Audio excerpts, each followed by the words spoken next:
You've just found the ultimate IELTS preparation resource. This is the longest, most detailed, most comprehensive IELTS preparation course on YouTube. It's going to help you be successful by giving you real Band 8 and 9 samples, free practice tests, and complete courses on reading, writing, speaking, and listening. So IELTS success is just around the corner for you. All you have to do is watch this video and be successful. In this video, I'm going to share with you 100 real Band 7, 8, and 9 essays. These essays have been marked by real ex-IELTS examiners, and the students that wrote them all went on to get either a Band 7, 8, or 9 in the real test. But our goal is not to just give you a bunch of essays. Our goal is to help you improve your writing score. So on top of giving you these essays, what we're going to do is do two more things that are going to help you improve your writing scores using these essays. So we're going to first show you what not to do when using these sample essays. Number two, most students are unaware of great strategies and techniques that they can use. So we're going to share with you 10 strategies that you can use that will help you use these samples to improve your writing skills and improve your writing score. To make sure that we're only helping the students that want help and want to improve, you will only get access to these essays by watching the whole video. There is no special link to click, and we're going to show you in the whole video how to access these sample essays. So let's start off with 5 don'ts. These are 5 things that you should not do when using any IELTS sample essays. Number 1 is the most common one, which is don't use fake sample essays. I'd say that more than 95% of the supposed Band 9 essays that you'll find online are not anywhere near Band 9. And if you are reading and copying people that have never even got close to the score that you're hoping to get, then you're learning lots of bad habits. But don't worry, we've solved that for you by giving you these real sample essays, and we'll show you how to get those in the rest of the video. Number 2, don't just pick up the essay, read it, and think that you will magically, through osmosis, become better at writing. You cannot read an essay and become better at writing by just passively reading it. I think a lot of people have been convinced that all you have to do is read the essay and some magic thing will happen in your brain and you will improve. That is simply not going to happen. If you don't believe me, think back to last month when the World Cup was on.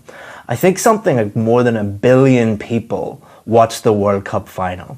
Were any of those people better at football after the World Cup final, after watching 2 of the greatest footballers that have ever lived? No. You would think that that's ridiculous. But thousands of students every single month fail the test because they believe all they have to do is just read lots and lots of sample essays. It is not going to help you, but the good news is we're going to give you these 10 strategies, these 10 techniques that will actually help you in the rest of this video. Another thing that you should not do is look at the essays and try and figure out why you're better than these students in some way, or why these students are not good, or these students are not high level. Let me tell you a little story about a trick that I used to play on my students in the British Council. So on the first day of a new IELTS class with new students, what I would do is I would give them Band 6 essays, Band 7 essays, Band 8 essays, and Band 9 essays. And I wouldn't tell them which were which. And I would put them around the room and I'd ask the students to go and look at these essays and give them a score. And every single time, and this is like hundreds and hundreds of students, every single time they thought the Band 6 was Band 9 and they thought the Band 9 was Band 6.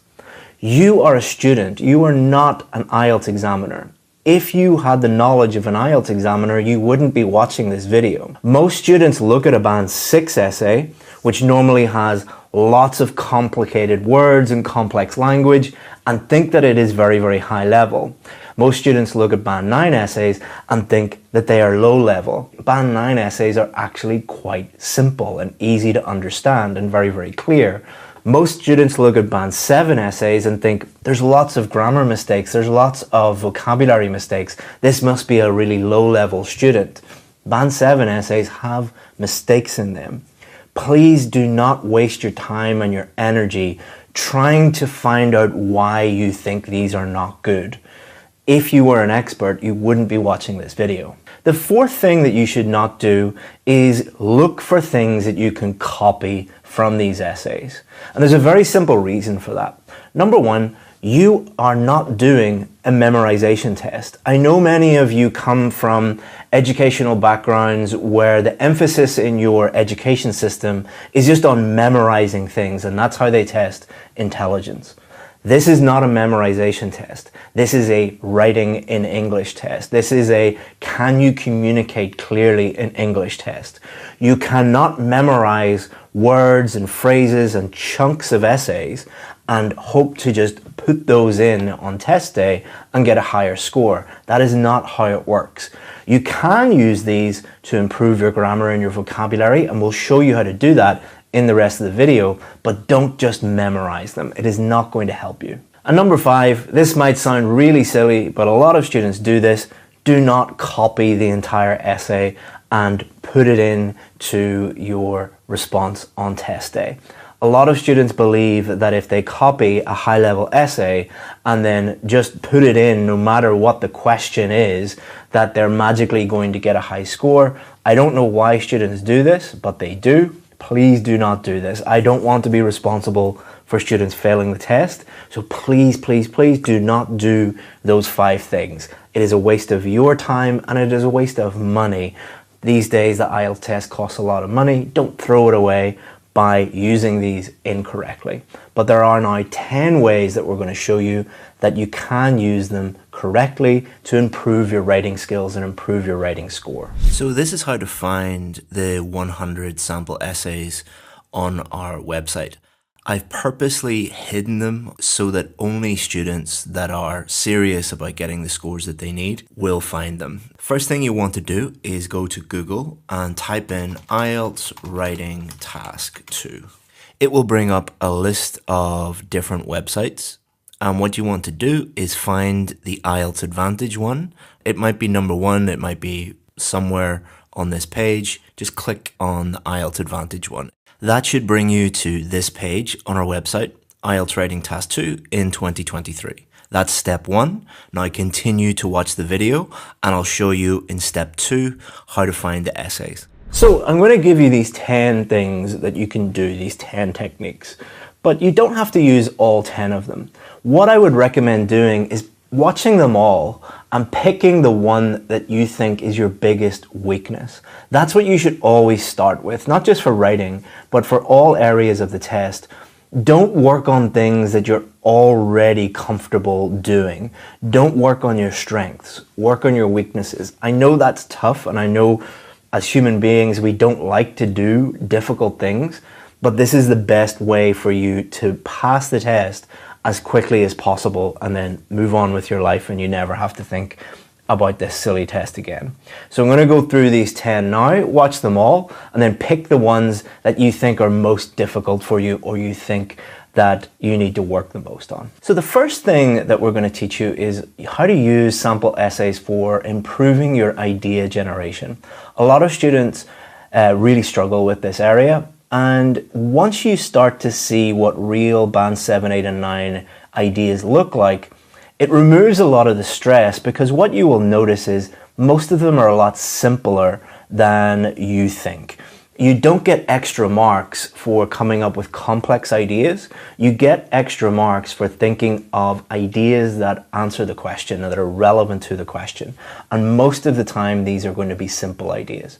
So the first thing that you can do to improve your idea generation is don't look at the answer to the question. Don't look at the actual essay. Take each one and cover up the actual essay and just look at the question. And what we've done here is we've limited the number of questions. We're giving you like 100 essays, but I think there are only like 10 questions. So that will mean that you see a wide variety of different ideas. So what you're going to do is you're going to look at the questions and think of ideas yourself. So what I would recommend doing is not brainstorming. What I would recommend doing is simply look at the question and think, what is the simplest idea that answers this question? What is the most obvious idea, the most straightforward idea? If I asked 100 people this question, what would be the most popular answer? And if you write down a few of them and then look at the answer, identify the main ideas. They will normally be in the introduction, and they will be in the main body paragraph, and they will be normally in the conclusion. Identify those main ideas and then compare with your ideas. If you're getting similar ideas to these students that got band 7, 8, and 9, then you're probably on the right track.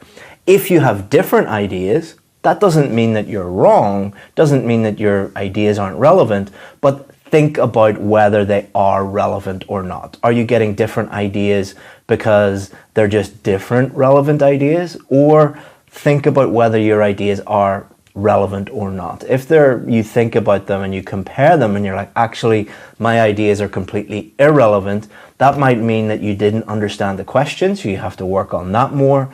Or it could mean that you're just complicating everything and making your ideas way more complicated than they need to be. So that's technique one. The second thing that you can work on would be idea development. So this is taking ideas and developing them into main body paragraphs. So step one, look at the question, understand the question, and then identify the main ideas. So for this person, focus on their careers, idea number one, and have more time for themselves, idea number two. So there's two benefits, two advantages here. And then what you do is you do not look at the main body. So you just identify those two main ideas. And then what you could do on this blank piece of paper, you could pick one. So for example, you could write an explanation, you could write an example, and then you could compare that with what the student has done in this essay. So here, focus on the careers. This is because they have less responsibility and distractions in their lives compared to the couples that have a child. So if it's the same, then you're probably on the right track, but you could also make this better. You might think, well, I could maybe explain this a little bit more. Again, you're not looking for exact matches.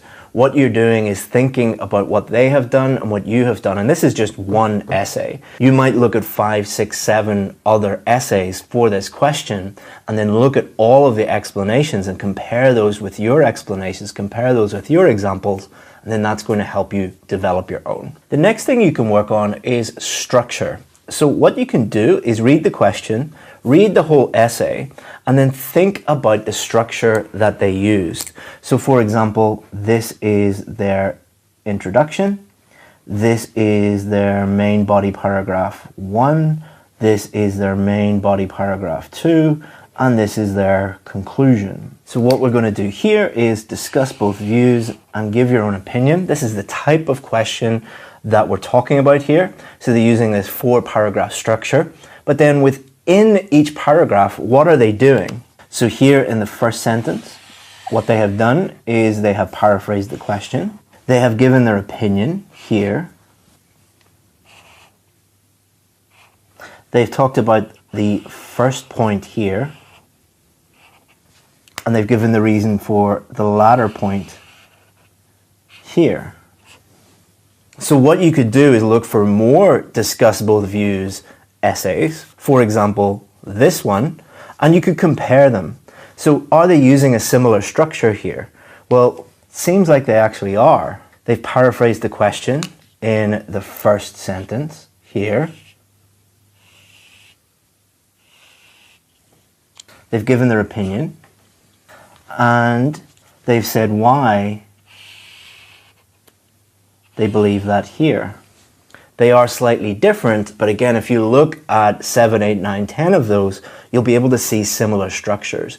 And then that is going to help you write your own structure. So what you could do is actually go through them all if you wanted, analyze the structures, and then look at all of the differences between the different types of essays. So you could go and look at, for example, here we have a causes and solutions essay. Where do they put the causes? Where do they put the solutions? What do they put in their conclusion? Are there any similarities between the different students answering this same question? And you'll start to learn the different structures and then use them yourself. It's a great way to actually learn structures rather than just looking at them. As if you give students just a bunch of structures, they tend not to be able to use them on test day. But if you do it this way, it kind of internalizes it a lot better and they're able to use them rather than memorize them. Okay, so when you're on this page, what you want to do is scroll down. There's a lot of information on this page, so keep scrolling until you get to here, sample essays. Now we have a lot of different options here. Continue to watch the video and I'm going to show you which one to click in step 3. The next thing you could do is work on your coherence and cohesion by identifying linking words or cohesive devices. Some people call them cohesive devices, some people call them linking words. So for example, with this one, you could identify that there are only really 4 linking words or cohesive devices here. In other words, for example, for instance, and in conclusion. If you were to look at another 10 Band 7, 8, and 9 real essays, and you only seen linking words are used very sparingly, there are not that many, then that would be a clear indication that that's what you should do. Most of these essays are not going to have lots and lots and lots of linking words in them because lots and lots and lots of linking words actually lower your score. They don't increase it. Another thing that you could do is think about why they used each cohesive device. So for example, why did they use that? Well, they were giving an example. Did they use it correctly? Well, in this instance, they seem to have. That is helping you understand, okay, if I'm giving an example, that's what I should use. Or you might identify some linking words that they used incorrectly. That is going to help you improve because identifying other people's mistakes is helping you improve your knowledge and your use of linking words as well. Remember, these are real essays, which means that they have mistakes in them. They are not perfect. Perfect essays are not actually going to help you as much as real students that are at your level and have got the scores that you need. And that brings us on to number 5, which is identify grammar mistakes. As I've just said, one of the best ways to improve is to identify other people's mistakes. So what you would do is you would go through and highlight any mistakes that they have made. So for example, this one, you could write here, this is an article mistake. Here's another article mistake.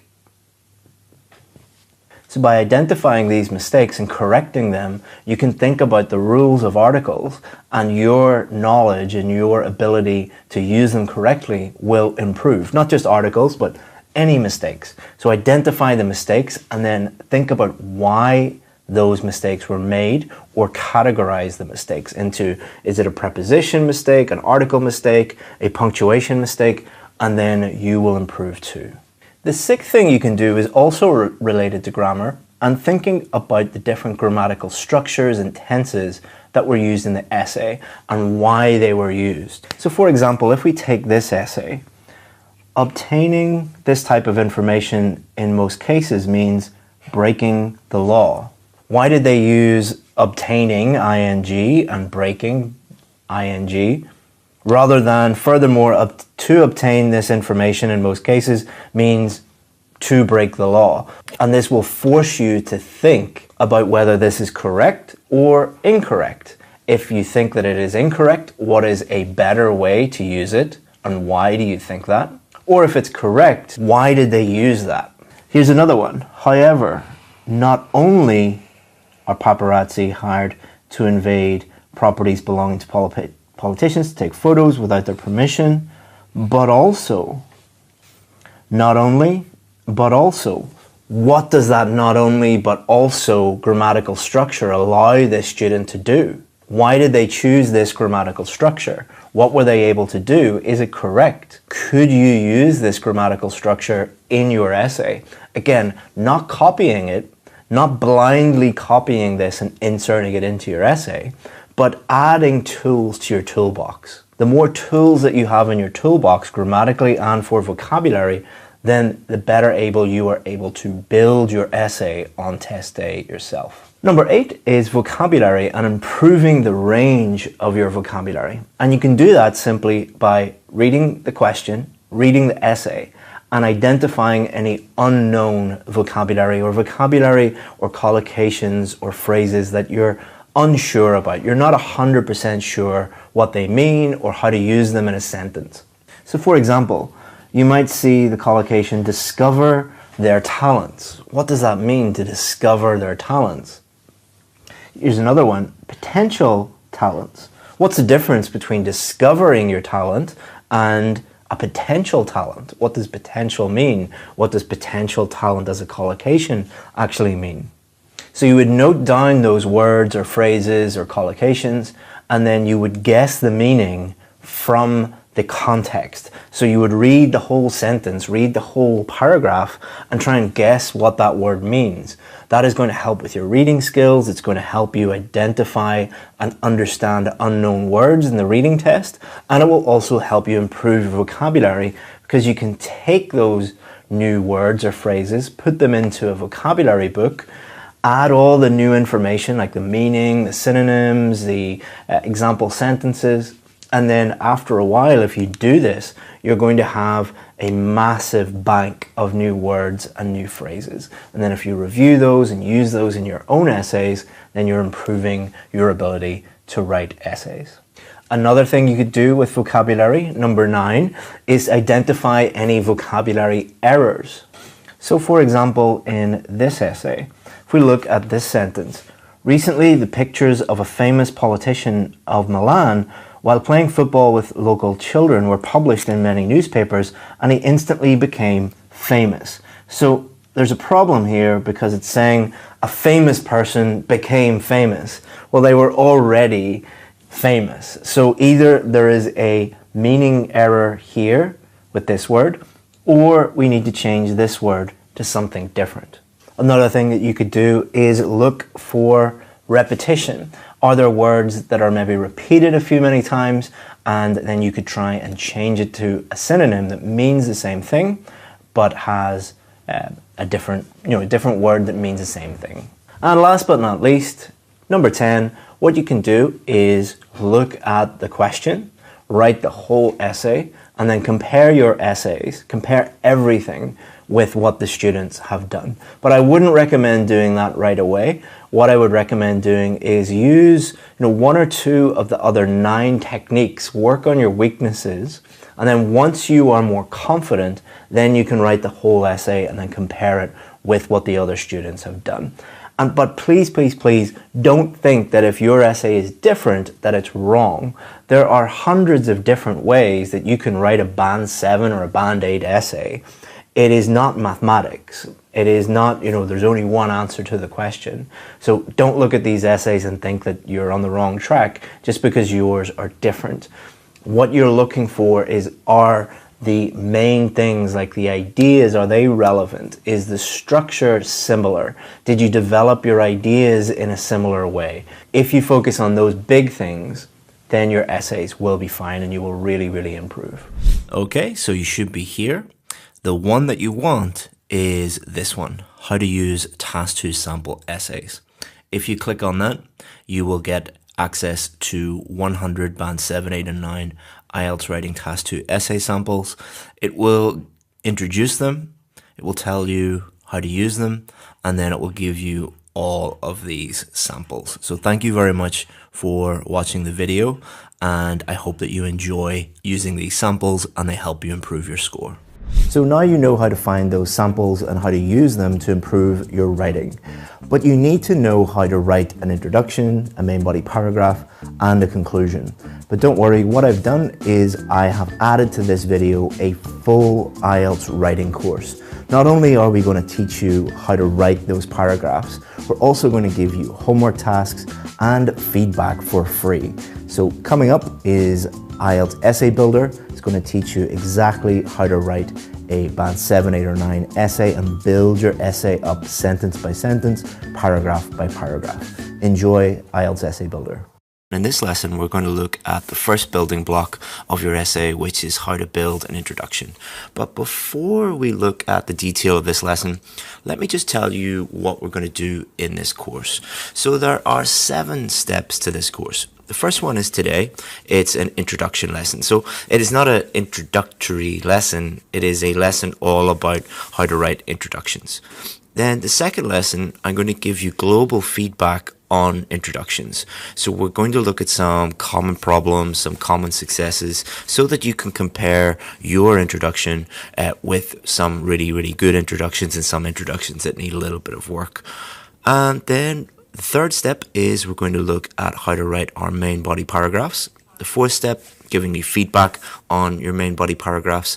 Fifth, conclusion lesson and writing a whole essay. And then we're going to give you global feedback on conclusions and give you some sample essays to look at so you can learn from them. And then finally, we'll be looking at how you can take it to the next level. If you need more help or you need help with other types of essays or with anything else at all, we will be helping you take things to the next level if you choose to do so. Okay, so what are we going to look at today? Today we're going to look at a quick outline of what is happening this week, so we've already done that. Then we're going to look at the question, the type of questions that we're going to be looking at this week. Then we're going to look at how to write an introduction. So we're going to look at how to analyze the question, plan, generate ideas, paraphrase, and the essential elements that you should include in your introduction. So you're going to learn everything you need to know about how to write an introduction, and then you're going to be set a homework task and do the task. Now guys, I know many of you are busy and IELTS is not the most exciting topic in the world, but imagine the difference that it's going to make to your life when you get this score. I work with students every day, and so many students come to me and say, you know, I failed this test 5, 6, 7, 8 times.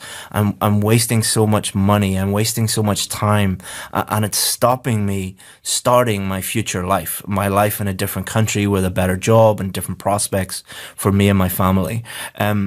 You will hear me a lot talking about this because it really does mean something to me. It's the reason why we do these things. It's the reason why we help people with this. One of the main ways that you will improve is by doing the things that we teach you this week. So please do look at the homework tasks, complete the homework tasks. They'll only take you 10 or 15 minutes, and then look at the feedback and improve, because all I want, guys, is for you guys to improve and get the scores that you need. Okay, so this week we won't be focusing on every single type of Task 2 essay. There's a very obvious reason for that. Is A, we don't have time to look at every single type of essay. If we did that, this lesson would be, 5 or 6 hours long. And I don't think many of you have that amount of time, and I certainly don't have time to be creating lessons that long. And also, if we try to do everything if I tried to show you how to write introductions for every single type of question in 45 minutes, I wouldn't be able to really teach you properly. So what we're doing is we're going to focus on one type of question to really dive deep into that type of question, because that's how I teach. I don't teach people on a surface level. I teach people how to do things properly or not at all. So there are 5 different types of Task 2 question.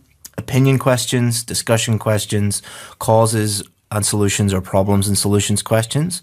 There are different types of advantages and disadvantages questions, and there are double questions. Double questions are, in one task, there are 2 direct questions. And that's what we're going to focus on this week. We're going to only look at double questions. But don't worry too much, guys. The reason why I chose double questions is they translate very well to the other types of questions. So you'll hear me talking a lot about double questions, and you'll hear me talking a lot about this is only for double questions, etc., etc. But a lot of the things that we'll be doing this week will be applicable to all of the different types of questions. For example, in this lesson, we're going to be looking at paraphrasing. You can use that for any different type of question. But what I will do throughout the course is highlight when this is only for double questions, and you need to look at other stuff that you need to go deeper on the other types of questions if that's applicable. Okay, so what are double or direct questions? So these are normally two questions in one task. So you'll get a background statement and then you'll be asked two different questions in the one task. And normally these are both direct questions. They are asking you directly what you think about something. And as I've already mentioned, these questions translate very well to the other types of task 2 question. So here's an example of a double question. So we have the background statement here. Nowadays, more tasks at home and work are being performed by robots. So this is just giving you the background information. And then these are your two direct questions. Why do you think this is happening? Is it a positive or negative development? So we have to answer both of these questions in one essay. And these questions are, I've noticed that they're becoming increasingly more common. I'm not suggesting that you won't get another type of question. You very well might get a discussion question, advantages and disadvantages, opinion question. But I've noticed these getting a little bit more popular. But this doesn't mean you're guaranteed to get this. Please do not think that all you have to do is just study double questions and then you can go and do the test. It's not like that. But they are becoming more popular. Okay, so just to give you an overview before we look at the introduction, before we get into the detail of the introduction, let's look at the overall paragraph structure of double questions. So there are 4 paragraphs. Introduction is your first paragraph. Then your second paragraph, which is your first main body paragraph, is you're going to answer the first question. Then your second main body paragraph, surprise, surprise, answer the second question. And then your last paragraph is going to be your conclusion. So keeping everything as simple and as straightforward as possible, guys. This is something that is really a hallmark of my teaching, or something that I'm known for, something that my VIP students experience a lot, is we take a subject that seems very complicated, seems very complex, and what we do is we simplify it as much as we can. We can't simplify it into, baby steps, 1, 2, 3, ABC. But one of the goals with this course is to show you that many of your issues are related to you overcomplicating things, or maybe you have a teacher who doesn't know how to simplify these things as much as I do. I'm not saying I'm the best teacher in the world or anything like that, but one thing that I am good at is simplifying things. So this means that you will find it easy to understand and easy to do on test day. Okay, so here's what the structure would look like. Introduction. So the introduction is basically, let's break it down into simple language. The introduction is saying to the reader, saying to the examiner, this is what this essay is about, this is what I'm going to talk about. Then your first main body paragraph, here's the answer to the first question. Second main body paragraph, here's the answer to the second question. And then your conclusion is, here's a summary of what I just talked about. So introduction, here's what I'm going to talk about. Main body, here's what I think about these two questions. Conclusion, here's a summary of what I just talked about. And if you break things down in that way and make them simple and easy to understand, they're simpler to do on test day. And that's my goal for you guys this week. Okay, so let's now break down the introduction. Let's think about the different stages of writing an introduction. So the first stage is thinking about the question, analyzing the question, understanding the question. It's impossible to answer a question if you don't understand it. That sounds very, very obvious and very simple, but it's so true. I look at 20, 30, 40, 50 essays some days, and I've been doing that for years. And one of the main problems is not that students don't know how to write, although that is a problem sometimes, but many of your problems stem from the fact that either you don't take enough time to understand the question, or you don't spend enough time, or you don't follow the steps to analyze a question and fully understand it. So once you've done that, then you need to decide your answers. So before you start writing, you need to really have it clear in your mind what you are doing before you start writing. Because if you don't, your essay is going to be a bit of a mess. Then we're going to think of ideas. So we're going to develop our ideas. And you'll notice that these 3 stages, these are stages without you having a pen or a pencil in your hand. You know, you can have a pen or a pencil in your hand and making little notes, but really this is all just mental process. This is you really just thinking. This is the thinking stage, a stage that many of you neglect because you feel that you're under pressure, you feel that you don't have time, but it's an absolutely crucial, essential stage. Then we start picking up our pencil or pen and start planning. We start writing things down. So we use the structure. We use the paragraph structure. We use the sentence by sentence structure for each part of the essay to take our ideas, the things that we have been thinking about, and putting them down on paper into a plan. And then once we have done that, once we have developed a roadmap for our essay, then we can start writing our introduction. So steps 1 to 4 are before we start writing our essay. And then step 5, once we have a plan, then we can start writing. Okay, so the first stage is question analysis, thinking about the question. The writing test is not just a writing test, it is a thinking and writing test. If you immediately open your paper and start writing immediately because you think that you're going to run out of time, you are going to get in a lot of trouble. You need to dedicate some time at the beginning to think about the question, plan your answer, and then start writing. Think about it this way. If you were going to New York City tomorrow, you're going for a job interview in New York City, and your plane lands, you get to the airport. Would you find your destination quicker with Google Maps or without Google Maps? Imagine if you just left the airport and started running towards New York City. Would you get lost pretty quickly? But if you had Google Maps or you had Uber, for example, they'd be able to take you directly to where you need to go pretty quickly.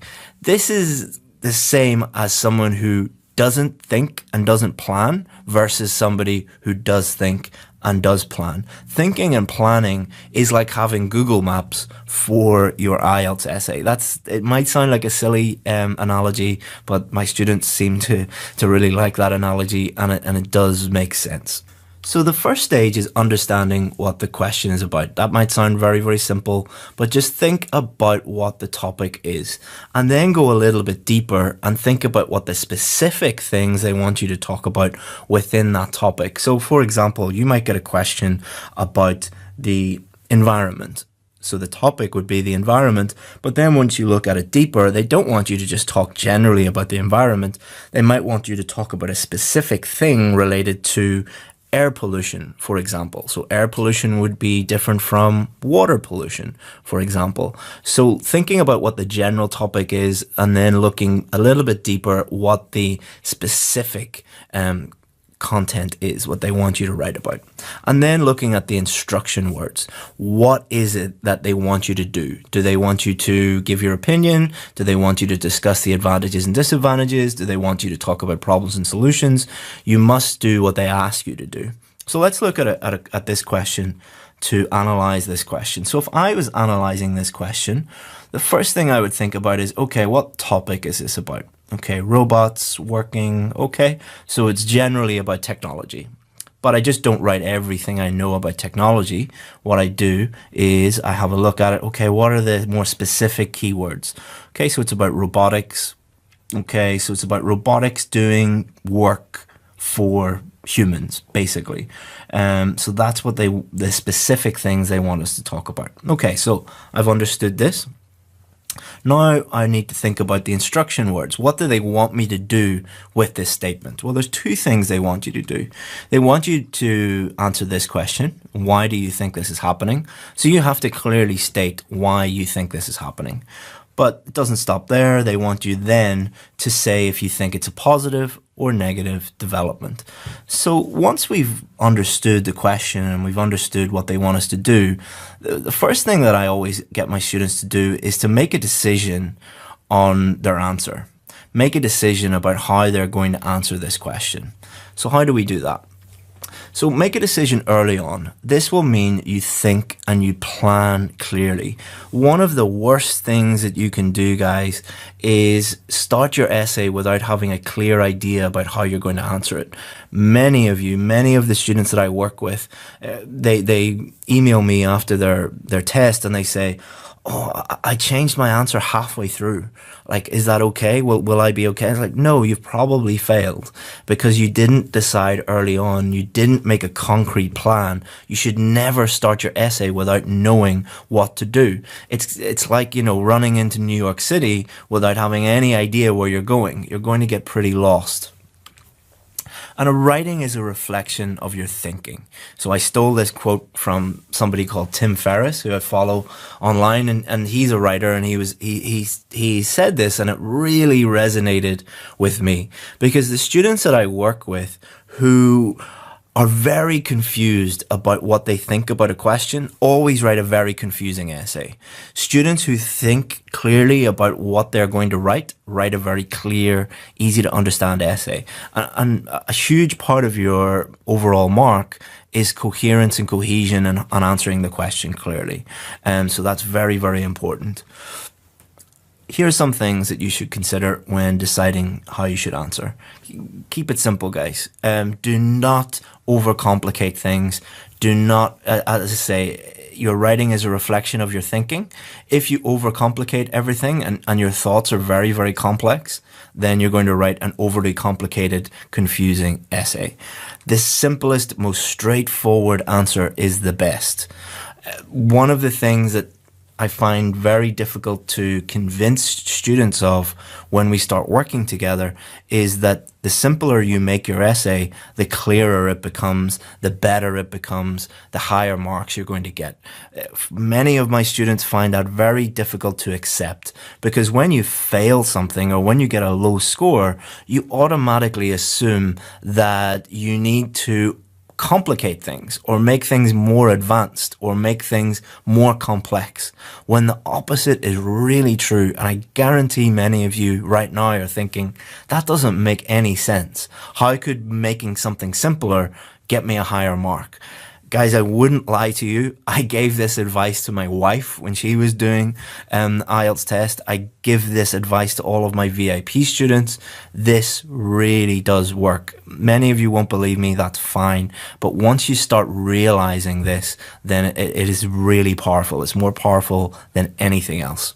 And also, when you're deciding your answer, write about the things that you can write about. Remember that you're going to have to take these ideas and explain them, support them with examples. Don't try and think of a really complex idea if you can't explain that idea. So if I was deciding my answer for this one, what I would do is I would think, why do you think this is happening? And I would try and think of an idea right now for this one. That's not the one that we really need to worry about. For this one, is it a positive or negative development? This is the one that we really need to decide our answer on pretty quickly. Because if you go into the essay thinking, oh, I don't know if it's positive or negative, or, some of it's positive, some of it, you're going to get very confused pretty quickly. For this, is it a positive or negative development? Just pick one. Just pick one. This is positive or this is negative. If you do that, you're making your life so much easier and so much simpler. So pick one side and go with it. And just pick the side that you would find easiest to write about. That's all you have to do. So for me, for example, I think this is positive and I have a really good idea about why I think this is positive and I'm able to support that idea, I would go with that one. Okay, so now we've analyzed the question and we've decided our idea. Now we need to think of ideas. You've already primed your brain to think of ideas in a logical way that will lead to clear ideas. So by deciding what you think about these things, by deciding your answer, you've already started on the path to thinking about a clear idea. However, many of you mess up when you get to this stage because you've been taught a technique for thinking of ideas that is completely wrong and is the worst thing that you could ever do. This area is taught incorrectly by 95% of IELTS teachers. Again, I'm not saying I'm the best IELTS teacher in the world, but when I see something in a textbook, I don't take that thing and just automatically teach it to my students. If I see something in a textbook or in a book or a blog or anywhere, I think about it and think, is this actually effective? Is this actually a good way to teach students? And the best example of that is brainstorming. Brainstorming is the worst thing that you could do. Why do most teachers teach brainstorming? Because they just look at a textbook or they just Google how to think of ideas, and 95% of the stuff out there just says brainstorming. Why is brainstorming so bad? Complete waste of time. Brainstorming, you write the thing in the middle of the page and then you draw a bubble around it and then you draw arrows, and you don't have time to do that. You don't have time to think of 16 different ideas. And even if you do think of all of these different ideas, most of them are not specific. They don't answer the question. They're not specific. They're not relevant. So what happens at the end of a brainstorm session is you've got a bunch of ideas that are not specific to the question, not relevant to the question. You've just wasted a huge amount of time, and then you have to waste even more time going through all of these ideas. Stop it. Stop doing brainstorming. It's really, really bad idea. Instead, we should just keep it simple. The most obvious ideas are normally the best ones. The simplest, most straightforward ideas are the easiest to understand and the easiest to write about. There are no extra marks for amazing ideas. Many of you think that there are, 2 or 3 ideas for each question that get you a band 9 or a band 8. It doesn't work like that. It's not like the examiner has a list of ideas, and if they follow those ideas, they'll automatically get a high score. It doesn't work like that. It works by, are your ideas relevant to the question? Do they answer the question? And how well do you develop and use those ideas? So how can we think of simple, straightforward ideas that we can use in our essay? The answer is the direct method. Ask yourself direct, specific questions about the question being asked. This will generate specific, relevant ideas in a very short amount of time. The first ideas you think of are normally the best. So many of you are very intelligent people, like doctors, engineers, lawyers, and throughout your life, throughout your studies, you have had to think of complex, complicated ideas your whole life. So when you do the IELTS test, you tend to do the same thing. Other people have been taught by teachers that, complex, high-level ideas are a good idea. Many of you just assume that you would get more marks if you think of more complicated ideas. The opposite is true. So what is a good idea? A good idea is easy to understand, it's relevant to the question, answers the specific question, and is easy to explain. It's easy for you to take that idea, bring it into your main body paragraphs, and develop that idea. So many of you are probably thinking, what is this direct method? How do we use it? So let's look at a question. Nowadays, more tasks at home and work are being performed by robots. So the direct method is where you take the question and you ask yourself a direct question to develop an idea. So why do you think this is happening? How would you think of an idea for this? In the most obvious way is you would just think, why is this happening? You would ask yourself that question. So instead of, drawing bubbles and arrows and all of these different mind maps and all of these different things, it's not hard when you just ask yourself the question. For this one, is it a positive or negative development? So let's say we decide that it's positive. How would you use the direct method? You'd very simply say, why is this positive? And instantaneously, your brain should be able to help you think of an idea. If it doesn't, wait, think about it a little bit more. this really does work. And when students start using this, they're like, why did I waste so much time brainstorming? And why did I do that for so long?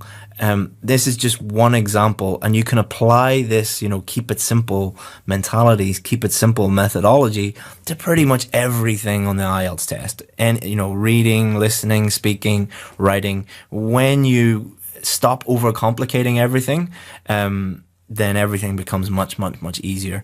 I keep saying that IELTS is an easy test, overcomplicated by students. And that's really, really true. So let's just recap what we've done so far.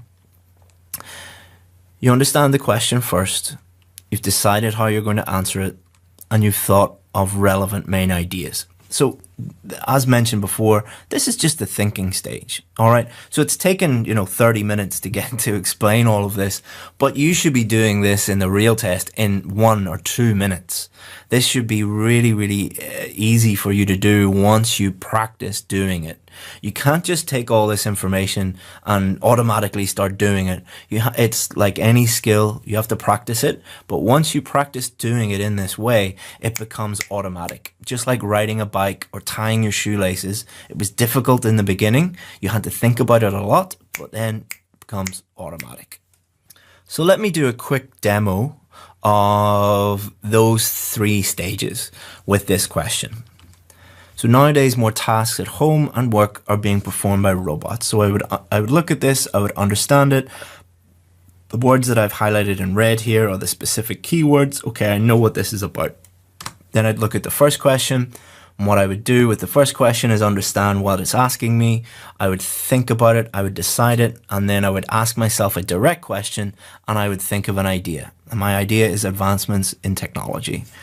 Second question, is it a positive or negative development? I decide, okay, it's positive.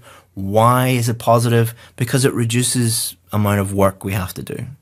So I did that in 1 minute. In the real test, that would take me 30 seconds to do that. You won't be able to do it in 30 seconds, but many of my students can do that consistently in less than a minute, in less than 2 minutes. Some of them take a bit longer, but I hope that you can see how effective that would be. Imagine opening your paper on exam day and being able to do that in 1 minute, and then you can start your planning.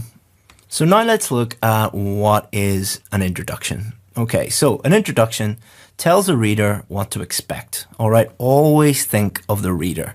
So an introduction is just helping the reader understand what the essay or whatever you're writing, that could be, a journal or a dissertation or anything like that. The introduction just helps the reader understand what you're going to write about. And it helps the reader follow the rest of your essay. Again, always think of the reader. Many of you, when you're doing the IELTS test, you're not thinking of the reader at all. You're thinking, how many fancy words can I put in here? How many fancy grammar structures can I put in here? Without really thinking, am I clearly communicating with the reader? Because the main reason why you write anything is to communicate. You communicate with the person reading. And it also helps you get your thoughts in order. So think of it as a mini plan that will help you write a better essay. So people who write very, very clear introductions normally write very, very clear main body paragraphs and conclusions. If I see an introduction, I can pretty much predict what the rest of the essay is going to look like. A very good introduction is a good indicator of what the rest of the essay is going to be like. Don't worry, examiners don't just look at the introduction. They'll always look at everything. But people who write bad introductions normally write bad main body paragraphs and conclusions. People who write very, very good introductions write very good main body paragraphs because it's kind of like a little mini plan. They know exactly what they're going to write about. Also, what is an introduction not? So it's not a chance to show the examiner how amazing your language is. Do not insert lots of fancy words and memorized phrases and all of these different things. If you can use high-level language, be my guest, use it. But if you don't know how to use it, don't stick it into your introduction, because you're starting your essay off in a way that makes it impossible to read, because the examiner has no idea what you're talking about, because the collocations are wrong, the meaning of the word is wrong, the grammar is all wrong. Focus on clarity. It's also not a chance to hook the reader. You do not have to hook the reader. The reader is an IELTS examiner who's being paid to look at your writing. Believe me, they do not need to be hooked, so don't be writing any hooks. It's also not a chance for you to use memorized phrases or proverbs or quotes or anything like that. If you have a teacher who is telling you to memorize proverbs or quotes to put into your introduction or any part of your Task 2 essay, run very, very, very far away from them, because they do not know what they're talking about. So there are 3 elements to a double question introduction. This is something that is specific to double question introductions. If you want help with other introductions, obviously you need to go a little bit farther, and this only applies to double question introductions. So number 1, paraphrase the question statement. And then number 2, briefly answer question 1. Number 3, briefly answer question 2. So they're not 3 separate paragraphs. There are 3 elements. So for a double question, if you do those 3 things and write them clearly so that it's easy to understand, so it helps the reader, you're off to a great start with your essay. So let's start off with how to paraphrase, and then we'll look in more detail at how to briefly answer both questions. So paraphrasing. So paraphrase is you state the same ideas but using different words. So how would you say it in your own words? So when you paraphrase something, it must mean the same, but you're using different words to express the same meaning. And we can do that in many, many, many different ways. I'm going to show you 2 ways. I'm not going to show you 6 or 7 different ways, because we've already been talking for about 35 minutes or something like that, and that would take way too long. So I'm going to show you the 2 most effective ways, or the 2 most common ways. The number 1 way is to use synonyms. So synonyms are words that mean the same but different words. Or we can use this by changing the structure of a sentence. We can flip the clauses around, or both. I'm going to show you how you can combine both to paraphrase effectively. But let's look at some common errors. These are really, really, really, really important. Most of you are not paraphrasing effectively because you're doing things that maybe you've been taught incorrectly, or maybe you just have a wrong idea about what paraphrasing is and what it isn't, and the different rules and requirements for IELTS. So the most common problem is people trying to change every single word. Sometimes there will be some words that either are impossible to change. For example, a date, you can't change a date, or, a place name or a person's name. You simply can't change those words. Or sometimes you'll get a word that you don't know how to change. So if you see a word and you don't know how to change it, you can either just guess and try your best and 99% sure you're going to make a mistake, or you can repeat that word. There is a huge stigma, incorrect stigma, about repeating words. I don't know where this comes from, but many, many teachers teach their students that you can never repeat a word. Let's think about how ridiculous that statement is. Think about articles and prepositions. Think about, the word and, or the, or of. Some teachers teach their students that you can't repeat those words. That's ridiculous. Look at any good writing, and there will be several words that are repeated, maybe even in the first sentence. Also, as we've just mentioned, there are some words, for example, dates, times, place names, company names, people's names, many, many nouns that you just cannot change. You should vary your language as much as you can to demonstrate to the examiner that you have a wide-ranging vocabulary. That's absolutely true. But many of you actually fail the test because you are so afraid of repeating a word. Many, many, many times students have argued with me about this and say, oh, you don't know what you're doing. You repeated a word. Yeah, that's totally normal to repeat a word. The rule is vary your language as much as you can, but not to the detriment of your overall score. Changing words incorrectly. So this comes from people fearing repeating words. So they try and change words as many times as possible. And most of the time when they're doing that, they're doing it incorrectly. So the meaning could be wrong, the collocations could be wrong, the spelling could be wrong, the grammar could be wrong. Don't change a word unless you know how to change it properly, because all of those mistakes add up. If you're making mistakes in most of your sentences, it's impossible to get a 7 or above. Impossible, if you look at the marking criteria. Also, not thinking about grammar. When you change words, it changes the grammar within the sentence, and you need to be aware of that. Again, if most of your sentences have grammar errors in them, it's impossible to get a 7 or above. To get a 7 or above, most of your sentences need to be error-free. No errors in them at all. Think about that for a second. Think about your writing.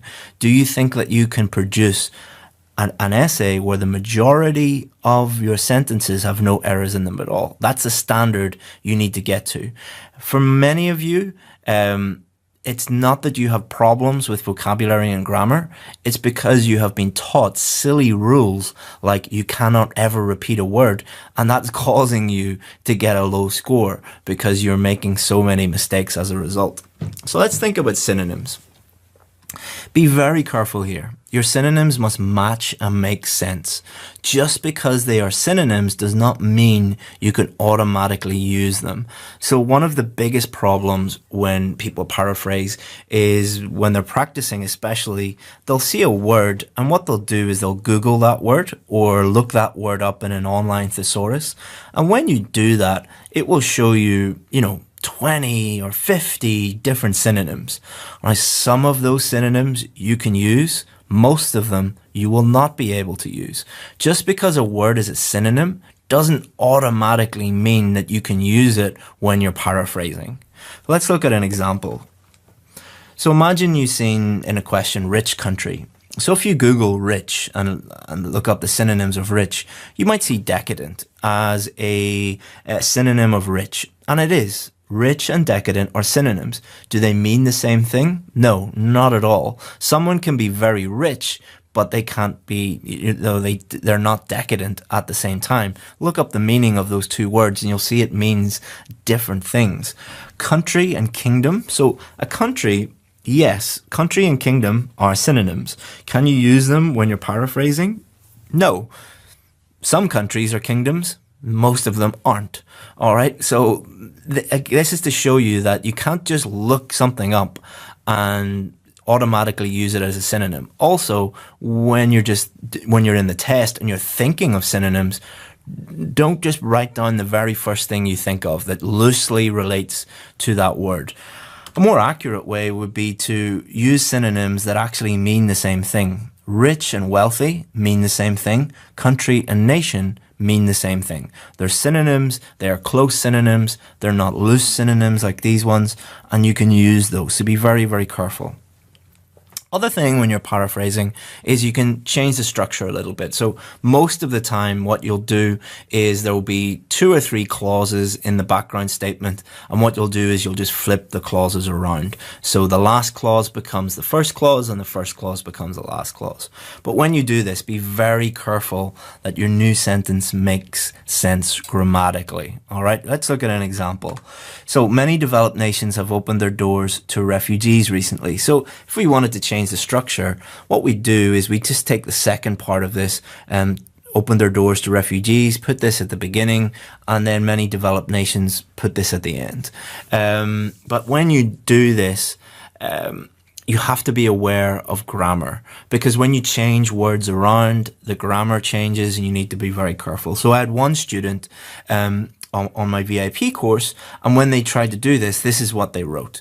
Recently, refugees go to developed nations who open their doors. And I said to them, okay, think about the meaning of this sentence, think about the grammar, and then try to fix it, fix your problems. And they changed it to, recently refugees have been taken in by many developed nations. So when they became aware of the grammar and became aware of meaning, they changed it so that it means that it's grammatically correct.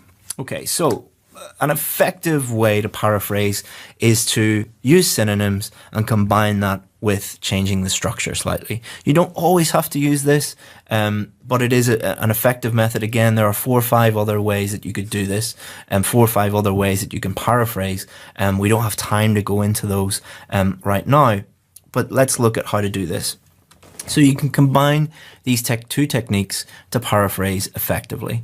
So let's take this question, and I took a real student example from a student who I'm working with at the moment, and let's show you what she wrote.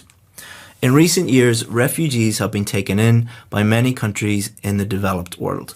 So the reason why I've highlighted these two is I want to highlight something for you. So when she first sent me this, she made a big error here. She used a different word. She actually used the word fugitive. And I said, okay, so why did you use fugitive? And she said, I looked it up on Google, and I Googled it, and fugitive is a synonym of refugee. And I didn't know any other way to write it.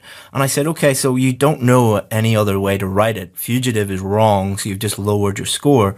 Why not just repeat the word? And she said, oh, you can't repeat the word. You're not allowed to do that. My old teacher told me not to do that. And I said, it's fine. You don't have to change every single word when you're paraphrasing. If there's just one word that you can't change, keep it. You know, it's better to keep it and repeat it than it is to make a big error, because fugitive just doesn't make any sense whatsoever. Also, what she did here, she made a mistake here. And I said to her again, why did you make this mistake? And she said, oh, again, I don't want to repeat the word developed. And I said, well, you're not actually repeating it. If you changed it to developed world, you're changing developed nations. So if you think of developed nations as a collocation, as a unit of language, you've changed that collocation to a different collocation, 2 words that work together. So you've repeated the word developed, but you've not actually repeated it because you've combined it with, correctly combined it with world. So that is fine to do that because you've actually demonstrated to the examiner that you know that developed nations and developed world are the same thing, and they go together and they collocate well together. So in recent years, refugees have been taken in by many countries in the developed world. If we put that together, does it mean the same thing as this? Yes. Is it grammatically correct? Yes. Is it varied as much as we can vary it? Yes. So that's a very good paraphrase that she produced. So let's look at this question. Nowadays, more tasks at home and work are being performed by robots. So here are 2 different ways that you could paraphrase this. Robotics increasingly play a role both in the home and the workplace, and robotics increasingly carry out jobs both in the home and in the workplace. So again, asking yourself these questions. Does this mean the same as this? Yes. Are they grammatically correct? Yes. Have they varied them as much as they can? Yes. Are there some words that they have repeated? Yeah. Home, that's fine. Obviously the is an article. And, you know, we can't change and, you know, it's fine just to repeat these words, but we have varied it as much as we can. So if a student wrote this, I'd be very happy with this. So next we need to briefly answer each question. So why do you think this is happening? Advancements in technology. Is it a positive or negative development? It's positive because it reduces the amount of work. So this would be the plan. We would be looking at our plan, and then we can write a sentence like this. This is due to advancements in technology, and it should be seen as a positive development because it reduces a person's workload. So we've taken our plan and we've converted our plan into a sentence, and then we can put this all together into a nice introduction. So this is our introduction. The part in red is our paraphrase, and then the part in blue is us answering both of those questions. So this is something you should probably pause, have a look at, think about it. Think about how all the different stages, all the different steps that we took brought us to this paragraph. And then think about how easy it would be to start the rest of our essay by following what is in this introduction. And think about how easy it would be for the reader and for yourself to understand what you are going to write, and then what you write in the rest of your essay is going to be very clear and easy to understand. So let's summarize what we did in this lesson. We analyzed the question, we planned our answer, we paraphrased, we briefly answered both questions, and then we put it all together. This is your task. So pause the video and write this down, or pause the video and take a screenshot or whatever.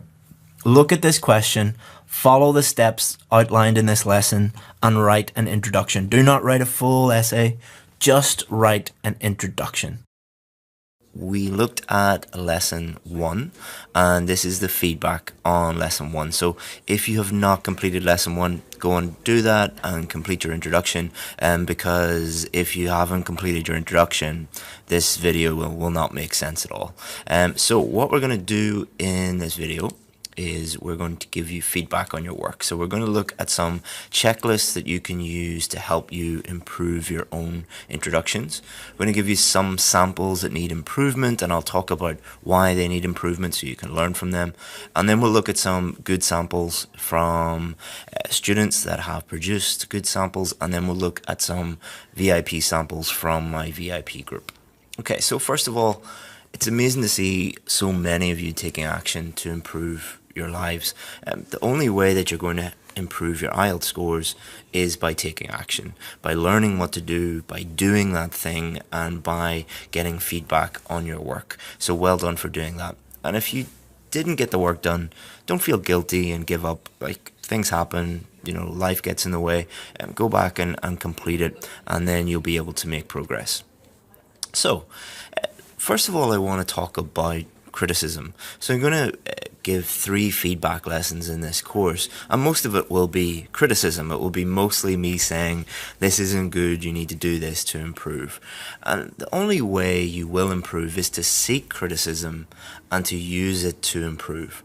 And we only actually work with students that have this attitude, because it's so key. You cannot improve your scores unless you have a very positive attitude to negative criticism. And none of the things we say are a criticism of you as a person. They're just designed to help you improve your writing so you can improve your life. So that's our main goal, is just to help you get the scores you need, and then you can move on and improve your life in whatever way. IELTS scores will help you do that.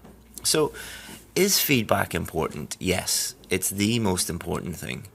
The lessons and tasks are just the first steps. However, they are a complete waste of time if you do not take action on your feedback. So many people, when we've done courses like this before, what they'll do is they'll just look at the content videos.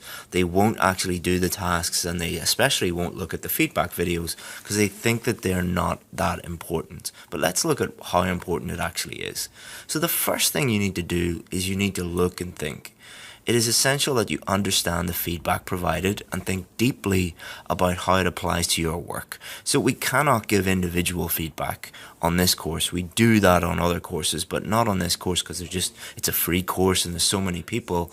But what you can do instead of getting individual feedback is you can understand the general global feedback we're giving today and think about how it applies to your own work. Then you can apply that, as I've just said. Honestly apply what you've learned to your own work and think about how it might apply to your work in the future. And then finally, adapt your work in accordance with the feedback and improve it. And repeat that cycle. And if you repeat that cycle, then you're going to improve. So here was your homework task. And what I asked you to do was complete an introduction. So there were 3 things that you needed to do. You needed to understand the question. You needed to paraphrase the question, and you needed to briefly answer both questions. So here's a little paraphrasing checklist. We'll look at the first thing that you needed to do, you practically needed to do first. So first thing you need to do was, does the sentence mean the same as the question? Are there any vocabulary errors? And is the sentence grammatically correct? So if you can answer affirmatively to those questions, if you can say, yes, it does mean exactly the same as the question, no, there aren't any vocabulary errors, my vocabulary is good, and yes, the sentence is grammatically correct, then there's no problem with your paraphrasing. So let's look at each of these. Does it mean the same thing? So the question said, nowadays artificial intelligence is being used to drive cars. And this was a student sample. Nowadays, automobile industries are growing rapidly in these competitive markets with advanced technologies and artificial intelligence. Now, the question doesn't say anything about automobile industries or about them growing rapidly or about competitive markets. So this doesn't mean the same because they've included things that just aren't included in the question. Do not include things that are not included in the question. Let's look at this one. Doesn't mean the same. Due to our rapid life movement, the complexity of our life, and the high technology that we face nowadays. So the question doesn't say anything about your life. It doesn't say anything about complex life or fast-paced life or any of those things. So why would you include this? This is just them showing off or copying someone else's answer, which is not the thing that you need to do. Does this mean the same? So the automotive industry is rapidly developing for the last decade. Nope. And one of their latest inventions is utilizing artificial intelligence for car driving in order to make it safer and more convenient for people to travel. So does it say anything about safer and more convenient in the question? No. So why would you include it in your paraphrase? Does this mean the same thing? Artificial intelligence is the fruit of human beings' much toiled work. No, it's nothing to do with it. And you might think that I've went and picked some really, really bad examples. These are very, very common examples. These are not extreme. These are not, things that you don't see that often. You see these things over and over and over and over again. The other thing that you need to do is you need to change your sentence enough. A lot of the things that we see are people taking words and phrases from the question and putting them into their paraphrase. Now, you can include some things, but more than 50% of the sentence is directly copied from the question. If you copy one or two words, that's fine, but overall, you shouldn't copy like more than 50% of the question. Also, let's look at vocabulary. Artificial intelligence has expanded its plethora in utility vehicles nowadays. Now, what this student has done is they've memorized a list of vocabulary. Often you'll get websites and you'll see it on YouTube and Facebook and places like this where someone will say, if you memorize these words and use these words, you'll get a high score. This is not true. You need to use these words effectively. You need to use these words appropriately. Just putting them into a sentence doesn't mean that you're doing anything correctly.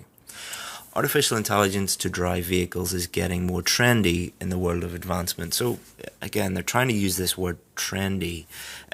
Trendy is not really appropriate. You use the word trendy to talk about fashion or to talk about trends in the world. You wouldn't really talk about it in this context. So these are examples of words that students are using because they think that it will impress the examiner, but they don't know enough about these words. They don't know the meaning. They don't know the context. They don't know the use. They don't know the collocations. They don't know how to use them in a sentence, basically. Don't use words you don't understand. Recently, automobiles are driven by robotics. So, robotics kind of related to artificial intelligence. You can have a robot that has artificial intelligence, but most robots don't have artificial intelligence. Robotics is not really precise enough in this context. So don't think about what word kind of means the same. You need to use words that mean exactly the same. Cars are driven with man-made techniques or functions. Again, this isn't really that accurate. You need or that appropriate. Again, four-wheelers. Four-wheelers, all right, I know what you mean. I know you mean a car, but you would never call a car a four-wheeler. Like, I would never say, I'm thinking of getting a new four-wheeler. You would say a car. Car is a car. Like, keep it simple. In modern life, self-driving cars are popular to transportation. So you'll see a lot of people trying to change the wording and change the vocabulary, but you need to remember that the grammar needs to be correct as well. Grammar is 25% of your total mark. Motorized cars controlled by artificial intelligence can be seen in modern days. Again, it's just small grammar errors can add up. If every single one of your sentences or most of your sentences have small grammar errors, even though you think they're just small ones like, punctuation mistakes or article mistakes or preposition mistakes, these add up and these can lower your score. Again, have a look at this. The artificial intelligence based on car driving is getting increased popularity in many countries these days. Again, just small grammar errors, but they will add up. Same with this person. This person needs to work on articles to make a computer software, whereas the intelligent human. But the really great thing about this person is their main problem is just articles. So your main problem could just be one area of grammar, or maybe two areas of grammar, maybe like punctuation and verb tenses, or prepositions and articles. So this is great for this person because they know what to focus on, and they know that they can, improve that area by giving it their time and their focus. So let's look again at the paraphrasing checklist. Does the sentence mean the same as the question? Are there any vocabulary errors? And is the sentence grammatically correct? So apply that to your own sample that you have posted and correct it, and it will help you. So let's look at some good student examples. In recent times, it is not uncommon to see automobiles being driven by artificial intelligence. So does it mean the same? Yes. Are there any grammar errors or vocabulary errors? No. Good. Doesn't need to be fancy. Doesn't need to be showing off how amazing you are, just needs to be effective. So now you need to write your outline. So here's a checklist for your outline. Did you clearly answer both questions? Are your ideas relevant and specific? And are there any linguistic errors? So let's have a look at this and tell me what the problem is. So have a look at it, pause the video, and think about what the problem is with this one. So the problem with this one is there's just way too much detail. You don't need to give this much detail. You need to be getting to the point. You put the detail in your main body paragraph. The introduction is really just introducing them to what is going on. You're not adding in all this detail. So again, have a look at this one and tell me what you think the main problem is. So pause the video and have a look and think about the main problem. So the main problem is there's way too many ideas. There should be two paragraphs, two main body paragraphs. Each paragraph is going to have one main idea, so you're going to have two main ideas, not more than that. So again, have a look. What's the problem? Again, too many ideas. Your introduction needs to match up with the rest of your essay. So you can't have, 3, 4, 5 main ideas in your introduction and then only 2 in your main body. That's the way it should be.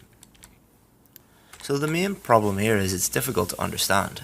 Remember the purpose of writing. The purpose of writing is to convey a message to the reader. The person reading it needs to understand it. If they can't understand it, then there was no point in writing it in the first place. What's the problem here? Pause the video and think about it. So, problem here is it's way too vague. You do need two specific ideas. The purpose of the outline sentence is to give two ideas, so they should be specific. So let's look at a good student example. This is done in order to reduce costs associated with employees in the transport sector. So very specific, clear, easy to understand idea, and should certainly be seen as a negative development as it will reduce jobs available for the population. So again, clear, easy to understand, two main ideas that are clear. It's not perfect, it is a student example, but it's much better than 90% of other answers. Here's another one. Artificial intelligence increasingly plays a role in driving vehicles. Good paraphrase.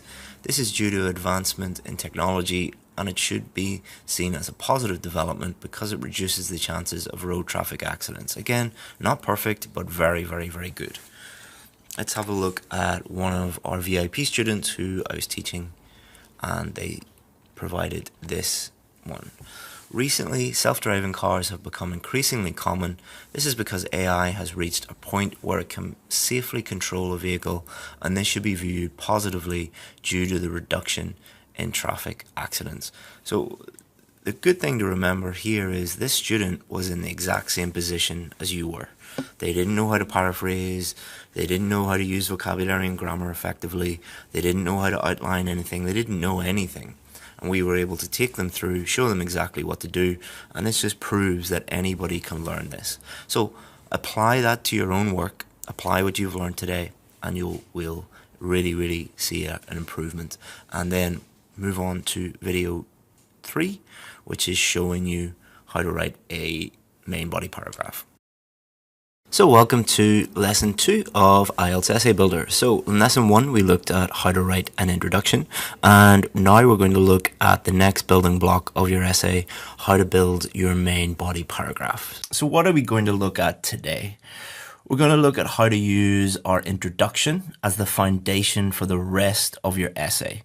So it's as I said on Monday, the introduction serves as kind of like a mini plan for you.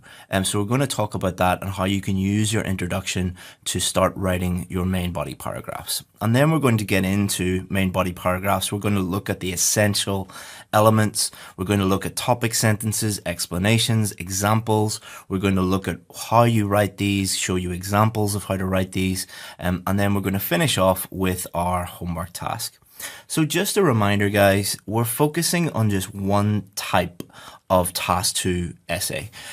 Please just remember this. You can't just look at all of the stuff that we've done this week and then hope that you're lucky on test day and that you'll get a double question. It doesn't work like that. Also, as I already said, the double questions, a lot of the stuff does translate to these other types of questions, but I would look into these. You have to study these properly. Many of you have been emailing me and messaging me and saying, can you just give us some quick tips or quick structures for the other types of essay? That's kind of like saying, at the end of your driving test, can you give me some quick tips on how to ride a motorbike or how to fly a plane or how to drive a train? Quick tips and shortcuts don't work. You need to go into things on a very, very deep level, which is what we're doing with double questions this week. Okay, so let's remind ourselves about the 4-paragraph structure for double questions. Introduction, which you've already done. Then our first main body paragraph, which is going to answer the first question. Then our second main body paragraph, which is going to answer our second question. And then our conclusion. So let's review lesson 1 a little bit. Let's look at the introduction and the question that we wrote, because this is very, very important that we understand how we use the introduction to then write our main body paragraph. So this was the question that we were using. Nowadays, more tasks at home and work are being performed by robots. Why do you think this is happening? Is it a positive or negative development? So the introduction that I showed you was robotics increasingly play a role both in the home and the workplace. This is due to advancements in technology, and it should be seen as a positive development because it reduces a person's workload. So this is the question that we're going to use today, and this is the introduction that we're going to use today, and we're going to use this introduction as like a mini plan that's going to help us write our main body paragraphs. So how does that work? So if we break it down, the bit in red here is our paraphrase, and then the 2 bits here, these are our 2 main ideas. So this is going to be paragraph number 1, main body paragraph number 1, due to advancements in technology. And then paragraph number 2 is going to be about this one. So as you can see, our main body 1 is going to be our first main idea. This is occurring because of advancements in technology. And main body 2 is going to be about this idea. And it should be seen as a positive development because it reduces a person's workload. So this acts as both a help to the reader, because the reader knows exactly what is coming up in the main body. They know exactly what this essay is about. You've introduced them to these topics, and then you're going to take these ideas and you're going to develop them in your main body. Okay, so let's look at what is a main body paragraph, because it became very clear during Monday's lesson that many of you didn't really understand what an introduction was and what it was supposed to be. Many of you have huge misconceptions about the test, especially the writing test. So much of this course is really just removing those misconceptions and teaching you exactly what you're supposed to be doing and the principles, the fundamentals of what you're supposed to be doing. So this is the most important part of your essay. Think of it as the meat in the hamburger. Imagine getting a hamburger and going into McDonald's and getting a hamburger and only the bread or the bun comes out. You wouldn't be very happy. That actually happened to me in Vietnam, in McDonald's in Vietnam before. And I certainly wasn't very happy. And this doesn't mean that the introduction and the conclusion are not important, but the main body paragraph is the most important part. This is where you'll make your detailed argument. This is where you will prove your point. So before I was an English teacher, I used to be a lawyer, and what we would do is we would go to court and we would argue. And an argument, a legal argument, is not like an argument where two people are shouting at each other. It's two people, two lawyers, trying to prove their case, trying to prove their point. So think of your main body paragraphs is where you will do this. It's where you will explain why your points are valid and support those points with examples to help you prove what you are trying to write about or what you're trying to say in your essay. So this is where you set out your main points and develop them fully. All right. One of the hallmarks, one of the ways that the examiners will know if you know what you're doing, or whether you should get, one of the high marks, one of the 7s, the 8s, and the 9s, is whether you fully developed your points. So you haven't just listed as many different ideas as you can. What you've done is you've taken relevant, specific ideas and you've fully developed these out. So how do you do that? So there are 3 elements of a main body paragraph, not 3 sentences, 3 elements, all right? 3 things that need to be in your main body paragraph. First thing is a topic sentence. The second thing is an explanation. And a third thing is an example. Every single main body paragraph you should write should have a topic sentence, should have an explanation, and should have an example. If you do that, you're going to write a much better main body paragraph than somebody who, like many of you, what you do when your main body paragraphs is you include like 3 different ideas and no explanations, no examples, no topic sentences, and it's just like, I call it a shopping list main body paragraph. It's just a list of ideas. It's not actually a real paragraph. So now let's look at each of these elements. Because once you understand how to write each of these elements, then you can put them together in a main body paragraph. So, topic sentence. This tells the reader what the paragraph is about. So, very much like your introduction, in your introduction, what an introduction does, why do we write an introduction? To help the reader. Why do we write a conclusion? To help the reader. Why do we write a topic sentence? To help the reader. Why are we helping the reader so much? Because the main purpose of writing, think of the main purpose of writing. Is the main purpose of writing to show how many big words you know? Is the main purpose of writing to show how many different grammar structures and tenses you know? Or is the main purpose of writing to clearly communicate with the reader? The more that you help the reader, the more that you clearly communicate with the reader, your better your writing becomes. Once you start to realize that, then you become a better writer. And it's essential for task response. Task response is basically, did you answer the question? Task response is 25% of your total mark. Did you answer the question? A topic sentence helps you make it very clear to the examiner, I've understood the question and here is my answer. Here is how I'm answering the question. But it's also important for coherence and cohesion. So coherence and cohesion, another 25% of your total mark. Coherence, is it clear and easy to understand? Topic sentences make your main body paragraphs clear and easy to understand.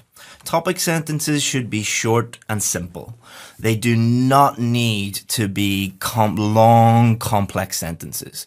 Just short and simple. Just this is what the paragraph is about.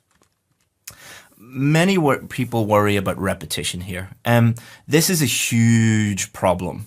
A huge problem is that I don't know where this came from, and it's particularly prevalent in certain countries. I'm not going to name the countries because I don't want you to think that I'm picking on certain countries, but in certain countries, for some reason, it's a very, very popular idea amongst IELTS teachers, or so-called IELTS teachers, that repetition, you cannot repeat anything. So that means that you cannot repeat anything that is in your introduction in your main body paragraph. And you can't repeat anything that's in your introduction or your main body paragraph in your conclusion. Think about that for a minute. If you couldn't do that, then your introduction, your main body paragraph, and your conclusion would be three completely different things about three completely different topics, ideas, whatever. That would be a completely incoherent answer that lacked any sort of cohesion and would mean that you get yourself in all sorts of trouble. Where does this come from? This comes from people teaching IELTS that don't really know what they're doing. They haven't put the time in to understand their craft. They haven't put the time in to understand what this is really about. And what they do is they see that you should avoid repetition in the IELTS essay. You lose marks for repeating words or phrases too many times, but not ideas. Ideas should be consistent throughout your whole essay. So the ideas in your introduction should be consistent with the ideas in your main body paragraphs, should be consistent with the ideas in your conclusion. If you do not believe me, go and look at a real academic journal. So an academic journal, go into, you can Google this on, and find it in any university, or go into any university library and look at quality academic journals produced by very high level academics. Look at the introduction, look at the main body paragraphs, and look at the conclusion. And you will see that the introduction says, this is what we're going to talk about. These are the ideas that we're going to talk about. And then they develop those same ideas in the main body.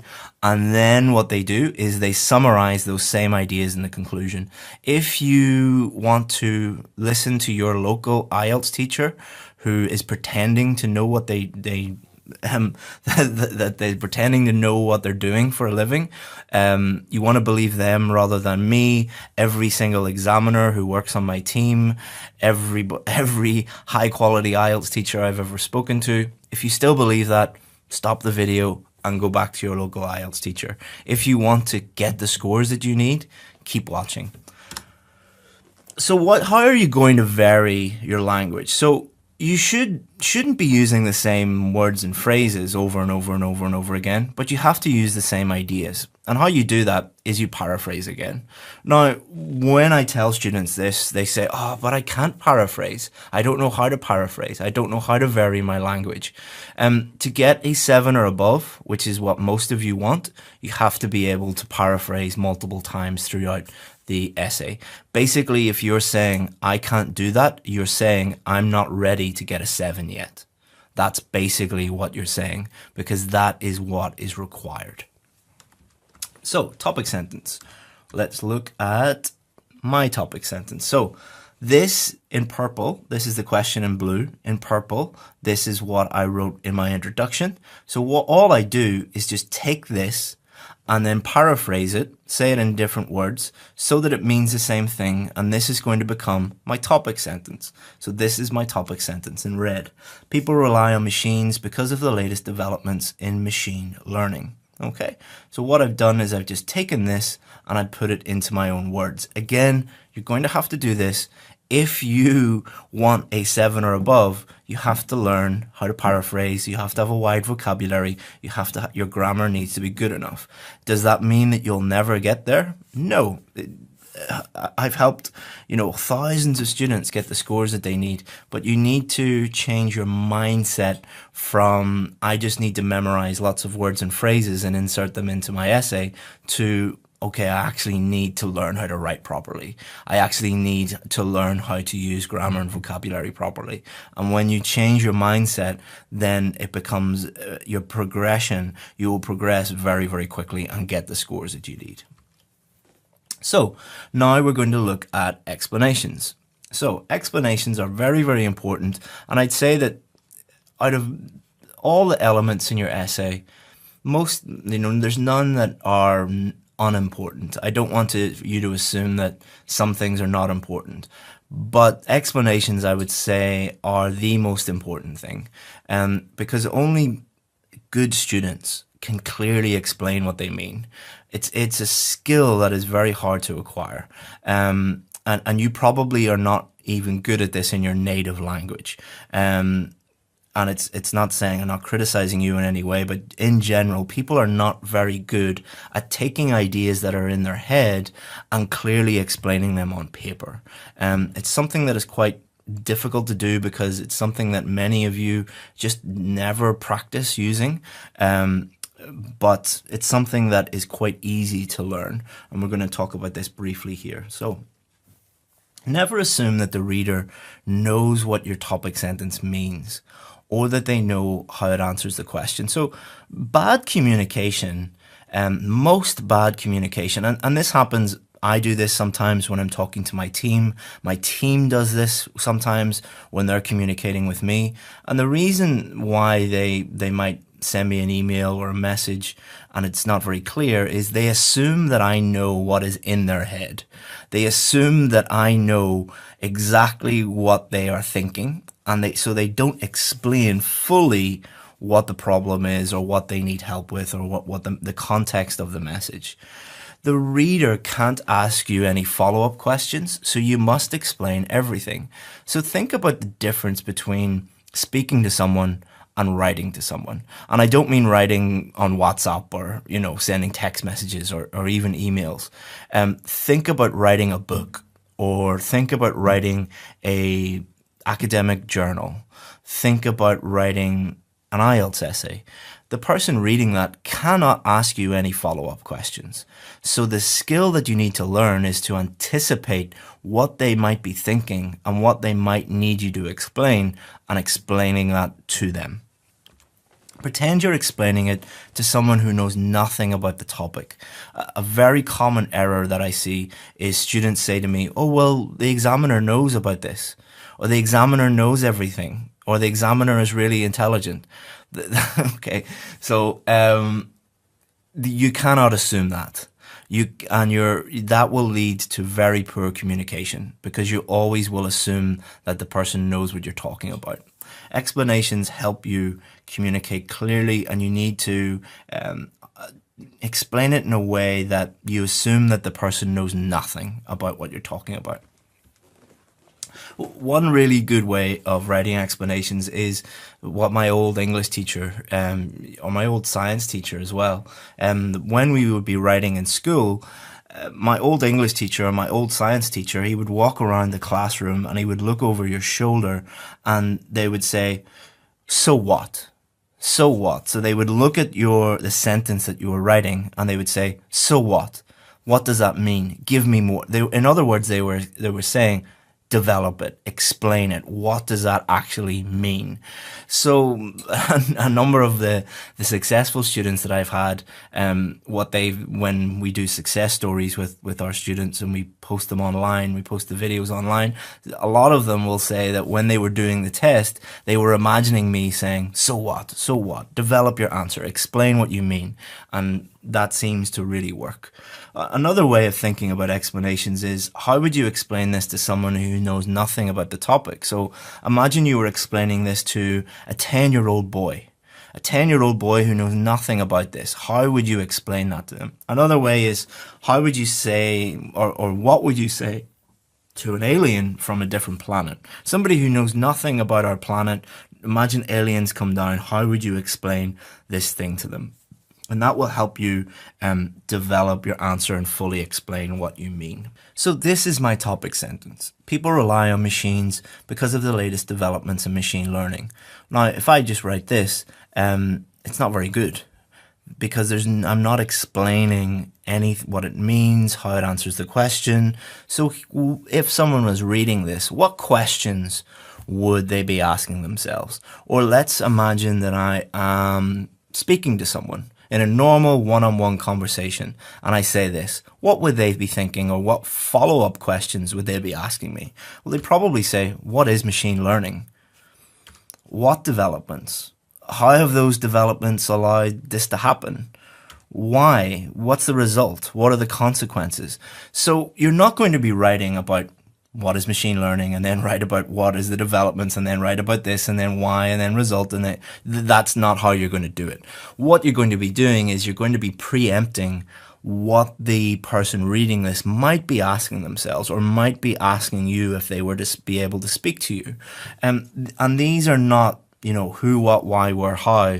When I say that to some students, what they do is they write, one sentence about who, then one sentence about what, and then one sentence. No, these are just to give you ideas so that you can think about how you would clearly explain this, and then you can write your explanations. So this is my explanation. So this is my topic sentence at the top here, and then this is my explanation. This is because big data and the fact that we are all connected via the internet means that algorithms can learn basic tasks. As a result, software does not need to be programmed, but can learn from millions of other devices around the world, for example. And we're going to look at the example in a moment. But hopefully what you've been able to see here is what I've done is take this sentence and fully develop it, answer all those questions that somebody might ask me about it, and develop it in a way that it clearly helps to answer the question. It helps me to prove my point. And then once you've done that, then you can move on to the example. So examples. The examiners want you to demonstrate that you know how to use examples. The examiners don't want you to demonstrate that you have an unbelievable memory and you can memorize lots and lots and lots of different news stories and facts and figures and stuff like that. All they want you to do is to demonstrate that you know how to use an example. Why? Because that's a very useful skill to have. Imagine you are a doctor or a nurse or an engineer or a lawyer, and you move to a new job in London or Toronto or New York City, and part of your job will be writing to someone or speaking to someone. You should be able to use basic examples to help you prove your point, to help you prove what you are saying. It's a very, very basic skill to have. And if you're not able to do that, then you really, really are going to struggle in the workplace. And you're definitely going to struggle if you're a university student, because you're going to have to do this all the time when you're writing essays and things. The examples must support or prove your main point. So the example must be directly linked to your main point. The purpose of an example is to prove your main point. So what you do is you look at your main point and think, how can I use an example to prove this? Think about when you're arguing with someone and you use an example to help win the argument. And you probably do this all the time. Imagine you're fighting with your siblings or your husband or your wife. Like, let's say, for example, my wife says to me, like, you left the ice cream out last night and it melted all over the place. I'd say, well, so what? So then she would explain to me why that's a problem. Well, you just wasted lots of money and there's ice cream all over the floor and I have to clean it up and I don't have time to do that and it's not nice to have, ice cream all over the floor. And then I would say, really? Did that happen? And she, yeah, like you did that last night. I had to clean it up this morning. Look at the floor. That's her example. She's proven her point. That's a very simplistic example of like a husband and wife having an argument. But you can probably think of hundreds of debates or arguments that you've had with people in the past. And using an example is very, very, very strong.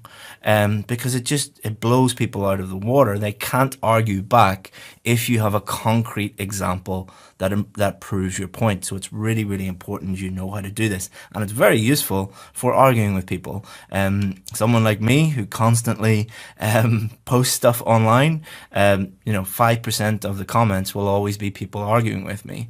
And all I have to do is just go, well, here's an example that proves my point. Thank you. Which is very, very useful. Okay, so examples do not need, in the context of the IELTS test, the IELTS writing test, examples do not need to be true, but they must make sense. So you're not expected to have like an encyclopedic knowledge of, data and research and all of these different things that you need to do. It's not like that. And you don't, it's not a lie detector test. It's not a truth test. You can make things up to fit in and help you prove your points, but they must make sense. They must be believable. You can't just make stuff up, out of thin air and it sounds totally implausible.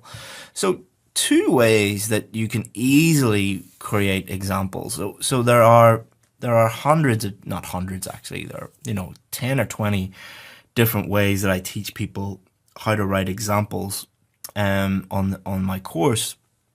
But let's just show you two very, very simple ones that you could use in your writing. So the first one is recent research concluded that plus what you're trying to prove, or a recent study found that plus what you're trying to prove. Now, for your purposes, don't worry about percentages and data and all of those different things. Just put a recent research concluded that plus what you're trying to do, or a recent study found that plus what you're trying to do, what you're trying to prove. So let's look at that, what those would look like. You can also use newspapers, magazine stories, a clip you saw on YouTube or a news story or something like that. Personal experiences, personal examples are okay, but you need to be very, very careful. I would avoid personal examples, personal circumstances. I'm not going to get into why or why not because it just takes too much time to explain. They're okay, but I would generally not use them. Again, think about explaining it to somebody who knows nothing. What would you use to help illustrate this to an alien from a different planet?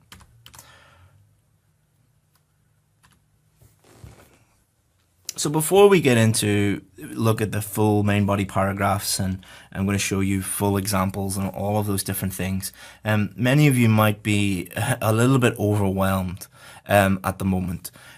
Do not worry. If this is not making complete sense right now, many of you have a mindset where you want to just get some quick tips, some shortcuts, and understand things immediately, and then get the score you need. That's not going to happen. It will take further implementation, further practice for you to fully understand and be able to do these things. Like imagine wanting to learn how to drive a car in one day, or wanting to learn how to ride a bike in 1 hour. You can learn how to ride a bike pretty quickly. You can learn how to drive a car pretty quickly, but not in an unreasonable amount of time. You need further implementation, you need further practice, you need further feedback. This is just the first stage of your preparation. Don't worry if you're going like, how am I going to do this? This seems very, very complicated. You will get it. You do not worry about this. So like, for example, in my VIP group, we do a whole module on examples. Plus we look at each of the different 5 essay types individually for all of these different things. And we also have like Facebook Live videos on examples in the VIP Facebook group. We constantly give people work to do.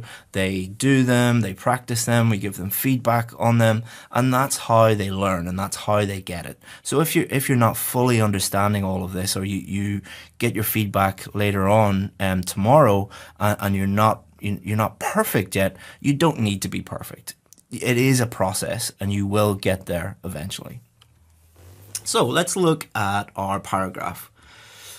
So this is because big data and the fact that we are all connected via the internet means that algorithms can learn basic tasks. So this is our explanation. I haven't put the topic sentence in here.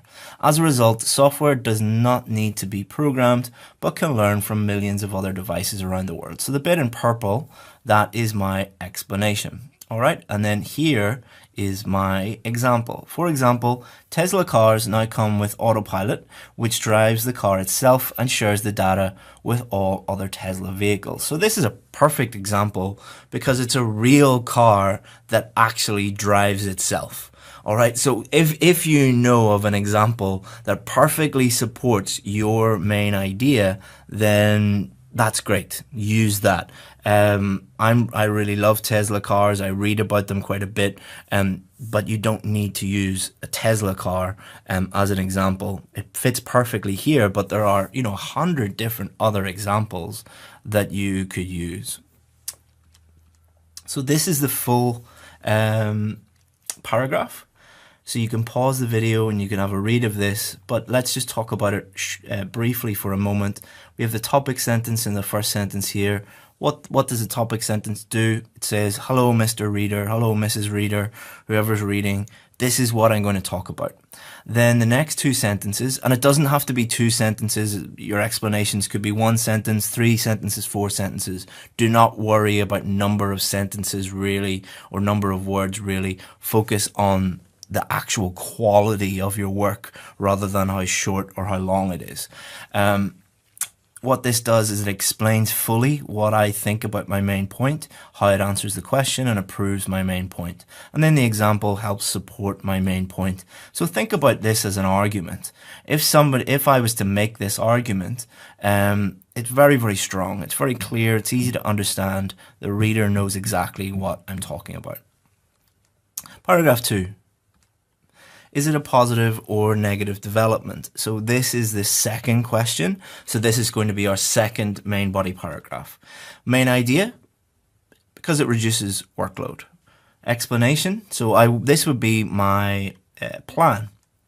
Explanation, AI does boring, repetitive tasks, freeing up time to do other things. Examples, Google Home, Amazon Alexa. I don't know whether you've heard of those before. Pretty big in the UK and the US. They're basically smart devices. They're devices that you have in your home and you can talk to them, and they use AI to answer questions and do tasks for you in the home. Uber uses AI within its app. Netflix uses AI to learn your viewing preferences, and many thousands of other examples. Am I going to use all these examples in my essay? No. This is to show you what I would write if I were planning this out. I would quickly just jot down some examples. I would write very brief explanations. My main idea would be very, very clear. And then what I do, how easy is it going to be to write a main body paragraph when you have thought clearly about this, you've got it all planned out, and don't worry about time, guys. This will save you time. If I was to just start writing a main body paragraph, it could take me, let's say if I'm an average student, it could take me, 10 minutes or 15 minutes. Let's say 15 minutes to write a main body paragraph. But if I spend 2 minutes or 1 minute writing all this out, it reduces that time from 15 minutes to 5 to 6, 7 minutes, something like that. So putting in the effort to plan things out really does make a huge difference when you're starting to write your main body paragraphs. So let's have a look at this. Automation should be welcomed because it frees people from the drudgery of everyday duties. So this is my topic sentence. So it's saying it's a good thing because it means we do less work. All right, that's basically what it's saying. So then I have to explain this point. Our day-to-day lives are dominated by menial, repetitive chores that take up much of our time. Automating these is possible, and technological solutions allow us to focus on more meaningful activities. Then I need to explain this. For example, there is now a robot that both cuts grass and hoovers carpets, and the manufacturers estimate that this will save the average person 3 weeks per year. Okay, so what I've done is I've said it saves you time. Here's how it saves you time. Here's an example of it saving you time. And then what I've done is I put a little further explanation onto the end here, just to show you that what a lot of students do is they think that there's only one way. And when I teach them how to do anything, they're like, okay, I'll stick exactly to that. Or some other students say, well, can we write 3 explanation sentences? Can we write 1 at the end? Can we write, like, you can pretty much do what you want, guys. And this is to show you that if you wanted to add a little bit of explanation at the end to really solidify it, you can do that also. Owners are free to choose what to do with these extra hours instead of being forced to carry out routine work. So it's just a further explanation. It's not a conclusion statement or anything like that. It's just a further explanation. Don't overcomplicate this and be like, do I have to do that? Do I not have to do that? As long as you have the 3 essential elements, the topic sentence, which always be first because it's a topic sentence, then you have your explanations, then you have your examples. That is going to help you write a clear main body paragraph that will help you prove your point, help you demonstrate that you know what you're doing. Okay, so now you're going to do the same thing for this question. So you're going to look at the question below and follow the steps outlined in this lesson to write a main body paragraph. So take a screenshot of this or write it down, whatever you have to do, and pause the video and you can have a look at this. You already have your introduction. So what I would suggest you do is, if you're very happy with your introduction, use that. If I highlighted some things in the feedback yesterday, that means that you need to redo your introduction and then use your introduction as kind of a mini plan that will help you write the rest of your essay. So let's look at some checklists, some things that you guys didn't do so well, how you can improve, and we'll look at some VIP samples as well. You probably have noticed that I'm a little different from your average teacher if you're looking at these lessons and looking at the feedback that I give you. One of our main principles in our company, so we have 10 key principles, is that we treat everyone how we would want our loved ones to be treated. So if my wife was doing the IELTS test or my son was doing the IELTS test, how would we treat them? That's one of the reasons why we've been so successful. We're not just putting stuff out there and not really caring about it. We deeply care about you guys and about the stuff that we put out there, and we really care that you get the scores that you need. So would I want a teacher to lie to my son or lie to my wife? No. So some of you have said that, you know, you're very negative when you're always criticizing us and you're always telling us that, we're not good enough. I don't want to lie to you guys. I don't want to tell you that, you're doing a good job and then you go and do the test and fail. I'd rather be very, very honest with you and point out your mistakes and point out your weaknesses so that you can improve. However, would I want a teacher to be negative all the time? No, I don't think that I should be negative all the time, and I'm not negative all the time, especially when you work with me on a daily basis or work with me more closely. But do realize that I have to be a little bit negative during these feedback sessions. I believe in being compassionate, so caring about the person that you're teaching, but many of you need the truth. And looking at your work, many of you are going to fail. There's no, and I'd say that the vast majority of you, if you continue down the road that you're going on and do not improve, then you're going to fail. I'm just being honest with you because I care about you, and I don't want you to fail, and I want you to start taking action. But you will pass, you will get the score you need if you change. But if you do the same things, you will get the same result. If you just keep doing the same things over and over and over again, you're going to get the same result. Fail, fail, fail, fail. You're going to have to make some big changes, guys, and you're going to have to start doing things in a different way. But if you do those, there is light at the end of the tunnel. So let's look at all of the common mistakes that I picked up from looking at all of the writing that you guys submitted. And what I want you to do is think about your own writing and if any of these things apply to your own writing, and then you can go back and apply that and improve. So many of you just did not follow the basic structure. So for example, with this one, so no real topic sentence, putting the example straight in there, not clear where the topic sentence is, the explanation and the example. As I said yesterday in the feedback, it's totally up to you how you structure your own essay. You're an adult. It's totally up to you how you want to do that. I'm just telling you based on years and years and years of experience helping people get the scores they need, that the structure that I suggest does work, and it is very simple and easy to understand. So I would strongly recommend that you follow that. If you don't want to do that, that's fine, but I would strongly recommend doing it. Same with this one. So let's have a look at this one. The benefits are numerous, and it enhances the transportation system of the country, thereby reducing road accidents and ensures proper conditions of cars. Okay, so I kind of know what you're saying here, but where are your explanations? Where are your examples? Where is the topic sentences? Again, you might say, oh, but this just does the job right, and this says what I want to say, but you have to give the examiners what they want. All right, so you have to understand what the examiners are looking for and then give the examiners what they are looking for. If you don't do that, you're going to really, really struggle. A lot of you just didn't have any paragraphing whatsoever. These are really easy marks to throw away.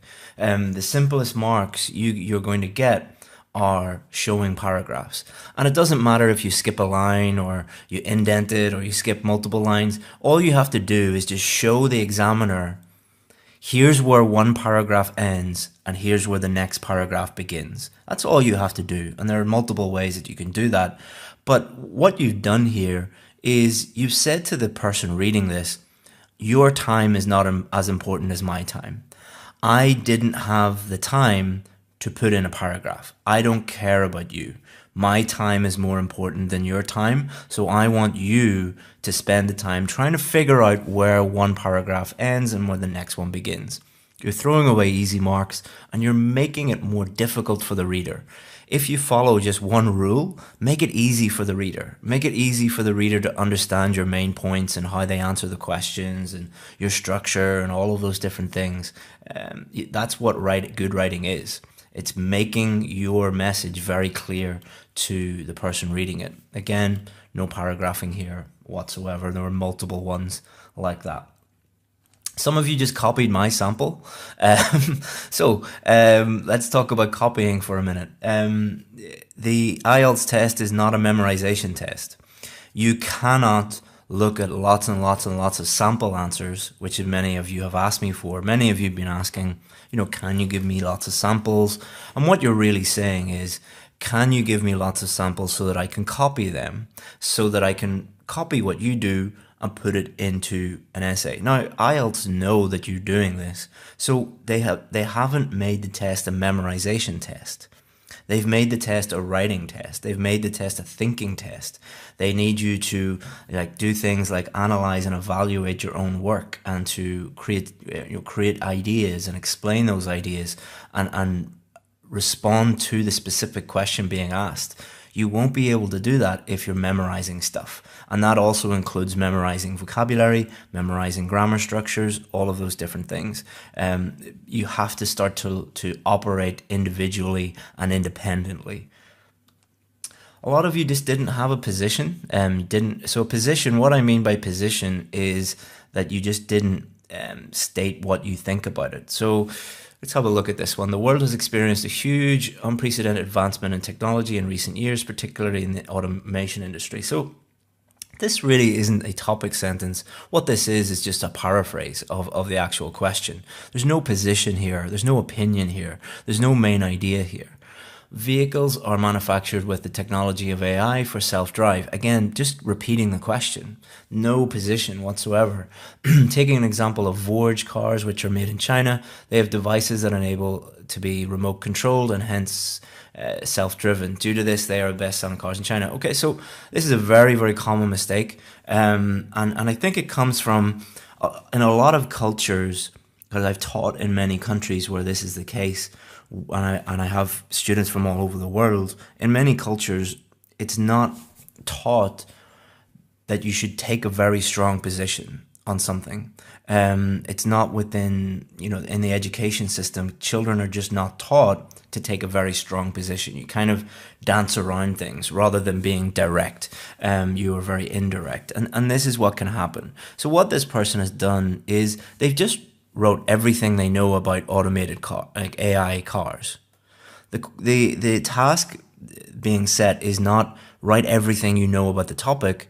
The task is respond to the specific question being asked to show how you understand the question and how you can clearly convey what you mean in a piece of writing. So that should be your goal, not write everything you know about the topic. Also, there were many of you, and this is very, very common, a very common mistake, massive focus on vocabulary. So your vocabulary mark is important, but it's 25% of your total mark. The person who wrote this thinks that vocabulary is the most important thing. Driverless vehicle, technological lift, automation sector, computer manageable programs, interpret human-like sensitivity, invest in further control. Like all of these things, they're showing off. They're trying to impress the examiner rather than just answer the question. And a lot of this vocabulary is wrong. So what's happening here is A, you haven't answered the question, so you get a low mark for task achievement. B, your answer is not clear, so you get a low mark for coherence and cohesion. And C, you have made lots of vocabulary errors, so you get a low mark for vocabulary. And also D, you might make lots of grammar errors because you don't know how these words operate in a sentence. So many people will look at this and think, wow, this person knows big words. They must be really good. Actually, it's one of the worst ones that we saw. Be very, very careful about showing off how amazing your language is. Again, this is not your fault.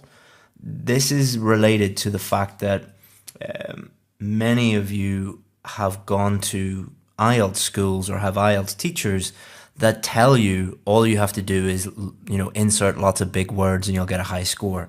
Now, if that were true, then all of you would get a really high score because that's what a lot of you do. Most of you don't get a high score. Why do you think that is? Do you think it's a good idea to keep doing these things that all of your teachers and websites and YouTube videos tell you to do? Or do you think that you should maybe change the way you do things and start doing things effectively? A lot of you had a lack of cohesion in your samples. So some of you wrote your introduction and included your introduction with your main body paragraph, which was great to see because one of the things that the examiners will be looking for is your ideas, your outline of your main ideas in your introduction match your main body paragraph. So this person has said this is due to the advancements in technology. Okay, so that's fine, no problems there. However, that needs to be in your main body. So their main idea here is manufacture more efficient cars than in the past. That's two different things. So what you've said is, to the reader, you've said, I'm going to talk about advancements in technology. So they're expecting that, and then you talk about something else. So it's kind of like going into a restaurant and the waiter is saying, yeah, our special today is steak. Would you like a steak? You're like, yeah. You're sitting there, you're expecting a steak, and then they bring out a bowl of ice cream. It's like, there's no cohesion there. There's no congruence there.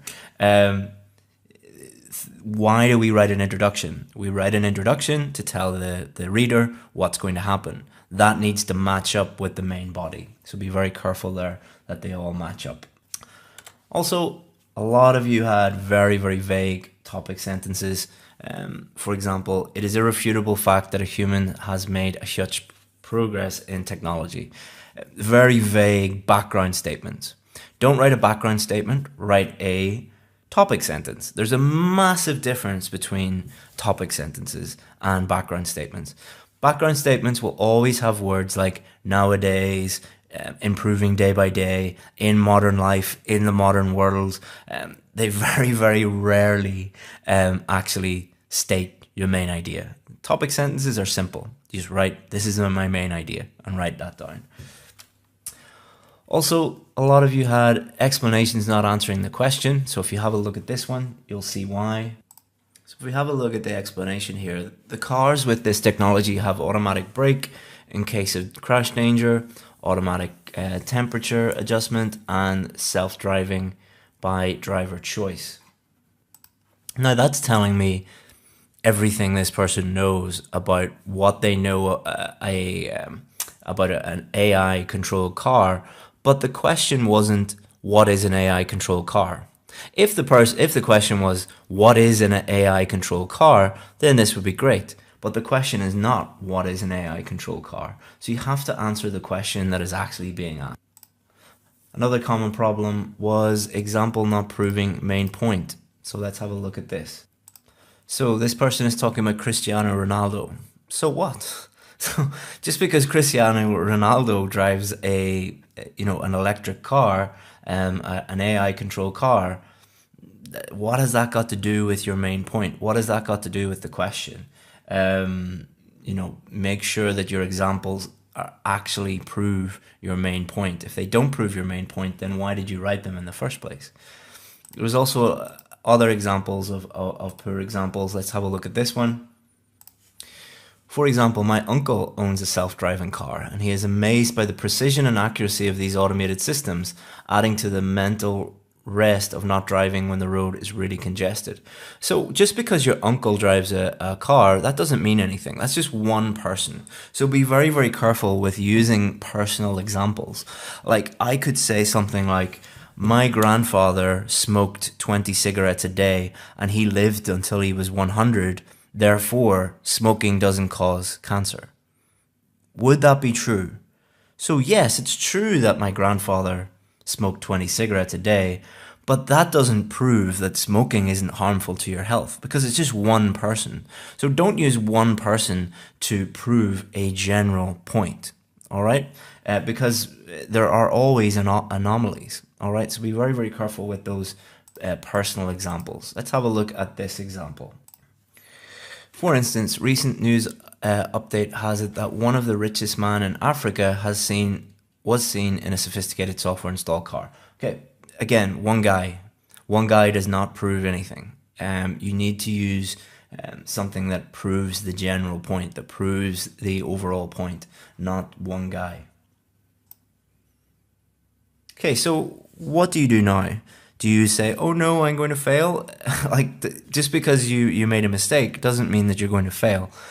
If you continue to make these mistakes, you will fail. But what you need to do is look at these common mistakes and then honestly evaluate your own writing and look at it and then correct it and work on it and continue to think about these common mistakes. If you do that, you're going to improve. If you don't do that, you won't improve. It's very, very simple. You'll hear me saying this a lot, like keep it simple. It's very simple. I try and think of things in as simple terms as possible. Now let's look at some of the samples from our VIP students. So I asked them to create some samples for you guys so that you can see the difference and so that you can see an effective main body paragraph. Okay, here is a VIP sample. What I want you to do is just look at each sentence and think about what that sentence does. So let's look at the first sentence. Artificial intelligence is being introduced to many vehicles to reduce the number of road traffic accidents. So, do you know what this person thinks about the question? Absolutely. It is very clear and easy to understand. If you read this main body paragraph, Would you find it easy to understand it from the first sentence? Absolutely. So it's very clear what their main idea is. Their next job is they need to explain how this main idea answers the question. Next sentence. This is because thousands of people are killed on our roads every year and AI can control cars better than human beings.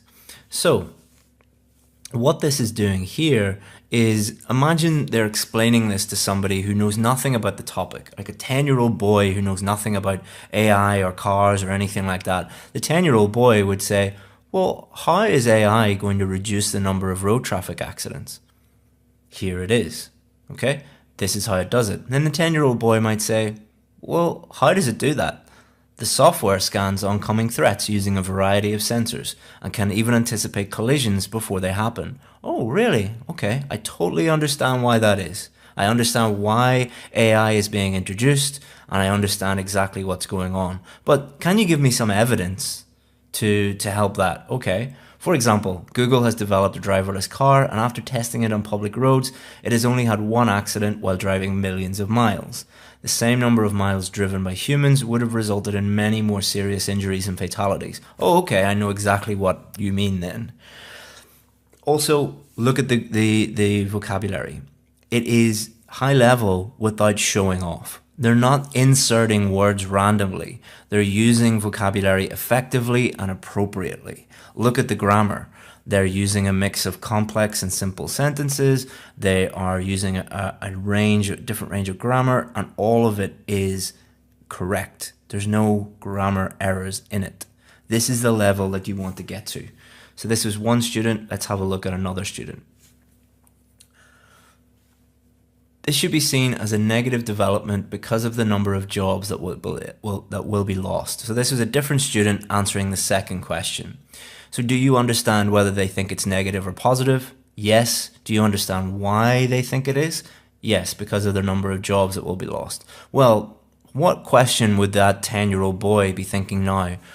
How will AI cause jobs to be lost? Let's see if they've answered that question. Automation will always be more attractive to companies and consumers because it is much cheaper than human labor. Drivers account for a large proportion of the workforce in any economy, and removing them will result in mass unemployment because they will be replaced by machines. Oh, okay. So it's cheaper to have machines, so people are going to lose their jobs. I understand that. Do you have any evidence for that? For instance, Uber is developing new driverless taxis that will not require a person to operate them, and it is estimated that this could lead to around 300,000 taxi and Uber drivers losing their livelihoods in the UK alone. So this was a newspaper article that was in the Times, I believe, not so long ago. One of the things we do with our students is we encourage them to be reading the news every day. And then that's where, a lot of you were asking yesterday, what happens if I know nothing about the topic? Well, you shouldn't know nothing about the topic because you should be reading in English every single day. So let's have a look now at a checklist. Here are some things that you should have in your main body paragraph, some things you should be thinking about. So, does my main point match what I stated in the introduction? It should. Is my topic sentence clear? Does my explanation actually explain how my main point answers the question? It should. Does my example make sense? It should. Does my example directly support my main point? Why would you write it if it doesn't? Number 6, have I used vocabulary in a way that makes my writing easier to understand, not more difficult to understand? Is my vocabulary accurate? In other words, do you understand how to use the words, and do you understand the meaning and the collocations and everything about that word before you put it into your writing? Is my grammar accurate? Can I understand what I've just produced? If you can't understand it, nobody else is going to be able to understand it. Is it clear where one paragraph ends and the other begins? Paragraphing. And if you can answer those, and I've just made it really, really simple for you guys. It's so easy to understand this now. And literally you just need to apply this to your own writing and you will get better. So today we're going to look at what is a conclusion, and we're going to look at how to write a conclusion. Then we're going to look at proofreading and checking. These are two slightly different things. We're going to give you a checklist of things that you need to have done in your essay, and you can do this at the end of your test. And we're also going to look at time management a little bit. We're going to look at a demo, going to show you what to do, and then it will be your turn to write your full essay. So we're going to give you a completely different question to do. A double question, but on a different topic, so that you can apply all of the different things that you have learned this week, and that you can activate that knowledge, do the thing, and then I'll give you feedback later today. Okay, so what have we achieved so far this week? We've looked at how to write an effective introduction. We've looked at how to write effective main body paragraphs, and now we're going to complete our essay with how to write a conclusion and check our essay at the end. So let's have a look at the question. Nowadays, more tasks at home and work are being performed by robots. Why do you think this is happening? Is it positive? Is it a positive or negative development? And this was the introduction that I showed you. Just to clear something up, many of you said, why did you use robotics when you told us that robotics was not allowed? You couldn't change AI to robotics. I'm not changing AI. I'm changing robots to robotics. So again, guys, be very careful to understand the actual question and read the question before jumping to conclusions. All right, so what is a conclusion? This is where we state our opinion. So before we move on, many of you might be like, what? Opinion? We're not doing opinion essays. What is he talking about? Don't worry, we'll discuss that. This is where we summarize our main ideas. So the two primary things that a conclusion is it's a summary of your main ideas, and it's a clear statement of what you think about the question, your opinion, or another way to say your position. So the conclusion is your position plus a summary of your main ideas. Read any academic paper, any academic journal, and you'll be able to find the main points in the introduction and the conclusion. The best advice that I ever received from a teacher was from my old high school science teacher. And he used to give us, he was an amazing teacher, and he was always pushing us to go further and to learn more. And he's a very inspirational guy, and taught me a lot about science and about teaching. And he used to give us university level scientific academic journals, and we would look at them and say like, oh, these are like thousands and thousands of words long. How will we ever learn this? His name was Mr. Rafferty, and he said, easy. What you do is you read the introduction, then skip everything else, and then just read the conclusion. By reading the introduction and the conclusion, you will understand everything in that journal article, because that is where everything is summarized and stated, and everything is very clear and easy to understand, and you don't need to read the rest of it. And that was the best advice I ever got, because it meant that I did really well in university, because when I looked at journal articles, I would just read the introduction, read the conclusion, and it was very easy for me to understand everything in it. This is why you need to write a good introduction and conclusion, because that's what they're supposed to do. They're supposed to, the introduction is, hello, Mr. Reader, Mrs. Reader, this is what we're going to discuss. Conclusion, hello, Mrs. Reader, Mr. Reader, this is what I just discussed. A summary of everything. But there's no opinion. So many of you might be asking, like, we didn't do opinion questions. We just did double questions.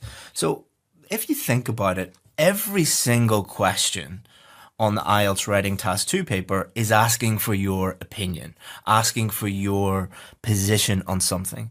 Let's think about this for a second. Imagine you get a question that says, what are the advantages and disadvantages?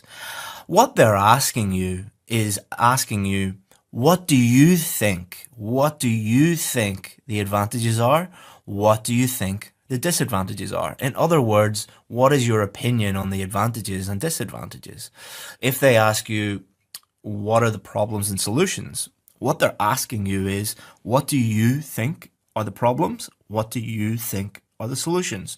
So every single question might not be asking you for your opinion, so asking you, in my opinion, I think this, by stating what you think the advantages and disadvantages, problems and solutions, answering the double questions. You're stating what you think about something, and that's what you need to do in your conclusion. If you got a double question like this, why is this? That's asking for your opinion. Is it a positive or negative development? That's asking for your opinion. It's asking for your position on, do you think this is a positive or negative development? So once you start to understand that, the questions become much easier and more straightforward. So there's 3 elements to a good conclusion. A cohesive device, which is a linking word, your opinion, in other words, your position, what you think about the question or questions, and a summary of your main ideas. That's all it is. Okay, so let's look at each of these elements in more detail. Cohesive device. You're only going to write one conclusion in your IELTS writing test, so learn just one way to start your conclusion. Some students that I work with say, can you give me 10 different ways to start a conclusion? It's like, why? Why? That would be a complete waste of your time and waste of, your brain can only store a certain amount of information. You're only going to write one conclusion, so just learn 1 or 2 ways to start your conclusion. And those are, in conclusion, to conclude. You don't get any extra marks for writing anything fancier than that. So why would you learn 10 or 12 different ways to write, in conclusion? Also, don't ask me in the comments, how about this way? Or how about this way? Or can we do it this way? Can we do it that way? The reason why I'm saying don't do that is you only have a certain amount of time before you start writing your test. The clock is ticking between now and you doing your test. Don't waste time on things that don't matter. The other 10 ways that you can start your conclusion do not matter. Just focus on what actually matters and ignore all the things that do not matter. And that will mean that you're spending all your time focusing on things that will actually improve your score, and you're not wasting your time on anything else. Now you're going to reiterate your opinion. Reiterate means state again, because you've already stated your position or your opinion in the introduction. Now you're going to state it again. Number 1, do not worry about repetition. Many of you have been saying to me over and over and over again, my teacher says you can't repeat anything. My teacher says you can't repeat anything. Okay, if they say that to you, number 1, say, why does Chris get all these really, really high marks? Are they fake? Is he lying to us? Or maybe you have not understood the official marking criteria. This is the official marking criteria. This is what the examiners use in every single country, in every single sentence, or center, sorry. And what does it say here? Presents a clear position throughout the response. Throughout. Presents a clear position, in other words, opinion, throughout the response. So not just in one place, throughout the response. So maybe your teacher is correct and I'm wrong, and the official IELTS marking criteria is wrong. I'll let you decide which one is, who is correct and who's not correct. So paraphrasing. Do not worry about repeating your main ideas again, but this does not mean that you can copy the same words. So you have already stated your position in the introduction. If you don't understand this, go back and look at the introduction module, the introduction video. So we take our main ideas from the introduction and we paraphrase them. This makes it extremely simple to write a conclusion and ensures that your position is clear throughout the whole essay. And again, some of you might be saying, but I don't know how to paraphrase. If you don't know how to paraphrase yet, you're not ready to get the score that you really want yet. You will get there eventually, but saying, I want a high IELTS score, but I don't want to paraphrase, that's like me saying, I want to buy a Ferrari, but I don't want to spend any money. What you want and the price that you have to pay You have to pay a price for everything you want. That price could be money. Like if I want a Ferrari, I have to pay money. For you guys, the what you want is a high IELTS score. The price that you have to pay is work and effort and sometimes money by seeking out someone who can show you exactly what to do. There's a price to be paid for everything. Summary of main ideas. Someone should be able to read your conclusion only and tell you what your main ideas are. So somebody should be able to look at your writing, your essay, ignore the introduction, ignore the main body paragraphs, and just focus on the conclusion and tell you exactly what you just wrote about, exactly what your main points are, exactly what your whole essay is about. Again, don't worry about repeating your main ideas, but you just paraphrase. You must paraphrase. This will make the conclusion easy to write and ensure you summarize your main ideas. So here's a demonstration of that. Okay, so here is my introduction. Robotics increasingly play a role both in the home and the workplace. So that was the question being paraphrased. Okay, that was the very first sentence. This is occurring because of advancements in technology. So that is my opinion plus my main idea. This is occurring because of advancements in technology. That's my position on the first question, and that's my main idea also. And it should be seen as a positive development. That is my opinion, because it reduces a person's workload. That's my main idea. So what the question is about, my position on it, my main ideas are all in the introduction. Now we need to just take this and we need to create a conclusion. Let's see how we've done this. In conclusion, machines carry out tasks for us due to the fact that engineers and computer scientists are pushing the boundaries of science and engineering. And these innovations should be welcomed because they emancipate humankind from routine toil. I used a lot of really high-level vocabulary in there, guys, because many of you were asking for this and saying that the stuff that I was writing was too simple. Another reason why I don't use like really high-level vocabulary is it makes it really difficult for you guys to understand it. Many of you might be looking at this and going like, routine toil? Emancipate? What does that mean? I mean, this is way beyond a band 9. You do not need to use vocabulary at this level. But for you guys that are complaining that my work is too simple, there you go. Always check the question again. So you should be going back to the question. You should be thinking about the question. You should be thinking about your introduction. Does it match up? Does it answer the question? Then your conclusion. Okay, does it match up with the question? Does it match up with the introduction? Does it mean the same thing? And then you're done. Remember, the examiner should be able to look at your conclusion only and understand that you've understood the question, that you have a clear position, and what your main ideas are to support that position. Do that, and you'll write an excellent conclusion. But that's not the end of your journey. You need to proofread. Why do you need to proofread? Number one, everyone makes mistakes, guys. Everyone. Every single time I write an essay, I make mistakes. Every single time I do a lesson like this one, I make mistakes. I have to proofread it. Every single person on planet Earth has to proofread. So if Oxford professors or Cambridge professors need to proofread, then you probably need to do that too. I make crucial errors every single time I write something. You make multiple crucial errors in multiple sentences every time you write. This is not I'll do this if I have time. This is not an option. It's an absolute necessity. You need to do this if you're going to get a high score. So how to proofread? You should proofread 3 times.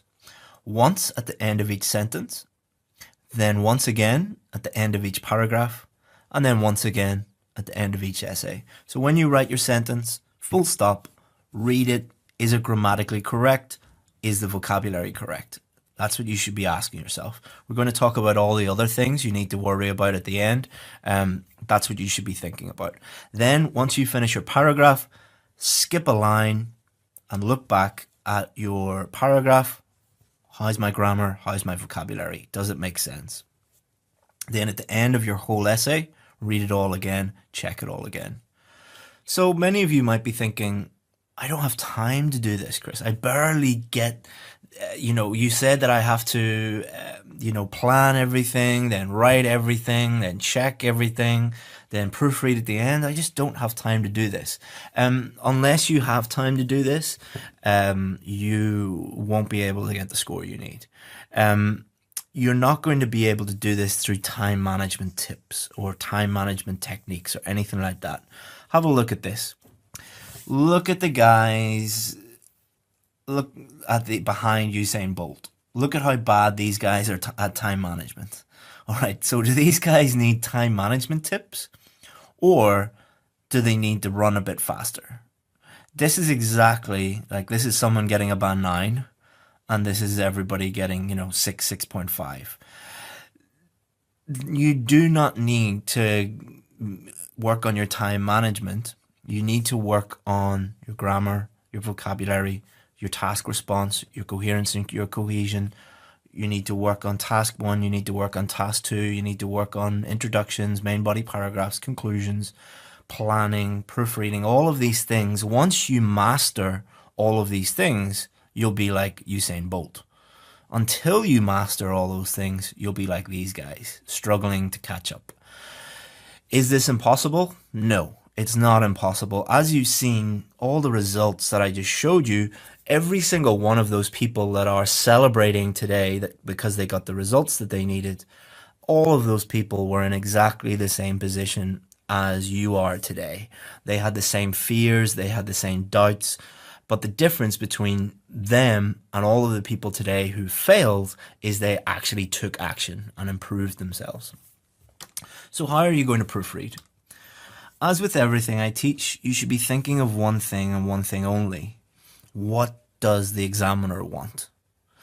You should only be looking for mistakes that the examiner will pick up on. As with everything I teach, you should also be thinking strategically.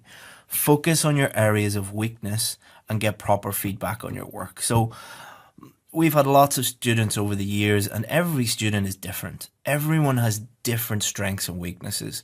Some students might really need work on articles, another on prepositions, another on tenses, another on vocabulary collocations, another on spelling, another on introductions, another and any combination of those things. Becoming aware of the main reasons why you are getting 6 or 6.5 and not getting the score that you need is the most important first step to proofreading your essay. Because if you don't understand those things, you don't really know what you're looking for. If you have an expert giving you feedback on your writing, you know the things, because they'll constantly, like when I send back essays to our VIP students, it's just a sea of red. They just see red everywhere. Fix this, do this, this is wrong, this is wrong, this is wrong. And that's not me being overly critical. It's just to be honest with them and open with them and show them these are the things you need to improve. And then when they're in the real exam, they'll be looking out for those things. So here are some of the things that you should be looking at when you're proofreading. Word count. Did you go over the word count? Did you answer the question? Is your message clear? Is it how you answered the question? What you think about the question? Your position? Is it clear? Are your points consistent? In other words, does your introduction, main body paragraphs, and conclusion, do they match up? Is your position clear throughout the essay? Did you develop your main ideas, or do you just have lots of ideas that are undeveloped? How's your grammar range and accuracy? How's your vocabulary range and accuracy? How did you use cohesive devices? How's your paragraphing? These are just some of the things that you should be thinking about. These things should be at the top of your mind, so what you're actually thinking about when you're preparing, when you're practicing, when you're planning, when you're writing, when you're proofreading. So it's not proofreading starts, months before you even think about booking your test, because you want to minimize the amount of proofreading you have to do, and you do that by starting today, by preparing properly. And then when you're practicing, think about your weaknesses. When you're planning on exam day, think about the things that you need to do. When you're writing, think about how do I give the examiner exactly what he or she wants. And then when you're proofreading, your proofreading's easy, guys, because you're just looking at it and going, okay, just checking off. I know that I've prepared properly and I practiced and I've got feedback on my work and I know exactly what to do. And yeah, good. I'm going to get the score that I need, move on with my life and forget about Chris Pell and IELTS and all this silly stuff, so that you can just, move on with your life and get over this obstacle, and leave me to worry about IELTS. All right, guys, so this is your turn to put into practice everything you've learned this week. Artificial intelligence will soon replace teachers in the classroom. Do you agree with this statement? What is an alternative to traditional face-to-face teaching? Write the whole essay using everything you've learned to write a Band 7 essay. Hello and welcome to the final lesson of IELTS Essay Builder. Well done for making it this far. And what we're going to do is give you your final feedback and do this through a live demo. So what we're going to do is I'm going to do a full demo lesson. So what I'll do is I'll share my screen and I will do the question myself. And what I'll do is I will take you through how I would think about the question, how I would think about writing it, and write it live on the screen for you. So this will bring together all of the things that we have learned throughout this course, and so that you can learn from it and compare your own writing and compare your own thinking. Also, what we'll do is we'll talk about how to take things to the next level. We do have a very small number of places available on our VIP course, and I'll tell you a little bit about that at the end of this video. Okay, so hopefully you can see this. This is a document on Google Docs, and what I'm going to do is I'm going to look at the question that you have already attempted, and I haven't looked at it, I haven't prepared an answer or anything like that, and I'm going to just do it as if I was a student doing the test. Obviously, I have to talk you through it because you can't read my thoughts, but I'll try and talk as much as I can about how I'm thinking about the question and as I write it. Now, because I'm doing it live, I will make small mistakes, and that's all part of the process, and I'll go and edit it at the end as you would do in the real exam. Now, let's start. So the first thing we need to do is we need to understand the question. So artificial intelligence will soon replace teachers in the classroom. So artificial intelligence, AI, deep learning, computer learning, whatever way you want to put it, will replace teachers in the classroom. So this is going to understand this. I need to think about teachers and education. So what we're going to have is we're not going to have teachers. Instead, we're going to have artificial intelligence. So students will be learning by looking at computers or speaking to, an AI robot or something like that, and it will be in the classroom. So I understand that, and that's going to be in the near future. So it hasn't happened yet, but it will be in the near future. So in the test, the first thing I would do is just sit calmly and not try and think of any ideas or not try and think of how to answer the question at all. Do one thing at a time and just think about what this means. Because if you don't understand what it means, then you're not going to be able to answer the question. The next thing I'd do is I would look at the type of question it is. So we have two clear questions here, so it's a double question. So I understand what that one is. So what I would do now is I would just separate this out. Most people are not good at multitasking. What you want to do is give each question just total focus. So I'm going to ignore this question for the time being, and I'm just going to look at this one. So do you agree with this statement? So there's only two possible answers to this. Again, as I always say, keeping it simple, there's only two possible answers. Yes, artificial intelligence will soon replace teachers in the classroom, or no, they won't. Now, you could give your personal opinion, but the best way to answer this is just which one can I easily write about? Which one is the easiest to think of an idea, explain that idea, and to support with an argument, support with evidence. And I think the easiest one, because it's the near future, you're not talking about 100 years. No, I don't think that they will replace teachers. And the reason for that is I can think of, immediately 2 or 3 really good reasons why they won't, and I can explain that, and I can support that with evidence. So I'm going to think no for this one. So what I need to do now is think of an idea. So I would just think, imagine I'm sitting with a friend and they said to me, do you think that artificial intelligence will soon replace teachers in the classroom? No. So why would I think that? What would be the first reason to pop into my head? Another way to think about it would be, if this question was asked, if 100 people were asked this question just randomly, what would be the most common reason? I'd say there'd be 2 most common reasons would be teachers are needed for support. So that's things like, feedback and discipline, things like that. So, a computer can't really provide feedback. It can't really get, control children, especially young children. So that would be idea 1. An alternative idea would be AI is not advanced enough. AI just isn't smart enough yet to really teach children or teach anybody. It's not just children. So it's talking about the classroom, but adults are in the classroom too. So it wouldn't just hone in on children. So what I do here is kind of put these together and put AI is not advanced enough to provide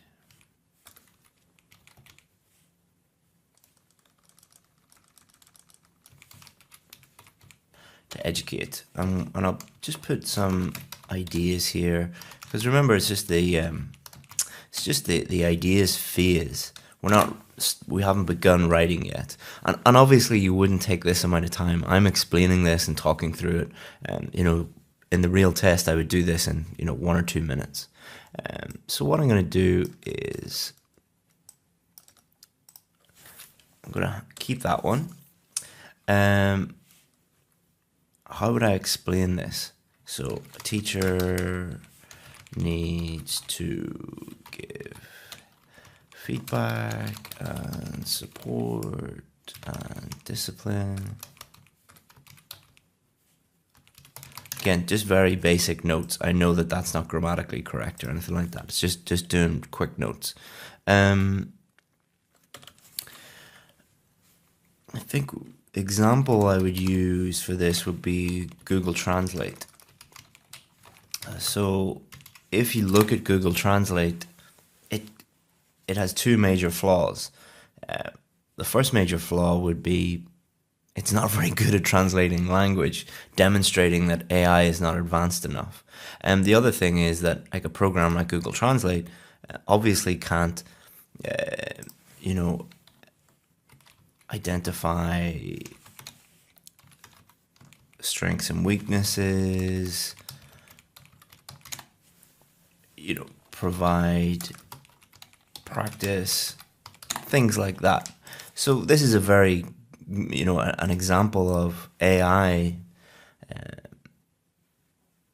an example of a computer program that isn't a tool that is involved in education, but it's just not there yet. Maybe in 20 years it will be, but not there. So we already have like the bones of the structure of an argument here. You wouldn't go into too much detail, just very brief notes. And then what you would do is just stop thinking about this one and move on to the next one. And again, it's taken me, I don't know how long to do that, but in the real test it would be, a minute or two just to note down these things. So what is an alternative to traditional face-to-face teaching? Okay, so idea that will pop into my head would be an online course, because I run an online course. But online course, a teacher can remotely do all of the things that a regular teacher can also do. Also access to the best teachers in the world. You know, in your local area, you might not have access to really good teachers, but if you're using an online course, normally, you know, you could have access to literally the best teacher in the world, and they could be on the other side of the planet. Example,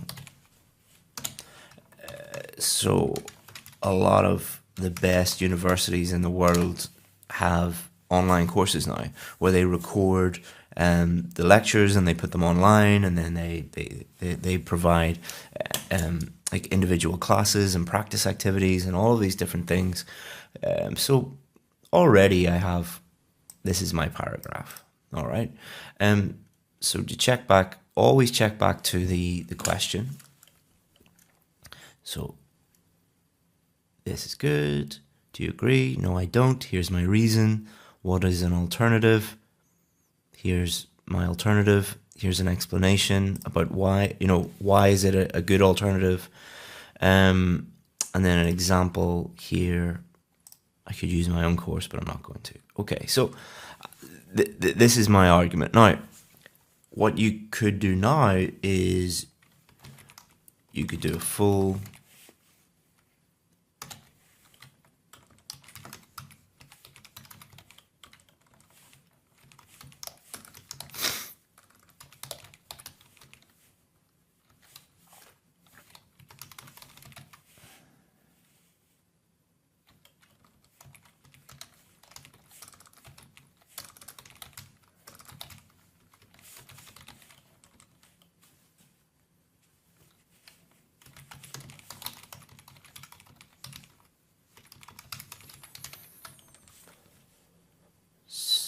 let me just obviously you won't be able to color code in the real test, but just it'll make it easier for you to understand this. Main body paragraph 1.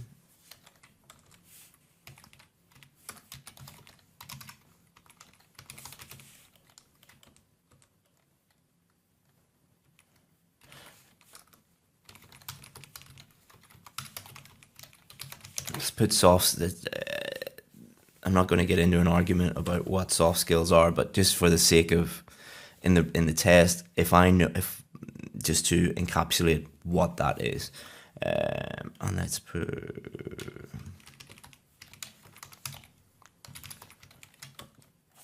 so that's my main body here, main body 2. Online courses,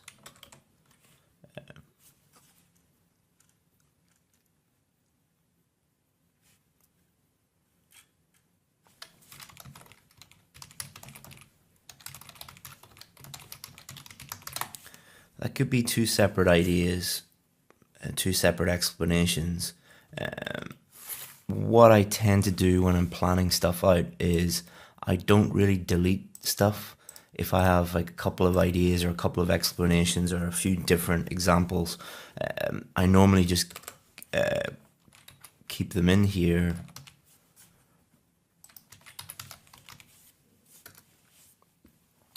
So that gives me the freedom when I'm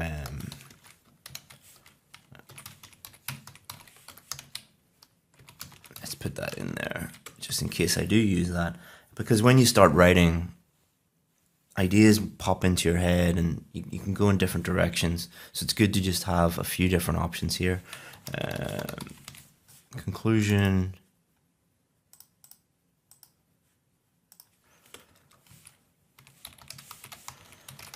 Summary of above. So what this does, so now we have our complete plan. And what this does in the real test is it allows us to be certain about what we're doing. Because if you don't have a plan, you don't know where you're going. Like, and there's this quote, I think it's Warren Buffett said, who's, you know, was the richest man in the world. An idiot with a plan can outperform a genius without a plan.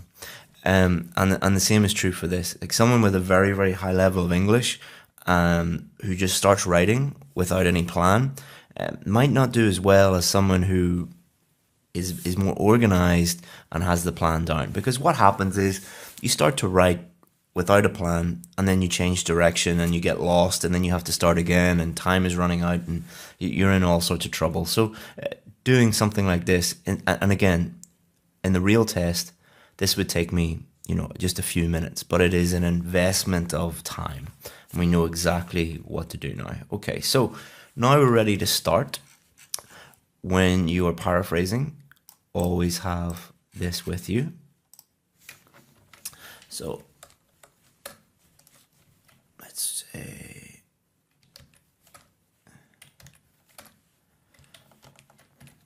so normally you wouldn't just abbreviate words. Like I've shortened artificial intelligence to AI, you know, let's say FBI, everyone knows that that's the Federal Bureau of Investigation. CIA, everyone knows that's the Central Intelligence Agency.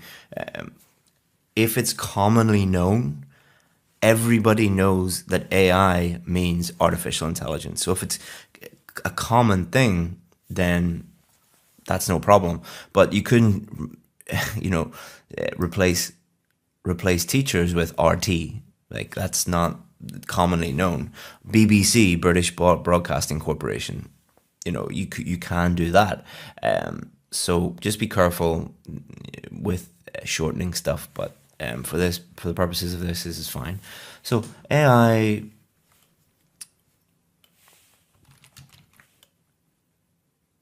could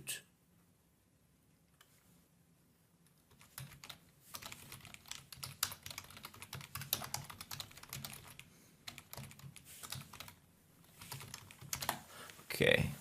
So AI, artificial intelligence, could take the place of, will soon replace, could take the place of teachers. I'm going to keep teachers because in the test, what might happen is when you're paraphrasing, you might be like, teachers, teachers, teachers, teachers. I can't think of anything. Oh, I can't think of it. And then you're wasting time and then you panic. Like if you have to replace one word or you can't replace one word, that's no problem.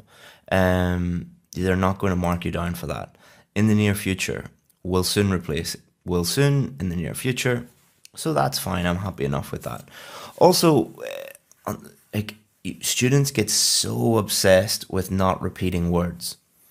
For key words that have no or very limited ways of changing them, it is fine if you do repeat them. You should change them as much as possible, but only as much as possible. There's a limited number of ways that you can change teachers. Teachers, you could have educators, education, you know, people that teach, things like that, and we'll try and do that as much as possible. But remember the purpose of the test. The purpose of the test is to assess whether you can clearly communicate in English through writing an essay.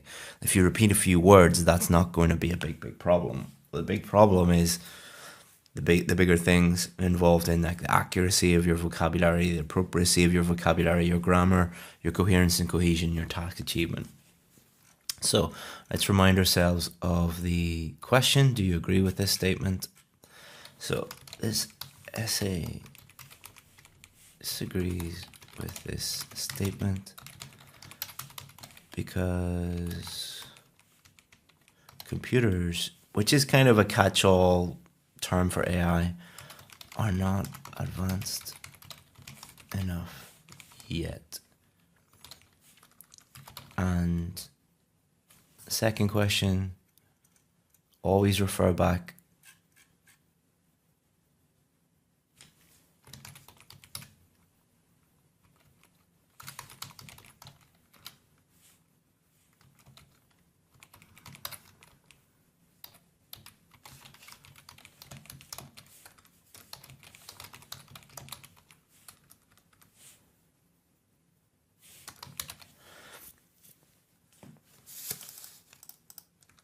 and students can effectively use online courses.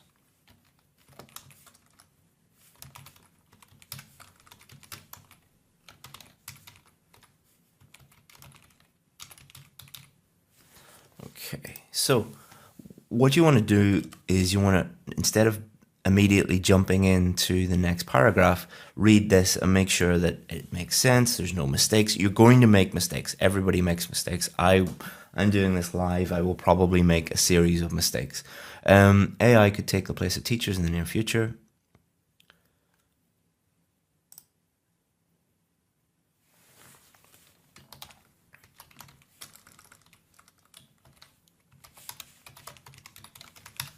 Many believe that AI.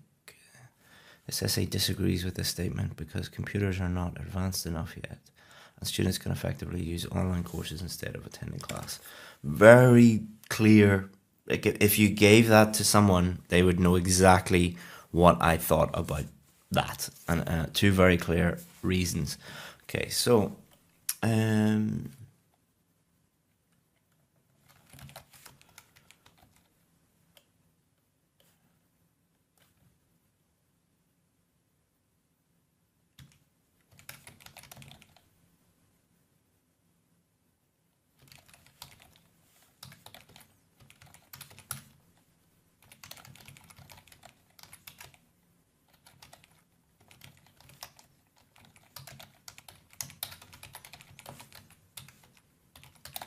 So computer learning is not at the stage yet where it can do the job of an effective educator. Okay, so I'm saying that they're not advanced enough yet. Exactly what I said up here. This is, so I need to explain that this is because students require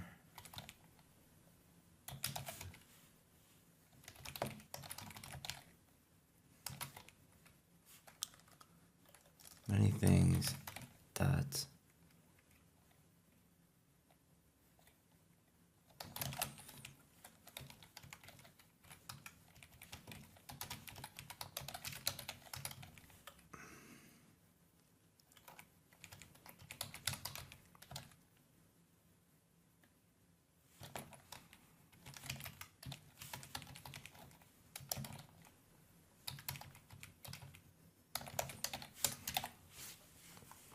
it's because students require many things that a computer cannot provide, such as feedback, emotional support, and assessment.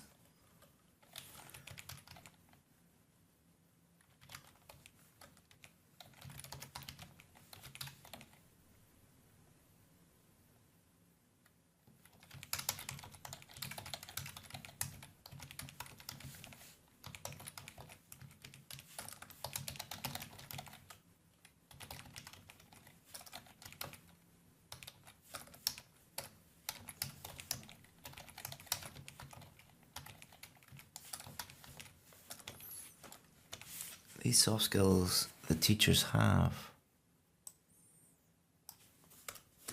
are absolutely essential for the proper education of a child or adult. There is no computer program that can compete with human beings. And there is no computer program that can compete with human beings.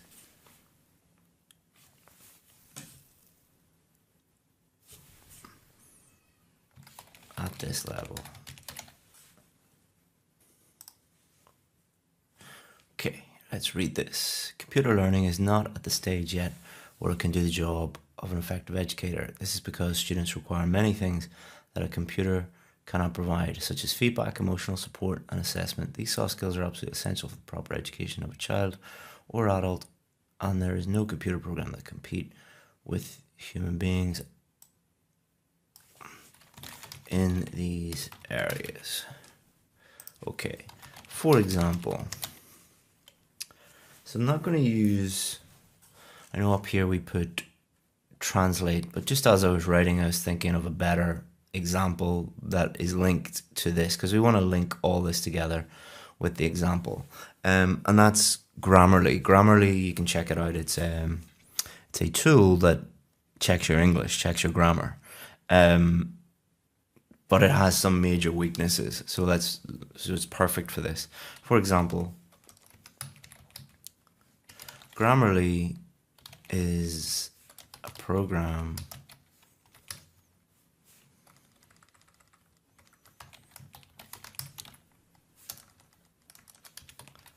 an application that can check for grammar errors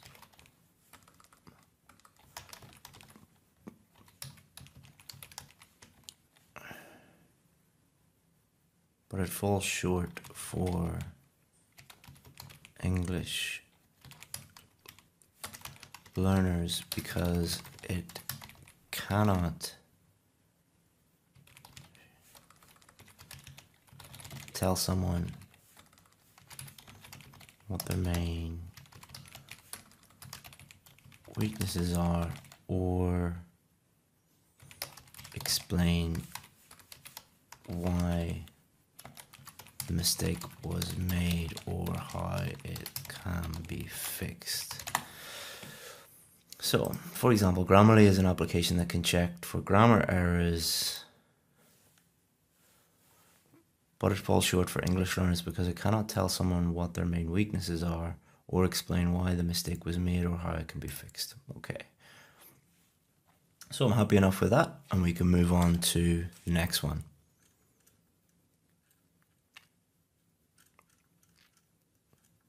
So remember, alternative, check back here. However, online courses can be used by teachers to improve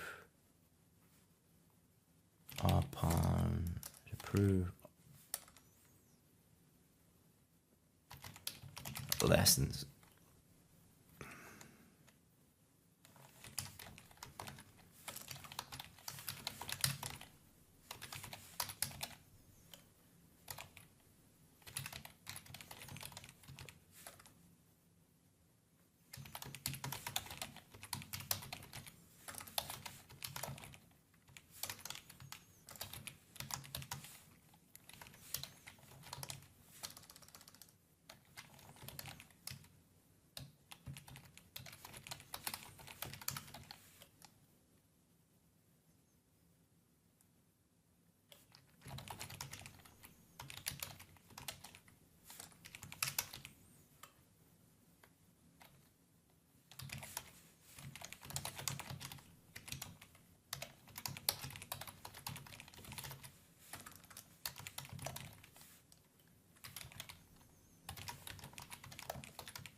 Okay, so just explaining how do online courses make education better. So, compare IELTS is a really good example. Compare your local IELTS teacher who maybe doesn't know much about IELTS, but is working out of their local school, and compare that with the very best in their field who can record lessons and through things like Skype provide interactive feedback, or through online course platforms provide practice activities, and it just enhances the whole experience.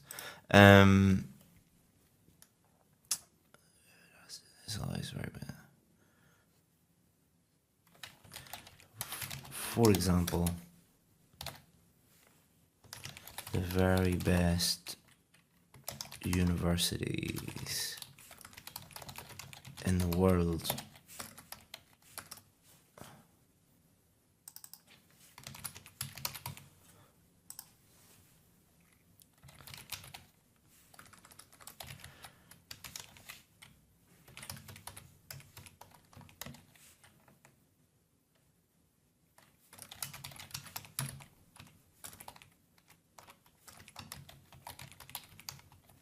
And I offer online learning platforms that allow anyone in the world to learn to, let's put, enjoy their courses for free, and also have the option of having feedback sessions with their tutors through Skype. Okay, let's have a read of this. However, online courses can be used by teachers to improve lessons. That is to say that they could enhance their ability to teach by using technology.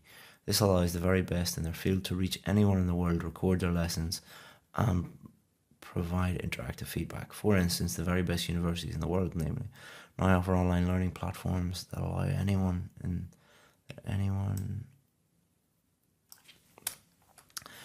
to enjoy their courses for free, and also have the option of having feedback sessions with their tutors through Skype.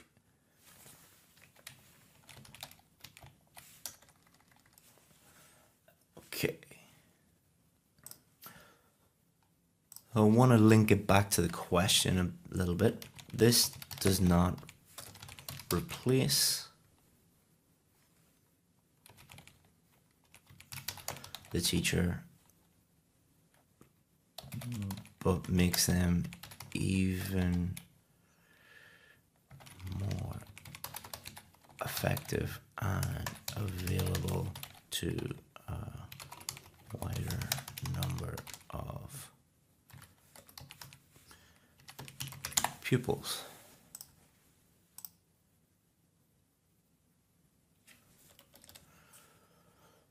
Okay. So I'm happy enough with that, and I can do the conclusion. So the conclusion, what I'm going to do is look up here at the introduction, and I'm just going to paraphrase this.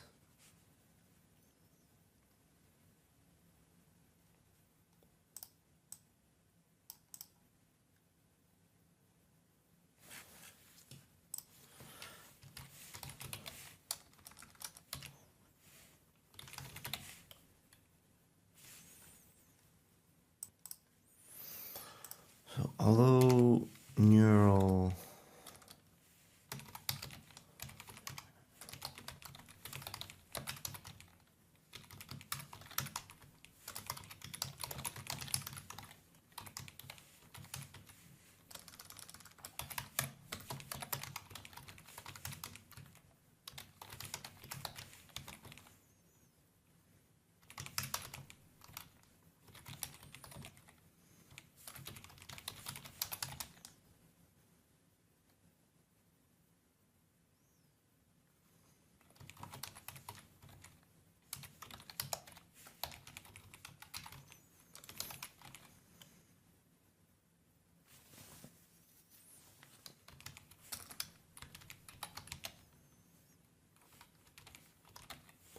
they've not reached the point where they can educate at an effective level due to lacking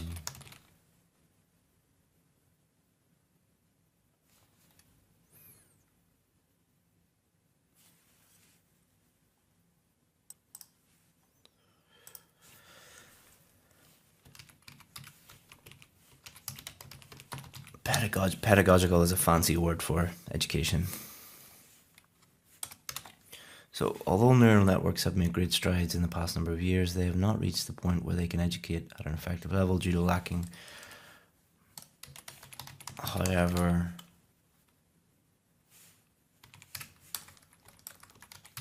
teachers, I know I've repeated teachers many times, I'll explain this in a second. However, teachers can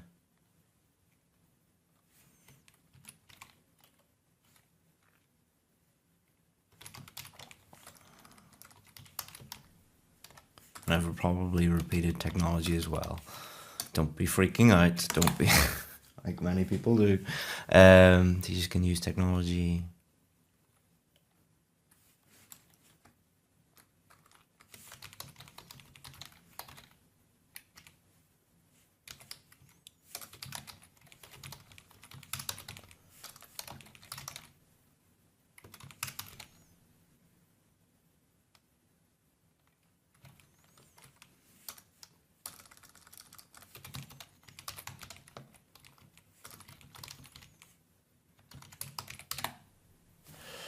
Okay.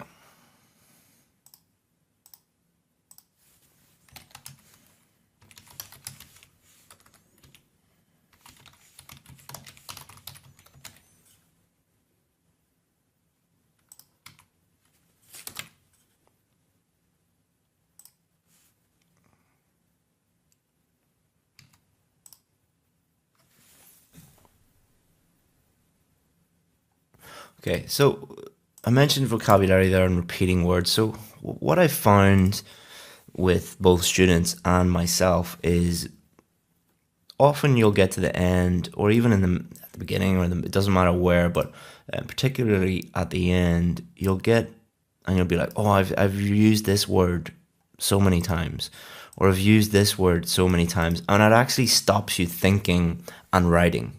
And what you need to do is you need to write, you need to think, you need to get the answer on the paper. So a lot of people think that it is a vocabulary test instead of a writing test. So it's better to repeat some words, and then what you can do is you can go back and look and see, have I repeated these words? Is there any way that I can vary them at the end? Because it's very, very difficult to think of vocabulary, writing, ideas, all of these different things at the same time. It's better just to focus on one thing at a time. So, need to read this. Although neural networks have made great strides in the past number of years, they have not reached the point where they can educate at an effective level due to lacking pedagogical skills. However, teachers can use these tools, particularly online courses, to enhance their teaching and help even more people learn. Okay. So now what I need to do is I need to read the whole thing. Again, to check grammar, to check vocabulary, to check all of these different things. So let's delete that.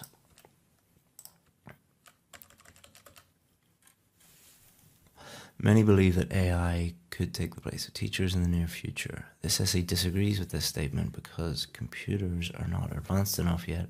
Students can effectively use online courses. Okay. Computer learning is not at the stage yet where it can do the job of an effective educator. This is because students require many things that a computer cannot provide, such as feedback, emotional support, and assessment. These soft skills are absolutely essential for the proper education of a child or adult, and there's no computer program that can compete with human beings in these areas. For example, Grammarly is an application that can check grammar errors, but it falls short for English learners because it cannot tell someone what their main weaknesses are or explain why the mistake was made or how it can be fixed. However, online courses can be used by teachers to improve lessons. That is to say that they can enhance their ability to teach by using technology. But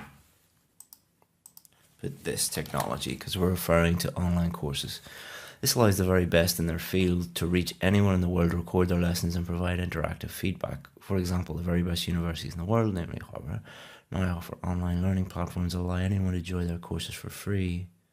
Let's say lectures.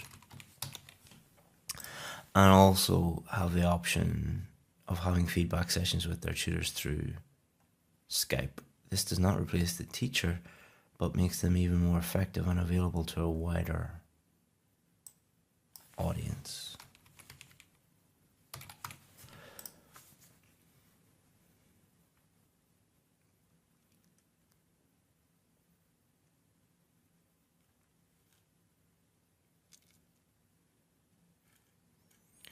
Although neural networks have made great strides in the past number of years, they have not reached the point where they can educate at an effective level due to lacking pedagogical skills. However, teachers can use...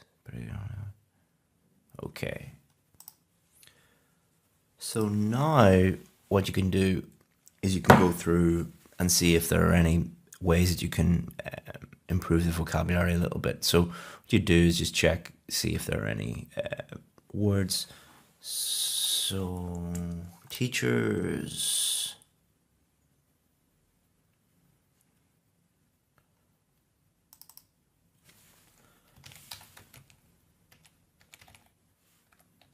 Let's change that one to lecture, because we're talking about universities. Is there any other ways you could Sure. And you're not going to have time to really spend,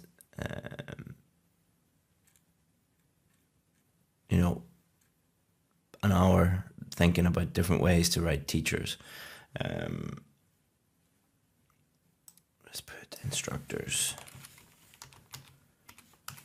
just to keep the vocabulary Nazis happy.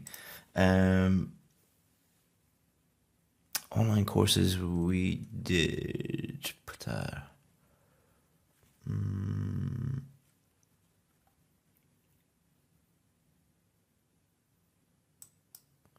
Let's put distance learning. And there's no other way of saying that. There's no, without getting really contrived.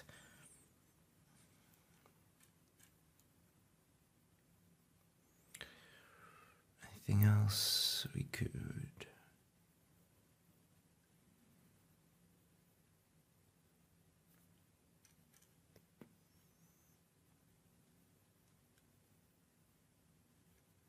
So here we have computer. One thing is to remember that you shouldn't just look and see computer. You should look at the collocation. So computer learning, computer program, that wouldn't be considered repeating that. So don't worry. Computers, plural form of it, so don't worry about that.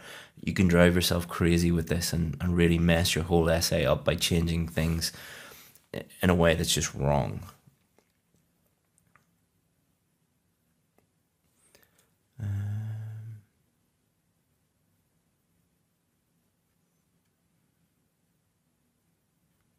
Feedback sessions.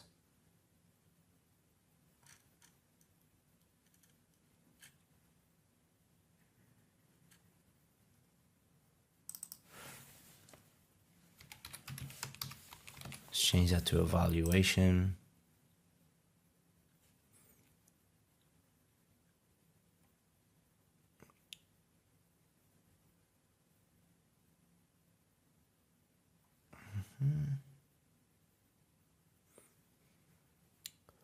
And change this to competent.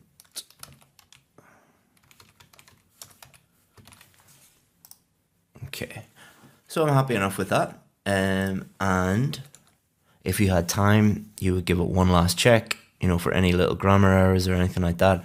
But what you would do is you use that checklist that I gave you in the previous lesson to think about your own essay. Don't look at your own essay and be like, oh, I can never use grammar or I can never use vocabulary the way Chris does or anything. I'm a native English speaker. I was lucky enough to be born in an English-speaking country. It's also my job to teach English. So, don't think that because your vocabulary or anything is not as advanced as mine, don't think you're going to fail. You only probably need a band 7, which is much lower than the level of this essay. So don't worry about don't make too many comparisons. Also, don't worry if your ideas weren't exactly the same. You can use different ideas. What you want to be doing is thinking about the core things. So did you paraphrase effectively? Is your introduction effective? Is your main body paragraph effective? Is your other one effective? Is your conclusion effective? Is your grammar as accurate as it can be? Is your vocabulary as accurate as it can be? Are your main ideas clear and well developed? And have you clearly answered the question? And if you can answer those questions, then you'll be absolutely fine and way above what most people are. But you probably need a little bit of extra help, and let's talk about that now. So, taking things to the next level. So if you need more help with writing, help with task 1 tests, help with the other types of questions, you need help with speaking, reading, listening, anything you need is included in the most successful online or offline course in the world. We have helped more students get the scores they need than anyone else in the world, whether that's an offline or online course. Does it actually work? Well, let me show you something. So no other course in the world has this number of successful students. We are not saying that we are the best in the world. What we do is just ask people to judge us on our results, and more importantly, our student results. As you can see here, this is just one person after the other, all at a 7 or above. You know, if you look at these in detail, you'll see that it's all life-changing stuff here. And it's just one happy person after the other. And if you consider that we only work with a very, very, very small number of people, the number of happy students is unbelievable. And then if you also look here, you know, a lot of other schools have testimonials. No other school has one-on-one interviews with their past students. Every single one of these videos is a one-on-one interview with a past student, all of them talking about how happy they are and how life-changing it was to join IELTS VIP. So if you're ready to take things to the next level, you need to be aware of a few things. We only allow a very, very small number of people to join our course. It's a VIP course. We're going to give you VIP treatment. We cannot give that VIP treatment to everybody because it's just impossible to do that. So we only work with a very small number of people, and we have to keep numbers low to keep standards high. And you've seen this week what happens when we don't. So what's the difference between this like mini course, this essay builder course, and the VIP course? So this essay builder course was good. It's kind of like a tuk-tuk. It'll get you to where you're going, but it's not obviously a Rolls Royce. VIP course is the Rolls Royce of IELTS courses. It's going to take you by the hand and show you exactly what you need to do in order to get the scores that you need. So what now? So you can join here. We have a few places available that you can join immediately, but you can only join at this link. This is a special link just for you. If you go to other links, you will not be able to join. It's closed to the general public. So if you go to IELTSadvantage.com/VIP Academy, you will be able to get in today. If you have any questions, you can email me, chris@IELTSadvantage.com, and either myself or one of my team will get back to you. But go and have a look at this link. We'll also email it to you. There's a video telling you everything you need to know about what's included and how to join and pricing and all of those different things. Go to that link, and then if you have any questions, feel free to email me. So now you know how to improve your Task 2 writing, and we're going to move on to speaking and help you with that. But one of the biggest challenges that students have when it comes to speaking is where to find real, genuine questions and how to use those questions at home for free to improve their speaking. And that's exactly what we're going to give you. We're going to give you more than 1,000 real IELTS speaking practice questions and show you how to improve your speaking at home for free without paying for a course or a teacher. So without further ado, here's how to find those questions.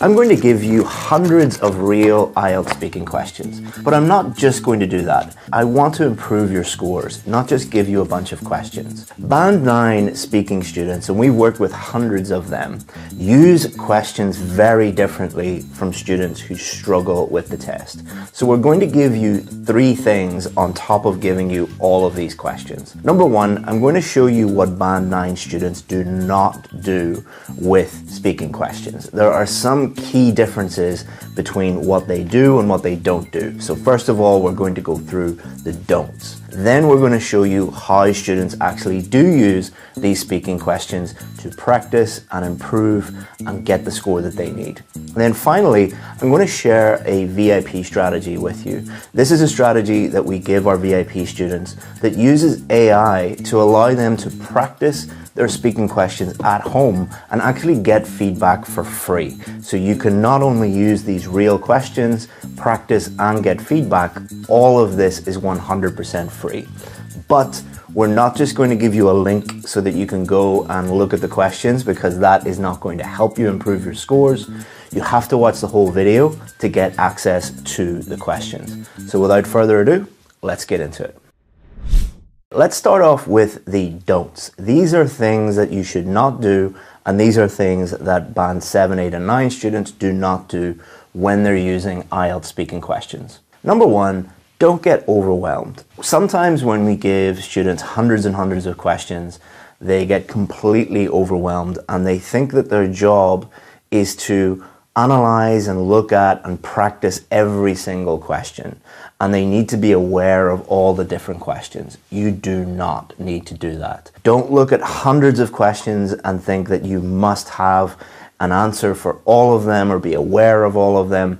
Just use them in the way that we're going to show you in this video. So important, don't get overwhelmed. Number two, don't worry if you see a topic in there that you're not an expert in. Remember that it is a speaking test. It is not a knowledge test or an intelligence test. Number three, you should not try to prepare answers and memorize them and try to improve your speaking score in that way. IELTS examiners are trained to spot this, and they can easily spot it, and what they will do is they will ask you other questions that you were not prepared for, and they will base your score on those unprepared questions. Because IELTS is not a test of memorization, because it is testing communication. You don't use memorization when you're communicating with people in any language, so don't try to prepare answers for any of them. Number four, don't try and anticipate the different topics that come up. If you go through all of these, you will see that there are no common topics. You could be asked about anything. So you'll see lots of things online about YouTube videos saying these are the common topics that might come up, or here are the predicted topics that might come up. This is just to get you to click on those videos. None of those are actually real, so don't try and do that. This is a big one. Don't compare your performance with so-called Band 9 students that you find on YouTube. This is going to damage your confidence, and it is also highly misleading. Now, not to bash any other channels, I'm not doing that, or I'm not going to mention specific channels, but just looking at those, Band 9 mock speaking tests or Band 8 or whatever they are, the vast majority of them either are not actually Band 9 or Band 8, or the people giving feedback are not real teachers. Those videos are incredibly popular, so what's happening is companies are hiring fake teachers and then hiring models and actresses to make IELTS videos about speaking, but none of them are accurate. So if you're comparing yourself to those people, it's not a fair comparison, and if you're watching too many of those videos, you might be getting bad advice from unqualified teachers. And the last don't is something that a lot of students don't really think about. Don't take these questions and look constantly for feedback. So some students, what they do is they'll look at the questions and then they'll ask their teachers or some online services to just constantly do mock speaking tests and constantly do feedback tests with them and give them lots and lots of feedback.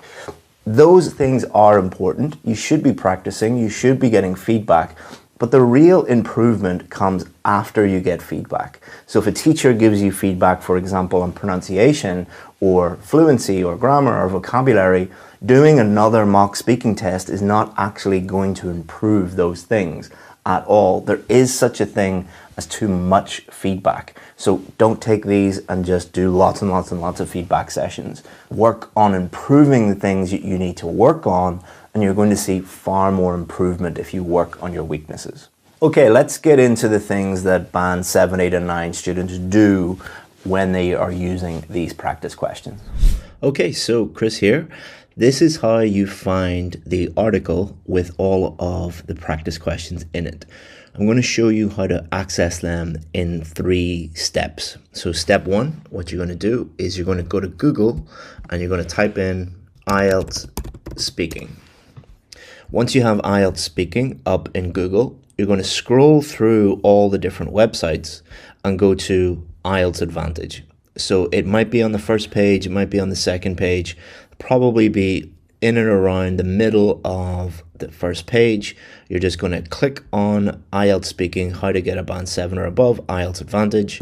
You're going to click on that. That's step 1. One of the big things successful students do is they treat each part of the speaking test separately. So part 1, part 2, and part 3 are very, very different. Different types of questions, different types of answers, and the examiners are thinking about different things when they are assessing you. So what you should not do is just take some part 1 questions, a part 2 question, some part 3 questions, and then try and answer them all in the same way. Band 7, 8, and 9 students don't do that. Keep watching this video, but at the end of the video, I'll give you some links so that you can understand the differences between the different parts. It's very, very important. Number 2, Band 8 and 9 students understand the marking criteria. It is far more important that you use these questions to understand the marking criteria than just to go through all of these questions. Use the questions to test yourself, to practice, to think about your performance and think about how are you doing in relation to the marking criteria. That's the only thing that matters, because that's the only thing that the examiners are thinking about on test day. And we'll show you how to do that when we give you the VIP technique at the end. Number 3, get your speaking checked at least once by a real IELTS professional. Now, I'm not saying that because I want you to buy our services. We're normally completely sold out. I'm saying this because it is so easy to spot. If you're a real IELTS professional, an ex-examiner, it's so easy to spot little things that the student is doing that will lead to failure. And it's so easy to fix these things. Now, many of you don't want to spend any money on this, but it is a lot cheaper than failing your test. And the difference between failing your test and doing a mock speaking test with a real professional is the real test costs a lot more and you get no feedback. If you do a mock speaking test with a real professional, it's much cheaper and they are going to give you real actionable feedback. You're going to know what's going on, what your weaknesses are, what your score is, and how to improve your score. But please be careful. Most people calling themselves ex-examiners are not really ex-examiners. And your local IELTS teacher who has very little experience and has never been an examiner probably will not give you very good feedback. It is better to find a source that you trust, that you know that they're real ex-examiners and they really know what they're talking about. In general, the more expensive ones are going to be more reliable, the cheaper ones are going to be unreliable. We do provide that service, but we're normally sold out. If you want more information, get in touch with us. But before you say, oh my God, he's only making this video to try and make money from us, I'm going to show you how you can get real feedback, accurate feedback for free at home at zero cost. This is the same technique we give our VIP students. It is extremely effective, but you're going to need a few things. So we're going to go through it step by step. Step 2, it should bring you to this page on our website, IELTS Speaking in 2023. This page has a lot of information on it. What you're going to do is you're going to scroll down and you're going to keep scrolling. You're going to keep scrolling. You're going to keep scrolling until you get to IELTS Speaking topics. Now let's go back to the video and I'll show you how to click on the article you need in step 3. First of all, you're going to need practice questions, real practice questions. We're going to show you how to access those at the end of the video so you've got those. The next thing is you're going to need either a phone or a laptop. You're going to need some kind of electronic device that will record your voice. Most laptops, most phones will be able to do this. Please don't ask, should you use a laptop or should you use a phone? It doesn't matter. Just pick something that you have that you can use to record your voice. The next thing you need to do is download some kind of recording app or program to your phone or to your laptop. Now, all you have to do is go into your App Store or Google. I'm not going to name specific apps because they change all the time. And it's so easy for you to just find this yourself. The next thing you want to do is sign up for a service that automatically transcribes your voice. So let me give you some examples, but again, these change over time. Do your own research. So on an Apple phone, in the notes function, you can just press the transcribe button and it will transcribe what you say. There's also a service that you can use on your computer called otter.ai. They have a free version of that software that will record your voice and transcribe it. But as I said before, do your own research, find a tool and you'll be able to get this done. But you do need one to record your voice so you can listen back and one to transcribe it. There might be some apps out there that do both. If there are, put it in the comments, let people know what you find and help each other. Okay, so that's all the tech setup done. Next, what you're going to do is you're going to pick one part of the test, either part 1, part 2, or part 3. Don't do a full test, just pick one part and focus on one thing at a time. So for part 1, you're going to use about 9 questions. Part 2, you're only going to use 1 question. And for part 3, you're going to pick 3 or 4 questions. Make sure that you don't study these questions. We want to recreate the real test as much as possible. Don't look at easy questions and try and prepare answers, all right? Just pick questions from the list. Don't look at them. Don't study them. Just pick them. Look at each question and answer it as if an examiner is asking you that question. So read each question and answer it as if you are in the real test. If you mess up, don't worry about it. This is just practice. Next, I want you to download the official marking criteria.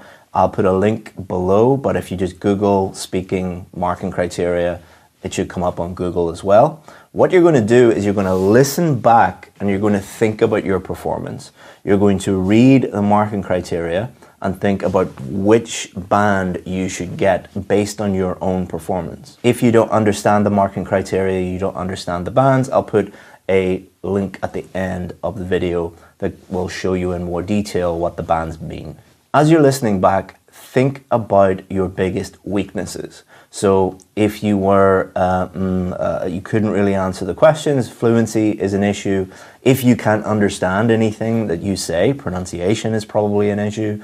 Or if you're making lots of vocabulary mistakes or grammar mistakes, that's your biggest issue. The great thing about this technique is when you're in the real test, you're unaware of the mistakes that you are making. But when you're listening back and just focusing on your mistakes and focusing on your performance, you'll be able to pick out things that you were completely unaware of, and you'll be able to fix those things. And that takes us on to our next point.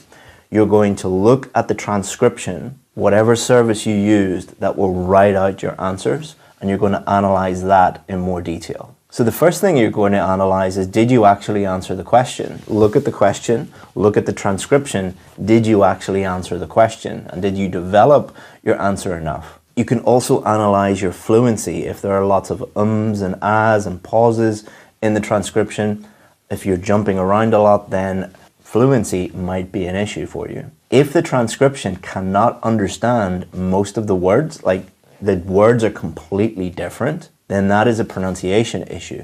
You can also analyze your vocabulary. Did you repeat too many words? Are you trying to use words that you don't really understand? Did you struggle with that topic because of a limited vocabulary? And then with grammar, what you can do is you can put that transcript into something like Grammarly, for example, or there are lots of other options, and it will highlight all of the grammar mistakes that you made, and you'll be able to identify your key grammar mistakes. For example, if you are using the wrong article before every noun, you need to work on articles. So this technique is not actually about improving your speaking yet. This technique is to give you feedback. As I said before, feedback doesn't improve your speaking instantly, but what you do after does. So for example, if you look at the transcript and you messed up every article, being aware of that is just the first step. You're not going to magically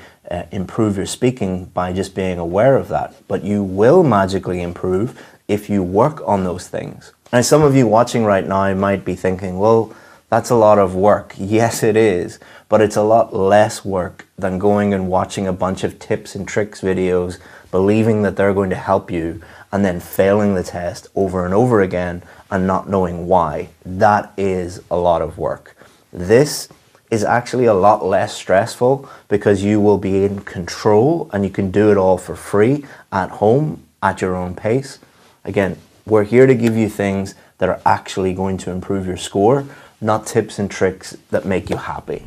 So step 3, you should be here, IELTS speaking topics. You're going to scroll down and you will see a link, IELTS speaking topics, the ultimate guide. Click on that and it will give you access to all of the hundreds and hundreds and hundreds and hundreds of questions that you will need for your speaking practice. So now you know where to find all of those practice questions, and you know how to practice at home and practice intelligently and strategically and constantly improve while you're practicing your speaking.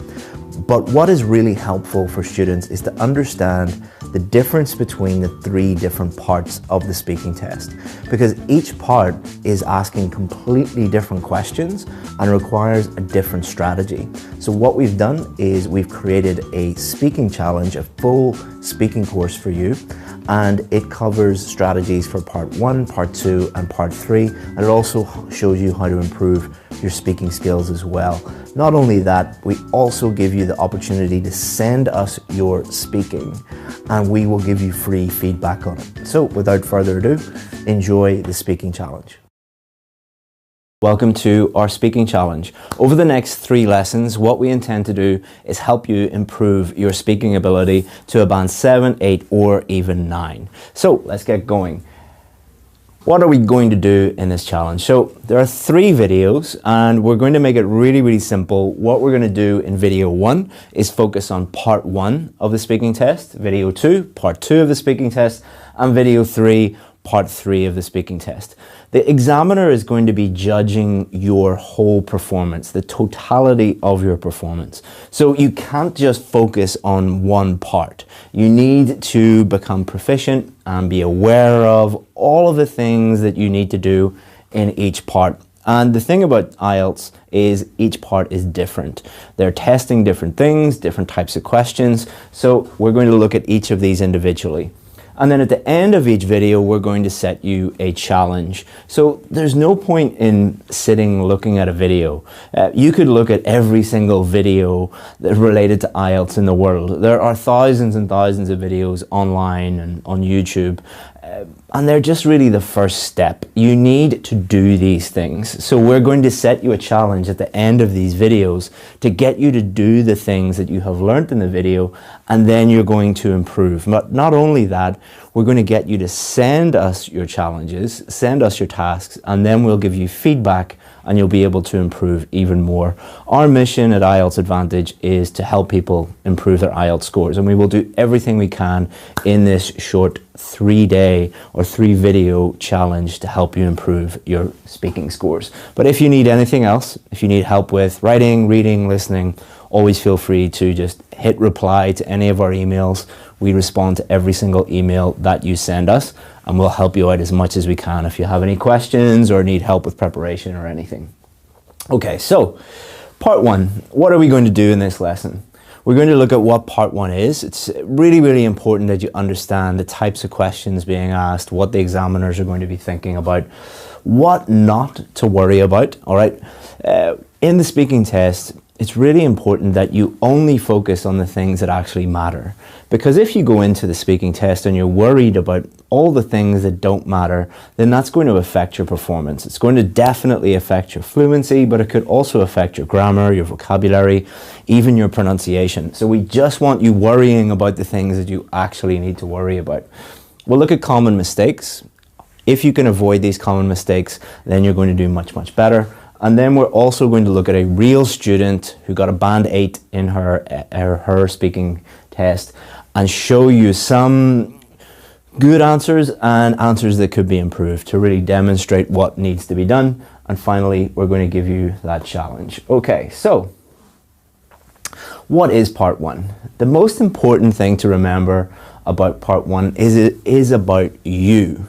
They're not going to be asking you questions about general knowledge or abstract ideas. They're just going to be asking you questions like your hometown, whether you study, what your job is, your likes and dislikes, what you do in your free time. So the best way to think about this is, imagine you started a new job or started a new English class and you met a person for the first time. Just small talk, everyday chit chat, just getting to know someone. And that is all they're going to ask you about. Now, they might throw in a few more unusual questions, like I've asked people about their favorite hat or their favorite color, and you might be like, well, what has that got to do with anything? They will throw a few strange topics at you to test your ability, but I wouldn't worry about that. Remember that every answer is you talking about you.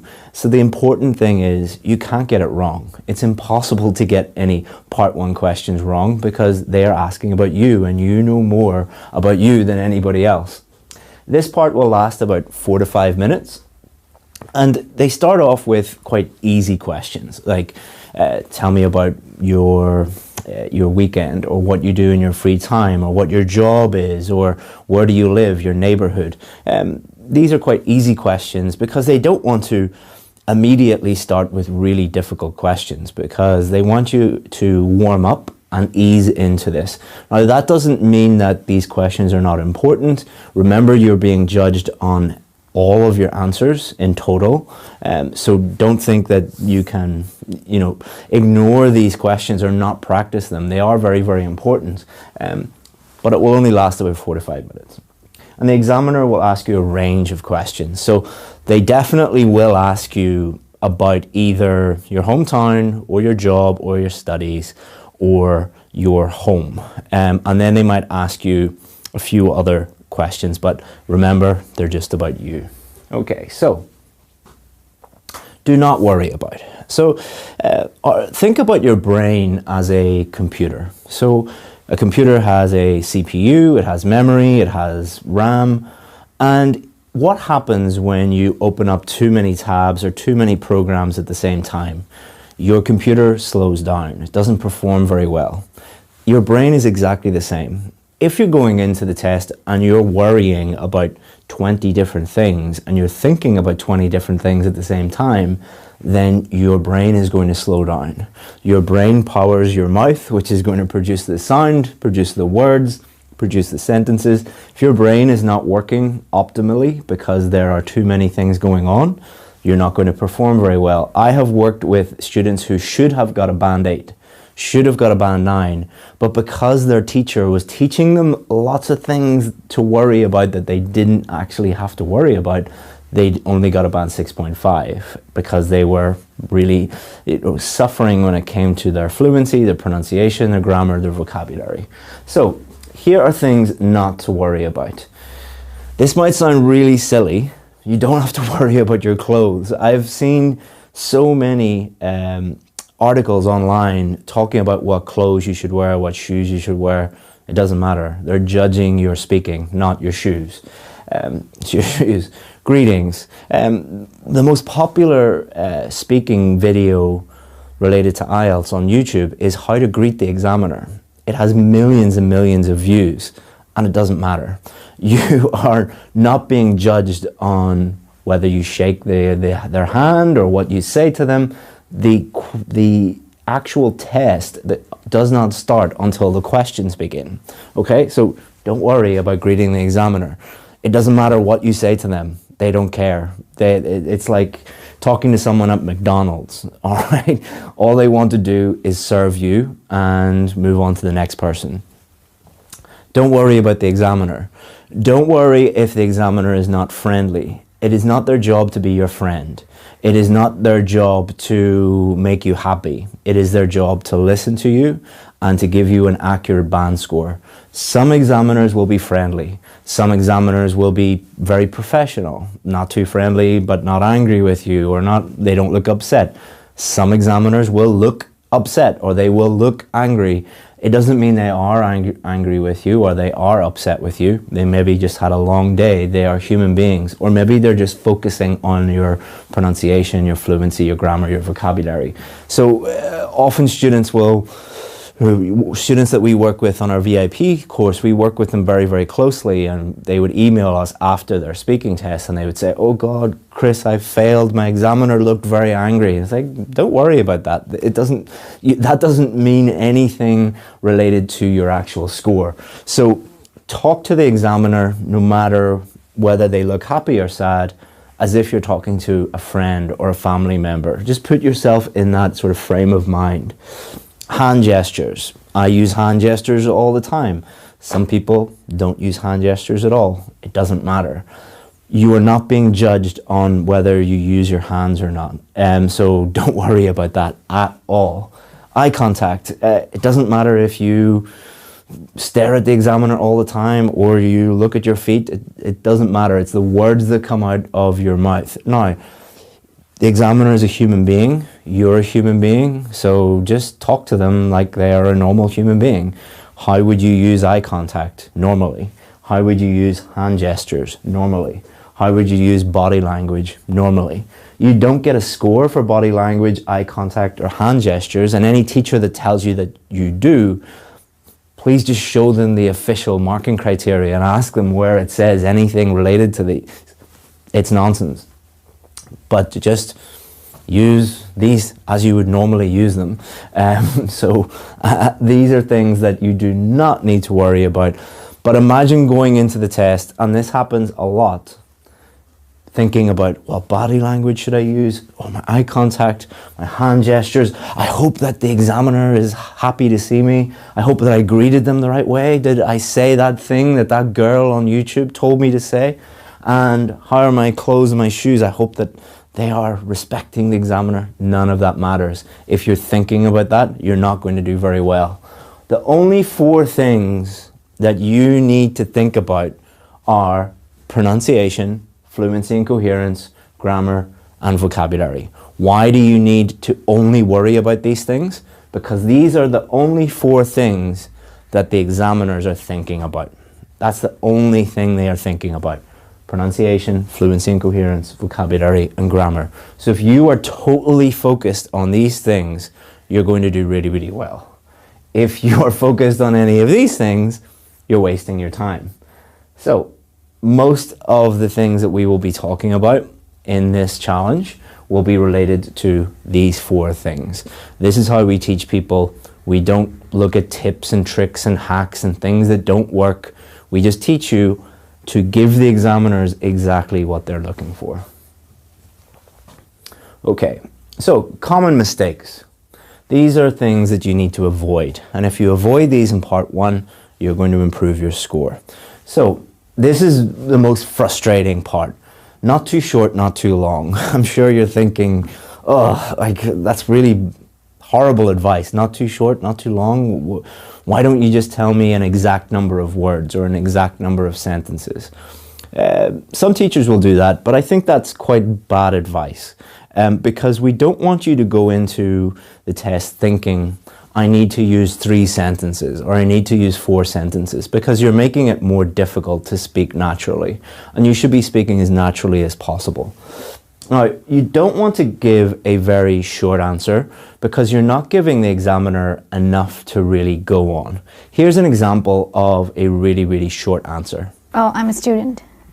And what subject? I'm studying MSc Marketing.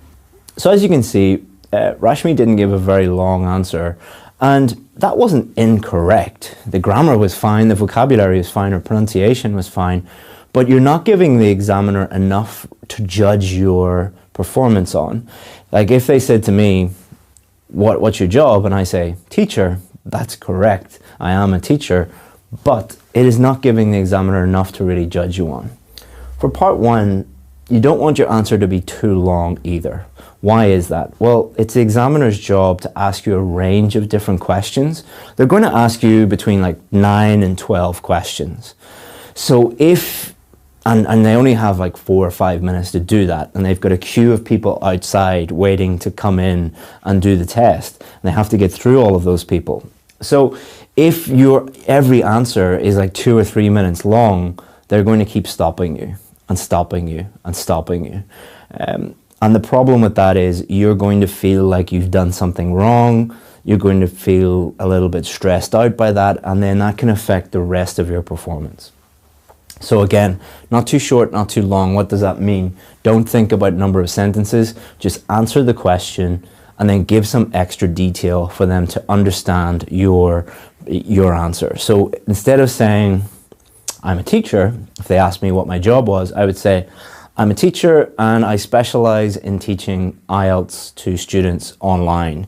And I do that from my office here in Northern Ireland. So as you can see, I just elaborated a little bit I added a little bit more detail. You could add detail, you could add an explanation, you could add an example, just a little bit more to go on. Don't think of number of sentences, just think of answer the question and add a little bit more to help the examiner understand what you're talking about.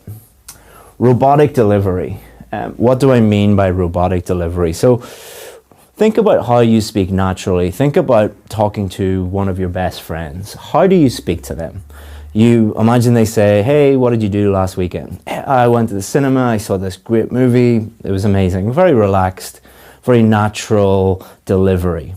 You wouldn't say, imagine your friend said, what did you do last weekend? You wouldn't say, I went to the cinema, I watched a movie, it was good. You would never do that. Your friend would be like, are you a robot? What happened to you? But this happens all the time.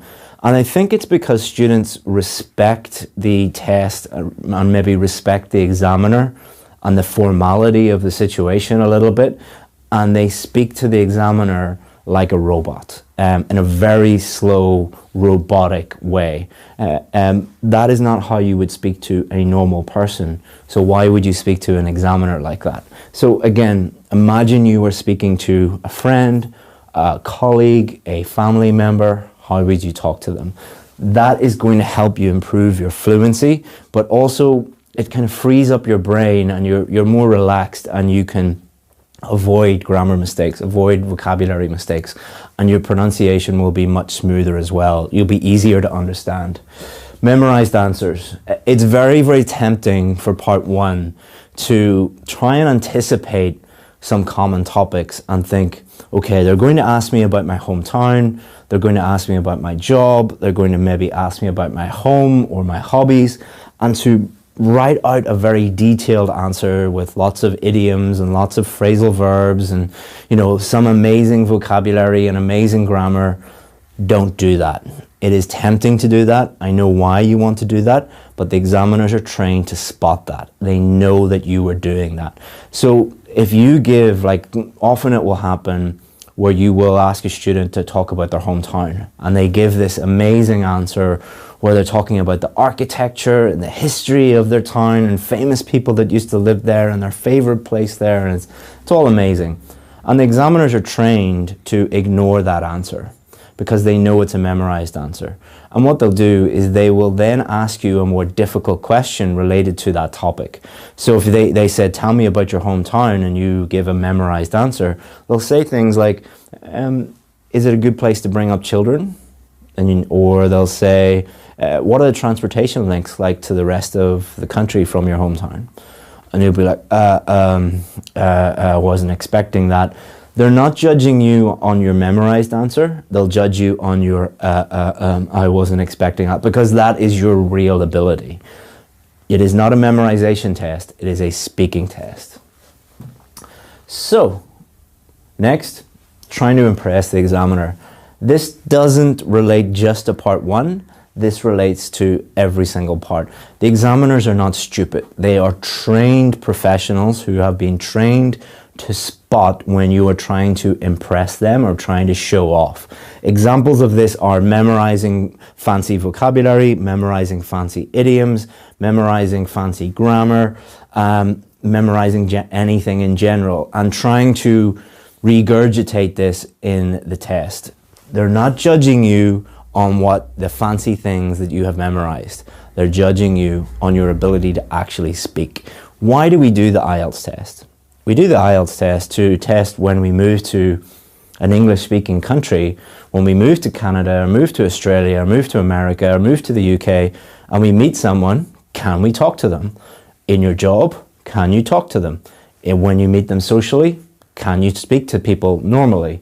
Not trying to impress people with things that you have memorized. They're judging you on your ability to naturally speak at your natural level, and they know how to do that. So memorizing things and trying to show off is a complete waste of time. They're not judging you on that. They're judging you on your ability to talk naturally. So, part one, best practices. These are things that you need to focus on. These are things that you need to be aware of, that you need to practice, that you need feedback on. And if you do all of these things, you will really improve, and you will perform to the best of your ability. Okay, so next one. Part 1, best practices. Natural. All right, we've already talked about this. You're not in a memorization contest. Just speak to the examiner like they're a friend, they're a colleague, and speak as naturally as possible. Give reasons or give explanations or give examples or give extra detail. That is going to help you develop your answer. So instead of saying, what do you do at the weekend? I went to the cinema. Which cinema did you go to? Why did you go there? Which movie did you see? What did you think of that movie? What was the character like? Who did you go with? You don't have to answer all of those questions, but those are just some examples that you could use to help you develop your answer by giving reasons, by giving extra detail. So you're not being judged just on fluency, you're also being judged on coherence. So what does coherence mean? Well, for the purposes of the speaking test, coherence means, did you actually answer the question? So if they asked you about what did you do last weekend, tell them what you did last weekend, not what you're going to do next weekend or what you had for dinner last night. Like, you need to actually answer the question. That might sound really obvious and really straightforward, and duh, Chris, why are you telling us that?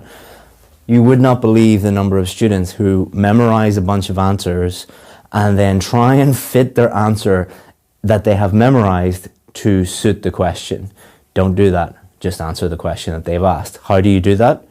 Literally answer the question and then develop your answer. You'll always answer the question if you follow that. I've already talked about this.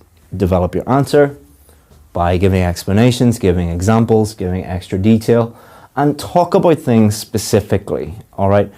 When they ask you about a specific thing, don't talk generally about that topic. Actually answer the question that they're talking about. So if they ask you, for example, about your hometown, is it a good place to bring up children? Don't talk about, oh, the architecture from 1789 and the history and the founding father. Like, that's not what they asked you, all right? They asked you the specific question. Answer the specific question. And the questions in part 1 are not difficult, so that should be pretty easy to do. But people don't do that because they prepare memorized answers. Give examples, and that is going to help you be as fluent as possible, and you will become fluent if you practice and you are not worried about all of these things that you don't have to worry about. We'll also talk a lot more about fluency in lessons 2 and 3. And grammar, don't try and use every single tense in the known language and every single grammar structure. Use the grammar and the tenses that are appropriate to use in the circumstances. So if they ask you, what did you do last weekend? You're going to use mostly past simple. If they say, how has your hometown changed in the last 20 years? Probably going to be using a mixture of present perfect and past simple. If they're asking you, how do you think your hometown will change in the future? You're going to use will, or it is going to. If they ask you, where's the best place to go to eat in your hometown? You're going to use comparatives and superlatives. So you shouldn't go in thinking, I'm going to use the past progressive. Like, don't go in thinking, I'm going to use all of these different tenses and all of these different grammar structures. Just use the grammar that's appropriate to use in those circumstances. Don't overthink it. And don't try and think, I need to avoid every single grammar mistake possible.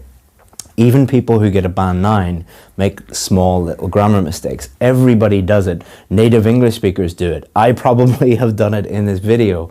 When you are talking, your brain is working so hard that you will make small little grammar mistakes. But what you want to avoid is overthinking grammar, and that is going to affect your fluency. Because if you think, what is the correct grammar, and is it is or are, and verb subject agreement, and which tense, you're going to really overthink it and you won't actually answer the question. The more you think about grammar, the lower your fluency is going to be. The less you think about grammar, the higher your fluency is going to be, and you'll probably make the exact same number of grammar mistakes. Avoid as many mistakes as you can, but don't overthink it. So a really easy way to answer part 1 questions is answer the question, give an explanation, and give an example. You don't have to answer every single question like that. In fact, I would encourage you not to answer 100% of questions like that, because some of them you won't be able to think of an example, or some of them won't need an explanation. But if you practice using that, most of your answers, you will be able to answer them in that way. So for example, if someone asked me about my degree, I studied law. Why did you study law? So what did you study? I studied law at university because I wanted to be a lawyer. So that's my explanation. And then I would give an example. So when I left, I became a lawyer and I worked in the City of London as a commercial lawyer for about 3 years, and then decided to become an IELTS teacher, which is a true story. Okay, so that's how you answer a question, but you don't have to stick to that, but it'll help you if you practice that way.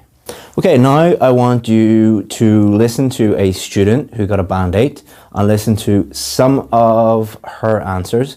Some of them are really, really good answers. Some of them could do with a little bit of improvement, but I just want you to listen to them and think about her answers and how she has answered these questions. So now let's talk about travel. Do you like to travel? Yes, I do.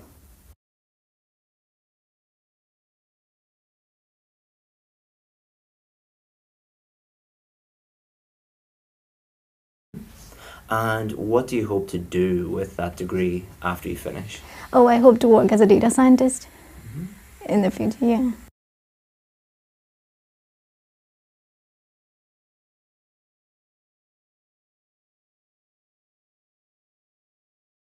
And where would you like to travel to in the future? Oh, there are still a lot of places in India that I haven't seen, so I might go there as well. And I really like Bali.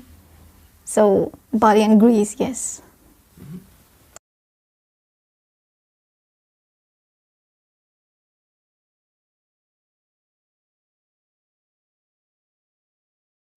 Is traveling abroad very popular in your country? Oh yes, it is. It is quite popular.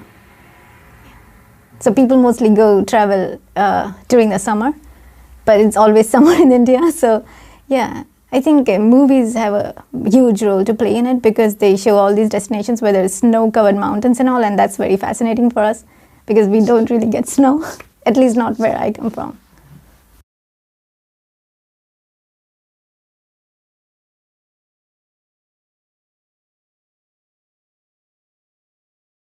So hopefully you were able to see Rashmi and her performance, and some things that she could have improved and some things she did really, really well.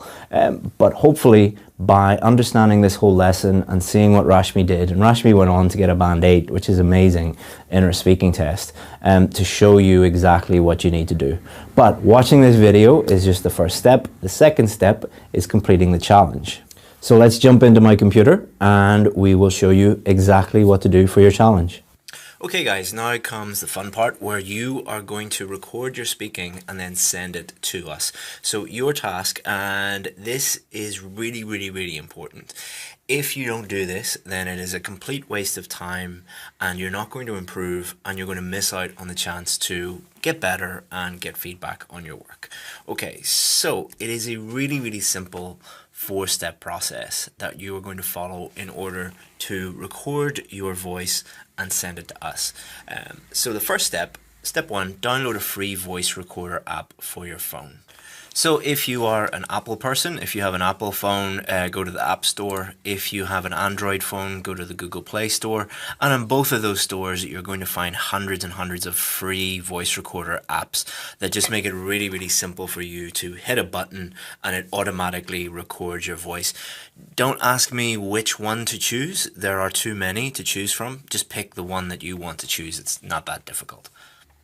So step 2 in the 4-step process, answer these questions and record your voice. So you should have a phone, you should have an app on your phone that records your voice. You're going to look at these questions and don't pre-prepare the questions, don't research the questions, just pretend that you are in the actual exam and you are reading the questions just like the same way that the examiner would be asking you those questions. So look at the question, answer it. Second question, answer it. Third question, answer it. That's all you have to do. All right, so I'm going to show you the questions for part 1. Okay, so here are 6 questions. Look at each of them, and then all you have to do is just hit record on your little recording app, and that's all you have to do.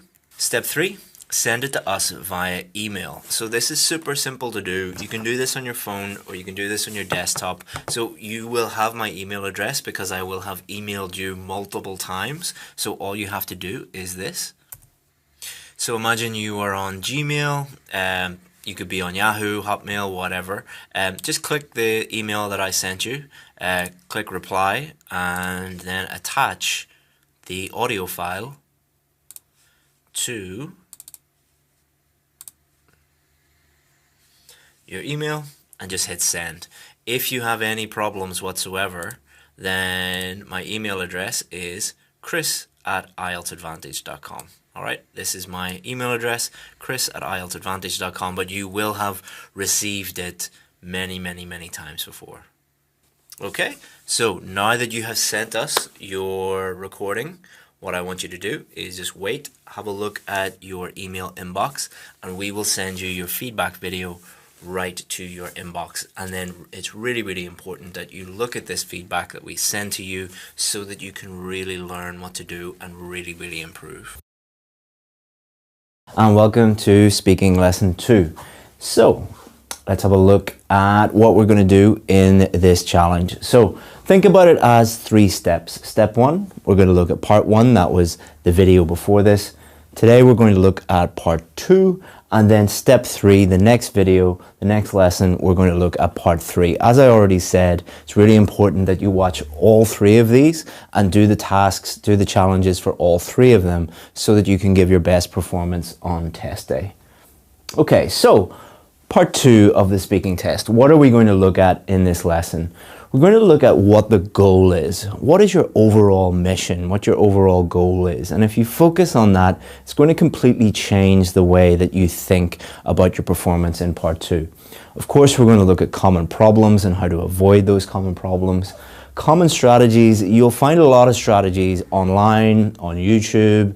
Maybe your teacher has taught you a few strategies, and if you're watching this video, those strategies probably don't work for you. And I have a much, much better strategy that actually does work and has repeatedly, week after week after week, for years and years and years, got scores of a band 7, 8, and 9 for my students. And I'm going to share this with you today.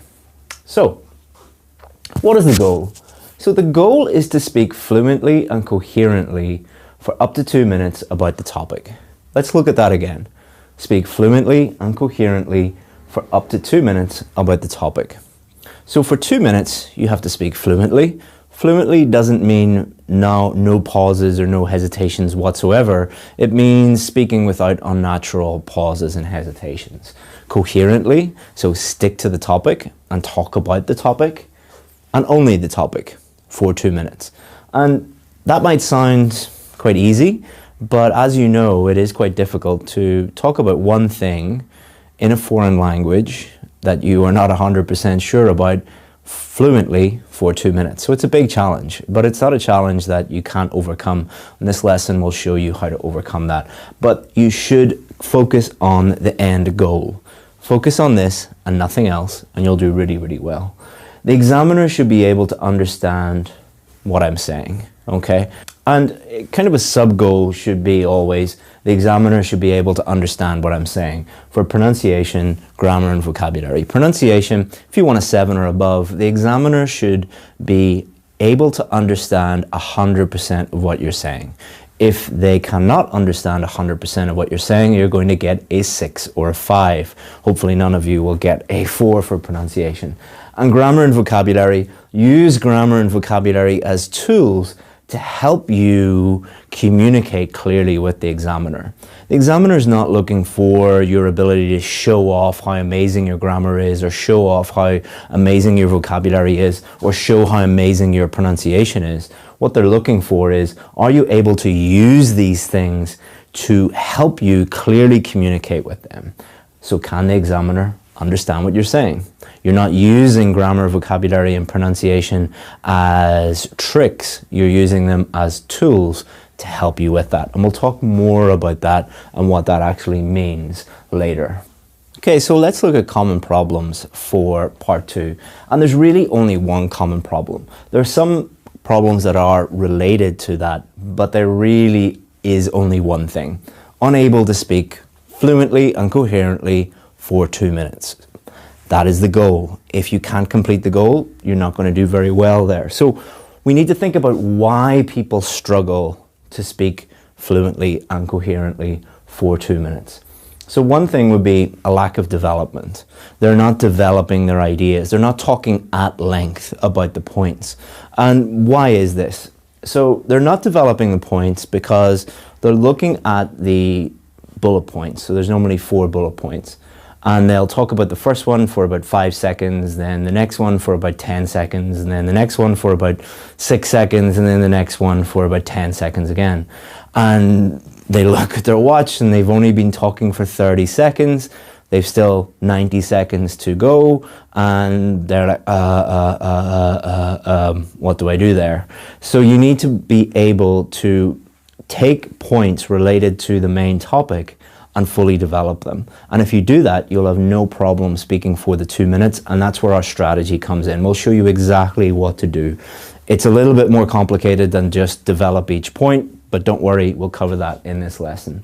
Then what happens a lot is people will run out of things to say, and then they'll go back to their previous points and they'll just start repeating themselves. That is not fluent, that is not coherent, so that's a big problem. You want to avoid repeating the same ideas. So they'll say things like, the topic could be, talk about your favorite book, and they'll say, the favorite book is the Bible. I really like the Bible because it's about God. And then they'll run out of things to say and they'll say, and yeah, it's about God and I really like it and that's why I like it, and yeah, it's a really good book, I enjoy it. So they're just repeating the same thing over and over and over again rather than speaking fluently and coherently. Lack of knowledge. So many people believe that they're going to get a topic that they know nothing about, or some of the bullet points will be on things that they're not sure about. So they see that thing and they just freeze, or they see the general topic and they're just, I'm not an expert in this thing. I don't know how to talk about that. So I do think that the bullet point issue, not being able to talk about certain bullet points, is a real problem, and that's what we're going to address in the strategy. The problem that most people fear is they're going to see the topic and they know nothing about that topic. I don't think that's a real fear, because where does this come from? It comes from students looking at fake questions. Most websites, most places that produce questions are not, they don't really know what they're doing. Everybody thinks that they are an IELTS expert these days. You've got a huge number of people creating their own questions, and because they don't know what they're doing, they assume that all questions are really difficult, and therefore they give people really difficult topics. If you look at the real questions that you get on the real test, they are about normal everyday things that 90% of the world could actually talk about. That's how they design them. Believe me, I have talked to many people who actually write the questions for Cambridge, and what they do is they think, how could we come up with a topic that most people will be able to talk about? Not, how can we think of a topic that will trick lots of people? They are trying to make your job easy for you, trying to give you the best opportunity to do your best work and to be able to speak to the best of your ability. So if you think, what if I get a topic I know nothing about? It's like saying, I don't want to go on holiday because I don't want to get on a plane, because what if the plane crashes? Is it possible? Yes. Is it likely? No, it is highly unlikely. Is it possible that you will get a cue card in speaking part 2 that you know nothing about? Possible, highly, highly, highly unlikely. Always remember, they are testing your speaking ability, not your knowledge of a topic, and the topics are normal everyday things. Look at the official question and those fears will go away. Okay, so we're going to teach you now how to speak fluently for 2 minutes. So what happens when you get the cue card? So you get the cue card, and this is the main topic, okay? This is the thing that you need to talk about for up to 2 minutes. So for this one, describe something you own which is very important to you. So the goal is to speak fluently and coherently about something you own which is very important to you for 2 minutes in a way that the examiner can clearly understand what you're saying. These are the bullet points. So this is bullet point number 1, this is bullet point number 2, this is bullet point number 3, and this is bullet point number 4. These are important, but not as important as you think. And we'll talk about that in a second. Okay, so before we get into my strategy, I want to talk about 2 common strategies that are very widely taught. You'll see them a lot on the internet, and we have a team of examiners and working for us that help our VIP students, and we see these every single day. Students come in and they're like, I'm going to use this strategy and this technique. It's like, okay, go and use it, and they mess it up. So let's talk about those 2 very, very quickly so that you understand why they don't work, so that you can avoid them. So common strategy number 1 is talk about each bullet point in order. All right, so common strategy number 1 is you look at this bullet point and you talk about it. You look at this bullet point and you talk about it. Then you look at this bullet point and then you talk about it. And then you look at this bullet point and you talk about it. The big problem with that strategy is you're going to run out of things to talk about very, very quickly. Also, there might be one of the bullet points, let's say what you use it for, and you don't know what to say. So you're going to be like, you talk about this one, then you talk about this one, and then this one, you don't know what to say. So you get in trouble. So it's you know, you're going to run out of things to say, and it's also a very unnatural way of talking to someone. Remember, the goal is to talk to the examiner as if they're a friend or a colleague. You don't normally talk to a friend by saying, let me look at a bullet point, and then let me look at another bullet point. It's not going to help you speak fluently and coherently. It is kind of the worst thing that you can do. I've also seen teachers tell people, speak about this one for 30 seconds, and then this one for 30 seconds, and then this one for 30 seconds, and then this one. I couldn't do that. All right, and I do this every day for a living. That's impossible. You're actually making it more difficult if you do that. The second popular strategy, which you will see a lot, it's been around for years and years and years. I first saw this like nearly 10 years ago in a book, which is to talk about the past, then talk about the present, and then talk about the future. So what you would do is you would look at these, and then you would think about something about the past and talk about this, and then talk about the present, and then talk about the future. Not so good. All right, why is it not so good? It's very, very rigid. It is not giving you enough freedom. So there are lots and lots and lots of other things that you can talk about that have nothing to do with the past, nothing to do with the present, and nothing to do with the future. And the best performances from students, especially band 7, 8, and 9, come from people who don't really think, I'm going to talk about this, and then I'm going to talk about this. And they just talk naturally. So it's far too rigid. It might work for people who need a band 5 or a band 6, but not for a band 7, 8, or 9. And you will soon run out of ideas. You'll talk about the past first, okay, and then the present, and then the future. Okay, what do I talk about next? So again, you can't speak for up to 2 minutes, and it's also a very, very unnatural way. Again, imagine talking to a friend and they ask you, what did you get up to at the weekend? Okay, let me think about the past. Like, you just would never do that. Hey, let's look at the strategy in a little bit more detail. I'm going to take you through it step by step. So if it looks a little strange or it's different from what you have experienced before or have been taught before, don't worry. Okay, number 1. Establish main topic. You're going to have to talk about the main topic. It's really, really important. You have to stick to that for 2 minutes, so establish what it is. So number 1,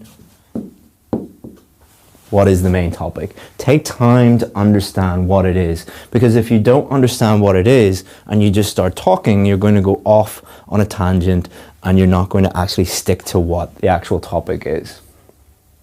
Number 2, think about each bullet point, all right? So look at the different bullet points, and what you're trying to do here is establish which ones you actually want to talk about, all right? So describe something you own which is very important to you, where you got it from. Okay, no problem, I can talk about that. How long you have had it. Yeah, no problem. What you use it for. Yeah, no problem. Explain why it is important to you. I can't really think why it's important to me. Okay, so here we go. We're going to delete that. Okay? So we've understood the main topic, and we've thought about the bullet points, and we've deleted the ones that we don't want to talk about, and we've thought about these ones that we do want to talk about. The next one, add any others that will help. So we're going to add more things in that will help us think about the topic and talk about the topic. So let's think about some things that we could add in here. We could add in our opinion.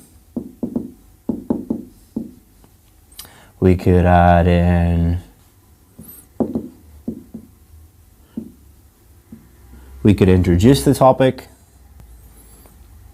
We could describe it. We could talk about the past. We could talk about the future.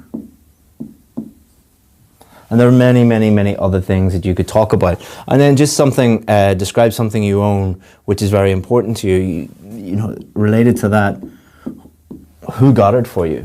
You know, how often do you use it?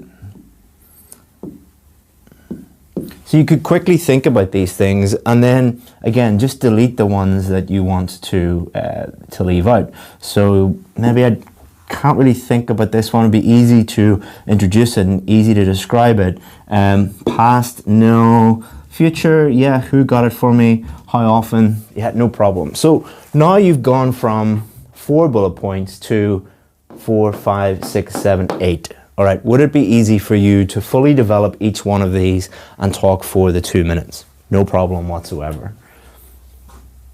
Add any others that will help.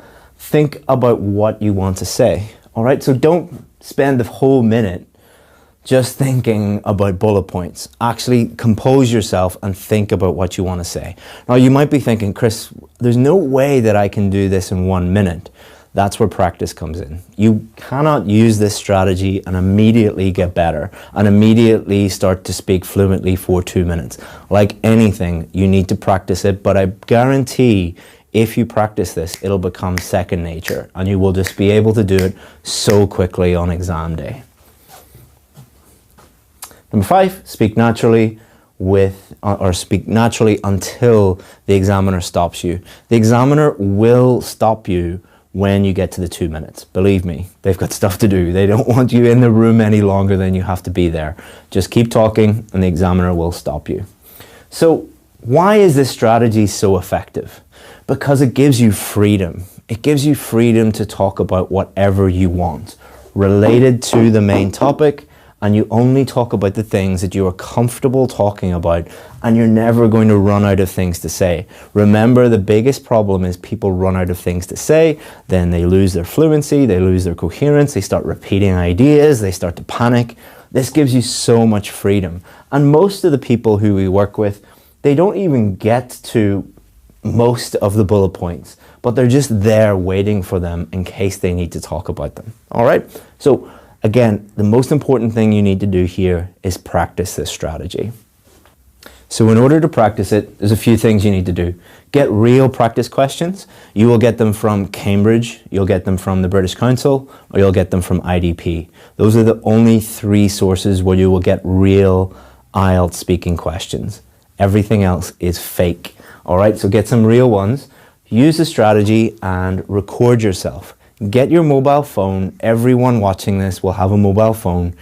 Everyone can record themselves, all right? So get a question, hit record on your mobile phone, answer the question for 2 minutes and record yourself, and then listen and critique your own work and think about fluency, think about coherence, think about grammar, pronunciation and vocabulary. I get my VIP students to do this all the time.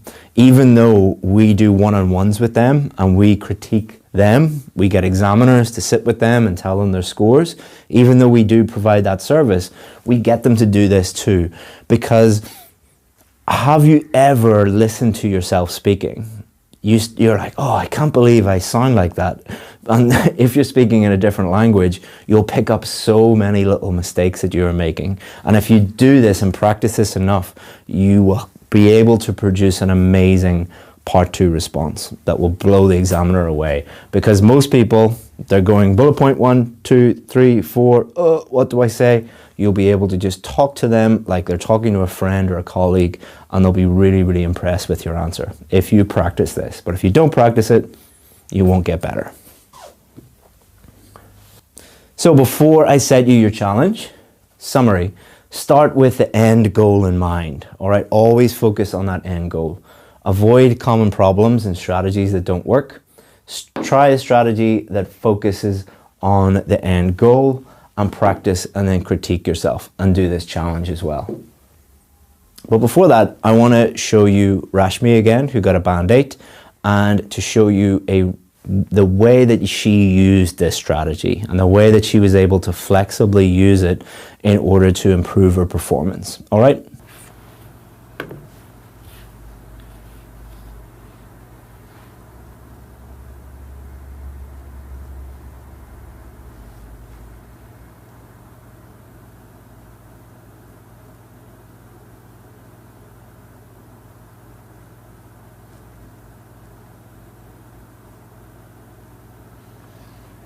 Okay, Rashmi, when you're ready.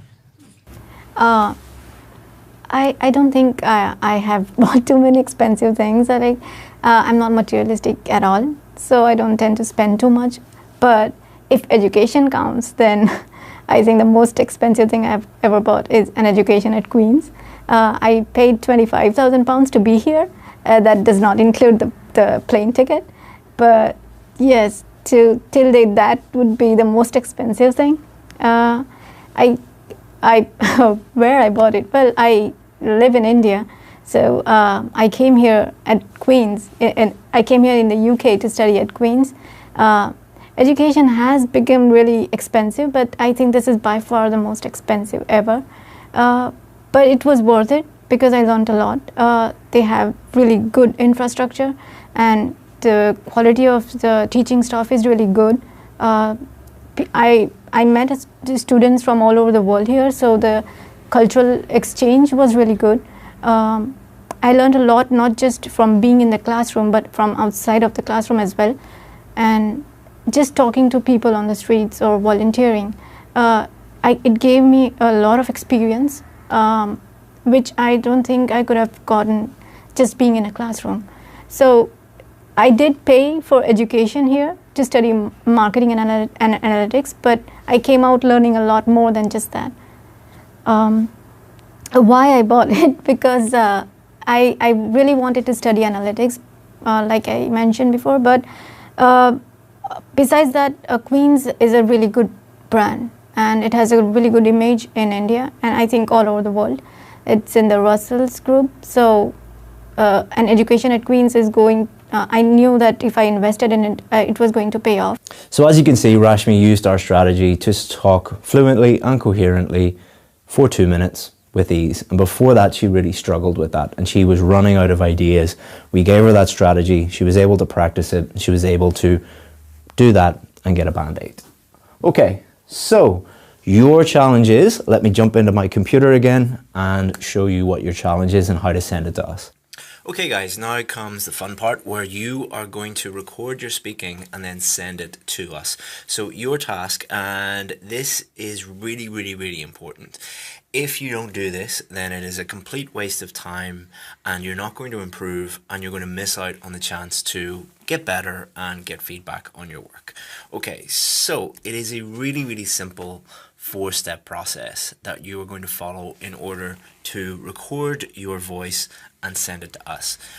So the first step, step 1, download a free voice recorder app for your phone.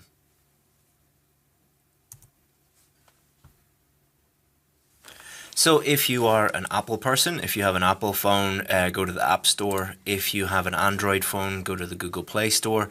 And in both of those stores, you're going to find hundreds and hundreds of free voice recorder apps that just make it really, really simple for you to hit a button and it automatically records your voice. Don't ask me which one to choose. There are too many to choose from. Just pick the one that you want to choose. It's not that difficult.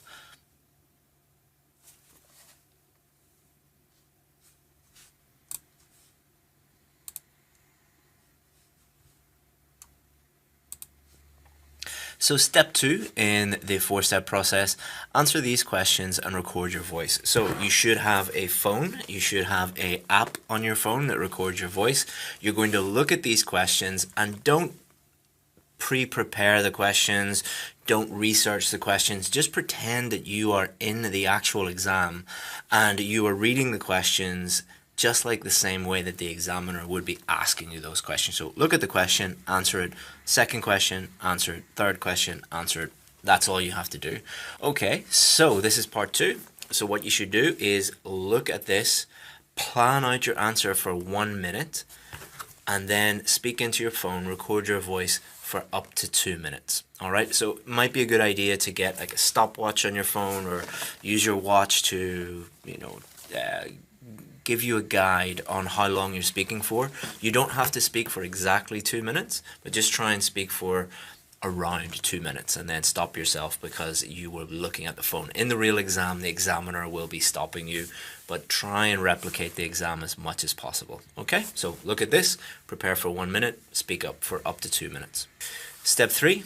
Send it to us via email. So this is super simple to do. You can do this on your phone or you can do this on your desktop. So you will have my email address because I will have emailed you multiple times. So all you have to do is this.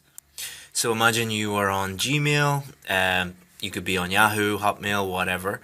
Just click the email that I sent you, click reply, and then attach the audio file to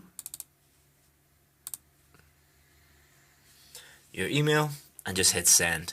If you have any problems whatsoever, then my email address is chris@ieltsadvantage.com. All right, this is my email address, chris@ieltsadvantage.com, but you will have received it many, many, many times before. Next is this.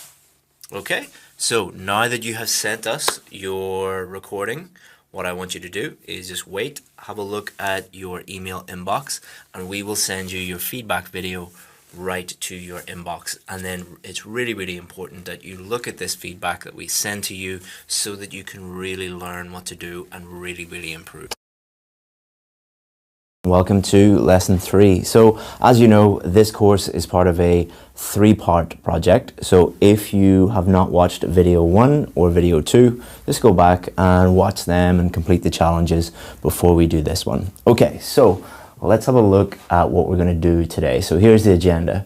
We're going to look at the difference between the question types because it's really important that you understand the type of questions that you're going to be asked in part 3 and the differences between part 1, part 2 and part 3, but especially part 1 and part 3 because they're very, very different questions. And if you're answering them in the same way, you're going to be in trouble.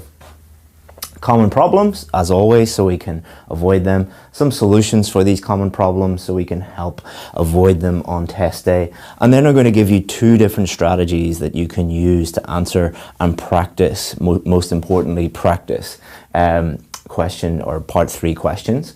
And then we're going to give you a couple of demos. I'm going to demonstrate how I would answer some of these questions. We'll get a student to demonstrate this for you, and then we'll give you your final challenge. Okay, so I want you to have a look at these 2 questions. This is a typical part 1 question, and this is a typical part 3 question. I just want you to have a look at these and think about what the main difference is between these 2 questions. So, oh, I've missed my question mark. I deleted it. So what did you do last weekend versus why do many people spend their free time shopping? So both of these are about your free time, your leisure time, or what you do at the weekend. The topic is the same, but what's the difference in the type of question? So if we look at this one is about you. It is asking about what did you do last weekend. So you're not talking generally about free time, you're not talking generally about what people do at the weekends, you're just telling them, you know, I watched football, I went out to dinner, I went shopping, whatever. Part 3, very, very different. Same topic, but why do many people spend their free time shopping? So this is not about you, okay? This is not about you at all. You can talk about you, that's fine, but it is asking you an abstract question about the world in general. The best way to describe part 3 questions is they're kind of like a task 2 writing question, like an academic style question where they want you to really get into the topic and fully develop it. Not just say, I don't go shopping on the weekends. That wouldn't be a very good answer. Or if you said, I don't know, I don't go shopping. They don't care whether you go shopping or you love shopping or you hate shopping. It's not about you. It is about the abstract idea. Let's have a look at another example. Most common question in part 1 is, do you work or study? All right, so I work, here's my job, or I study, I'm at university and I study this thing. Let's have a look at part 3. They would never ask that in part 3. More young people are going to university. Do you think this is a good thing? Okay, so you could talk about when you were at university, but they're not really asking about you. They're asking you about this abstract idea of more and more young people are going to university these days. Do you think this is a positive thing or do you think this is a negative thing? Or why do some people think it's positive and why do some people think it's negative? And really getting into the detail of this. Don't worry if you don't understand how to answer this question right now. By the end of this lesson, you will understand a bit more. Okay, so let's have a look at some part 3 speaking problems and worries, things that people really worry about and problems that we see every day. The biggest problem, the number 1 problem, let's put this in red, is a lack of development. The examiner is really listening out for and looking for your ability to fully develop your ideas. So for part 1, you know, what's your job? You just need to add a little bit more detail, maybe an explanation, maybe an example. But for part 3, they want you to talk at length. They want you to talk and get really in depth on that idea and fully explain things, give examples, show different sides, and we'll show you how to do that in the strategy. But if you're just giving, you know, 1 or 2 sentence answers for part 3, that's not good enough. I'm not going to tell you the number of sentences because it will differ from question to question. So you shouldn't go in thinking about number of sentences, but you should go in thinking, have I fully developed this answer? Doesn't mean that you need to talk for 30 minutes about one question, but we'll show you how to do this in a second. A worry that students have is, I won't have any ideas. It is not an ideas test. So worrying about ideas is I understand why students are worried about this, because in order to develop your ideas, you need to have ideas in the first place, but it's not something you really need to worry about that much, because the examiner is not judging you on your ideas, the examiner is judging you on your pronunciation, your grammar, your vocabulary, and your fluency and coherence. So I wouldn't worry too much about these ideas. You're not being judged on them so much, but we'll talk about that more later in the lesson. Listing. So one thing that students do a lot of is they will list every idea that comes into their head. So for example, why do more people go shopping at the weekend? People go shopping because they like shopping, they have more money, they want to buy new clothes, there are lots of restaurants and shopping centers, it's a safe place, they want to spend time with their family. So all of those ideas are fine. Many students who worry about ideas have actually no problem thinking of ideas, and they just list idea after idea after idea after idea. You're not going to do that. What you're going to do is you're going to take one of those ideas or maybe 2 of those ideas and fully develop them, fully explain them, give examples of them. So I think I listed like 6 or 7 ideas there. What you should be doing is taking one of them. So for example, I said people have more money. Why do people have more money? Why are they spending it on clothes, or what are they spending it on? Can you give me an example of this? So you're going really in depth on one or two ideas rather than listing lots of ideas. Again, many people worry about vocabulary, that these topics are things that they don't really understand, or they're difficult questions, and they worry that their vocabulary is not good enough. You are being judged on your vocabulary, but remember, you're being judged on the accuracy of your vocabulary and the range of your vocabulary. So what happens is, what students try and do is they try and insert lots of high-level words, or lots of idioms, or whatever you want to call them, golden words, diamond words, I've heard people call them, and they're not really answering the question. If you just try and answer the question and fully develop it and use the vocabulary that you have, you will naturally use a wide range of vocabulary, and then you will avoid mistakes because you're using vocabulary that you're comfortable using. But if you try and push yourself too much, then you're going to get in trouble because you're going to make lots of mistakes. Your fluency is going to suffer because you are having to think about the vocabulary very hard. So what my suggestion would be for vocabulary, use the vocabulary that you have. Before the test, try and improve it every single day, but during the test, just use the vocabulary that you have. You've no other choice. The other choice is try and use vocabulary you don't know how to use, and then you're going to make lots of mistakes. This is another common thing where we see in part 3 is people just not attempting the answer at all, or saying, I don't know, or saying, that's an interesting question, and then not saying anything, or I've never thought about that before, and then saying nothing. The questions will get more difficult and more difficult and more difficult because the examiner is testing you, is trying to stretch your linguistic ability. If you get difficult questions, that means that the examiner thinks that you're good. If you don't get any difficult questions in part 3, they don't think you're good. There's no point in trying to test you too much. But what they're looking for is you to attempt the answer. If you don't attempt, then they can't give you any score for that answer whatsoever.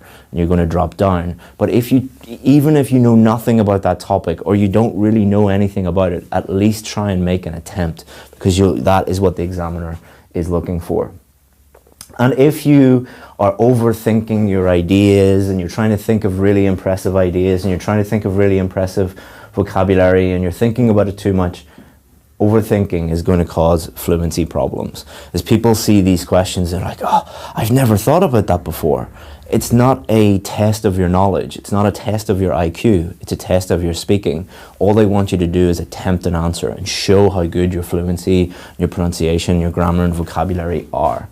And people worry again about not enough knowledge. It's not a knowledge test. It is a speaking test. So always remember that. So let's look at just some solutions. Purpose. What is the purpose of the speaking test? Is it to show off your ideas? No. Is it to show off how much grammar and vocabulary you've memorized? No.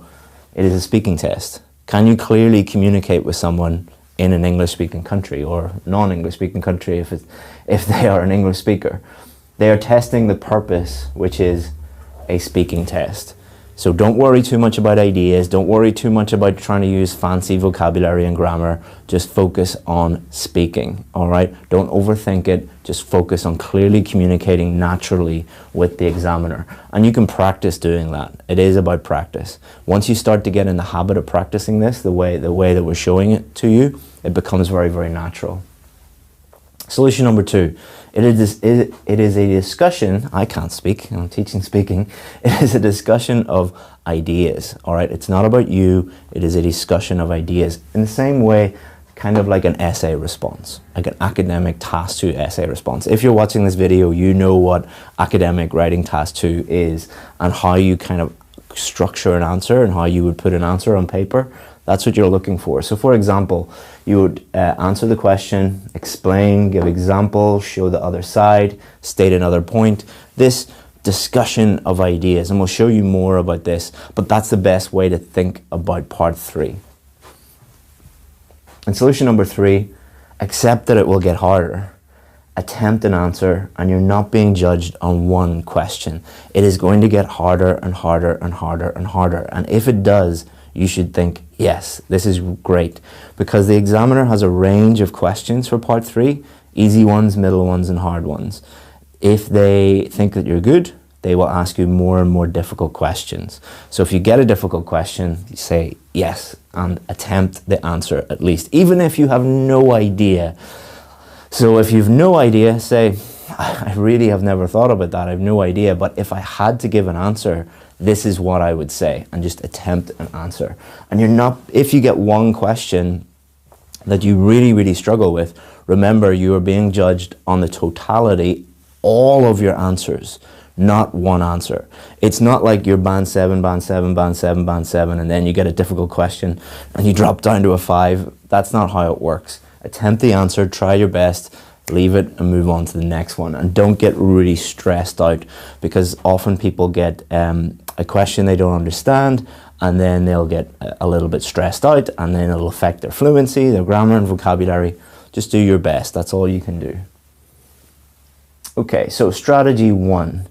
Very, very simply, answer the question, explain, and then give an example. Okay, so remember we showed you these questions here. So question here was, why do many people spend their free time shopping? Okay, so answer the question, think of an idea, explain that, and give an example. So many people like to spend time shopping, especially on the weekend, because there's not only shops in many shopping centres, there's a variety of things such as cinemas and restaurants. So the reason why people love this is they can go to just one place and they can go there with their family, and there's so much choice that they can do a little bit of shopping, then they can get something to eat, and then they can bring their kids to the cinema, or if they're on a date or something like that, then they can go to the cinema as well, or the bowling alley. There's a lot of leisure activities as well. For example, in the city near where I live, there's a place called Victoria Square. It's all under one roof, and they have designer shops, they have a great movie house, they have a range of restaurants such as like Wagamama and Burger King and Pizza Hut, and we love to go there at the weekend just so that we can get a variety of different leisure activities. So we're not only doing shopping, we're doing all the other things in the shopping centre, and that's what most shopping centres are doing now in the UK, because they know that people want a variety of choices. So you can see what I did there. All I did was simply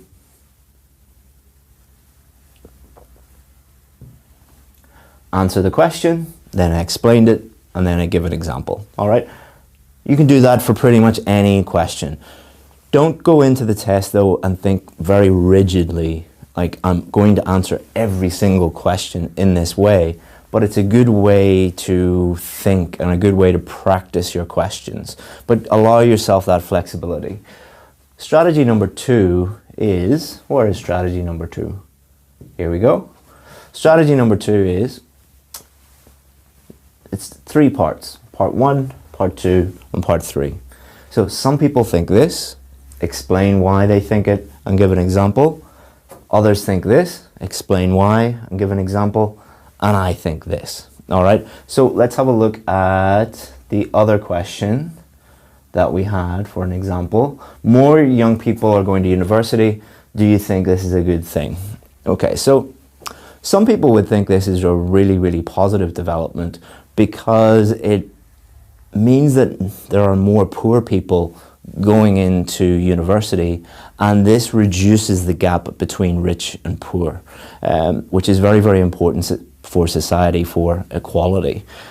For example, in the UK in the last 20 years, they have really pushed free university places for poorer students, and now more than 50% of students go to university. However, many people think that this is not a good thing, that this is actually a negative development, because there are lots of young people who are not suited to academics. They are not academically inclined. They would be better getting a job in the trades. So for example, many people who want to become carpenters or mechanics or even software engineers, for example, who don't need to go to university, they can learn that in an apprenticeship, and they'd be much happier doing that. And if they are forced to go to university, it is a huge waste of money.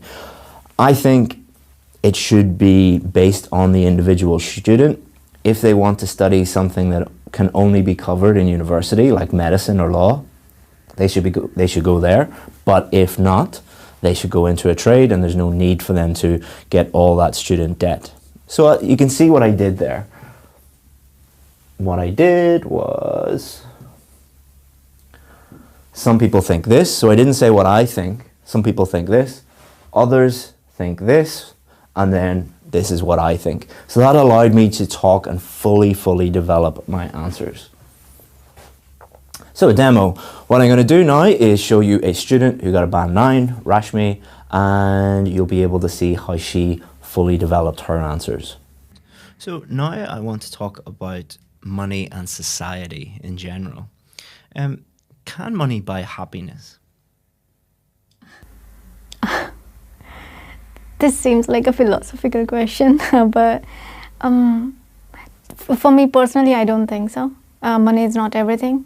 I do volunteer at a lot of places, so I know that I do that because mostly I'm an introvert. I don't really talk much, but when I'm volunteering with people, I gain valuable experience, and that's how I learned that money is not everything.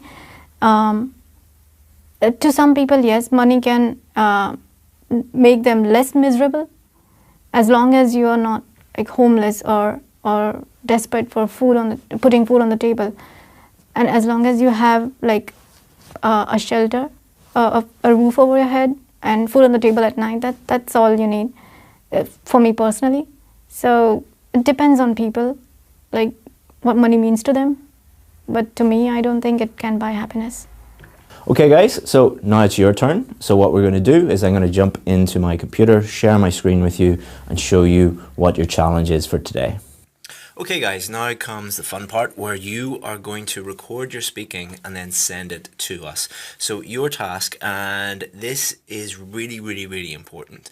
If you don't do this, then it is a complete waste of time and you're not going to improve, and you're going to miss out on the chance to get better and get feedback on your work.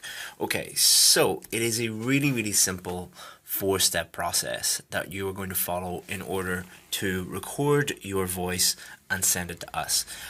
So the first step, step 1, download a free voice recorder app for your phone.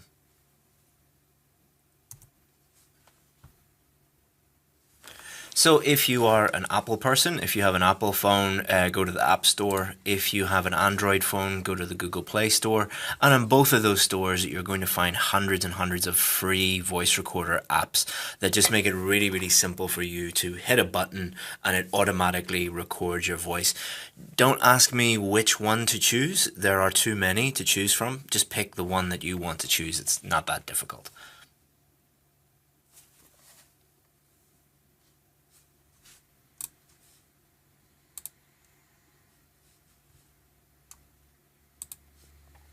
So step 2 in the 4-step process, answer these questions and record your voice. So you should have a phone, you should have an app on your phone that records your voice.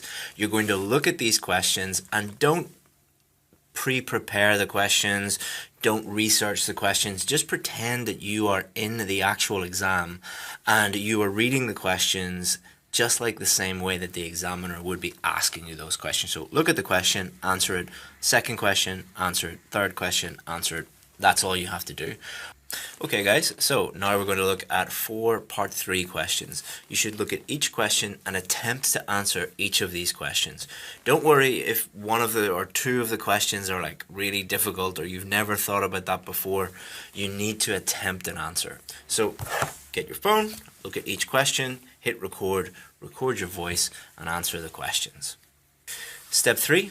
Send it to us via email. So this is super simple to do. You can do this on your phone or you can do this on your desktop. So you will have my email address because I will have emailed you multiple times. So all you have to do is this. So imagine you are on Gmail, you could be on Yahoo, Hotmail, whatever. Just click the email that I sent you, click reply and then attach the audio file to your email and just hit send. If you have any problems whatsoever, then my email address is chris@ieltsadvantage.com. All right, this is my email address, chris@ieltsadvantage.com, but you will have received it many, many, many times before. Next is this. Okay, so now that you have sent us your recording, what I want you to do is just wait, have a look at your email inbox, and we will send you your feedback video right to your inbox. And then it's really, really important that you look at this feedback that we send to you so that you can really learn what to do and really, really improve. So hopefully you enjoyed the speaking challenge. Now let's move on to reading. One of the biggest challenges that students face when it comes to reading is where to find real, genuine practice tests. And there are only a few sources out there. So what I've done is I've put together a video that shows you where to find those practice tests for free, and then gives you the most effective technique that we know that has helped thousands of students get a band 7, 8, and 9. And not only is this a highly effective strategy, it is totally free and is going to guarantee that as you practice, you are constantly improving and you know exactly when you are ready for the test. So without further ado, let's show you where you can find that. We've helped thousands of students get a band 9 in reading and listening over the years, and there are 3 key things that separate band 9 students from the rest of you. And it's all to do with how they use these practice tests. Practice actually makes most students worse, not better. But if you want to join the 1% of students that get a band 9 in reading and listening, all you have to do is just learn the 3 key differences that separate band 9 from everyone else. They understand where to find real practice tests and how to use them. They understand these key practice principles, and they use practice tests completely differently. Every single minute a band 9 student is using practice tests, they are improving. And I'm going to show you using these real practice tests exactly what they do in this video. Okay, so point number 1. They know where to find real practice tests, and they know where to find them for free. There are only 5 places in the world where you can find real, reliable practice tests. They are Cambridge.org, IELTS.org, IDP, the British Council, and these Cambridge books. Now for the first 4, all you have to do is just go onto Google, put in IELTS practice tests, and then put in Cambridge, IELTS.org, IDP, or British Council into the search bar, and Google will take you directly to those free practice tests.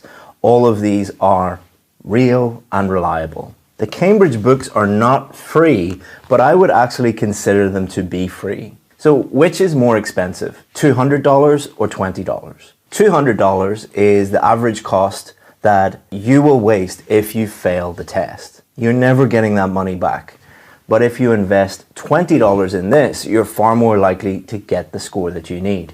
So which is more expensive, 200 or 20? When you think about that, they pretty much are free or an investment. But don't be a naughty boy or girl and go online and try and find the free soft copies or the free PDFs. Most of the PDFs, the vast majority of them, are not actually the real tests. They are fake and highly misleading and will lead to failure. So don't do that. So now that they've got their practice tests, what they do is they don't just go and practice as much as possible. They follow these 5 key practice principles. Number 1, practice does not make perfect.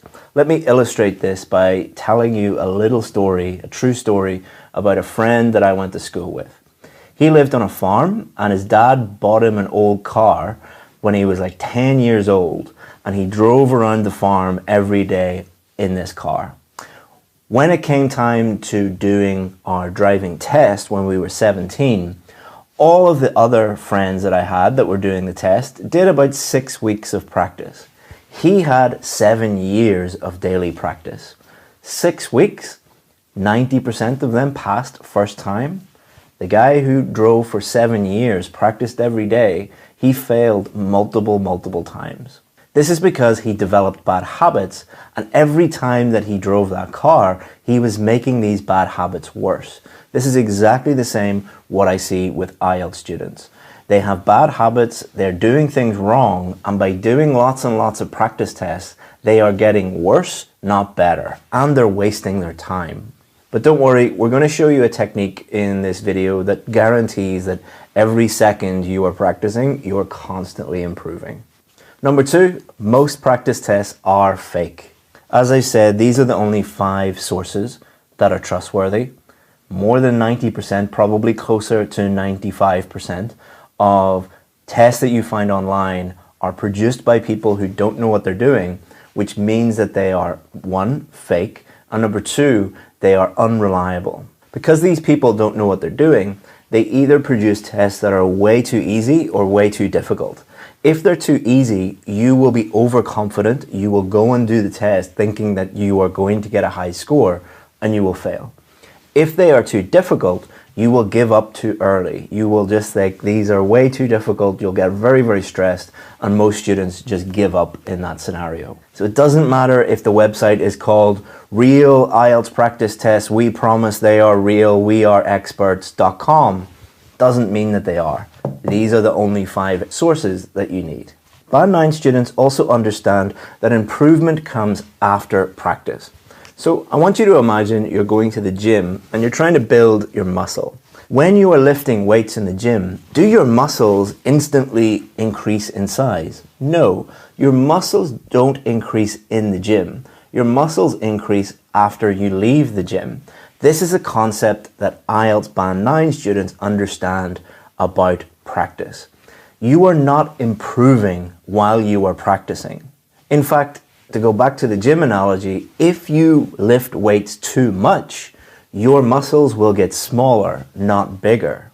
We get hundreds of emails a week saying, I've done every single practice test in the world and I'm not improving. It's like, yes, because practice does not make you better.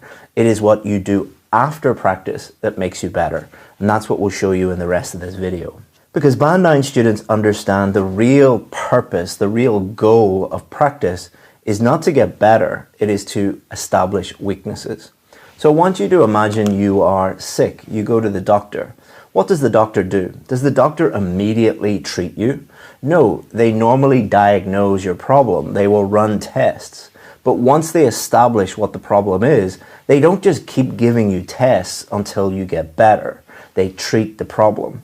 This is exactly the same approach that Band 9 students use. They do practice tests in order to establish what their key weaknesses are, and then they can improve those key weaknesses. This is where the real improvement comes. After practice, outside of practice, they turn those weaknesses into strengths, and then they are constantly improving. And they only do practice tests again to establish if they improved and what their new weaknesses are. And we're going to show you exactly what students do, showing you real tests in this video. Number 5, Band 9 students understand the difference between slow practice and fast practice. So when you are doing your driving test, in lesson 1, does the driving instructor take you onto the main road and tell you to drive at 100 miles an hour? No, you would both die if that happened.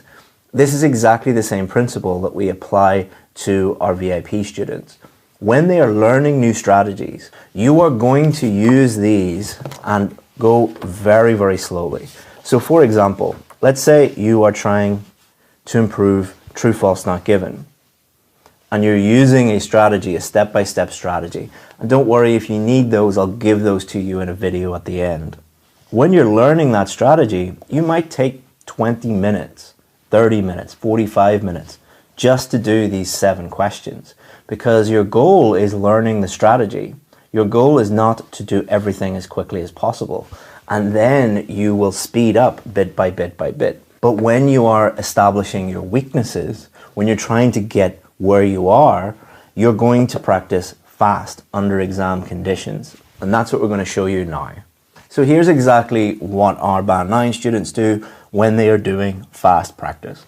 Number 1, don't cheat. All right, make sure that you have never seen these questions before. Don't use questions that you have used in class or you've practiced like 10 times. Don't get the books and just flick through them and see what questions are going to come up. We want to recreate the real test as much as possible. So don't cheat and look at the test before you do them. Number 2, do it under exam conditions. Go into a room that is quiet, where you will not be distracted, and time yourself using the exact same time that you would use on test day, and don't cheat. Don't go 30 seconds over. Number 3, honest correction. If you spelt the answer wrong, it is wrong. Don't give yourself, oh, I'll do it better on test day. If it is wrong, it is wrong. Now, the 4th thing you're going to do is you're going to establish what your score actually is. So you're going to go to the book, you're going to go to the back, you're going to count how many you got correct, and you're going to establish your band score. I'll put a link below the video where you can check your band score, but it's pretty easy. Just use Google, what does 35 out of 40 equal in band scores? Now, the rule that we give our VIP students is if you are half a band more than the score that you need, and you can do that 3 times in a row, you are ready to do the test. So let's say, for example, you need a band 8. If you are getting 8.5 or over 3 times in a row, you are ready to do the test. But let's say you need a band 8 and you get 7.5 and then you get 8 and then 7.5 again. It's highly likely you're going to get 7 or 7.5 in the real test, because most people don't perform better in the real test, not because the tests are more difficult, but because it's just a very stressful environment. Now, you might think that that's a lot of work. It is, but it's not as much work as failing the test 2-3 times in a row. It is much cheaper and more cost effective to actually improve before you even book the test. More than 99% of the students that we work with that don't get the score that they need, the number one reason that they fail is they book the test before they're ready. But if you are consistently getting these scores that you need before you book the test, then you're pretty much guaranteed to get the score that you need. So you might be thinking now, well, how do I improve?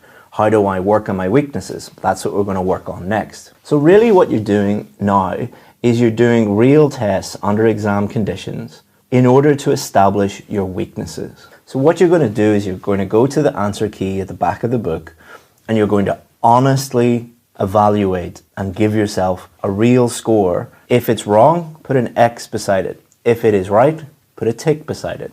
And then what you're going to do is you're going to look at each of these mistakes and establish why you made each of these mistakes.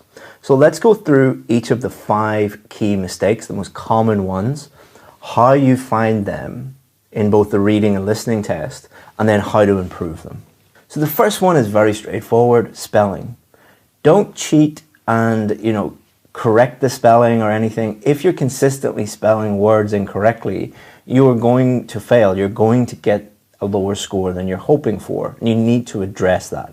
But that is very, very easy. Just look at exactly what you wrote and then look at the spelling, compare the spelling and the answer key. If it is different even by 1 letter, it is wrong. Mark it as wrong. You're not aiming to get the score that you need right away. You're establishing weaknesses. So be totally 100% honest.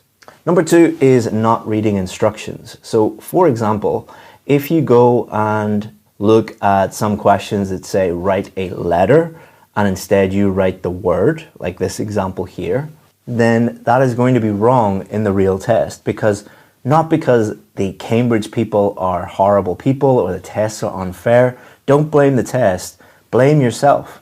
It is quite easy to read the instructions. You decided not to do that, or you just don't have the skill yet. You will. We're going to show you how to improve it, but you haven't established or you haven't improved that skill. And it is a cognitive skill, reading things carefully. Number 3 could be reading skills or listening skills. For reading, this might be skimming or scanning, but the most likely skill that you're lacking in will be reading for detail. So if we look at a true, false, not given question, for example, one of the key skills that it is testing is, can you find the location of the correct answer by scanning? If you really struggle with finding the location, then that is probably a scanning issue. If you find the location, but you find it very difficult to find the correct answer within that paragraph, then that is a weakness on reading for detail. Listening could be the same. Maybe you find it difficult to listen to multiple people speaking at the same time. Or maybe you really struggle with focusing for long periods of time on one person talking about an academic subject, for example. Those are all skills that you need to improve. And by thinking about why you got that question wrong, that will establish what skills you need to work on. You'll also be able to look at the video that I'll show you at the end of the lesson that gives you strategies for all the different types of questions. And what you can do is go through those strategies and think where you messed up. So if it says skim and you didn't do that, or you find that difficult, that could be a skimming issue. If it says scan or read for detail, or whatever they're telling you to do and you're not good at that thing, that's a skills issue. Now, number 4 is a big one, vocabulary. If you are reading things and you're thinking, I don't understand this, or this is difficult, or the text is difficult, or I'm getting lost, or when you're listening, you're getting lost, or you think that people are speaking too quickly, or you can't keep up with what they're saying, that is probably a vocabulary issue. You simply do not understand the words. There is no magic fix for this. There aren't any common words that you can memorize. You just have to improve your vocabulary. Huge difference between a Band 9 student and a Band 7 student is the range of the vocabulary that they understand. But don't worry, we'll give you a link to a vocabulary improvement plan below the video. And the last one is particular question types. So let's say, for example, you're looking at the answer key and you notice that most, if not all, the yes, no, not given questions that you get, you do 2 or 3 different tests. Every time these questions come up, you're getting them wrong. That is not a vocabulary issue or a reading skills issue or a spelling issue. That is, you're just not comfortable with those questions yet. What you need to do in that scenario is you need to familiarize yourself with a strategy, practice that strategy slowly, learn the strategy, become more comfortable, and then you will improve. So as I said at the beginning of the video, what Band 9 students do is every minute that they are practicing, they are constantly improving because they are establishing their weaknesses and then they're working on those weaknesses. So let's say, for example, you need help with spelling. I'll put a video at the end that'll help you with that.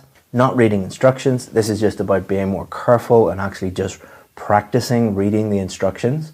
You cannot magically tell yourself, read the instructions, and then you'll do it in a stressful situation like an IELTS test. You need to practice that multiple times. Always read the question. Reading and listening skills. I'll give you a free course. I'll put it below in the description that will help you with that. I'll put a vocabulary improvement plan and I'll give you access to that video with all of the different strategies. You actually do need to sit down and practice those strategies if that is a weakness. Finally, I would recommend focusing on your biggest weakness first. I know that's difficult, but it is far easier to tackle your biggest weakness first, get that out of the way, and then everything becomes much, much easier. Next up, we have our free reading course, our IELTS reading challenge. It's going to give you strategies for all the different types of questions and show you how to improve your reading skills as well. So enjoy the reading challenge. Welcome to our IELTS reading course. Thank you very much for joining me. My name is Chris Pell. You might know me, you might not know me, but I'm the founder of IELTS Advantage, and we've helped thousands of students over the years with their IELTS reading scores, and particularly helping students who need a 7 or above. So what we decided to do with this whole course that we're going to give you today is we decided just to put it all into a mini course, just the essentials, just the most important things so that you can improve your reading scores in the fastest time possible. So there are 3 lessons. Today's lesson is number 1, and without further ado, let's get going. So what are we going to do today? So lesson 1 today, what we're going to look at are the real reasons why you struggle and vocabulary. So it's really, really important that you understand what works and what doesn't work, because there's a huge amount of confusing and conflicting information out there. And if you're listening to the wrong people or doing the wrong things or have the wrong mindset, the wrong attitude, then you're going down the wrong path and you're going to consistently fail over and over and over again. So it's really important that you understand those warning signs and understand why you might be failing or why you might fail in the future. We'll talk a lot about vocabulary in this lesson and talk about why it's so important and give you a step-by-step vocabulary improvement plan that I actually share with my VIP students, and it has helped thousands of them get the scores they need and improve their vocabulary. And this is going to improve not only your reading scores, but your speaking, your writing, your listening, absolutely everything. Lesson 2 is going to be about improving your reading skills. Things like skimming, things like scanning, but also other skills that you might not be aware of, how to use them, strategies, all of these different things.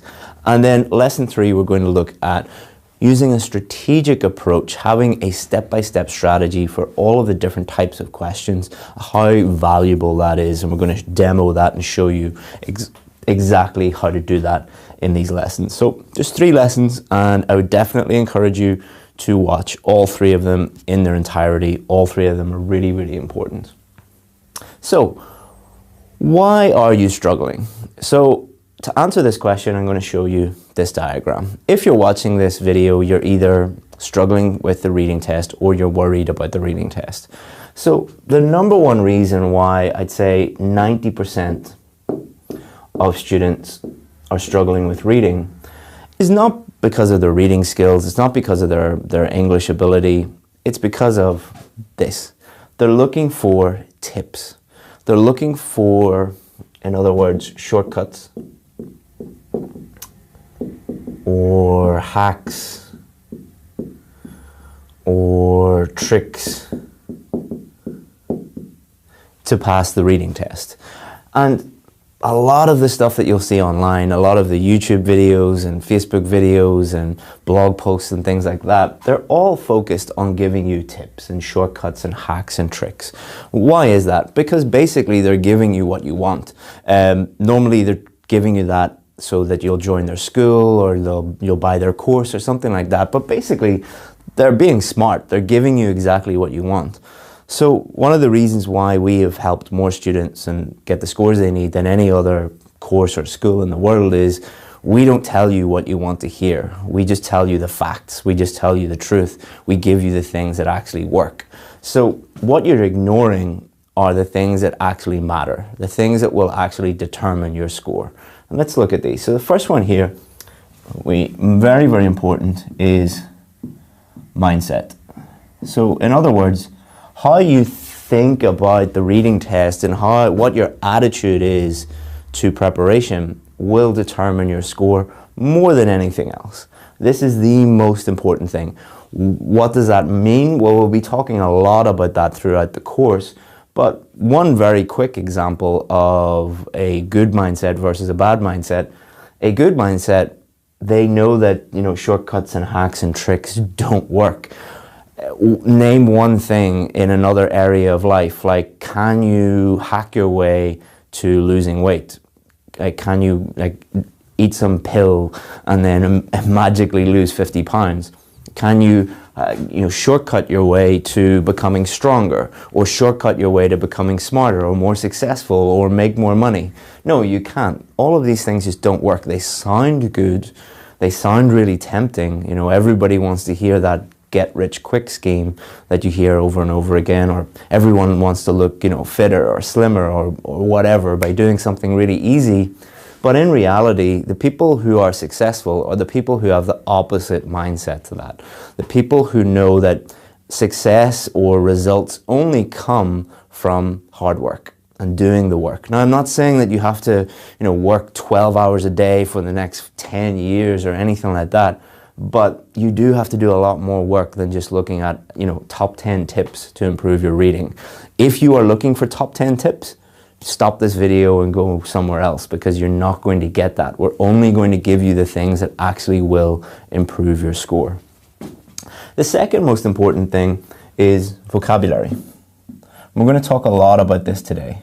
So when I say this in class, a lot of students will say, vocabulary, well, it's a reading test. It's not a vocabulary test. What I normally do then is just show them the reading text and the real questions. Say, do you understand all these words? How about the questions? Are the words here directly matching with the words in the text, or are they synonyms? Okay, so that is a vocabulary test as much as a reading test. So improving your vocabulary, you're not going to get a band 7 unless your vocabulary is at that level. You're not going to get a band 8 until your vocabulary is at that level. And in today's lesson, we'll show you a vocabulary improvement plan that will get you there and help you with your vocabulary. The third most important thing, or things, are your reading skills. Now, what a lot of people will talk about is skimming and scanning. You just have to skim and then you scan and then you find the correct answer. Well, if that were true, you wouldn't be watching this video. That is very simplistic. A lot of people don't understand what skimming is, what scanning is. They are not aware at all of the other reading skills they need to be aware of, and they don't know how to practice these skills. Same as like playing cricket or playing basketball or playing football. Those are skills. You need to practice them. And there are good ways to practice them, and there are bad ways to practice them. So we'll be talking a lot about in lesson 2, I believe, lesson 2 or lesson 3, about all of these skills and how to perfect them. And in lesson 3, the last lesson, we are going to look at strategy. So what we try and do is take a strategic approach to absolutely everything we do, not only in our company, but when we're helping students prepare and a strategic way to do the test. I don't want to say that I want to turn you into like a reading robot or anything like that, but that's kind of what we do with our students. We teach them strategies for all the different types of questions, so that on test day, they just look at the question and they know exactly what to do. How refreshing would that be for you if you could apply those strategies and just get the correct answers and do that on test day? And that's what we want to do, and that's what we show you in the rest of this video in lesson 3. So these are the reasons why you're struggling. You're looking for these things and you're ignoring all of this, which is more important. And this course is going to teach you all about these. So without further ado, let's get into vocabulary. So is vocabulary important? Well, here's 3 reasons why it is, because even though we've talked a little bit about why vocabulary is important, I need to talk about it again, because you will not do the work to improve your vocabulary until you believe how important it actually is. So let's have a look. So number 1, helps you understand the text. So when you're reading, are you able to understand enough of those words? Now, you will never be able to understand 100% of every single word in the reading text and in the questions. That's not what we're trying to do. What we're trying to do is to make it as easy as possible for you by allowing you to understand as much of that as you can. The more you're able to understand, the faster you'll be able to read, the faster you'll be able to understand it, the faster you'll be able to locate the correct answer, the faster you'll be able to decide the correct answer. And it's not just about speed, it's about efficiency, and it's about effectiveness. Which, if you've one person who has like a band 5 level of vocabulary and one who has a band 7 level of vocabulary, who is going to be able to decide and find the correct answer and understand the text better? The person with band 7 vocabulary. Number 2, helps you locate the location of the correct answer. A lot of the strategy that we'll be talking about in lesson 3 will be showing you that you don't just read and then magically find the correct answer. A lot of the strategies are about locating the location, the part of the text where the correct answer is, and then you can read it more closely and find the correct answer. This is a lot to do with synonyms. So the synonyms are 2 words that mean the same thing. So 2 different words that mean the same thing, like woman, female, right? 2 different words, but they mean the same thing. So often the question will be talking about 1 word, but the location of the area where it is in the text will be a synonym of that word. So it might be talking about men, and then in the text it might be talking about males. So if you were looking for men, you wouldn't find it. But if you're know all the synonyms of that word and you're aware of that, then it helps you find the location much quicker. Number 3, helps you decide the correct answer. So you're often going to get, for example, multiple choice questions where you'll have 3 answers and they all kind of look the same, and you have to decide the answer to the question will be determined by you understanding the difference in meaning between those words. Or in the text, there might be two areas or two parts of the text that are similar in meaning, and you need to understand what those words mean. So it's really, again, a vocabulary test that is going to help you get the score that you need. I can't emphasize this enough. That's why I'm repeating myself, but it is very, very important that you understand that. So, how not to improve your vocabulary? So, if you go to a lot of IELTS schools in inverted commas, or speak to a lot of IELTS teachers in inverted commas, there are some great IELTS schools. There are some great IELTS teachers. I'm not knocking them all, but there are lots of terrible ones too, pretending to know what they're doing when they don't really know what they're doing. So a lot of schools, a lot of teachers, their solution to the vocabulary problem is give you lots and lots of lists of vocabulary. This is another example of a shortcut. It's another example of a hack. They do not work. Let's look at why they do not work. So it's impossible to predict which words are going to come up on the reading test and which words are going to be important. The English language is just way, way, way, way too broad for you to be able to predict that. So you would literally have to read the dictionary, and I don't think anyone wants to do that. Number two, it doesn't teach you the word 100%. So it doesn't teach you the synonyms of that, it doesn't teach you collocations, it doesn't teach you anything other than the word and a translation, or the word and the meaning. You should never have just a list of words with translations or meanings, because you're not going to be able to understand that word or use that word. Remember, you're going to have to do your reading or your writing test as well as your reading test. So wouldn't it be great to be able to use those words in a sentence? Also, the speaking test needs to be considered as well. Number three, doesn't improve reading skills. So by using lists of vocabulary, you are not improving your reading skills at all. Wouldn't it be great if you could improve your vocabulary and your reading at the same time? That would be the perfect solution, and that's the solution we're going to give you. So the best way to improve your vocabulary is to read. So this is not just my opinion, even though I've helped thousands of students with this method, and this is the method that has helped all of my students and proven over and over and over again. But there have been a huge number of studies done on how to learn and retain vocabulary and use vocabulary, and all of them conclude that the best way to improve your vocabulary is to read. Listening is pretty good too, but since it's a reading course and we want to improve our reading skills at the same time, we're going to use reading, and reading is better than listening, to be honest. So, however, just reading is not the answer. All right, so if you think that all you have to do is just read a book every day and your vocabulary will magically improve, you're wrong. It's not going to improve. It might improve a little bit, but remember, this is a test situation. Your date is coming up. You want to get it done as quickly as possible, so we need to think a little bit more strategically. You need to be a little bit more strategic. So, what I'm going to show you now is my vocabulary improvement plan. Normally I only share this with my VIP students, but I'm going to share it with you today, and it has helped so many students to get the scores that they need, improve their vocabulary. And not only is this going to help you improve your vocabulary and improve your IELTS scores, but a wider vocabulary is going to help you improve your life in your new English-speaking country, because you're going to be able to engage people in conversation, understand what they say, and be able to communicate with people far more effectively. So I would recommend not only doing this, up until you get the score you need, but to continue to do this after, because it really does work, and it really doesn't take that much work. It's all about being consistent. So, part one. Number one, pick something you enjoy reading, all right?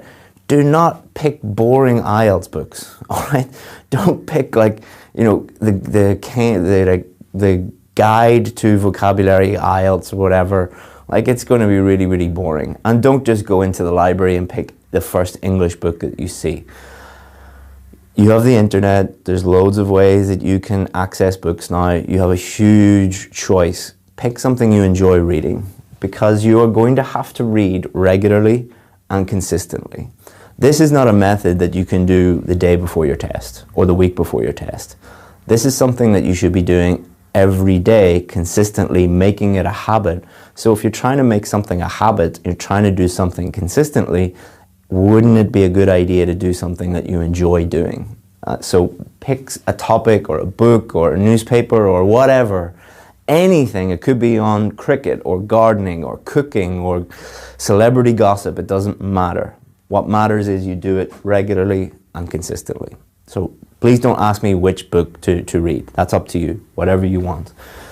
Number 3, while you're reading, underline new words and phrases. So you don't have to read for 8 hours a day. You know, if you're doing this consistently, 10, 20, 30 minutes a day is more than enough. What you're aiming for is about 10 new words. Could be 8, could be 10, could be 12, could be 15, could be 20, but every day try and get at least about 10 new words. That's your aim. And what you're doing is while you're reading it, you're going to underline the new words, or it could be an idiom, it could be, you know, a phrasal verb, whatever. Number 4, this is really, really important. Guess meaning from context. What does that mean? That means that when you underline your new word, do not immediately Google that new word. Do not immediately reach for the dictionary and look up the meaning. What you're going to do is you're going to guess what that word means from the context of the words around it, the paragraph, the title, whatever information you have. So I'm not making it purposely more difficult for you. It's a skill in itself. Number 1, you're going to have to do this on test day because there will be words that you don't understand on test day. I guarantee it on the IELTS test. And then when you move to the UK or Canada or Australia or wherever you want to go, you're going to constantly see new words that you don't understand. And do you want to be like talking to someone and, looking at your phone, Googling words or walking around with a dictionary? No. So guess the meaning from context. Then at the end, once you've finished reading, compare what you thought the meaning was with the dictionary meaning. This is going to help you remember it far more effectively than just looking up the word and translating it. Do not translate, all right? Start operating in English. If you need a 7 or above, stop thinking and using your own language. That might sound crazy, but if you're saying that you want to be a high-level learner of English, but you want to keep using your own language and using your own language all the time, when you're studying and when you're learning English, use only English, and that's really going to help you. So the next part is you're going to record that vocabulary, and you can do it in like a book like this. I carry this book everywhere with me and I keep my notes in it, so anything I'm thinking about, I just put this in, my daily plan and all those things, but I could easily just record new vocabulary here. Doesn't have to be like an expensive book like this. It can be, a $1, school book that you have, or you could use your phone and you could record it. It doesn't matter what you put it in. What matters is you have a central place to record your new words, phrases, idioms, whatever they are, so that you can go back and review later. And you record in a special way. You do not write the word and the meaning, or the word and the translation. You can write the meaning, but you're going to write a lot of other stuff too. So just look at this for an example. So acquiesce, really nice word. Let's say I was reading and I was like, oh, what does that mean? I'm unsure about what that means. I would underline it, guess what it means, and then look it up. And then I'm going to record all this information that I need to remember it. So the pronunciation is going to help you remember it. The word form, the definition, synonyms, collocations, antonyms, example sentences, whatever helps you remember it. But make sure that you have all this information in your book or your app or whatever it is. Because what you're going to do then is you are going to review those words. So imagine you do this for 20 minutes a day for 2 weeks. Let's say you get 10 words a day. That means you're going to have 140 new words in your book. So your book's just going to fill up and fill up and fill up. But if you don't review them, it's kind of a waste of time. So what you're going to do is regularly review these. I'd say do it once a week. Once a week or twice a week, and you're going to review all of that new vocabulary. And how you're going to review it is you're going to do something with the vocabulary. All right, you're going to produce the vocabulary, and you can do this in a lot of ways. You could just, for example, you could try and tell a story and include that vocabulary, or you could write an essay, or you could write anything, a letter to someone, or you could play a game in some way. There's a lot of ways that you can review vocabulary, but the key is to produce the vocabulary, to produce full sentences with that in it. You could even record yourself. Sorry for the ambulance outside. But the key is to do this regularly and to produce something. And if you do that consistently, imagine you did that a year ago. Like, imagine you watched this video a year ago and you were doing that for 365 days. And you imagine you learned 20 new words a day. That's a lot of words. How brilliant would your vocabulary be if that was the case? And how great would your reading skills be, and your overall general level of English be? And you can start with just 5 minutes a day. But if you watch this video and you do nothing, nothing will change. So please don't be one of those students that watches a video like this and is like, oh, this is amazing, I'm going to do it, and then you don't do it. And then time creeps on, and then you fail your test over and over and over again. Because you have a choice. You can spend time on this, or you can spend time failing the test. You don't have a choice. You know, that's your choice. Spend time doing something that will lead to a great IELTS score, or spend time wasting time and then failing the test over and over and over again. So, to talk about mindset a little bit, many of you will be like, why is he not giving us tips?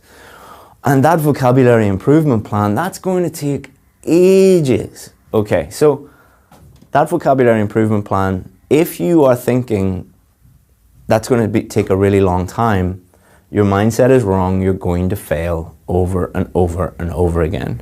But if you're like, oh, I only need to do that for like 10, 20, 30 minutes a day, I should get going now and I should make it a habit and schedule it every day, and in time I'll really improve, then you're going to get the score you need. There's no other way of doing it.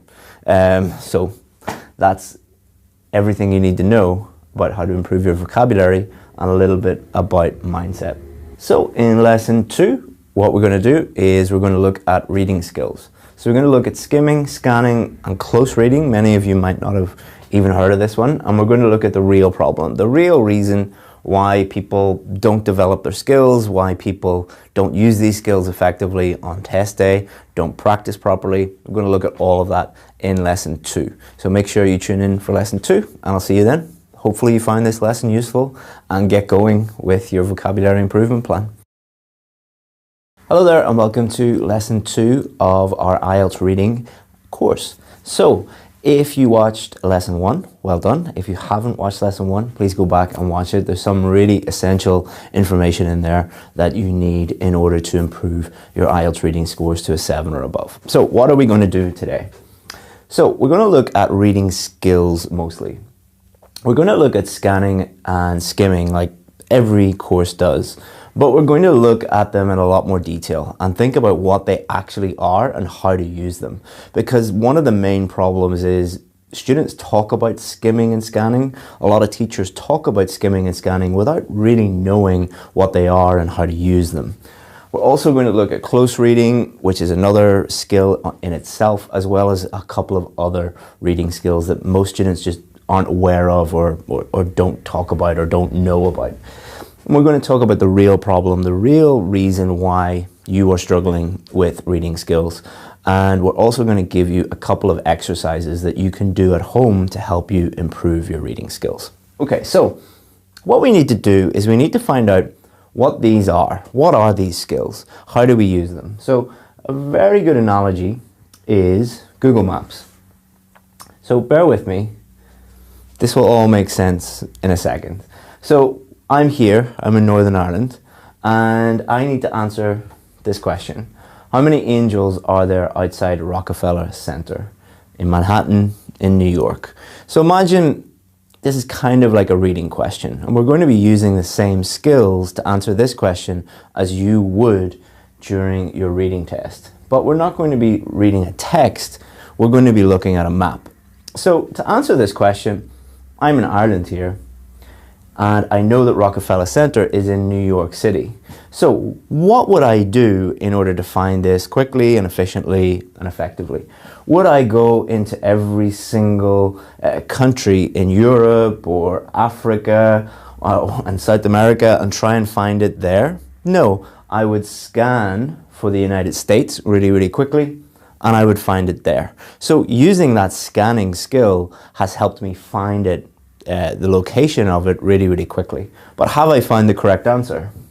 No, I haven't found the correct answer yet. So what I need to do is look at things in a little bit more detail. So look for New York. So scanning again, New York. Okay, so let's click on that one. Let's go into here. So New York is divided into 5 boroughs. We have Staten Island, we have Queens, where my sister lives, we have Brooklyn, and we have the Bronx and Manhattan. So by skimming this, by looking at it quickly, I can understand that yes, I'm in the right area. I know where I am. I know I'm in New York. I'm in the right place. So by just looking at it quickly, by skimming it, I'm kind of orientating myself and I know exactly what's going on. But I need to scan again, so switching skills, to find Manhattan, where Rockefeller Center is. So if we go into Manhattan, so Manhattan's like a big long island and I need to find Rockefeller Center. It is a landmark, so it will probably be one of these things that is highlighted. So what are we going to do? We're going to scan again. Hopefully it comes up.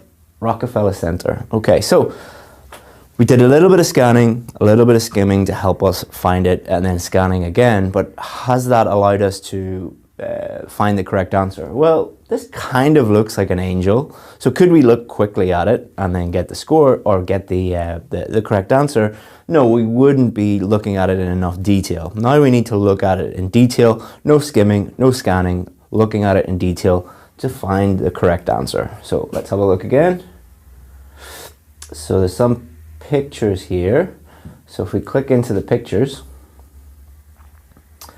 okay, angels, here we go. If you've never been here at Christmas time, it is beautiful, the tree and the angels and everything.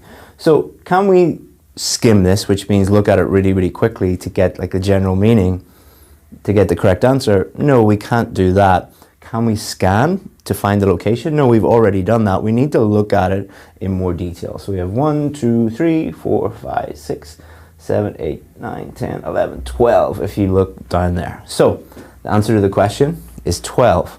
So we were using many different skills to help us locate the correct area that we were going to understand generally where we were when we were skimming, and then to look in detail, close reading, to understand exactly what the correct answer was. And that's exactly what you're going to do on test day. You're going to be using different skills in order to help you understand what is going on, locate the location of the correct answer, and then to understand exactly what you're doing.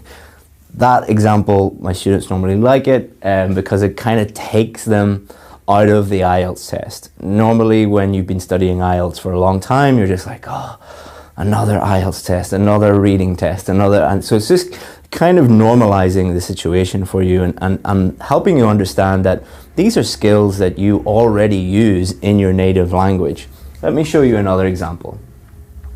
Newspapers are very, very good. I've covered this one up on purpose. So newspapers are a very good example of when you use skimming, scanning, and close reading.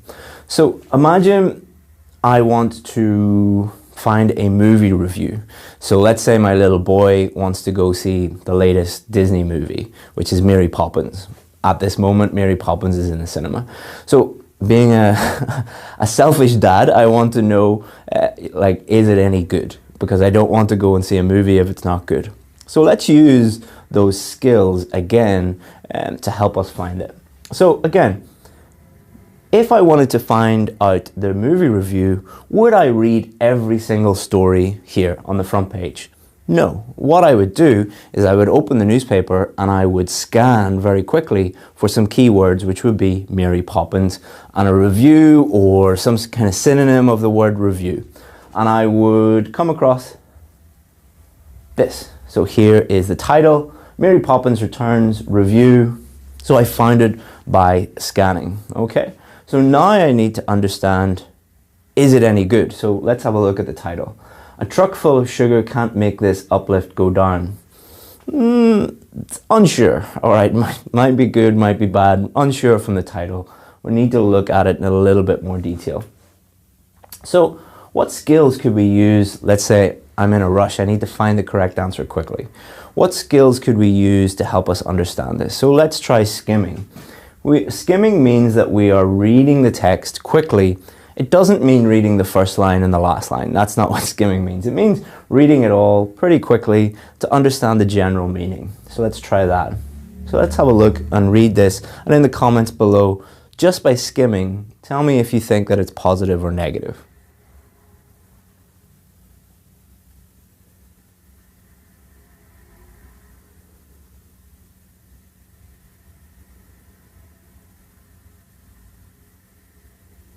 Okay, so reading it pretty quickly, I'm still not 100% sure. Remember that my little boy wants to go see it. I don't want to waste my time, so I need to know 100% the answer to this question. Is it any good? So another skill that we could use would be scanning. What would we scan for? Well, we would scan for positive adjectives or negative adjectives. Like if it says good, it's probably good. If it says bad, it's probably bad. But we'd need to be aware of all the different synonyms and the different vocabulary that might be used. So let's try that.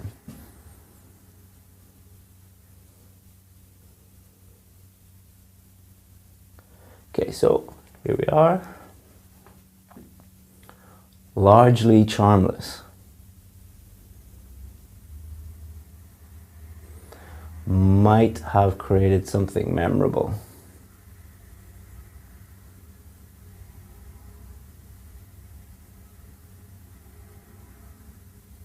Okay, so does this help us understand the correct answer? No, because we just found the location. So here, if we change colors, so here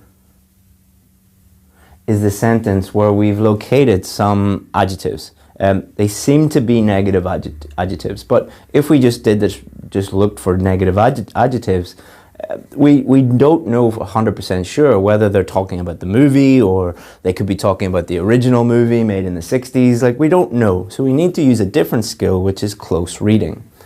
So let's look at this in more detail. Let's read this sentence properly and think about it deeply. Suddenly it becomes clear that the people who made this largely charmless venture, charmless means that there's no charm to it, with its hard smiling nanny, might have created something memorable, even good and hummable, if they had turned it over to Miranda. So when we're looking at this in detail, it becomes quite clear, even without looking at the rest of the review, that they don't think it is very good.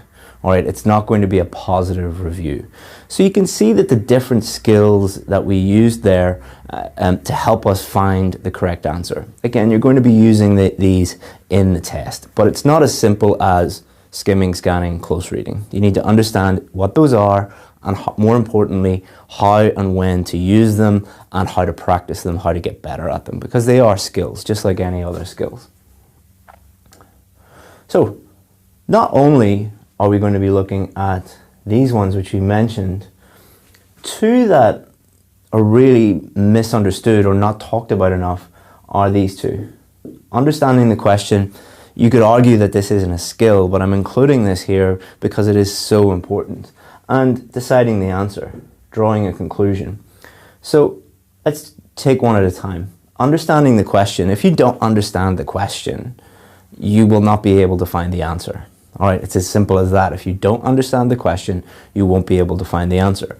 What a lot of students do is they immediately go in, skim the text, scan the text, look for the answer, but don't really pay enough attention to the different options. It is a reading test. You should be spending most of your time reading, but this is a skill in itself. Also, you need to be aware of synonyms. So it might talk about the movie in the questions, but in the text it talks about a film, movie, film, they are, or a picture.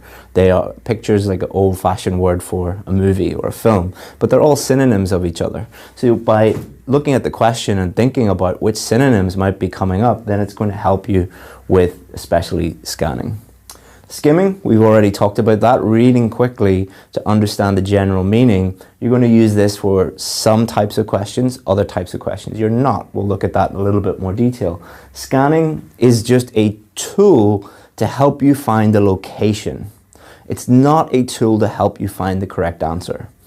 What you should use is scanning to help you find the location, and then close reading, looking at things in detail, and that is going to help you decide the answer.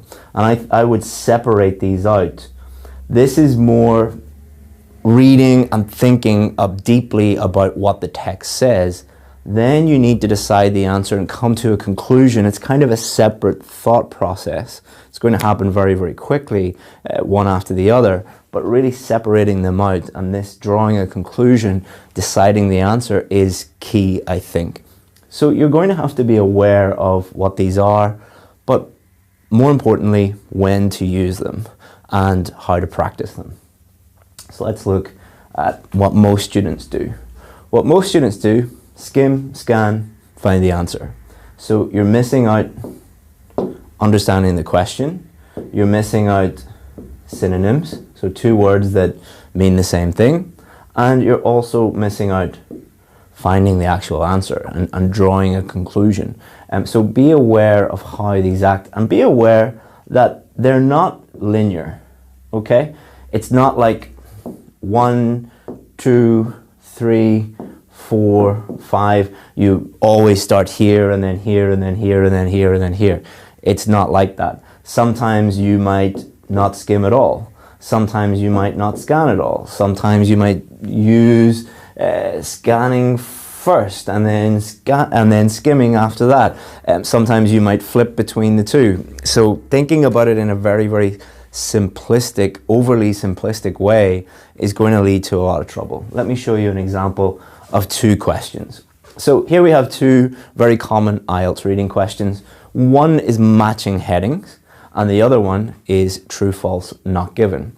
So for matching headings, you're starting off by skimming the text, all right? So one of the skills that they are testing with matching headings is, can you quickly understand the general meaning of the paragraphs? That's what they're principally testing. So you're going to be using that first and foremost. Then you're going to be answering the questions. So you're not really looking at the questions at all until you skim the text first. So if you did it the other way around, it's going to be less efficient and it could cause some confusion.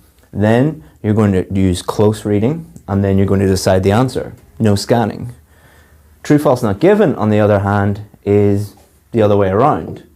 So you're going to be understanding the question and then scanning, not skimming at all, close reading and deciding the answer. So you can see the difference between these two questions, and this is one of the reasons why you will hear a lot of people complaining about these questions and say, like, I hate matching headings and I hate true, false, not given. Most of the students that I work with, when they say that, I say, well, what's your strategy for each of the questions? What they'll normally say in return, they will say, what do you mean there's a different strategy? Is it not the same? Is it not just skim, scan, find the answer? Like, no, they're two different questions. They are testing different skills and testing different things. They have been constructed in different ways. Therefore, you need a different strategy. And this is a very simplified version of the strategies that I share with my VIP students. This is not the complete strategy yet. So what we're going to look at now is how to improve these. So these are skills, just like archery or basketball or football or whatever you want to do. Every skill requires you to learn how to do it and then to practice it. If you don't practice it, what happens? If you don't practice anything, like driving a car or riding a bike, they say you never forget how to ride a bike, but it would be a very good idea if you are a keen cyclist to cycle regularly to keep up that skill. And some skills are perishable and some skills are not so perishable. But a perishable skill, something like shooting or archery, means that if you don't do it for a long time, or your skill diminishes very, very quickly.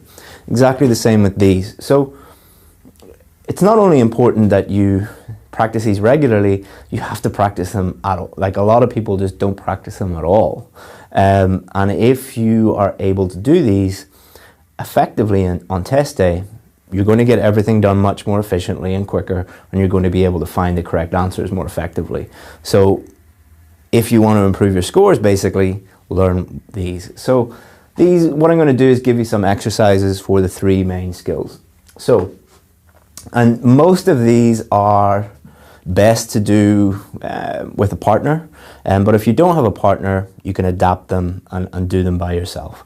So, improving scanning exercise, number 1, find an article. Could be a newspaper article, could be an academic article. You can find something online. It doesn't matter as long as it's in English. That's the only thing you need. Identify some important words. So underline some words that you think are crucial to understanding this text.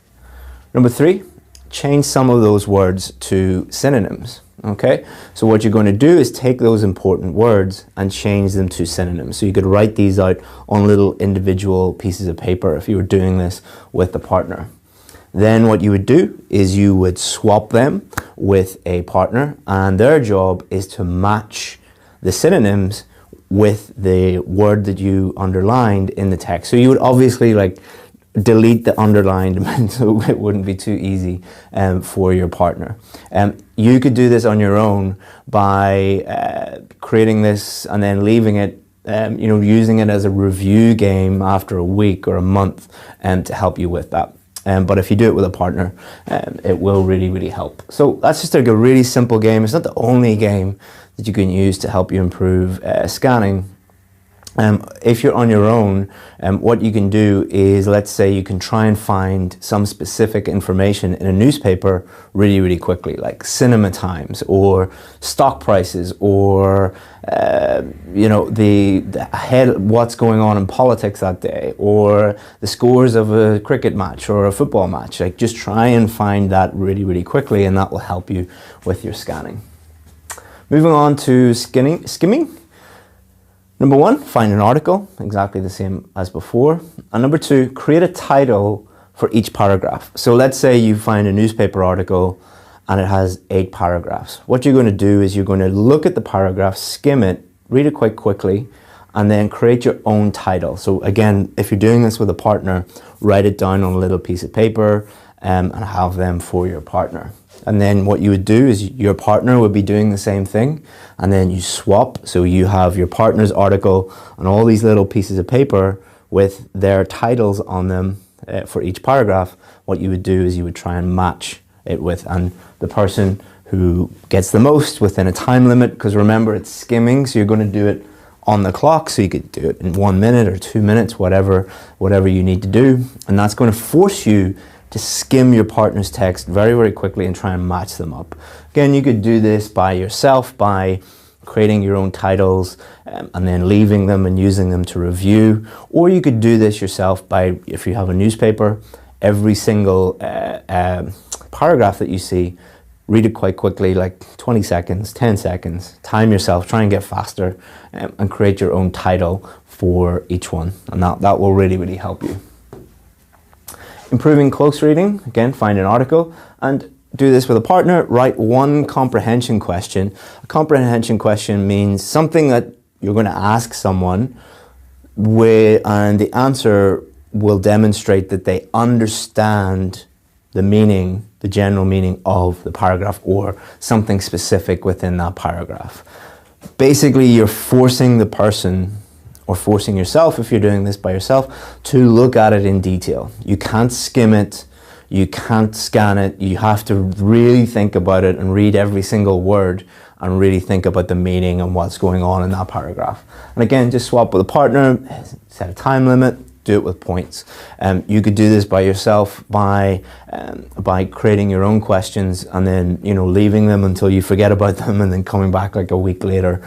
Or if you're doing this by yourself, like you're reading a newspaper article, think about try and create your own questions anyway, and that will force you to think about the detail of the paragraph. You don't have to give those questions to anybody, but just creating the questions forces you to really read it in detail and think about it that way. So these are all just examples of active reading. You are reading for a purpose. You are doing something while you're reading. Compare that with how most students learn, which is just like reading an article or reading a newspaper. You're not really doing anything. Your brain isn't being activated in any way. You're just bored. Your brain is bored. But if you're doing those things, then you are doing something with the intention of improving something specific. You can do it with vocabulary as well. So, how to improve your reading skills? Number one, understand the difference between the 5 reading skills, Number two, practice thoughtfully and regularly. Do something while you're practicing, and do it. You know, if you really need to improve your reading skills, you should be doing this every single day. Don't be one of those silly people who complains about not being good at something but doesn't do anything to improve it. That's crazy. Number 3, have a step-by-step strategy for all question types. We're going to look at this in lesson 3. So to look at our little pyramid here again, we talked about vocabulary in lesson 1. Today we talked about skills. Okay. And then tomorrow what we're going to do is we're going to look at strategy. And that will complete our pyramid, and that will complete raise your awareness about what will actually help you improve your scores. And tomorrow we're going to look at a step-by-step strategy for matching headings to show you how effective that strategy is and to convince you how important it is to have a strategy. But to just circle back to mindset, again, thinking about skills, you do have to practice them. You have to put in the work. Someone with a bad mindset will be like, can you not just tell me how to improve skills? Can you tell me how to improve my cricket skills or football skills or archery skills or swimming skills? No, there's no book on like how to become a better swimmer. You have to get in the pool and swim in order to do that. I can't give you like top 10 tips on how to improve your skimming or how to improve your scanning. I could, but it's much, much better if you actually put in the work and do it yourself. So again, mindset is absolutely crucial, not only for vocabulary, but for skills as well. Hopefully you find that interesting. And tomorrow we're going to put it all together into lesson 3, and we're going to give you a step-by-step strategy and show you how to implement it.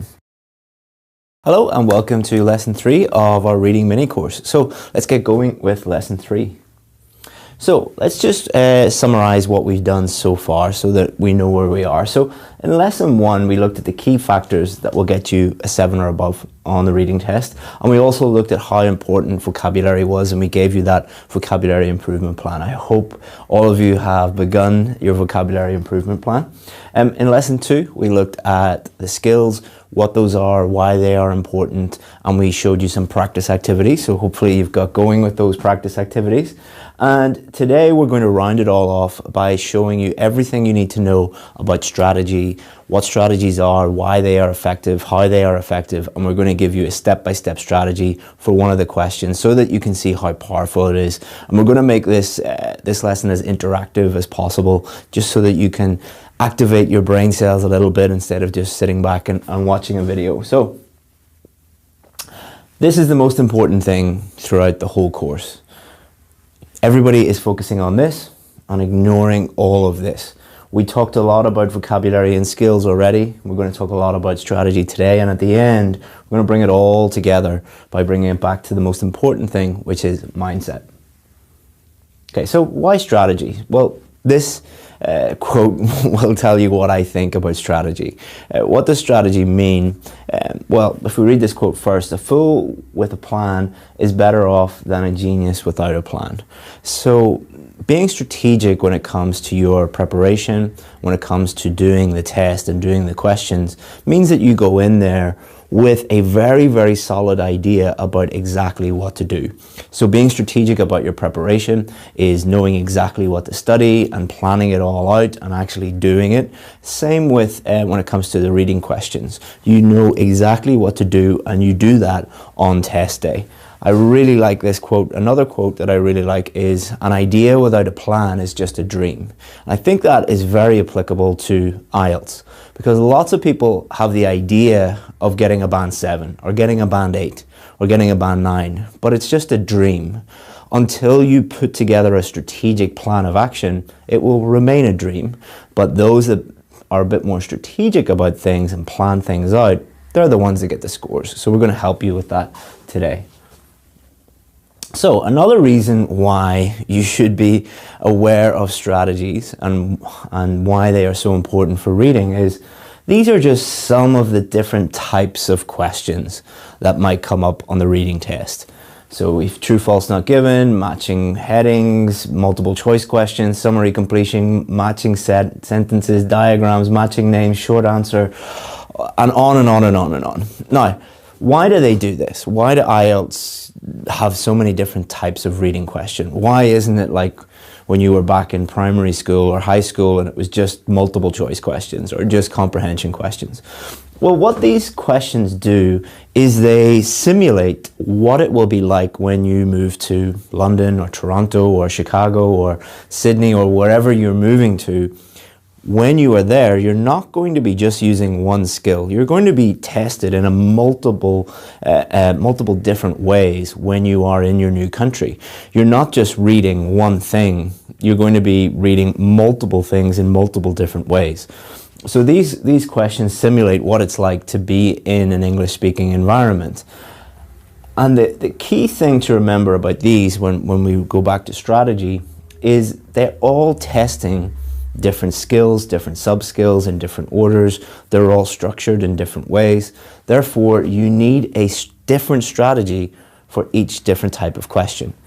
Each of these different types of question, you need a step-by-step strategy that is unique to them.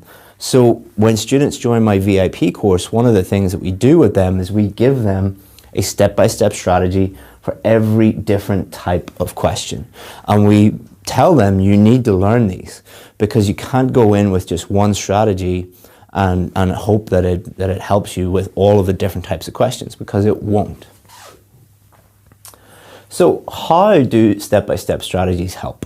Well, number one, it's a proven framework. They are proven to work. So I didn't just wake up one day and be like, oh, I'll put together some strategies. No, these have been tested over years and years and years of teaching and students doing the test. So we spent like hundreds of hours putting these together and testing them and working with students. And these are the strategies that actually do work. Also, very importantly, they allow you to practice in a very standardized way.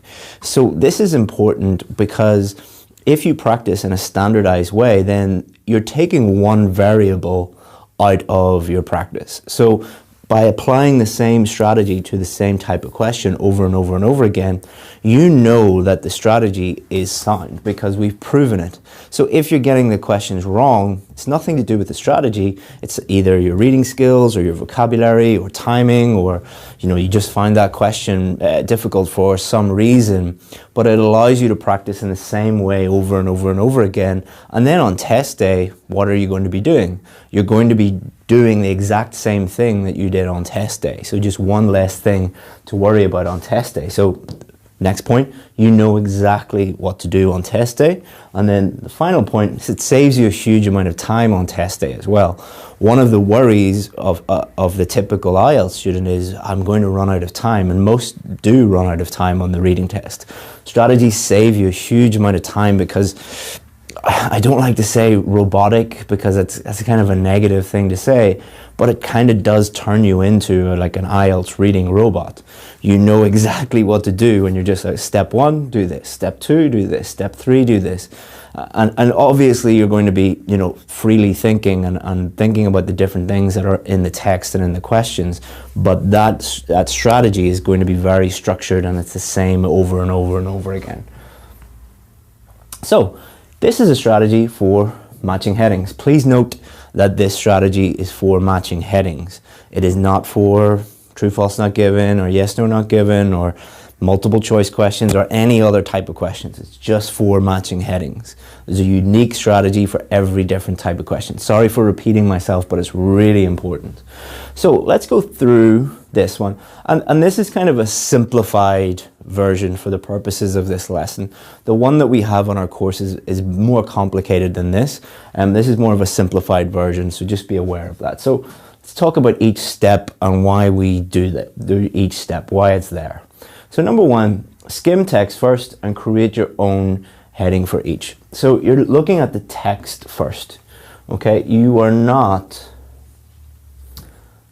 that shouldn't be like that. Let's get rid of that. We need to change our thing to this. Okay, so you're looking at the text first.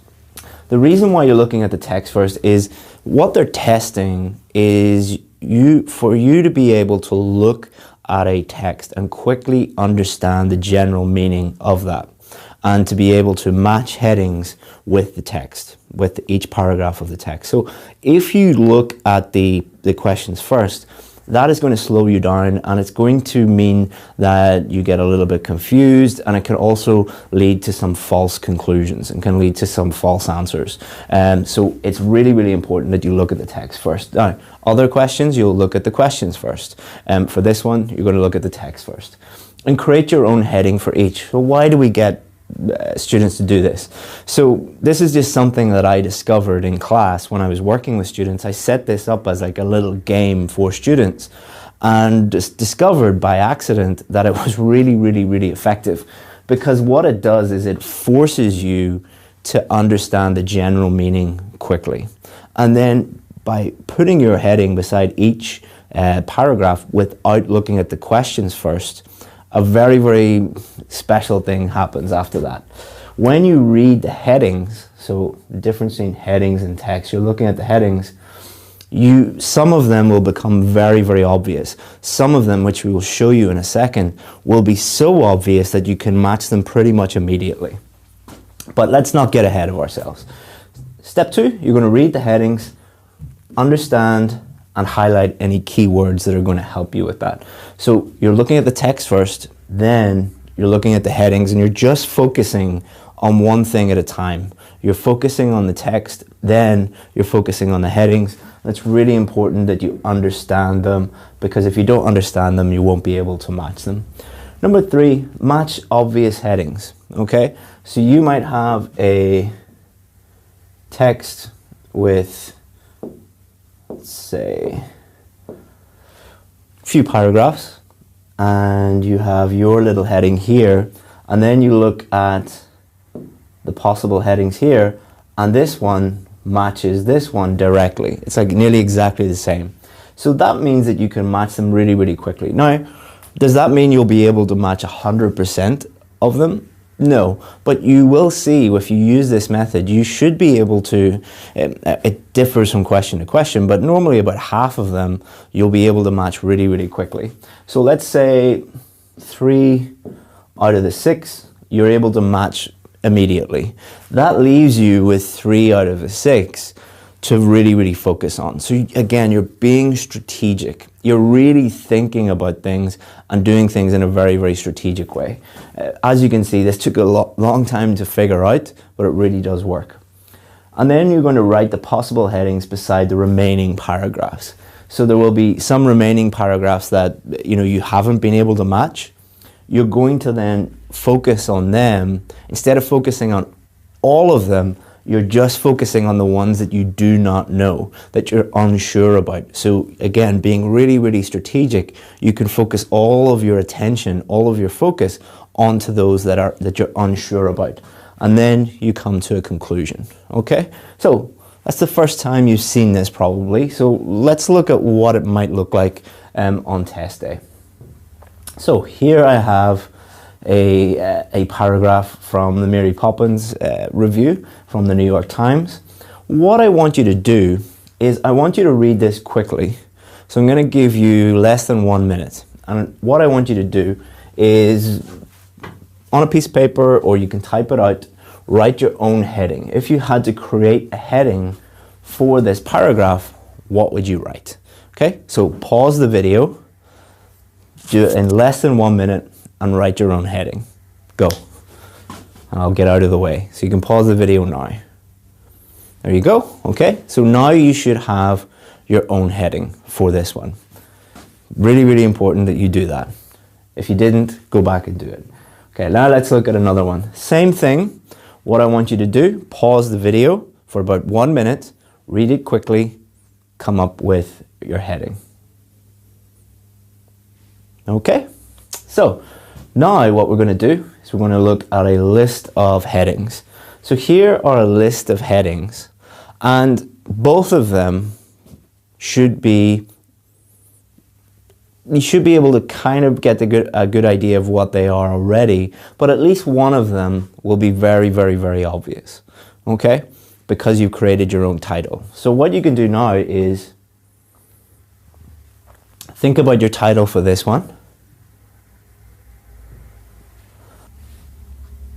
So most students are able to match the first one with this one, okay? There's a review of the soundtrack.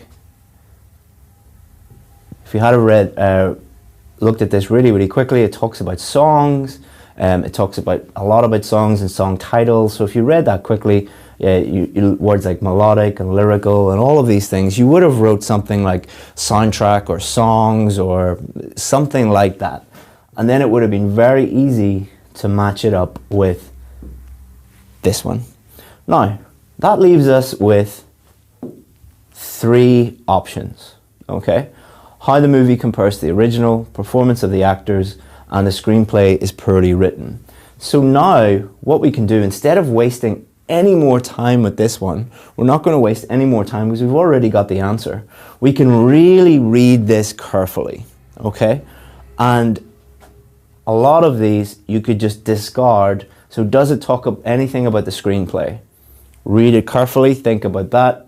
Does it talk about the actors, the performances? Read it carefully. Or does it talk about how the movie compares to the original? So what I'd like you to do is read this more carefully and decide which one of those so is it 1, 2, or 4, which do you think? So again, pause the video and think about it and have a go at picking it. And hopefully, because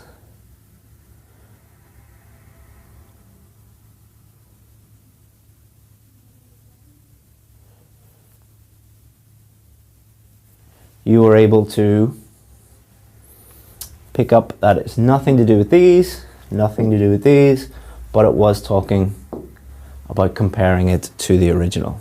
So hopefully you can see by using a strategy like this, you're just making everything so much easier for yourself. So matching headings are one of those types of questions that students hate. They're just like, oh, I absolutely hate this question. I can never get the answer. So imagine going from someone who just doesn't know anything and hates those questions to someone who can just apply this strategy and hopefully get the answers. Now, are you going to get 100% of the answers all the time? Probably not, unless you're like a band 9 student or you're hoping to get a band 9, but you are just increasing your chances massively of increasing your score, and that's what we want to do. So, finally today, let's go back to here. So hopefully you've been able to see that tips and tricks are not going to help you.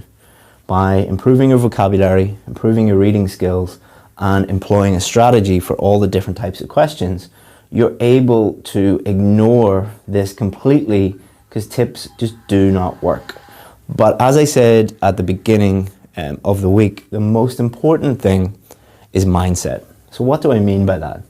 Well, you could get 2 students. Imagine you have 2 identical twins, all right? They're the same language level, the same everything.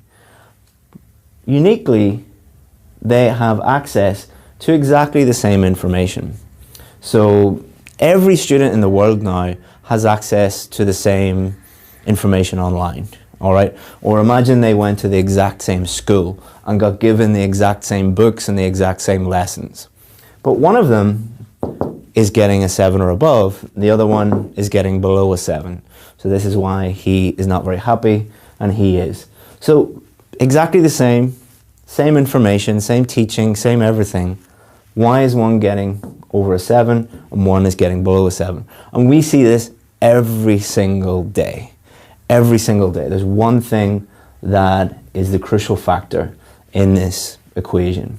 So let's look at the difference between happy student who's getting the score they need and unhappy student. Well, unhappy student, all they want to do is just learn tips and tricks and shortcuts.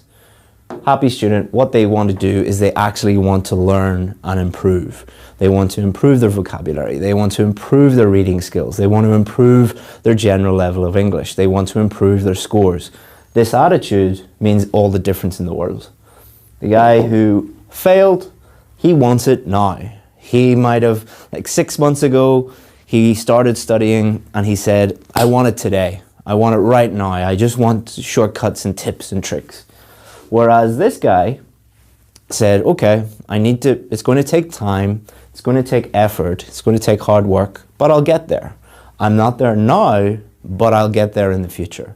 And that is the difference between getting the score you need and not. This guy is totally clueless. He doesn't know what is going on. He's not aware of any of his problems. A lot of these guys actually think that they are entitled to getting a really high score. These are the guys that blame everybody else. They blame their teachers, they blame the British Council, they blame IDP, they blame everybody because they deserve a high score.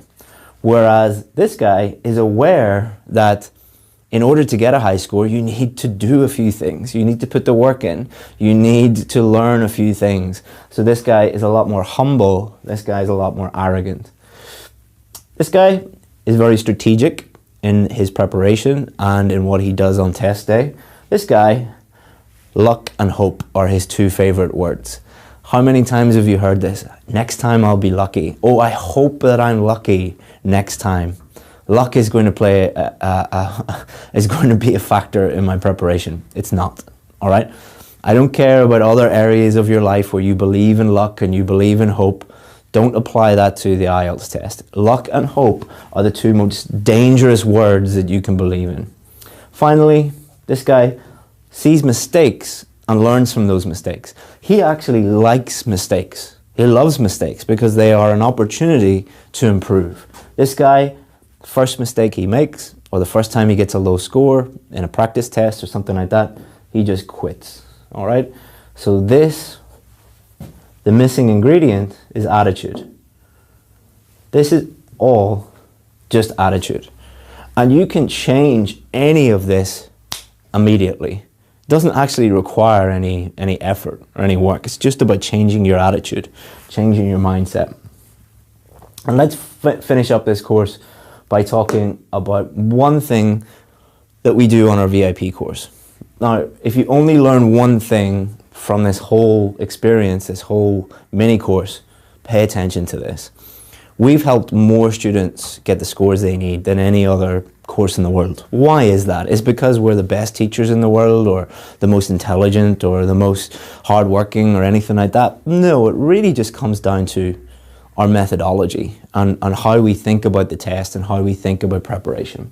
So there's a few things that need to happen in order for you to improve.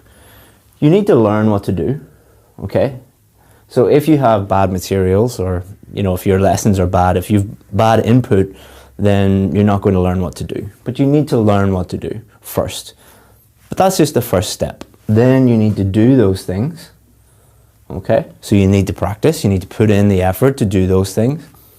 But if you just do them without any feedback, you've just wasted your time.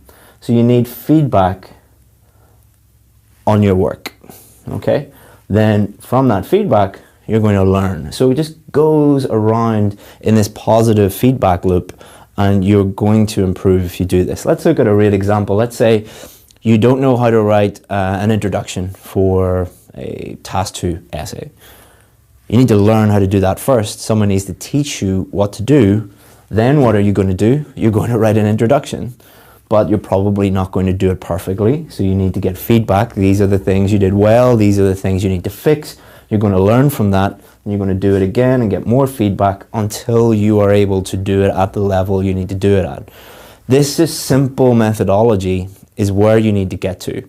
But most students are nowhere near this because they're listening to people who don't know what they do, or they are using materials that are just unreliable. Then there are some students who have a really great teacher, but they're actually not doing anything. If you just sit back and listen to a teacher or just watch videos, you're not going to learn anything. You need to do those things. There are a lot of students who do have a good teacher, are doing those things, but they're not getting any feedback on their work. So they don't know where they're going right, they don't know where they're going wrong. So you need to do all of these things in order to move up and get the score that you need. And we believe that anybody can do that. We believe that anyone can help, we can help anybody get the scores they need as long as they're prepared to put in the work and have a really good mindset. And that's it. Hopefully you enjoyed this course. And there will be a few spots available for people who want to continue to work with us. We only work with a very, very small number of students on a more intimate basis. But you know, if you want to be one of those students, there'll be some information about that. We'll send you an email. As I said, there's only a few places available. But if you want to, you know, continue on your journey with us and get the scores you need, and then you can forget about this silly test and move on with your life and move to the country of your dreams, we'd love to help you do that.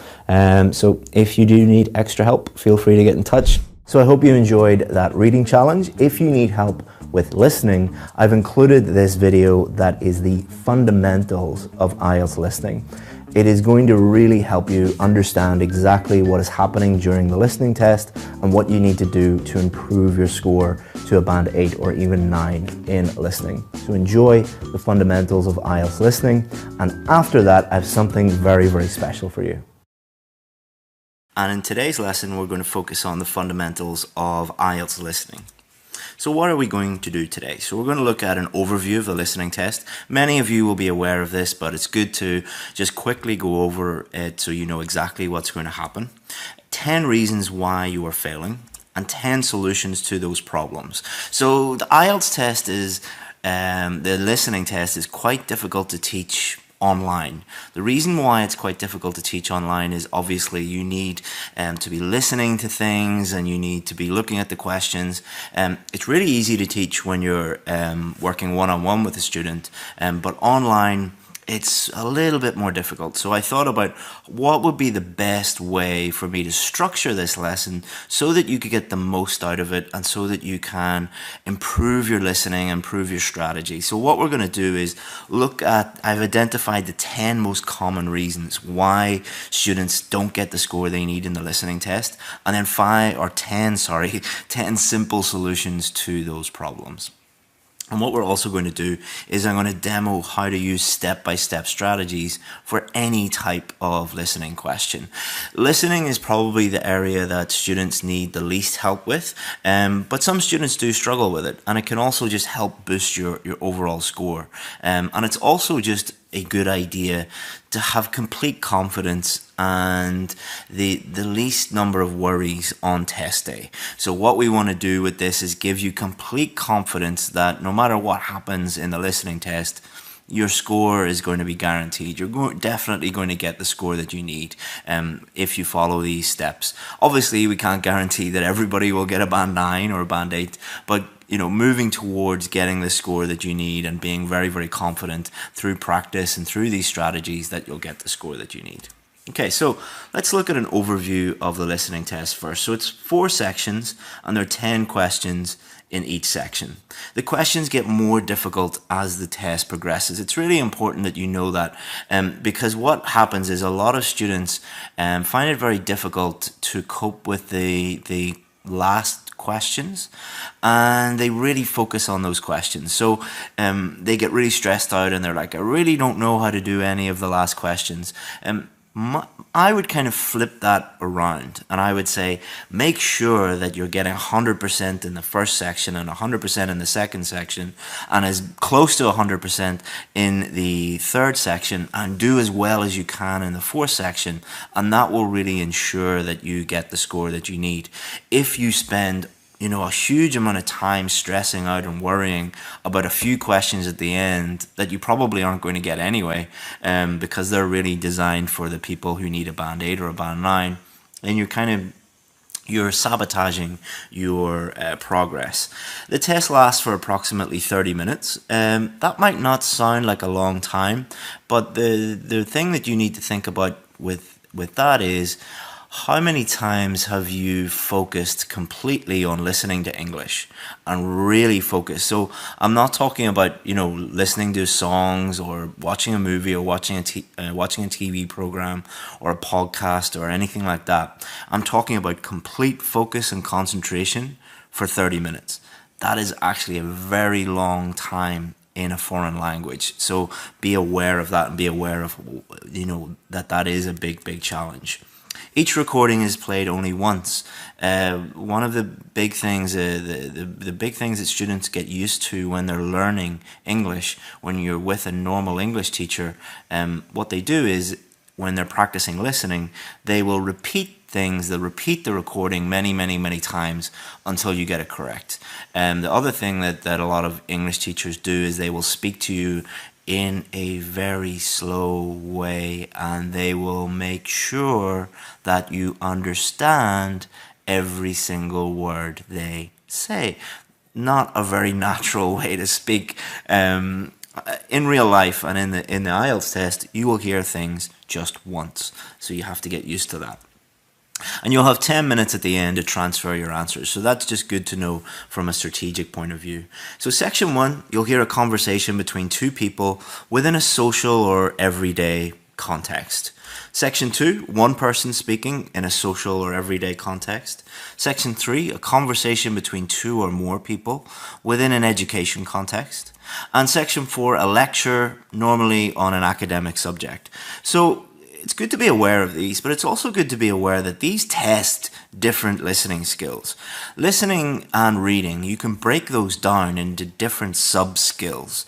And whenever I deal with students in my VIP course, we talk about that a lot, that reading is not just reading, listening is not just listening. There's lots of little sub-skills that you need to be aware of. For example, listening to a lecture requires different skills to listening to multiple people talking at the same time, because they're just two different styles of speaking and they require different skills. Also, the different contexts that you'll be listening to, normal everyday social situations.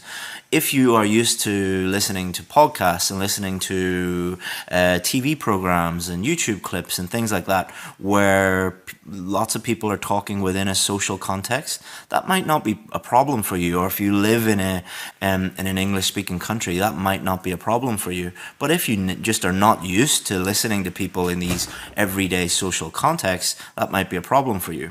Section 3 and Section 4, more academic type contexts.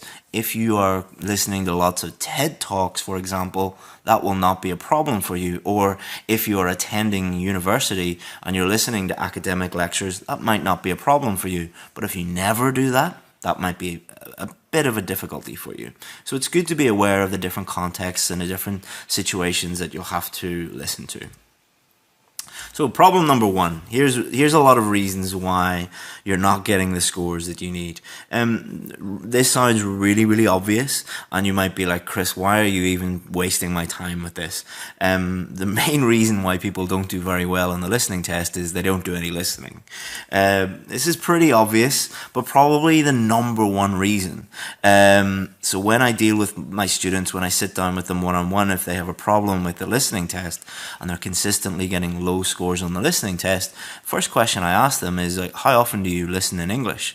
And most of the time, if they're being honest with me, they'll say, oh, I listen to a little bit of music, or I listen to, when I'm out, I sometimes hear a little bit of English. But when do you actually sit down and listen to a movie or a YouTube clip or a TED Talk or a lecture? Probably not very often. If you want to improve your listening, listen. Sounds very, very simple, but extremely effective. Reason number 2, you listen passively and not actively. So some students who are getting, 6 or 6.5 in the listening test, and they say to me, but Chris, I'm always practicing my listening. I listen to movies, I listen to songs, I listen to YouTube all the time in English. And I say, well, you're not really listening. You're listening passively, you're not listening actively. The test requires you to do specific things while you are listening. Therefore, listening passively will not help you as much as doing something while you are listening. For example, if you have a problem with vocabulary and you're just watching lots of YouTube clips and not really thinking about any of the new vocabulary that's coming up, and then you compare that with a student who is really focusing on synonyms, really focusing on paraphrasing, really focusing on guessing the meaning of new words from the context, and they're actively doing that when they're watching TV or watching movies, compare those two students. The student who's sitting with popcorn in the movies and just thinking about it very passively, or the student that's sitting there and taking notes on the new words and guessing the meaning of new words. They're two completely different students. So if you want to fix things within your repertoire of listening skills, or your vocabulary, or your grammar, or whatever it is you need to focus on, actively focus on those things, and it's really, really going to help you. Obviously, that requires extra work, and you have to put away your popcorn. I'm sorry about that. After you get the IELTS test, you can go back to chilling out and watching Netflix or movies or whatever you want to do. But until that time, you're going to have to do a little bit of work. Reason number 3, your spelling is wrong. If you don't spell the word correctly, your whole answer is wrong. So students get really upset about this, and upset with me in class for some reason, but is that I don't make the rules. So I think that a lot of students think that this is a little bit petty. They're like, okay, I got the question correct, I know what it is, but I just misspelt the word. Can they not just give that to me? I'm sorry, I don't make the rules. If you have a spelling mistake, even if it's the correct word, it's wrong. So if you a really good thing to do is go and analyze the reasons why you got some questions wrong. So what I would suggest you do is do some listening tests, and then correct them exactly how they are corrected in the real test. So look at the answers, and if you're making spelling mistakes, mark it wrong. If you're consistently getting things wrong because of spelling mistakes, then you really do need to work on your spelling and not your listening. So establish if that is a problem. If it is a problem, you need to work on that. Reason number 4, you don't read the instructions carefully. Again, this is something that a lot of you are going to be like, oh, of course, I read the instructions properly. I always do that. This looks like a really simple reason, and something you would never do, but everybody, even the best students that I've ever dealt with, even the students who are very meticulous and very hardworking and very careful, sometimes they get things wrong because they didn't read the instructions properly. You must do this. Again, go back and analyze your mistakes. Do some practice tests under exam conditions and analyze why you made the mistakes. Did you make the mistakes because you just didn't read the instructions carefully? If that's the case and you're getting multiple questions wrong because you just didn't read the instructions carefully, you should be very, very, very happy, because it means that you can boost your score almost immediately by focusing on understanding the questions and reading the questions carefully, following the instructions and doing what they say. So see these mistakes that you're making as opportunities to improve. Reason number 5, your vocabulary is just not wide enough yet. Your vocabulary can improve, but if you are struggling to maybe go from a 6, 6.5 to a 7, 7.5 or an 8, could be vocabulary. Very, very common. The listening test is as much a vocabulary test as it is a listening test. The listening test is actually a listening test, a reading test, a writing test, a vocabulary test, all at the same time. but vocabulary is a huge component of it. If you don't understand the meaning of some words, or you don't get used to being able to accurately guess the meaning of some words from the context, you're really going to struggle. If you are completely unaware of synonyms and paraphrasing, you don't know that one word is a synonym of another, you're really going to struggle. So for many people, with the listening and the reading test, they don't need to work on their listening skills or their reading skills, they need to work on their vocabulary. If you want help with your vocabulary, go and check out the video and the bonus video that I've given you in this course, all about how to improve your vocabulary, and you can actually combine your reading practice and your listening practice with improving your vocabulary. Reason number 6, you don't listen just once. So this is not your fault. This is because most English teachers, when they're practicing listening, they will let everybody listen 3, 4, 5 times. In real life, people are not going to repeat themselves 3 times. If you're listening to a lecture and your professor says something once, it's not like you can put your hand up and say, sorry, can you please repeat yourself, because my English teacher always played things 3 times for us. You will have to do this in the real test and in real life, so get used to it.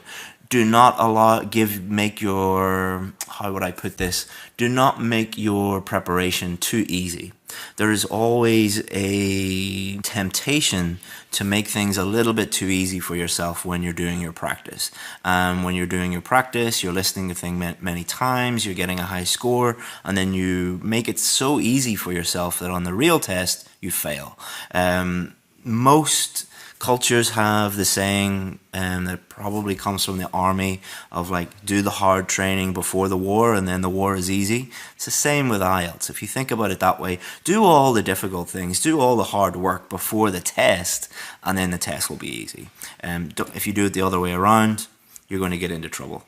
Reason number 7, you can't predict. So a lot of the listening test is predicting what is going to happen, what is going to come up. So based on what you read in the question, you have to predict what is happening. This is a skill that you need to develop. If you do not develop this skill, same as like a golfer or a footballer or a boxer, there are certain skills that you need to develop. If you don't practice them, you're not going to do very well in the overall competition. Many of the questions require you to predict the answer before it comes up. Get used to dealing with this. You could do this when you're watching a TED Talk or a YouTube clip or a movie. Think about what they're going to say next based on what they've said already. Or you can definitely do it by doing practice IELTS tests, because the IELTS listening test is just full of prediction. Reason number 8, you can't hear the words. So very simply, you cannot, if you don't understand what the person is saying, you're not going to be able to answer the question. Native English speakers do not speak like robots. They connect words together, and you have to get used to this. So, for example, if you're listening to an elementary or pre-intermediate or intermediate, if you're in an English class, the teacher might talk to you like this. Or the recording, if you're listening to recording, people speak very slowly and very clearly. Now, you might think that that is helping you, but it's actually doing the opposite. It's harming you, because when you move to an English-speaking country, people do not talk like that. So instead of saying, do you want to go to the cinema, they'll say, do you want to go to the cinema? Do you want to go to the cinema? They link all the words together. It's called connected speech. And a way that you can overcome that is something I call micro-listening. So what I would do with my students is I would play them one sentence, like, do you want to go to the cinema? And I would say, okay, listen to this multiple times and try and break down what they're saying. Try and write out the sentence and try to identify the links in what they're saying and how they connect to speech, and then try to mimic that. Connected speech is part of pronunciation for the speaking test, so you can improve your pronunciation and you can improve your listening by focusing on connected speech and trying to improve your connected speech through micro listening and mimicking, and that's a really advanced technique that really helps. But what a lot of students will do is they will just say, I've no idea what they're saying and I'm not going to try. I mean, if that's your attitude, you're never going to become a very advanced English learner. Other students are like, okay, I have no idea what they've just said, but I know that if I really try and focus on it and really work hard to try and understand them through micro listening, I'm eventually going to be able to both understand what they're saying and sound more like a native English speaker by connecting words together. Reason number 9, you don't pay attention to signposting. So what's signposting? Everyone does this through signposting language, intonation, or even sentence stress. So especially like a lot of students complain that they don't know how to deal with a question with a map on it, like labeling a map. And throughout that talk, often you'll get a question where, for example, it'll be someone giving you a tour of a university or giving you a tour of a library or something like that.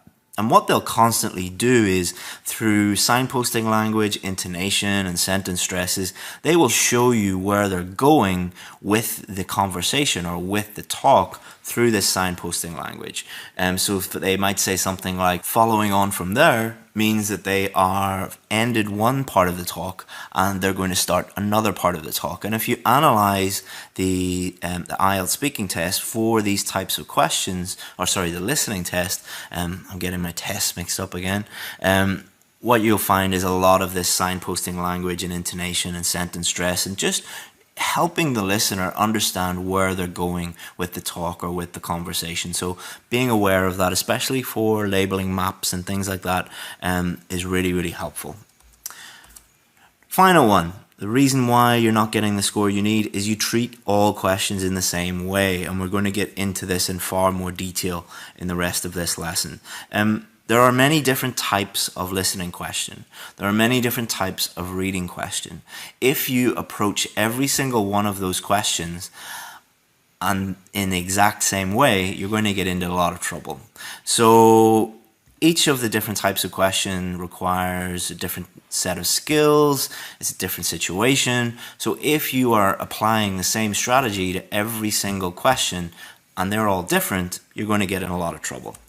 So there are several different types of question and they all require a different set of skills, therefore a unique strategy. So with all of my students, what I do is I give them a separate strategy for each different type of listening question and each different type of reading question. And all they have to do is learn that strategy, apply it, practice it, and then in the real test, they use that strategy to help them through the questions. So all I'm trying to do is just make it easier for them and give them a system that works, that I've tested over years with students, and I've got them all down exactly the way that students need to do them for each different type of question. So let's look at one. We obviously can't look at every single type of listening question and give you a strategy for every single type of listening question because the video would be 10 hours long. So what I've done is I've just shown, just to show you how this works, and then you could maybe try and do this yourself for free, or you could just try and figure it out yourself if you want. But what I'm going to show you is a popular question on the listening test, something that students have asked about, and I'm going to show you how the step-by-step strategies work for this type of question. So here, I've took this from the official IELTS website. So here's a typical multiple choice question.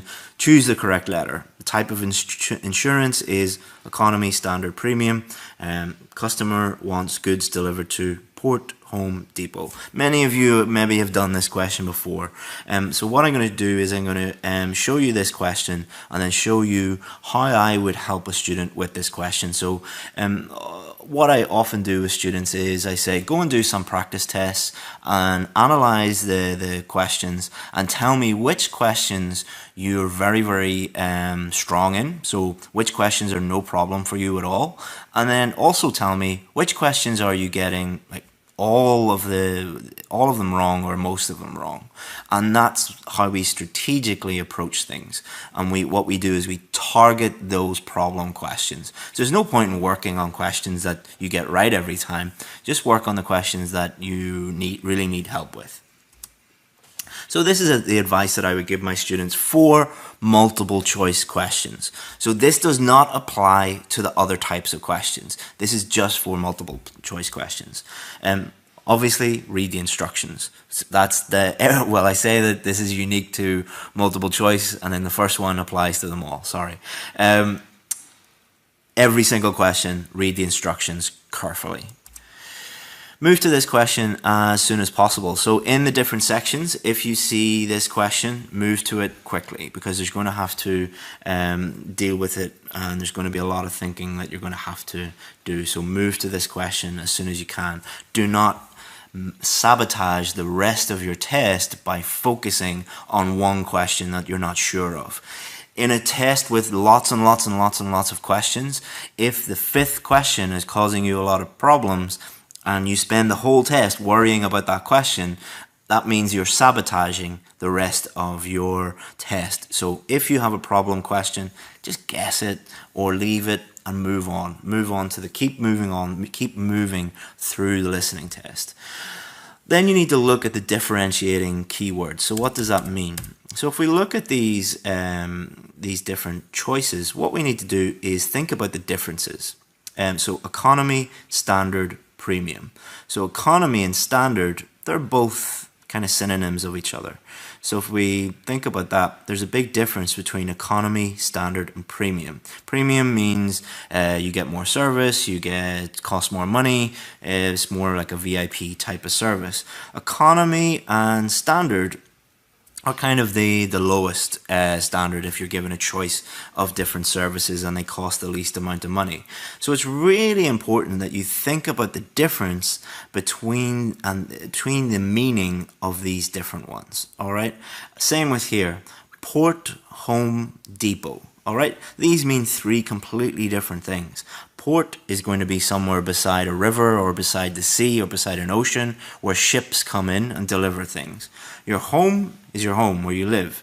A depot is a central building, like a central warehouse building, where companies like Amazon.com or whatever big company you have that delivers things in your country, where they keep a centralized place where they keep lots of goods and then they deliver them out there. So being aware of the different types of answers here, but most importantly being aware of how they are different from each other is really, really going to help you. And this will only take 1 second, 3 seconds to just look at these and understand them, rather than trying to understand them in the middle of everything.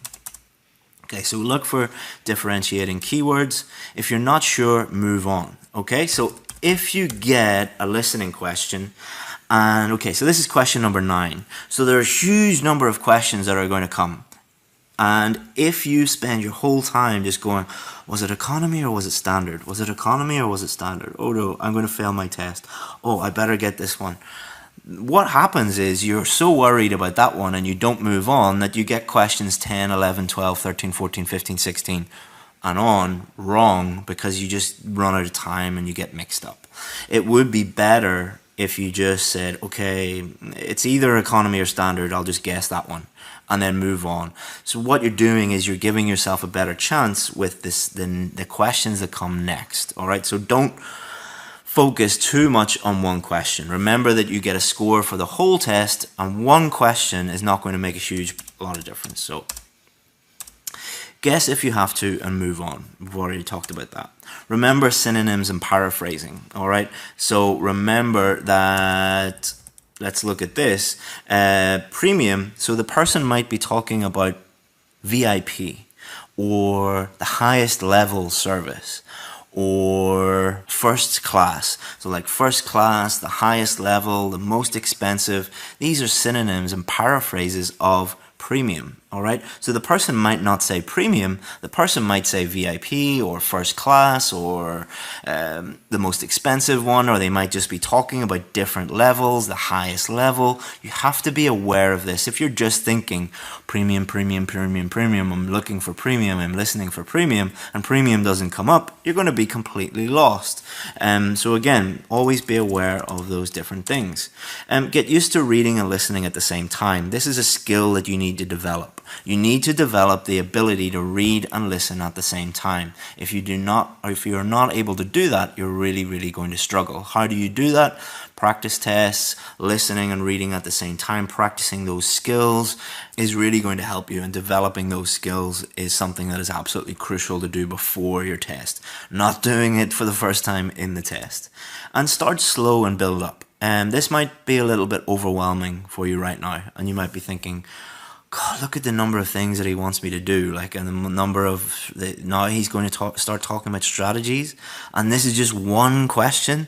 Like, how am I ever going to do that? Like, remember how you learned how to ride a bike or learn how to drive a car. You didn't learn how to drive a car by going onto the motorway and driving at 100 miles an hour immediately.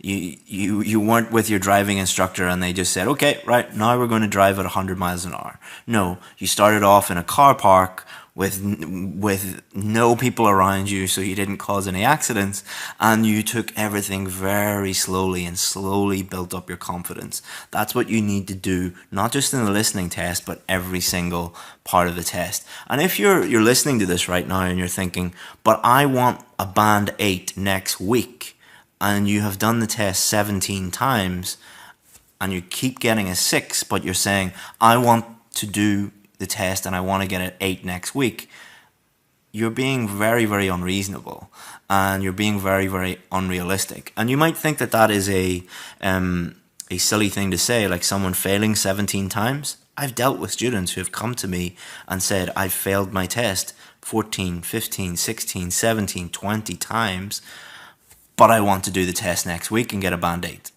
Maybe it might be better, instead of doing the test another 15 times, to take some time and slowly build up your confidence and learn the things properly, and then get the score that you need. Okay, so here's a strategy. Again, not for all listening questions, just for multiple choice questions. Number 1, read the instructions. Number 2, read and understand the questions. Number 3, highlight the keywords and think about differentiation. Number 4, think of synonyms and paraphrasing. Number 5, predict if you can. Sometimes you'll be able to predict, sometimes you won't.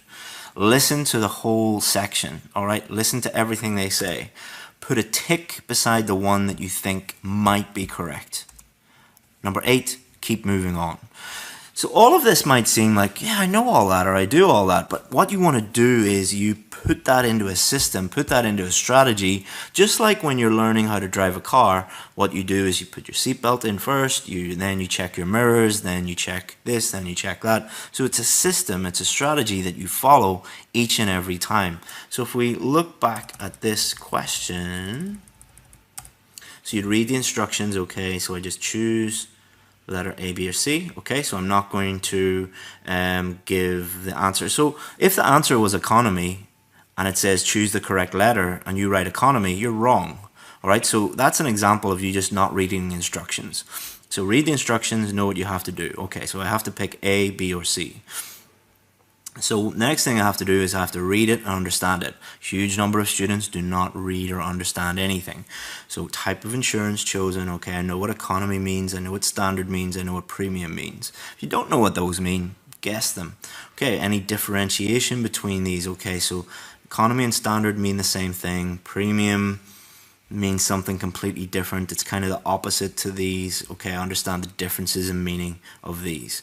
All right, so what's the next step? All right, synonyms and paraphrasing. So premium could be first class, could be VIP, could be this, could be that. Economy, what are some synonyms and paraphrasing of that? Prediction, can I predict what they're talking about? Okay, so I can't predict this, but what I can predict is they're going to be talking about insurance, and they're going to be talking about different levels of insurance, the quality of the policy. So I'm thinking and I'm predicting, and that makes it much, much, much, much easier for you to identify your the answer when it comes up. Okay, so then you've got to this stage where you're listening to the whole section. Put a tick beside the one you might think might be correct. Remember, listening is different from reading in that you will be given time at the end to move your answers over. So you don't need to decide then, you can just put a tick beside the answer. And then what you do is you keep moving on. So if you were really stuck on this question and you were not sure between economy and standard, just put a tick beside both of them. You're not sure, and then move on to this one. Time is your enemy. The recording is not going to stop. It's just going to keep going on and on and on and on. So you have to get used to that. So hopefully that helped you understand the fundamentals of IELTS listening. And the next stage is doing a practice test. So what we've done is we've created a full practice test for you. And all you have to do is just click the download button below and you'll be able to download a PDF document with step-by-step instructions on how to do the test and how to send it to us.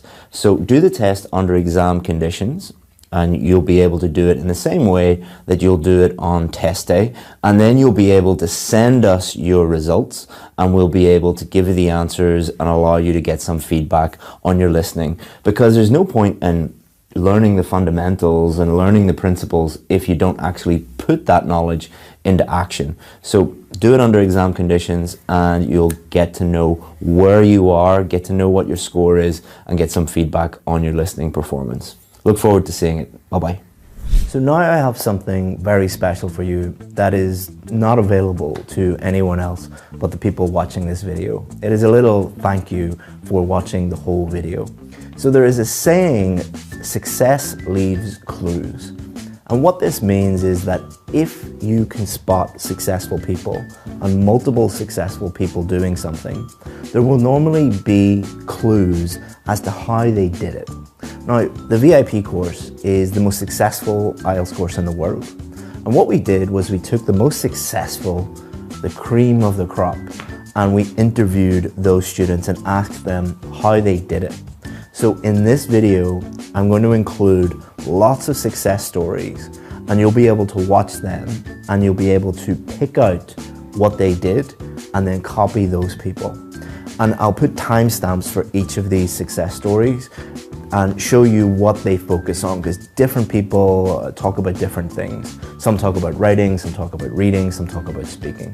So without further ado, here are the best IELTS success stories you will find on the internet, and I hope that you enjoy them. I interviewed 4 students who were struggling with IELTS reading and eventually got a band 9 so that you can learn exactly how they did it. Interestingly, all 4 band 9 students said the same 4 things. And that's exactly what we're going to teach you in this video, so you can go from struggling with IELTS reading to getting the score that you need more easily. Let's start off with Valentin, who went from a band 6 in reading to a band 9. Let's hear what he has to say about strategy. I had a big struggle with distraction. I could be easily distracted by true, false, not given questions, and I really hated all the questions related to topics. So when you should place topics for different part of the text, I really hate them. So what Valentin said there was that he found certain question types distracting. And he talked about hating true, false, not given and hating matching headings questions. And this is very, very common for students who deserve a very high score, like they deserve a band 8 or a band 9, but they're getting a low score. They're getting a 5 or a 6. And the reason is that they hate certain questions, which means that they go into the test and when they see the question, they're very distracted, as Valentin said, and that wastes a lot of time and leads to lower scores. So in terms of overall strategy, what we did with Valentin was give him a step-by-step strategy for true, false, not given and for matching headings, and this removed all of the fear and ensured that he got all of those questions correct, which improved his overall score. And don't worry, we will give you those strategies at the end of this video, and the other students that got band 9 will show you what they did for those questions as well. But overall, we want to remove any distractions or any fear from the test so that we can perform to our best ability on test day. Now let's check out what Priyanka said about strategy. So she went from band 7.5 to a band 9.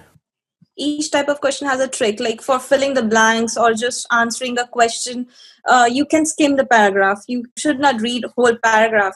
But like for the true and false and match the heading, questions like that, you have to read the paragraph. So you should focus your time over there instead of the matching or filling the blanks. So what Priyanka said was each question has a trick. Now, I corrected her on that and said, what you really mean is a strategy. So there are no tricks that you can employ, but you can employ step-by-step strategies for each different type of question. And this is something that every single Band 9 student that we interview, they all say the same thing. You must have a strategy for each of the different types of question. You learn that strategy, you apply it on test day, and then you're able to do what Valentine and Priyanka did, which was go from band 6 to a band 9 or 7.5 to a band 9. And don't worry, she's going to go into more detail on the matching heading strategy later in this video. But let's check out what Jaswant said in the video. And he went from a band 6.5 to a band 9, a huge increase. You don't have to have a good knowledge on vocabulary, especially for the reading part. So the main skills you needed are, skimming and scanning and understanding different formats of the exam. I mean, like different question types. And as you can see, he agrees with Priyanka. What he says is that each different type of question is testing different things. They are different, therefore you need a unique strategy for each of the different question types. This is a huge difference between students who get like a band 5.5, 6, 6.5 and the students that get band 8 and 9. Generally, the lower level students will have one strategy for all of the different types of questions, whereas band 8 and 9 students will understand that each question is different and they will learn and apply a unique strategy to each of the different question types. And we're going to give you all of those at the end of this video. Finally, let's check out Shrabani. Shrabani went from a band 6.5 to a band 9, and what she says in this clip, blindly follow the strategies. Totally, I would say that all the strategies that I learned from IELTS Advantage, I just blindly followed those strategies. I used to be highly confused and it used to take so much of my time thinking that where is the answer. But when I got the strategies and I blindly just followed the strategies, and that was really helpful. So band 9 students don't just look at strategies. They don't look at a few YouTube videos or read a couple of books and look at the strategies. They memorize the strategies. They practice the strategies so that on test day, they can blindly follow them. They are not deviating at all from exactly what the strategy does. You might think that this is a lot of work, but it's all about putting in the work before your test so that your test is easy. When Shrabani talks about blindly following the strategies, what she is really saying is that she didn't even have to think about the strategies. She had practiced them so many times that when she saw each question, she automatically, without even thinking, applied those strategies. This makes test day much, much easier because you are not thinking about what to do on the test. You're automatically applying everything, which reduces stress, reduces cognitive load,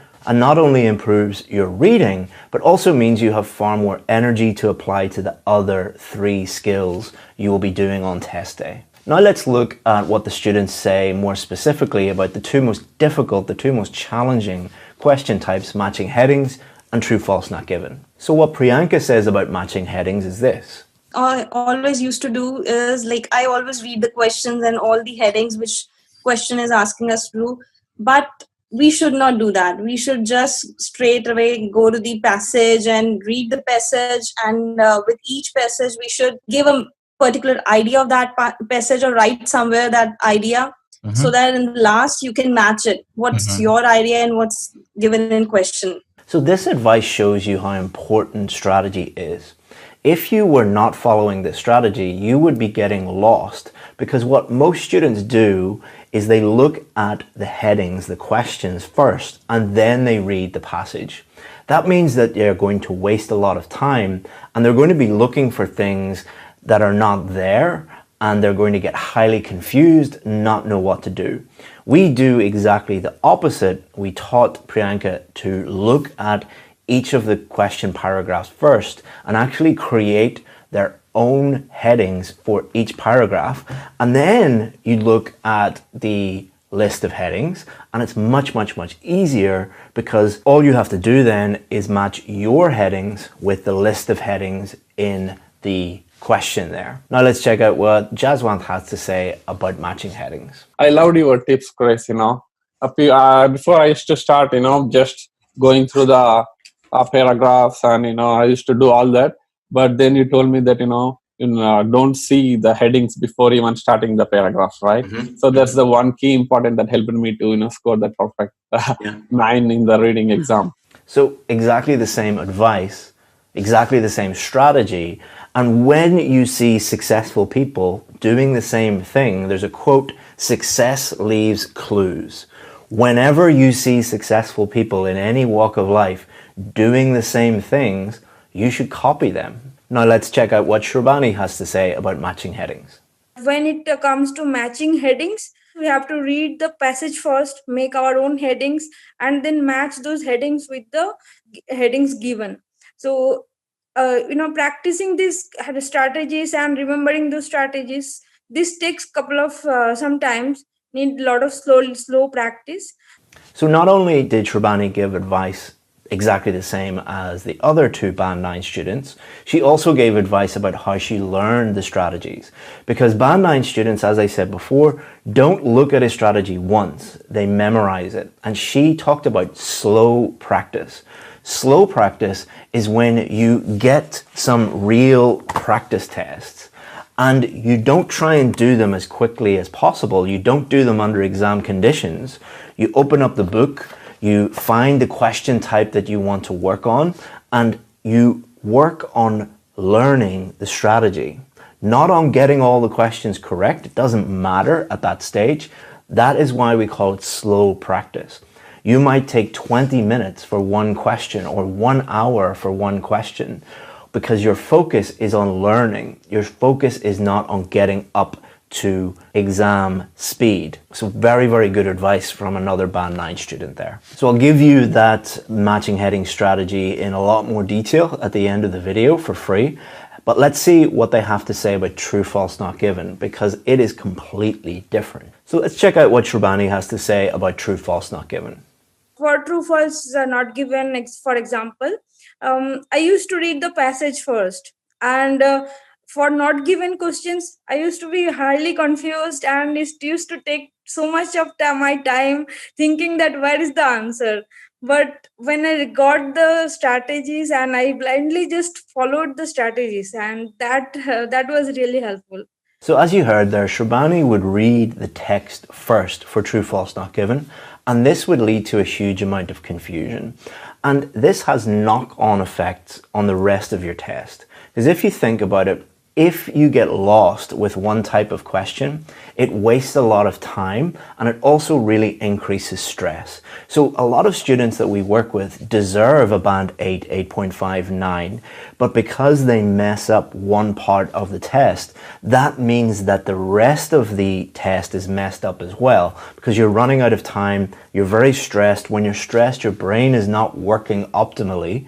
So it is really important that you establish what your weaknesses are and have a strategy for each of the different question types. So let's check out what Priyanka has to say about true, false, not given, and the differences between what is true, what is false, and what is not given.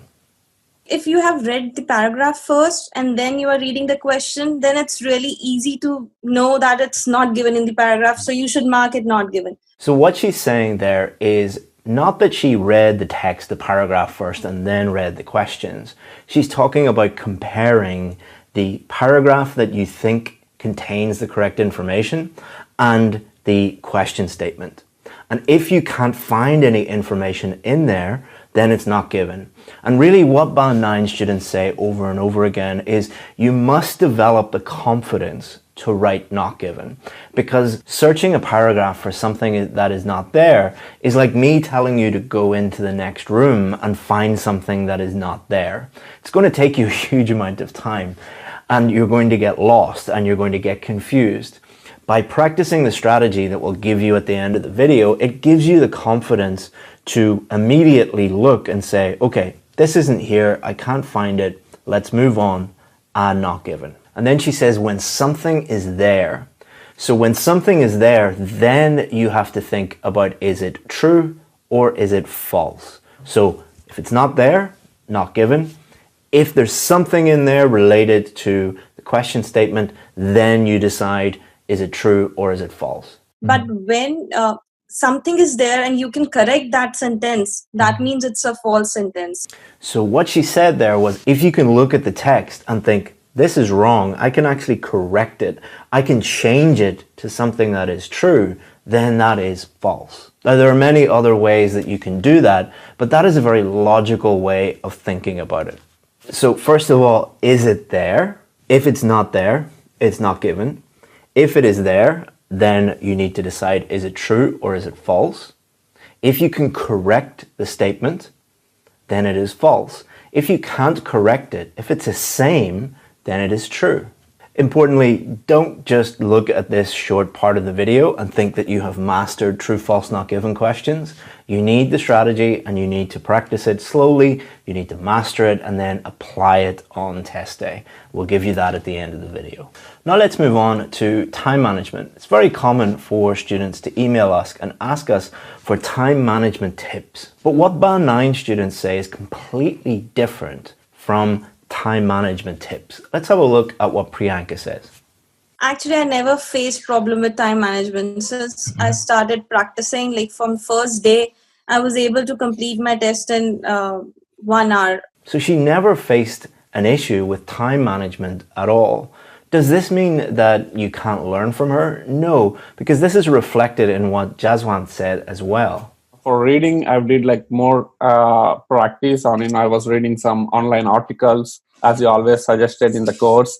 Like I've been going through and reading BBC articles. So that really improved my skills a lot. So he talks here about reading in his spare time. To be honest with you, Chris, I was more interested in wildlife. So I was reading more that kind of, things that interested me. That will make you to, read anything with ease, right? So you don't have to struggle with anything. He talks about reading something that he loves, reading about wildlife. If I find any like new vocabulary, I will make a separate note of it. And then here he talks about making notes about new vocabulary. What has this got to do with time management? So both these Band 9 students were reading in their spare time. They were practicing that skill. They were reading things that they enjoyed, so they were doing it sustainably and regularly. And they were actively reading. They were improving their vocabulary as they were doing it. This means that time management is not an issue at all. You do not improve time management by learning time management tips. You improve time management by becoming better at reading. Let me give you a quick analogy. So Usain Bolt was the fastest man in the world. Is Usain Bolt better at time management than these guys? Are these guys behind Usain Bolt because they don't have the same time management skills? No, Usain Bolt is better at running. These guys are not as good at running as Usain Bolt. Exactly the same with not only the reading test, but also the writing test. Students that get a Band 9 do not think about time management at all. When I did the real IELTS reading test, I got a Band 9 in 20 minutes. After 20 minutes, I just went to the toilet and then came back and just stared at the ceiling. That is not because I did anything magical or looked up top 10 magic time management tips the night before the test. In fact, I was in the pub drinking the night before the test. It's because I'm a native English speaker and I am an IELTS teacher. Of course, I should easily be getting a Band 9. But there is one extra thing that Band 9 students do related to time management that lower level students don't do. So there are 3 sections in the reading test. Section 1, Section 2, Section 3. And they will get more difficult as you go through them. Let's have a look at what Shrabani has to say about that. What I did some time bounding practice, and I checked that each and every section, how much time I'm spending. And I realized that initially I used to spend a lot of time in the section 1 and section 2. So I used to have very little time left for the third section. In an Excel sheet, I marked my times, like I'm taking 7 minutes. Initially, I used to take 10 minutes. After that, it came to 7 minutes. I told myself that I have to make it finished by 5 minutes. And so this type of practice actually helped me to, complete the test within time. And Jaswant says a very similar thing here. So I don't know, how much time I should allocate for each section. So I try to complete, first two sections in 30 minutes so that I will have plenty of time for my section 3, right? So what they understand is because the questions get progressively more difficult, they spend a lot more time on the more difficult questions later on in the test. So most Band 9 students that we work with tend to not think about I must spend this number of minutes on each question or this number of minutes on each section. What they generally do is they try to get section 1 and 2 done as quickly as possible. Correctly, but as quickly as possible. And then that gives them a lot more room, a lot more time at the end to really think and focus in on the last most difficult questions. So to summarize Band 9 advice, real Band 9 advice from real Band 9 students. Each question is different and you must have a separate strategy for each of them. True, false, not given and matching headings questions are difficult and can cause problems, but not if you practice them and master them and apply a real strategy to those questions. And then finally, time management tips just don't exist. It's all about improving your reading skills and your vocabulary. And if you get to that level, Band 9 is inevitable. It just will happen for you. Okay, so this is a very special video that we're going to make today. One of the most successful students that I've had, Sana, I posted her results last week. She got 8.5 overall, and we got a huge response from people who wanted to get more information about her, wanted for me to share her story a little bit more. So we're going to do a video with her today, and she's going to help you guys with some advice on how maybe not get 8.5, but help you reach your goals. So Sana, can you first of all just introduce yourself to people and give a little bit of background information about yourself? Yeah, of course. Well, my name is Sana and I'm a medical student. I recently graduated. I finished my medical school, and in order to set my medical exams, I was supposed to do the IELTS exam because my primary medical qualification is not from the UK, so I was supposed to set it, and that's why, yeah. Excellent. And can you tell people just a brief story about your IELTS journey, about so people know that you got 8.5 overall, but how many times did you do the test? Some things like that. Yeah, well, this one was my second attempt. I did the last one in July, yeah. And then what happened was I didn't get the scores that I needed. I basically needed 7.5 each of the sections and also overall. But the part that I really struggled with was the writing part, and that's why I came to you for help. Excellent. So what we're going to do is something slightly different today. On my page, I told people that I was interviewing you, and did they have any questions for you? So I have the 5 most popular questions. Okay. So we're going to do that first. So the first question was a really, really important question. I think, how did you identify your weaknesses? Well, I think it was just natural. Whenever I'm doing something, I just know, because my whole purpose is to improve myself in whatever I'm doing. So IELTS was no different anyway. So what happened was I exactly knew that, and after the score especially, I knew that the writing part was the one that I was struggling with. And in the listening, for example, I knew that I'm going to get a 7.5 the last time that I got. That was the score. And I missed 6 of the questions, and that was everything to do with the map. So obviously I knew that the map was the area. In the reading, well, I was kind of confident. Last time I got an 8. So I was okay with that. Then speaking, yeah, I knew that the 7.5 I got wasn't really reflective of my true ability, because I got really nervous in the exam and I just messed it up. So I knew. And in the writing, I obviously knew because of the score that I got that I'm not up to the mark, because I got a 6.5 when I needed a 7.5. So I just knew everything exactly where I'm falling short. Yeah. So because you were my student, I was able to help you identify your weaknesses in writing. Yeah. But maybe for a student who either doesn't have access to a teacher or doesn't have the money for a teacher or just lives somewhere without any IELTS schools or something like that, how could they identify their mistakes in writing? I think this question is very subjective because it really differs from person to person. Every person has a different way of like identifying their weak areas. But the best thing they can do is obviously regarding the IELTS that they can just practice with the official material, and that really helps. Because when you do that, obviously you will know like which areas you're falling short of, and if you have sat the IELTS exam before once, twice, thrice, you definitely know because the scores are reflective of your ability. So obviously I knew, like in the listening part, for example, I knew that like the maps was the thing that I was really struggling with because when it came in the exam, I got all 6 of them wrong. So if you subtract 6 from 40, obviously it's 34 and it's a 7.5. So you just know because you practice and you practice a lot.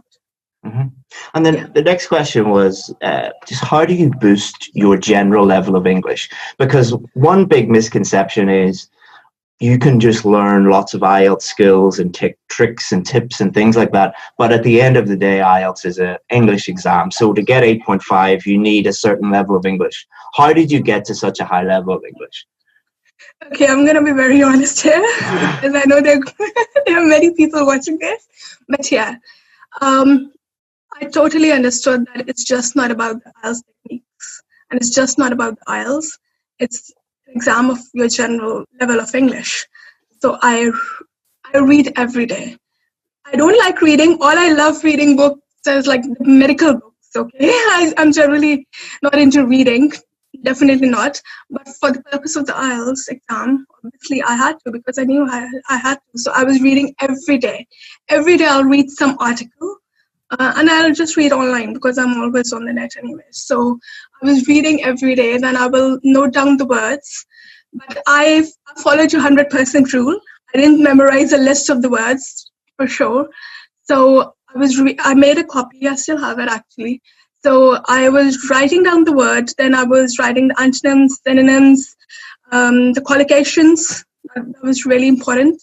I used an online dictionary for that, and it was really helpful. So by the end of everything, I had a huge book with a lot of vocabulary that I could use in the exam. And also, secondly, I think it's something to do with my school as well, because I have been taught in English all my life. And the school that I studied in, the country where I was born in, I studied in a school called Convent of Jesus and Mary. And there, teachers, we were taught by nuns and other teachers, and they used to come from the UK and the Spain and everything. And we were fine if we spoke in the national language and not in English. So it was always stressed, and I am very grateful for that. Yeah. It really helped me.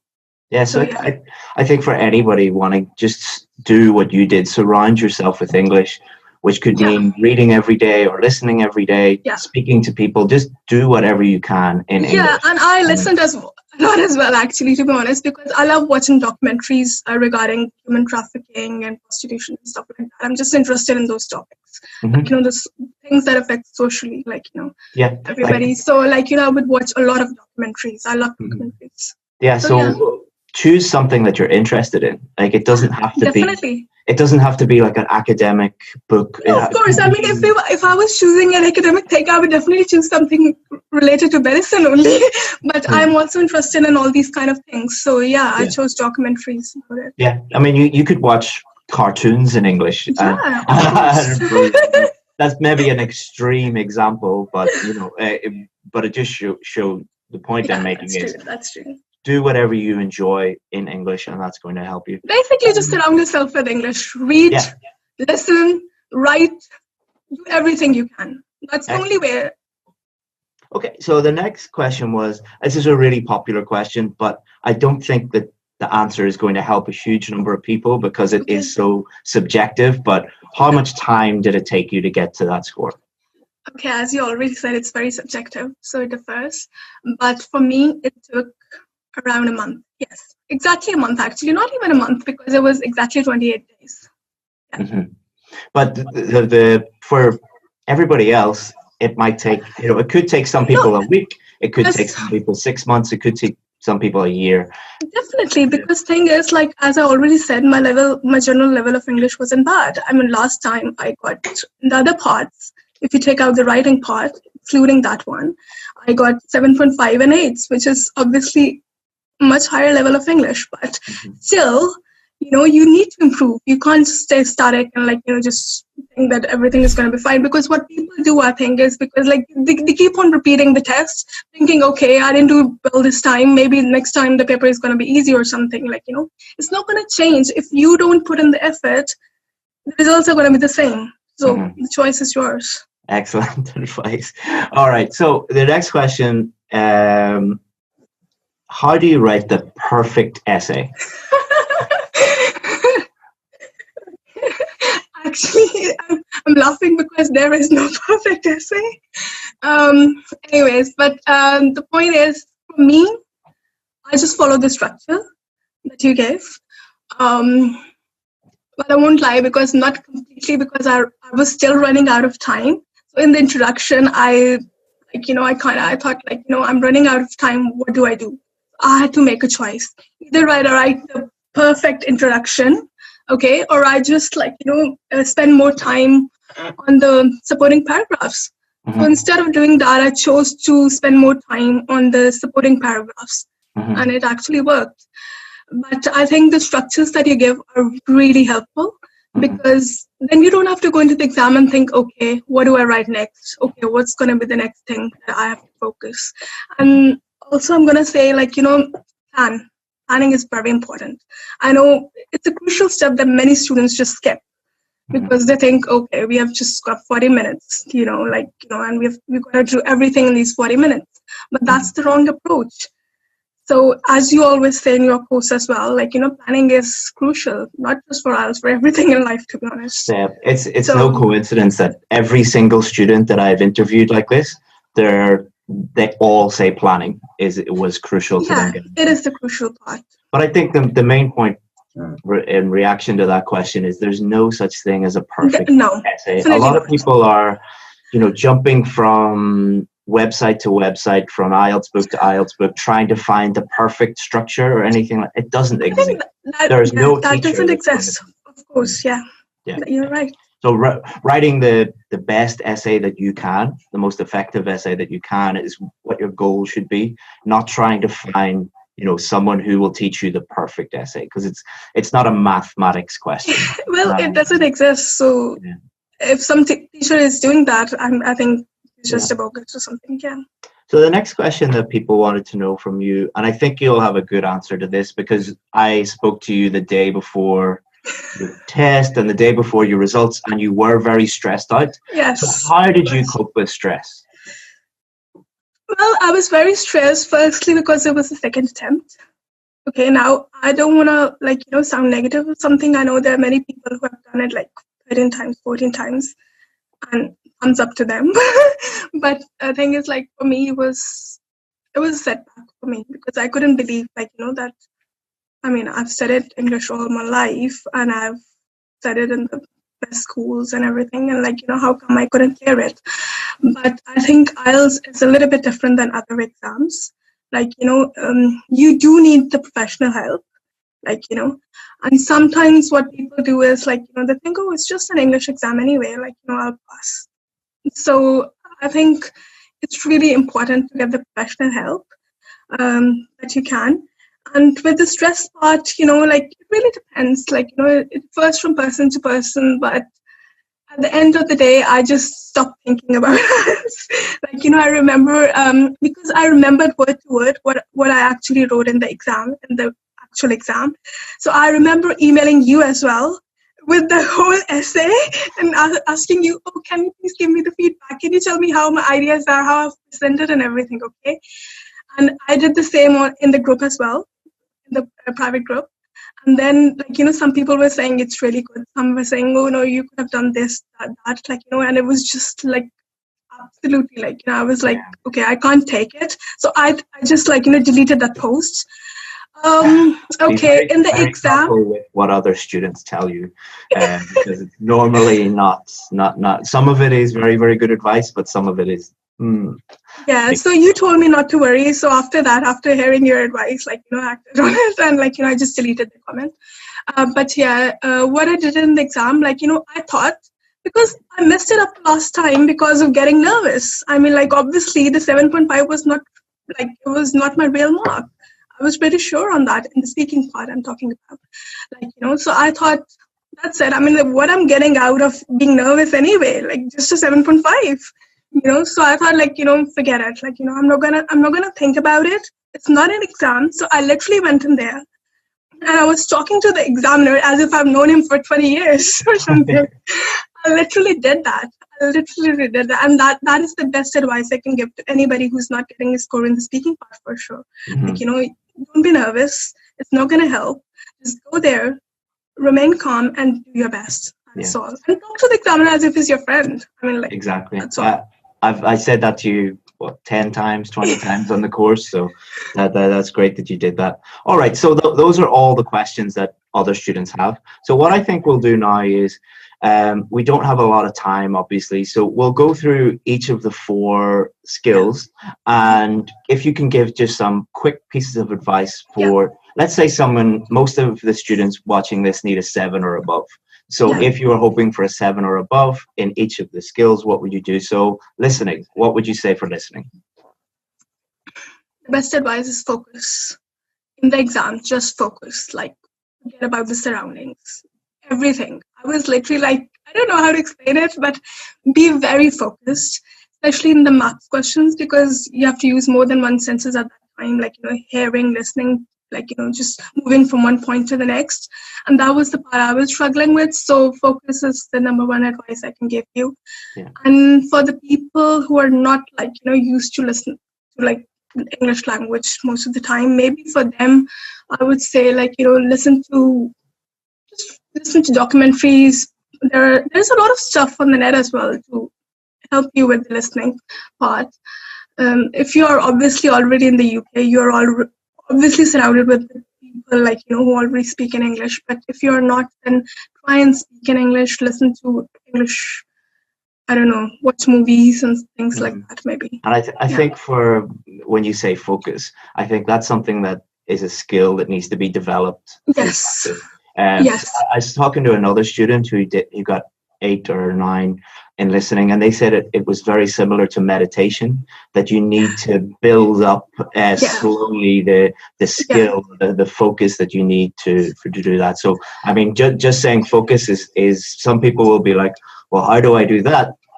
How you do that is slowly building up your practice and through listening. Yeah, I can add another advice as well, actually. I mean, I don't recommend this because this is very risky, but I did it and it worked for me. But maybe but I don't recommend it. I just recommend you listening very carefully. But if you can't, if you just miss the point of something, let's say there are 6 parts to a question, and let's say you didn't quite get the third part or something, then what you do is you listen, and when you listen, just quickly write the important bit. If it was a map question, that's how I improved on the maps. Mm-hmm. That was the reason I got a 7.5 last time in the map, because I just couldn't follow the conversation. I just lost focus. So this time what I did was I just wrote the important bits, opposite the road or on the north side or something like that. And I just quickly wrote it. So when you have a minute, just to check your answers, instead of checking my answers, I just quickly read it and then wrote the correct option. That's how I improved. Great. So let's look at reading now. What would be some advice that you would give to someone for reading? Reading is, I think it's more to do with improving your vocabulary, first of all, because it's just easier when you know the words already and it's not something new. Secondly, for the reading, of course, practice. Practice goes for every part anyway. But yeah, for reading, it's very essential. Third, and very important, timing. Okay, because I said it in one of my thing, but yeah, I'll say it here as well. That don't divide your time equally. Because it says you have 20 minutes for each passage. Don't do that, because the difficulty level of each passage is different. So first one is the easiest, and the third one is the most difficult. So obviously it makes sense to give more time to the third one rather than the first one. And because first two passages are easier relatively, then you gotta just get as many questions you can get, just get them correct in the first two, and the third one is just a bonus. So yeah, this is my advice. That's what I did. That's great advice. And did you do it in order? Did you start? Yes, I did it in order. Yes, I did it in order. But yeah, I mean, you can do any part first. I mean, you can do the third passage first.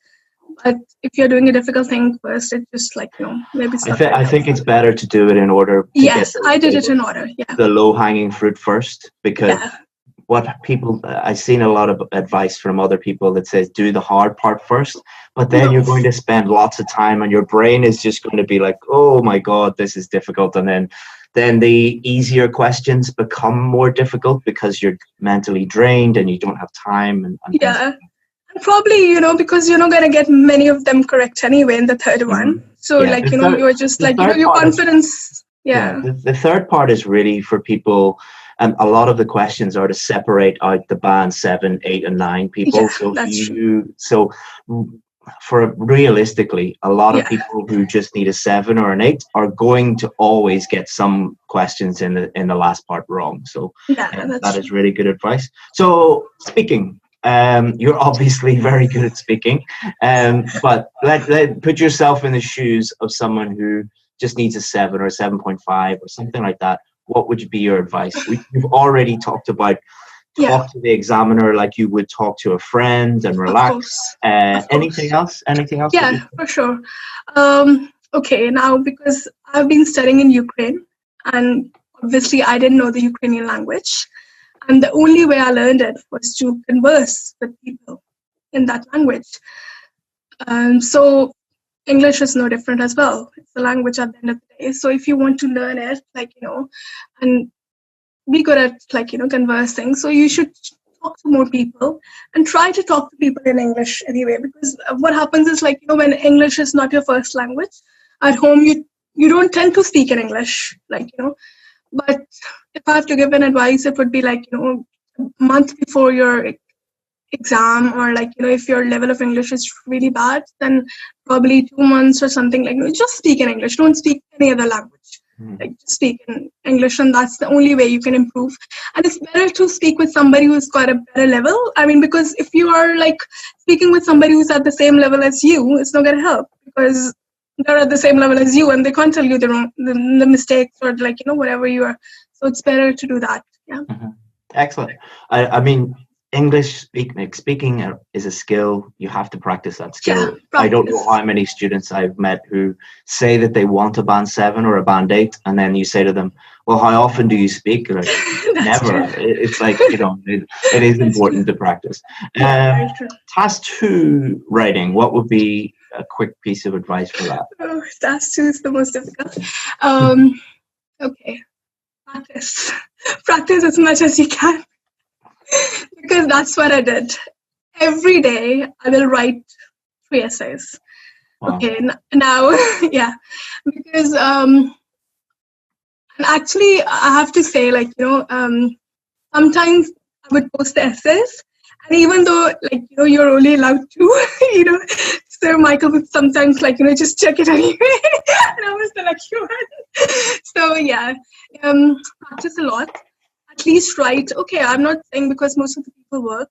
I was not working, so and I had just finished my medical school, so it wasn't a problem for me. But at least write 1 piece of writing a day. It really helps.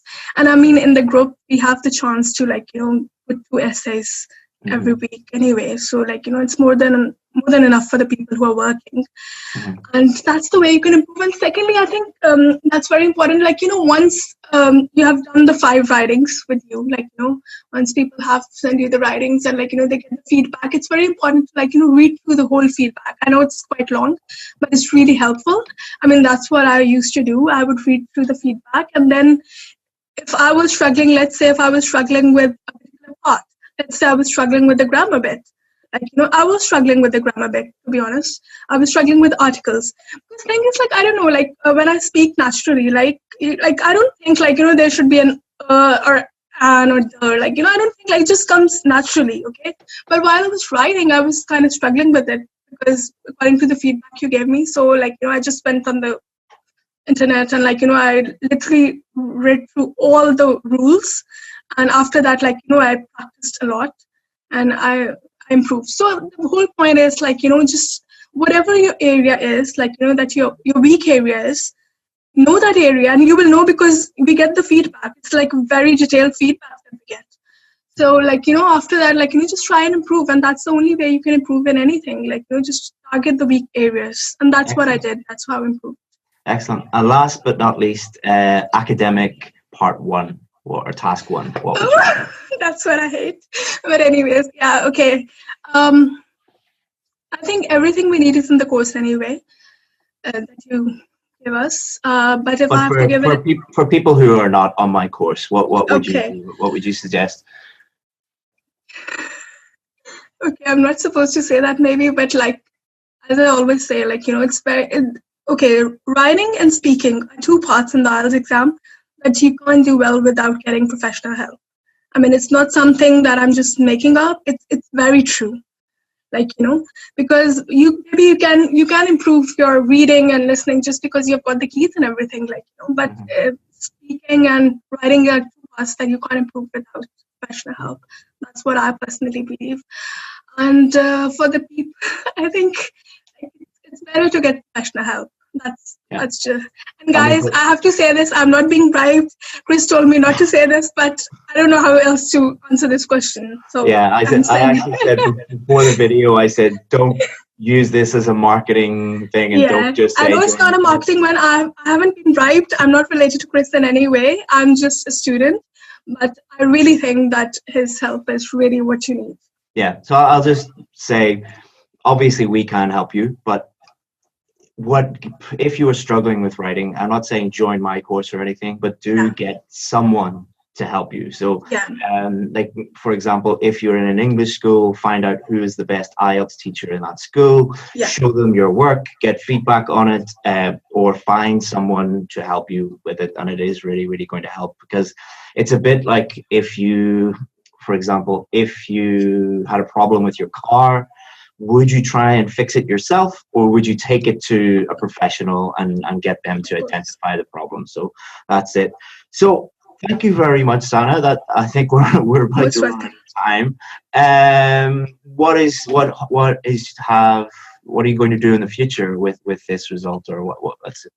Well, it was very, very important for me. I actually I think my 1 year is wasted, because I didn't, like, clear my IELTS in time. I didn't know there was a deadline, actually. That was my mistake. But yeah, I'm going to prepare for my medical exams. And after that, I'll have a year, because 1 year is wasted anyway. I know 1 year is going to go in preparation for exams, but after that, I think it's valid for 2 years. So I should quickly clear my medical exams before it runs out. Wow. That's great, Sana. Thank you very much for sharing your advice with people. It'll be really useful for a lot of students. Thank you so much. And best of luck in your future. Okay, Sana? Thank you for being an amazing teacher. Thank you. You're welcome. Thanks, You're welcome. Chris. Bye-bye. Hey there, Chris here from IELTS Advantage, and this is Anna. Anna recently got an amazing 8.5 in her writing. So if you consider that the average score worldwide for writing is just 5.5, and that most students struggle to even get a 7, an 8.5 is a pretty amazing thing. So I had an idea. Instead of doing a normal success story video where we talked to Anna one-on-one and talked about how she did it, I decided to do things a little bit differently and do a one-on-one interview with her, but get Anna to write out her essay, the real question that she got on the test, and write it nearly exactly the same as she did in the real test, and then go through it sentence by sentence and talk about what she did, why she did that, and show you guys what an 8.5 essay looks like. And we're also going to talk about how she prepared for the test, how she generated ideas, what her practice routine was, all of the things that you guys need to know to help you improve your scores. So without further ado, I'll introduce you to Anna. Okay, Anna. So when you saw this question for the first time, some think that only those people who have worked for a company for many years should be promoted to a higher position. Do you agree? What was going through your head? What were you thinking when you saw this one? Well, first of all, I was over the moon because that very topic was one of my favorite, because I realized that I did have a lot of good vocabulary and quite clear ideas, because it's not something, vague or something too complicated. Everyone can have good ideas about this. So, and then I followed your strategy, which you usually mention during your course, which is not to support your real viewpoints, your real, perception of life, because initially I don't think so. I do think that senior employees actually should be promoted a bit, a bit more.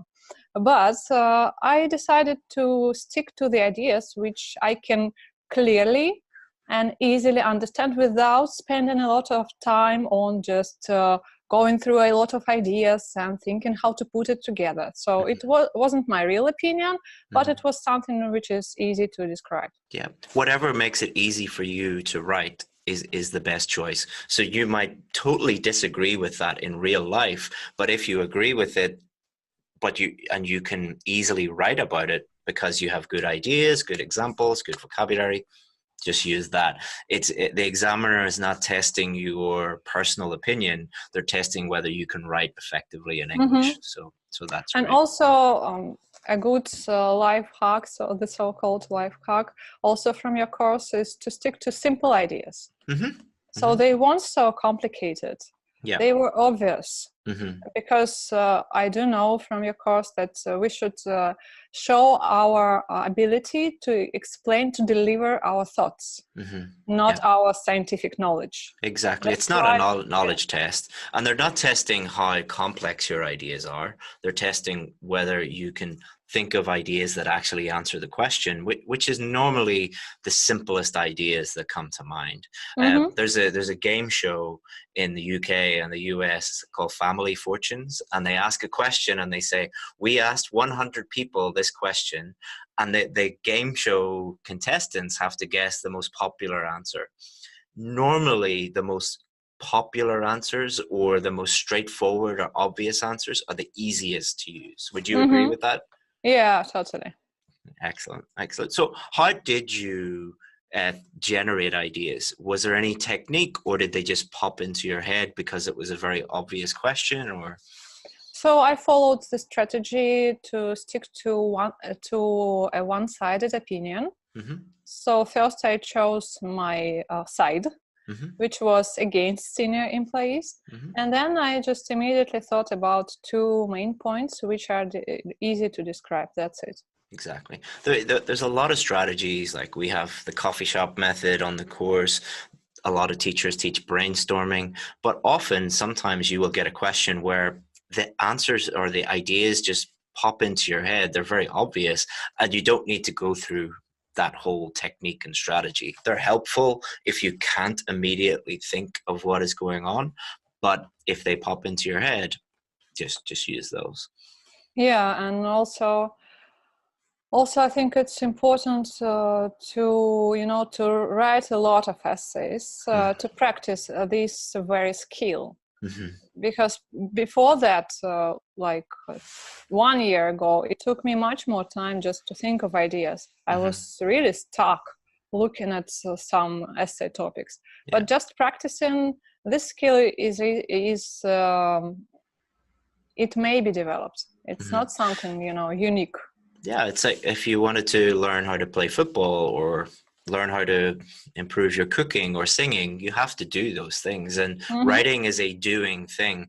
Often people will ask me, well, why is my listening and reading very high, but my writing is very low? And I said, well, you've been listening to English your whole life, but you never write in English. And so, and even smaller things like analyzing the question, idea generation, planning, these are all skills that you should practice before you. So that's great advice. So did you do any planning, or did you just think of the ideas and immediately start writing? Yeah, because of that practice, quite intense practice, I didn't have to write down my ideas. It was a computer-delivered test. So I did have a list of a sheet of paper to write down my ideas, but I didn't need it because they just were in my head. And in fact, I put it in my introduction, so they were in front of me. Exactly. So you had the structure already in your head, and because you had done it so many times, you could just immediately start. Yeah. And we'll talk about that in a second, where we teach you to kind of plan your essay in your introduction, and your introduction is a mini plan. Yeah. Excellent. So let's get into it, and let's have a look at your first sentence. So your first sentence, there is an opinion that primarily staff members who've dedicated many years to working for a particular company should be given executive positions in a company. So what the examiner is looking for there is your ability to paraphrase. And they'll be looking at two things. Number one, does that sentence mean the same as the sentence in the question, which it does, and is your grammar and vocabulary accurate, and have you varied your vocabulary enough? And you did that perfectly, and you did an excellent job. So the examiner is looking at that, and immediately they know you know how to paraphrase, you've understood the question, your grammar is good, your vocabulary is good. So that would immediately give the examiner an indication that you know what you're doing. So the second sentence starts off with, I disagree with this viewpoint. So what that does is it indicates to the examiner, here is my opinion. My opinion is, I know exactly what I want to talk about. My opinion is extremely clear from the beginning. That helps the examiner understand the viewpoint, but also helps Anna, when she's writing, stick to that viewpoint and make sure the rest of the essay links up with that and is nice and coherent and cohesive. Now, the second thing that she has done in that sentence is she has listed her two main ideas, her two reasons. In as much as younger workers may have more skills, and if not provided with an opportunity for a promotion, they will become demotivated. So Anna has put two main ideas here. Number one, younger workers have more skill. And number two, if they're not promoted, they'll become demotivated. So it's very clear to the examiner, here's my opinion, and here are the two reasons to support my opinion. And as Anna said before, that acts as a mini plan for the rest of Anna's essay, because the first main idea, lack of skill, she's going to use that in main body paragraph 1. And then the second main idea, demotivated, she's going to use that as her second main idea in her second main body paragraph. So is that what you did? Is that what you were thinking about while you were writing it, Anna? Sorry for talking so much. It's your video, but it's our video. yeah, that was exactly my my approach. Excellent. And did you proofread the introduction, or did you just immediately then go into the Yeah, it was a computer-based test. That's why I used to do a lot of spelling mistakes because of my typing. When I write by hand, I don't do so many spelling mistakes. But when it comes to typing, I do have to check each sentence right on the spot. It helps me because maybe by the end of the test, I may not have any time to check it. So that's why I do it right after finishing a paragraph. Yeah, I would recommend at the end of every sentence, check your work. At the end of every paragraph, check your work. And then when you have time at the end, check your work again. So you check three times. So that would be good. So let's move on to the first main body paragraph. And what we can see here is in the very first sentence, this is Anna's topic sentence. And what the topic sentence does is it tells the examiner, this is the main idea of this paragraph. This is the main thing that I want to talk about.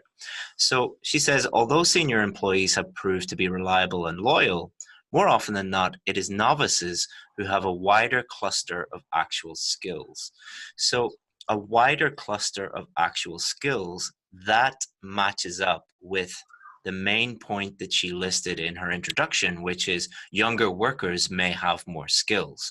So she's taken the main idea from her introduction and put it into her topic sentence, which is exactly what we teach on the course, because it makes everything very, very clear to the examiner and easy for Anna to write about in her main body paragraph, and makes everything coherent and cohesive. Would you agree with that, Anna? Yeah, totally. And I also decided to mention that I understand the opposite viewpoint, which is about senior employees who are reliable and loyal, because it didn't take a lot of time and space, and it was clear. That's why I thought it would be a good emphasis, like making a contrast. Yeah, it's fine to do that. What I would, if anyone's watching this, what I would avoid doing is trying to do that in a very elaborate way. By at the end of the paragraph trying to show the opposite view, or maybe have like 5 or 6 main body paragraphs that you, in an agree or disagree question, you can show a balanced view, but it's very easy to mess it up.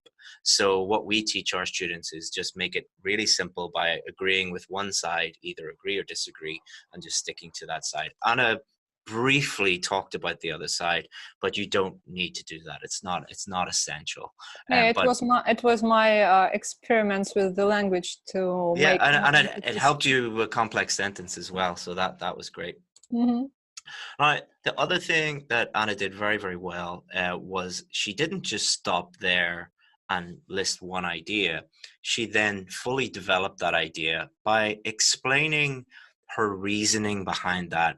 A good way to think about this is someone saying to you, well, I understand that idea, but how does it actually answer the question? Give me reasons, give me justification. And she did that very well here. This is because young specialists exert their full effort in mastering their hard and soft skills in order to meet the requirements of today's highly competitive job market. So she's explained why skills, or a wide range of skills, are useful for the job market, and then continues with that. Therefore, having been promoted, such workers may bring innovation and help to better incorporate the latest technological advances into business processes, which is irreplaceable for every company to flourish. So it explains why companies would want that, how young people with lots of skills would benefit a company, and that helps to really develop her answer. What were you thinking when you were writing that bit? Frankly speaking, I was thinking how to put together everything I know about this topic and to a bit show off my vocabulary. But then I realized that actually I don't need to show it off, because I already had a lot of good expressions, and they come out of me naturally. So I just gave up that idea and move on explaining. And then I thought, okay, I need an example here, but I don't have time. I decided to write this essay at the end of the test, because my weak side was the first part, so I started off with it. And then I had only 37 minutes for the essay. That's why I just decided to leave it here, to leave it there, like this. And if I had time, I would come back and then add an example, but I didn't have time. Yeah, so I've added an example in here. This is the only amendment, only change that I have made to Anna's essay. I've put it in yellow here. I put in, for example, the average age of a new hire at Facebook is only 23 for this very purpose. So Anna didn't add in an example because she was running out of time. And I think that's a really good point to make, that sometimes you have to be a little bit strategic with your timing. So what happens with a lot of people is they think I have to put an example in, and they can't think of an example, and then they waste 5 minutes or 10 minutes, or they add an example in. People often do that with vocabulary as well, especially when paraphrasing. They're like, how do I change this word? And they waste a lot of time. So Anna had already developed her main body paragraph sufficiently. An example would have improved things, and I've added that in just to show how someone could add a very, very short example that would take just 30 seconds or 1 minute to write. But I think if Anna had have added in a good example, it would have even brought it up to a 9. That's one of the reasons why I think it is at an 8.5 instead of a 9, but 8.5 is pretty good for writing anyway, Anna. So I don't think you should be too hard on yourself. Yeah. I also thought that, in fact, I had a quite explicit and well-developed explanation. That's why it might have worked as an example, so I decided to move on and just to finish the essay. I mean, for anybody watching, definitely do try and put a good example into each main body paragraph. But in real life, you know, under real exam conditions, often things can go wrong. You might, have to repeat a word sometimes, or leave out an example or something like that. Try and make it as perfect as you can, and follow the system that we're giving you. But sometimes you have to make a trade-off. You can't do everything perfectly. So let's move on to your second main body paragraph. And people see a big thing in red here, which Anna added in, but we'll talk about that in a second. But what Anna has done here in her topic sentence: yet another reason why less experienced staff members should have even chances for a promotion is that otherwise they will not be motivated to do their best. Again, so she has taken demotivated, her main idea from her introduction, and she has added that into her topic sentence. And we've already talked about why that is a good idea, so we can move on. Explanation: knowing that however hard they try, they still will not be given a higher position in a company, young employees are likely to grow reluctant to go the extra mile, which may negatively affect the company's revenue and curb its development. So a good way to think about explanations is, imagine somebody saying, well, so what? Well, what does that mean? So they'll not be motivated. So what? So I used to have an English teacher in my English when I was in high school, and he would walk past us and look over our shoulders when we were writing essays, and he would point and say, so what? And what he was trying to get us to do was elaborate and give reasons, rather than just state our opinion, give reasons for our opinion. And I think Anna did that very, very well there. Did you use that little trick for writing explanations? Yeah, and were it not for your course, I wouldn't do it at all, because I wasn't like that. Initially I thought, oh my gosh, one sentence is enough. Why should I write more? But when I sent like 10 or 12 essays for correction, then I realized, I have to elaborate my ideas. Yeah, I think it's the difference between speaking and writing. When you're speaking to someone, they can ask you follow-up questions. They can say, what do you mean? Or so what? Or can you tell me more? But when you're writing something, the person reading that doesn't have the chance to ask you follow-up questions. So you have to leave everything on the page and kind of anticipate follow-up questions that they might have. One of the great things about your essay is an excellent example here in the second main body paragraph to illustrate a prominent IT entrepreneur, Pavel Durov. I don't know if I'm pronouncing that correctly, but I'm sorry if I'm mispronouncing it, had to leave his first workplace since despite his outstanding abilities, he was not rewarded with a leading role.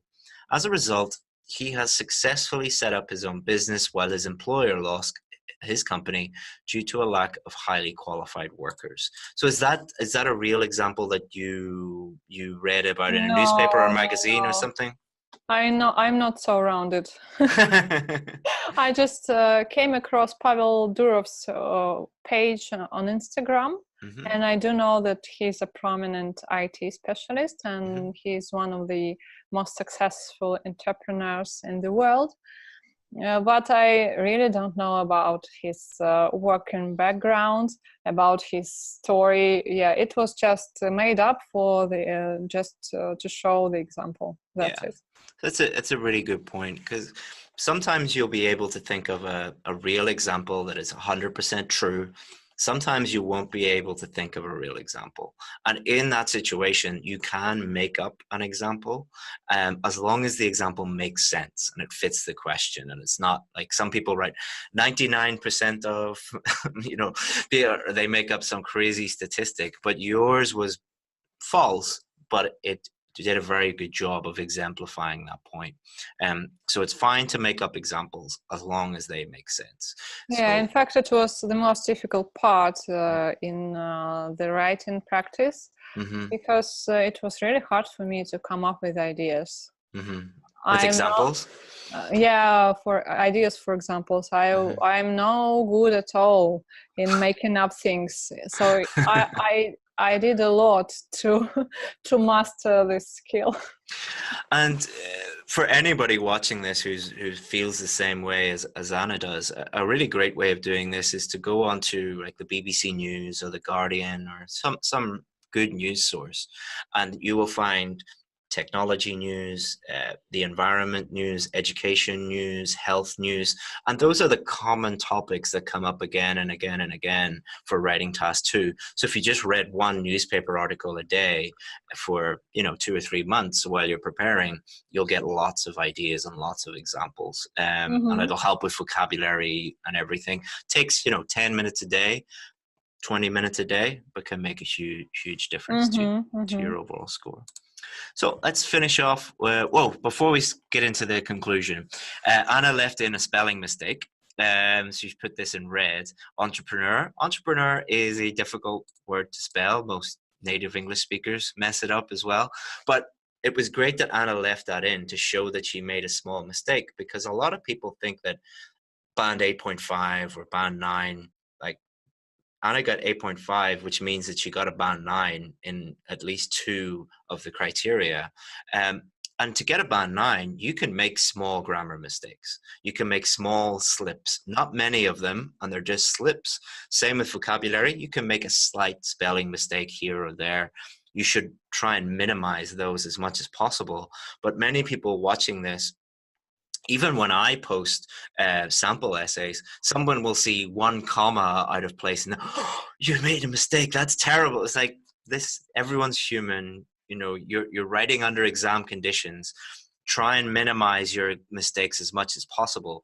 But even band 9 students make little slips, and it even says that in the marking criteria. So you're not for most students, I wouldn't focus on the small details as much as focusing on getting the big things correct. Like, for example, paraphrasing, your idea being clear throughout, your structure looking good, clear topic sentences, clear explanations, good examples, good conclusions. The big things are the things that really matter, not things like a lot of people focus on, oh, you used 1 personal pronoun, or you misspelt 1 word, you must be a band 5. It's like, no, that's not realistic, and that's not how the examiners think about it.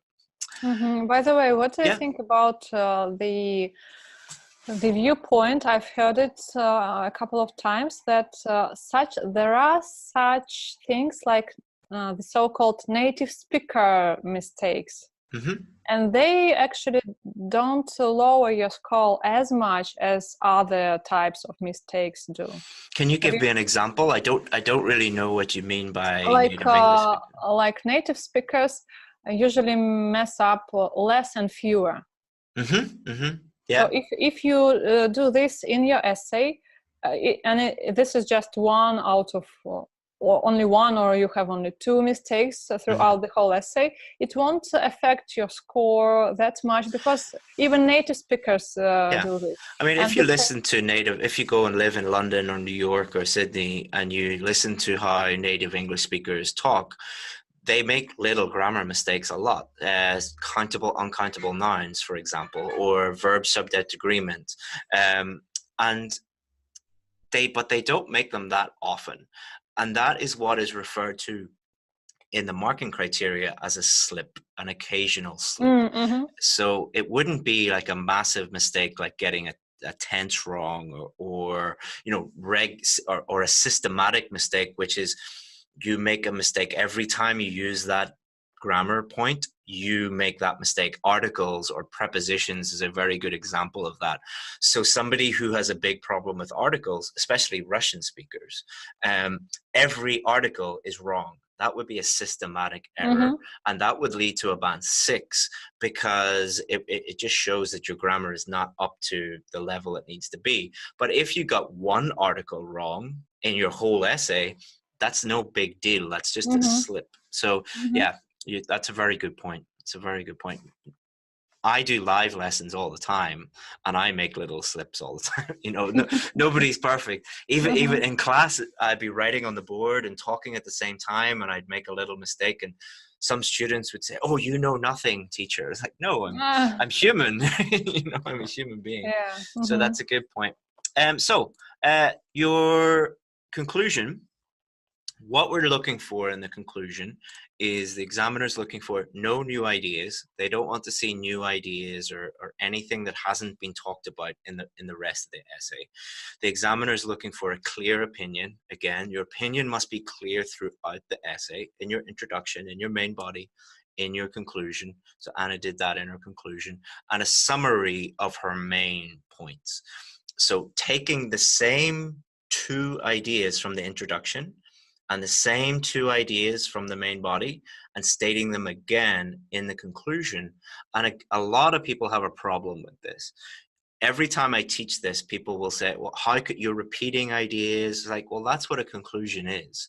A conclusion is, this is what I just talked about. This is a summary of what I just talked about. And that will improve your coherence and cohesion, because everything links together and is very, very clear. And how you do that is, you need to improve your vocabulary, because you can only do that if you have a wide-ranging vocabulary and you can vary the language. You should avoid repeating the same word again and again and again and again, although if that happens, it's not as big of a deal as people think. But you can repeat the same ideas in your introduction, main body paragraph, and your conclusion. So is that what you were thinking about? You're thinking about paraphrasing whenever you got to your conclusion? Yeah. I used to look at my introduction just to remind myself of my own ideas. And then I decided to put that concession, which I did in the first body paragraph, just to stick to, you know, one rule. If I made it once, so I decided to repeat it just to be on the safe side. I know I could avoid it, but I decided it wouldn't damage my score, so I did it. Yeah. Excellent. So there's 2 more things I want to talk about before we finish. Talk about why this is such a good essay and why it's at such a high level. The first one is grammar. So the number 1 thing you're looking for to get a band 8, to get a band 9, is not so much range, although that's important. It's accuracy, the avoidance of making lots of mistakes. So Anna has nearly all error-free sentences, and that is what the examiner is looking for. They're looking for lots and lots of sentences with no grammatical errors in them whatsoever. Also, Anna has used a range of simple and complex sentences. Every sentence does not need to be complex, but most of her sentences are complex, and a range of different grammar structures.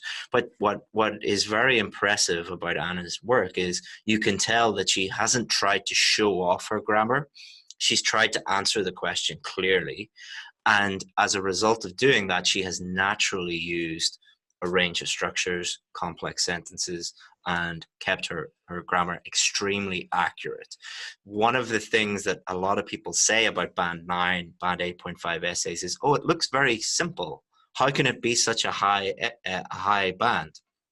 It's not about showing off and using complicated language. It's about answering the question clearly. Is that what you tried to focus on, Anna? Yeah, and during the exam, I realized that all the time I spent on mastering my grammar actually helped me, because I practiced inversions a lot. And but of course, I didn't use them all the time.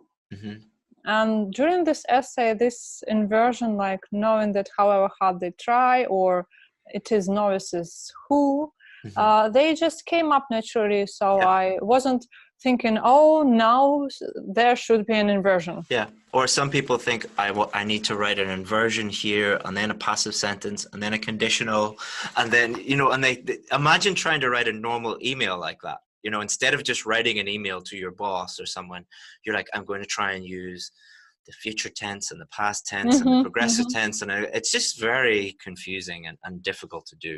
Instead, just answer the question, focus on accuracy, and the rest will take care of itself. Yeah, and I also practiced a lot by forcing to use this complex grammar, but out of my essays, just in my writing practice at home, and just my essays which I didn't send for an assessment. So yeah, I did force myself before the exam a lot.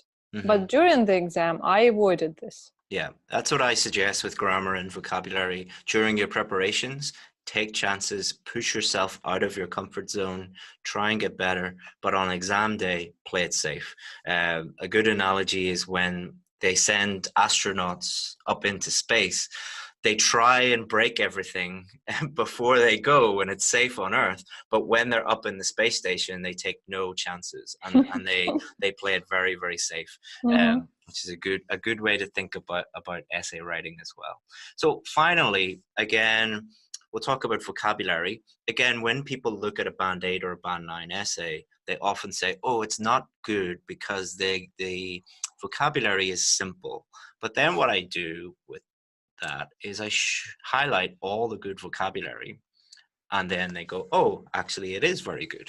So if we look here, staff members dedicated many years to working for a particular company, executive positions, younger workers provided with an opportunity for a promotion, demotivated, senior employees, reliable and loyal, novices, and it just goes on and on and on and on. And the two things that are very impressive about Anna's vocabulary, number one, it's extremely accurate, which is what you're trying to do. You're not trying to use big, complicated words that are wrong.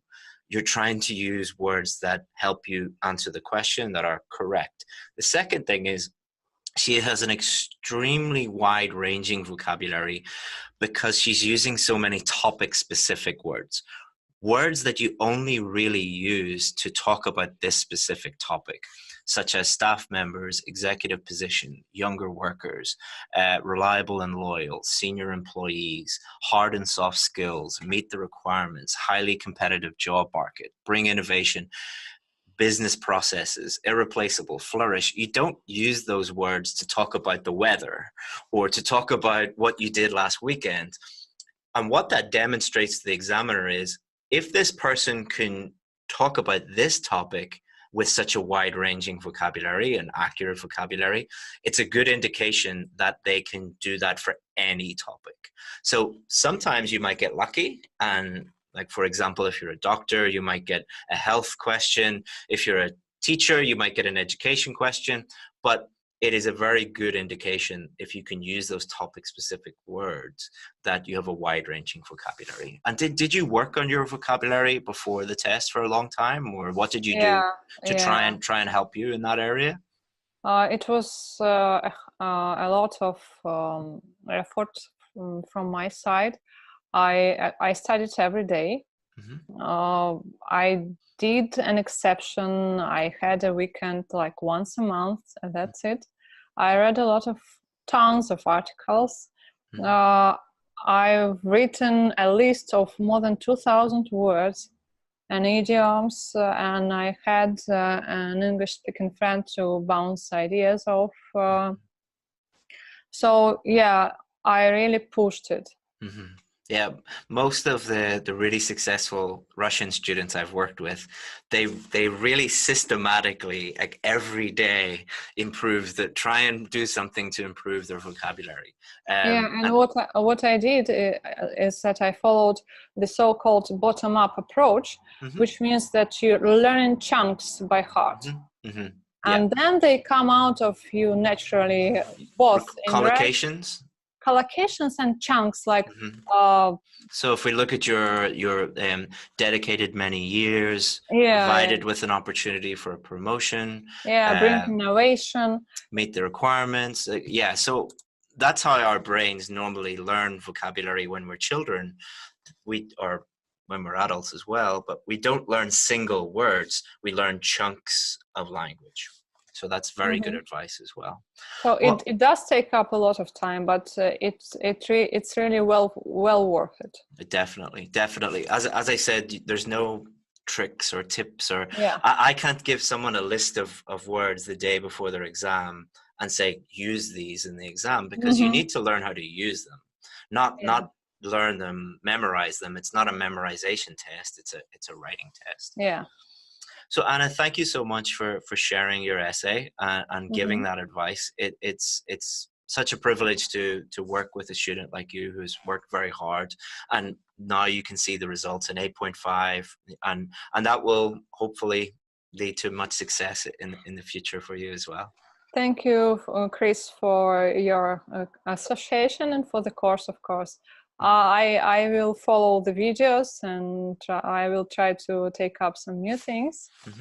So yeah, I do enjoy the simplicity of your explanations, and I can tell everyone that the strategies really work.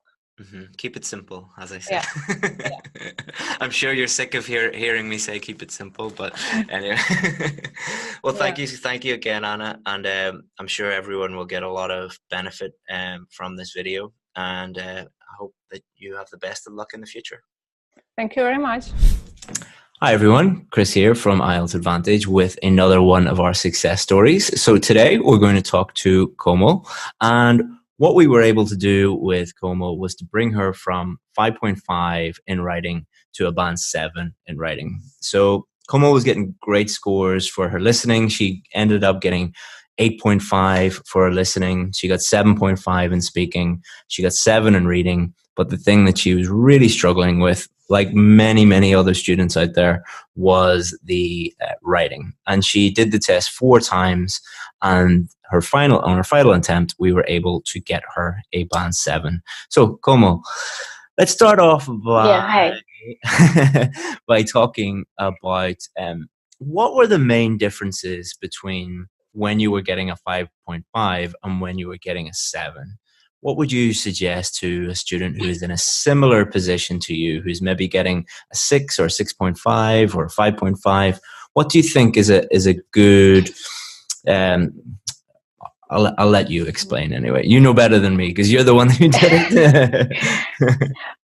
Well, actually, I went through a lot of videos online, and what they focused on was vocabulary.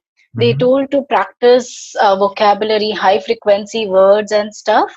And I did practice that. And in my exam, I used them. But when I got my result, I was very shocked. Like after hard work, like I worked hard for around a month. And in the end, the result which I got was like 5.5, which was not what I expected. Then I thought of going with your course after trying your challenge. And I was quite happy with the structure. And specifically what you told was keep it simple.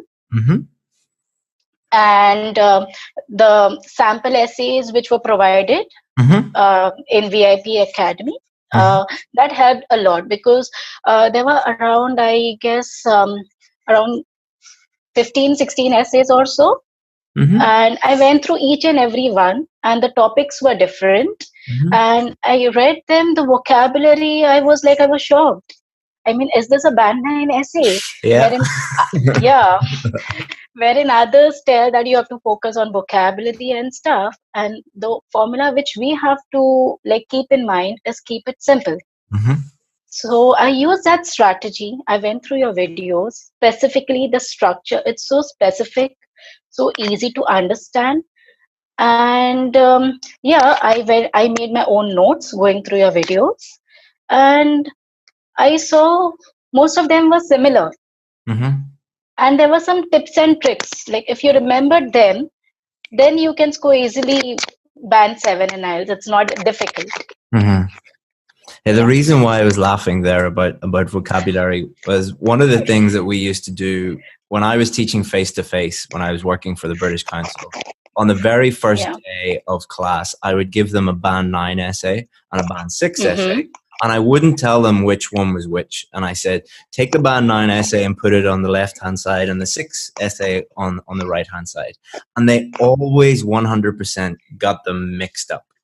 And the reason that 100% of them said was, we thought the band 6 essay was a band 9 because it has lots of big words.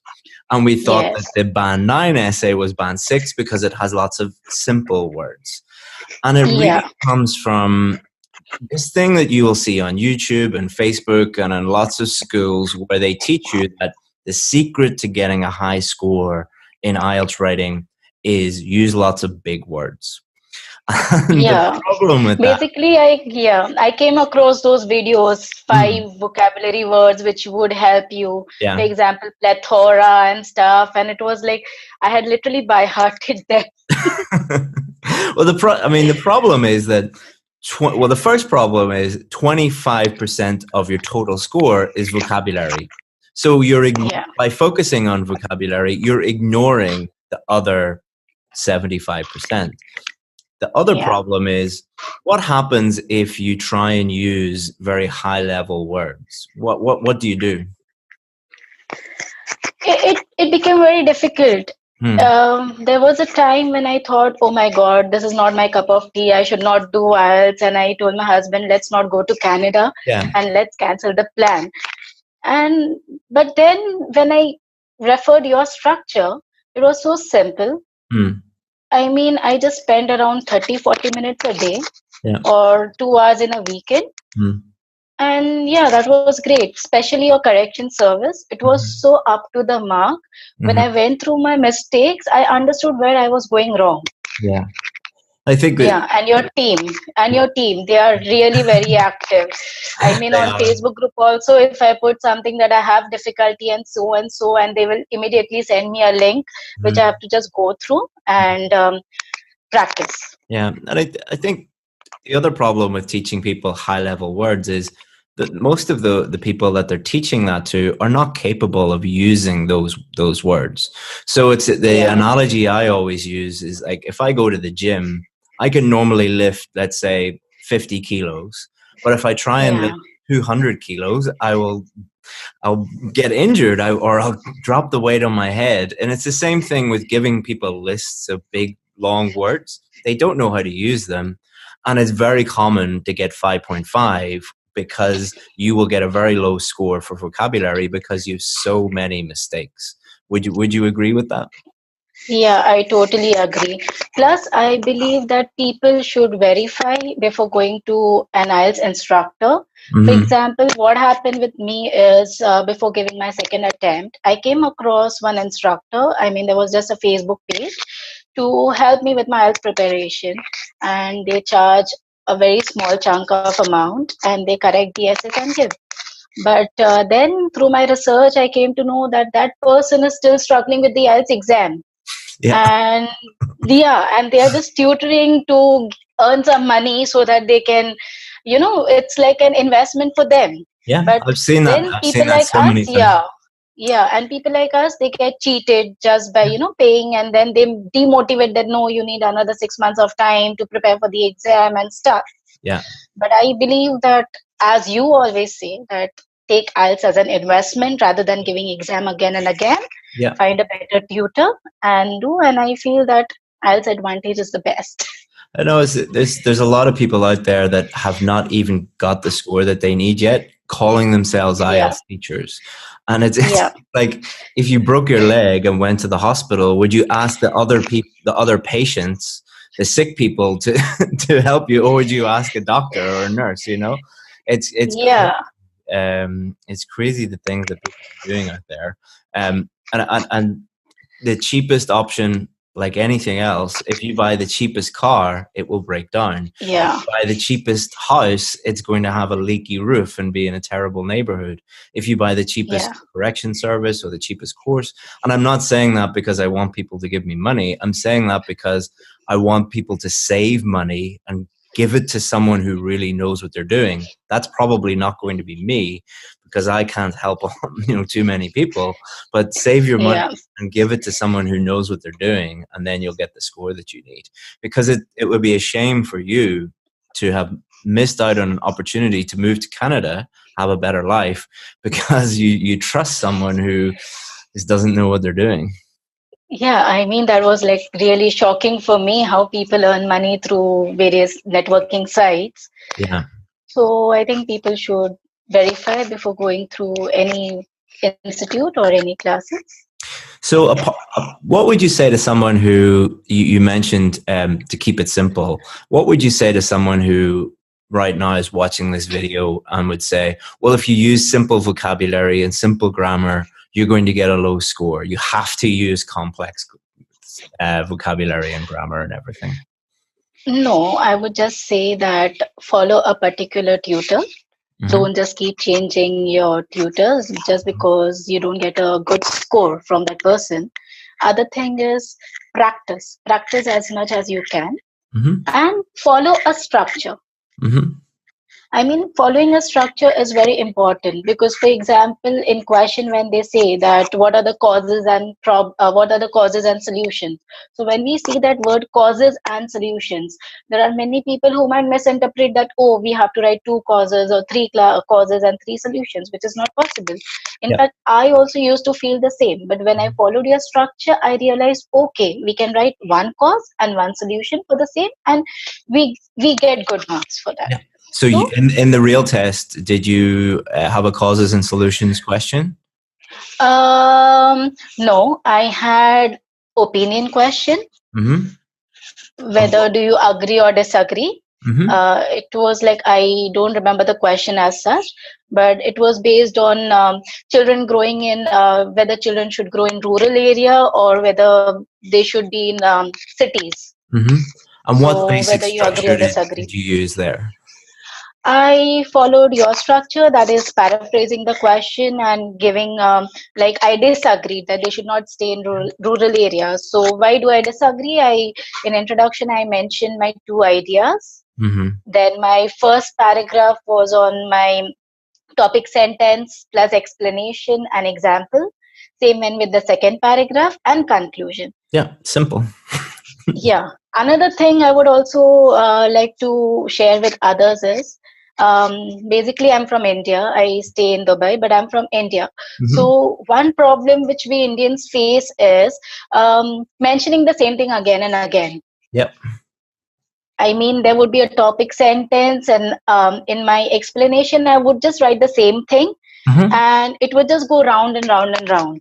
So that was a problem with me. And I went through your video on YouTube about mistakes which Indians do, as in going round and round with the same topic. So I went through it, and you had explained it in such an easy way. Yeah, we'll link up that video here so other Indian students can check it out. So. Yeah. After that, when I wrote my essay, there was a sudden change. As in, first, when I used to get my essays corrected by you, I never got more than 6.5 or 6. And after going through that video, when I wrote my essay, I started getting 7 because it went into my mind how I have to basically write an essay.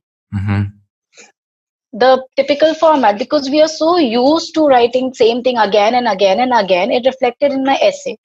So that video really helped me a lot to overcome my problem with, running around the bush and writing the same thing. Yeah. I think for anyone watching, they might be thinking, well, I don't have that problem and I have no idea what my problems are. The key is to get feedback on your writing. As if there was if there was a problem with your car, you wouldn't try and fix your own car, or you wouldn't go to mechanic school and try and learn it yourself. You would take it to a mechanic and they would fix that 1 or 2 problems that you have. Exactly the same Yeah. with writing essays. Anybody getting below a 7, there's at least 1 or 2 big problems that you have, but you're unaware of those things. But once you Yeah. become aware of them and then you work on fixing those things, then you see Yeah. progress. Yeah. And another thing, when I went through your videos, it also helped me to improve my listening, because I was listening what a native speaker spoke. So Yeah. it helped me with my listening, You got and it also 8.5, helped. so it must, Yeah. it must have worked. Yeah. And it also helped me with my speaking, because at times there are particular words which we might be pronouncing wrong. But when I went through your modules, I realized that some words are to be pronounced this way when you're speaking to a native English speaker. Yeah. So the advantage is it's like a complete package. Yeah, I was recently traveling in Asia. I was going around different countries in Southeast Asia, and I was just Googling IELTS schools just to check out the competition there and stuff. And I couldn't believe that most IELTS courses are taught in the native language. So there was like schools in Thailand that were teaching IELTS in Thai. There was schools in Vietnam that were teaching IELTS in Vietnamese. And I was like, this is crazy. Why are you doing a English test, but you're learning it in a different language? And then wanting to get a band 7, but doing that is just crazy. So yeah, I think another point from that is surround yourself with as much English as possible. Be listening and reading and speaking and writing English as much as you can, because it's an English test at the end of the day, you know. Yeah. And don't be overconfident, because I tried that. I became overconfident, and once I got 7.5 in listening, and I got a good score in other things. So I would advise people, don't be overconfident. Practice as much as you can. You can, yeah. That is the key. And get feedback. Yeah, that is the key. Yeah. Get feedback. That is very important, and go through that feedback. Don't just ignore it, and don't just ignore it and keep it aside. Please read your essays, go through that, and review. Yeah, it's even a problem that we have with some students on the VIP course is we'll give them feedback and tell them, this is wrong, you need to fix this, you need to work on that, and they won't do that even when they get feedback. And we say that learning is the first step, getting feedback is the second step, but the third and most important step is taking action on the feedback. Actually, I was one of them. I got my essays corrected in the start, and I just had a glance, 5 minutes, and then that's it, and you don't read anything else. Okay, I need to just focus on grammar, nothing else. Okay, this is the feedback. Okay, fine. But then later on, when I got my result after my third attempt, I became really very serious. And I took all my previous essays. I literally highlighted my mistakes, and I went through it. And then I understood that, yes, Chris told that once you're done with the correction, go through your essay, review it for 30 minutes or so, and then you write another essay. And that is how I got my desired score. Yeah, I think that's another reason why we limit the number of essay corrections that people can do, because if you don't do that, people just do essay after essay after essay after essay, and they don't look at the feedback or take action to improve the things on the feedback. Practice alone is useless. If you need to practice, get feedback, and then take action on your weak points, and then you will see the improvement. Because you could, like, imagine learning how to drive a car by just driving a car around and around and around and around. You would develop really bad habits. Same with reading, listening, speaking, writing. You can't just do lots and lots of practice and then see any improvement. You really need to look at the feedback and take action on it. So we will definitely show this clip to the other VIP students. Not all of them do that. Not all of them do that. Yeah. So that's it. What was your mindset whenever you saw a lower score than you thought? Like, so when you were practicing, when you were sending us your essays, we were giving you 6, we were giving you 6.5, we were a lot of mistakes and things. What was your mindset towards that? Well, I got really very demotivated when I saw my score. And then I told my husband also, look, I cannot do this. You find another way to migrate, or you give the exam. I told him, you give the exam. I cannot do it. So, but then he motivated me, and your quotes motivated me. The quotes which you put regularly on your Facebook page, as well as he also. Oh, Como, the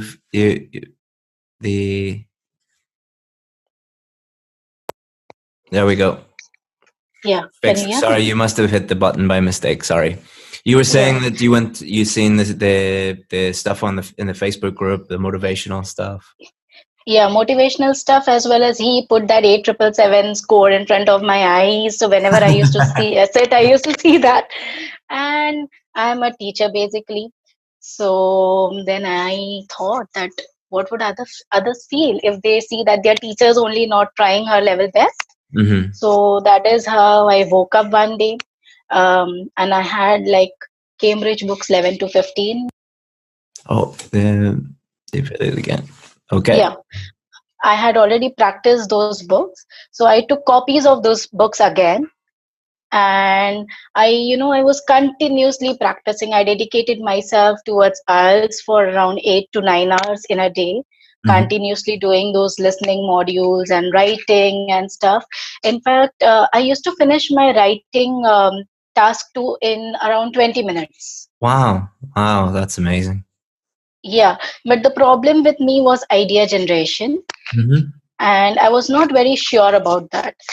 Like, and how then would I went. That's a good. So, how would you help someone if they were struggling with idea generation? Because there's a lot of people who do struggle with that. Would you say brainstorming is effective? No, I loved your coffee shop method. So I went through your previous videos on YouTube as well as Facebook, and I went through the mini module in VIP course. I went through it again and again. I made my own notes. Then again, I bought essay correction service again because my previous one was already finished. I had got my 5 essays corrected. So I bought another essays correction service, and then I started writing. And that is how I got around 7 from you in all the essays I wrote. We'll link up our idea generation video here, because you talked about the coffee shop method.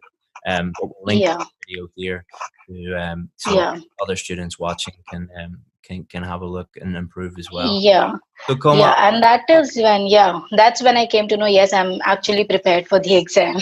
Excellent. So congratulations again on going from 5.5 to 7 in such a short period of time. And now you'll be able to go to Canada, is it? Yeah, and just a few days back, I came to know I have to give IELTS academic as well because I'm into teaching. Okay. So I have to revisit the course. I have to give IELTS again. Well, if you have any problems, well, you know that you've got lifetime access, and we'll help you. I feel that I took a right step enrolling myself with IELTS Advantage, and it's a very good investment for me. And thank you so much for helping me out. You're welcome, Koma. Yeah, because it's because of you that I'll be going to Canada now.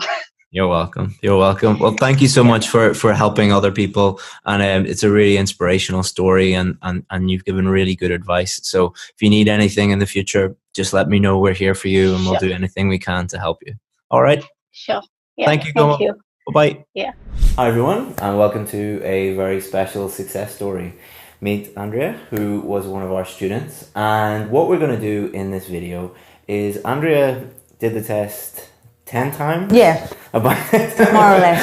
And she was telling us about all the mistakes that she made. And what we'd like to do is share those mistakes with you guys so that you can avoid making those mistakes and you can get the score that you need next time. So we're kind of fast tracking you to getting the score that you need. And we'll also talk about how we helped her get a band 8 overall. She managed to go from a band 5 to a band 7 in writing. And now we're sitting in Cambridge, where she is going to be living and working, and why don't we just start off by you introducing yourself to everyone? So. Yes, of course, Chris. Well, my name is Andrea. I'm from Venezuela, which is in South America. And I started this journey 1 year ago, more or less. So it was when I finished my training as an oncologist, and I decided to start preparing this exam. And in that moment, I never thought that it would be so hard. Mainly because it's true that the main thing is that you have to point out that you are making a mistake and you are not so good as you thought you were. Mm-hmm. And the other thing is that you have to work on your mindset, because it's not easy to be constant and disciplined with your studies and at the same time dealing with frustrations and failures and rejection. So I did a lot of mistakes, many mistakes. Well, that's good for our audience because they can avoid them now. So. Yeah. So when I found Chris Academy and I saw that video about the mistake that you shouldn't avoid or you shouldn't do, and when I saw that video, I said, I did all those mistakes. So I wish I didn't, but I did, and it was part of my journey. And hopefully these kind of things will help someone. Not so good for you because you wasted a lot of time and a lot of money and thousands of dollars, but we got you there after you joined our academy, and we'll be able to help people now. So what are some of the big mistakes that you made that led to you failing the test? Well, the first thing is that the main problem with the IELTS is that you are not able to find a reliable source of information. So part of my journey, I did it alone.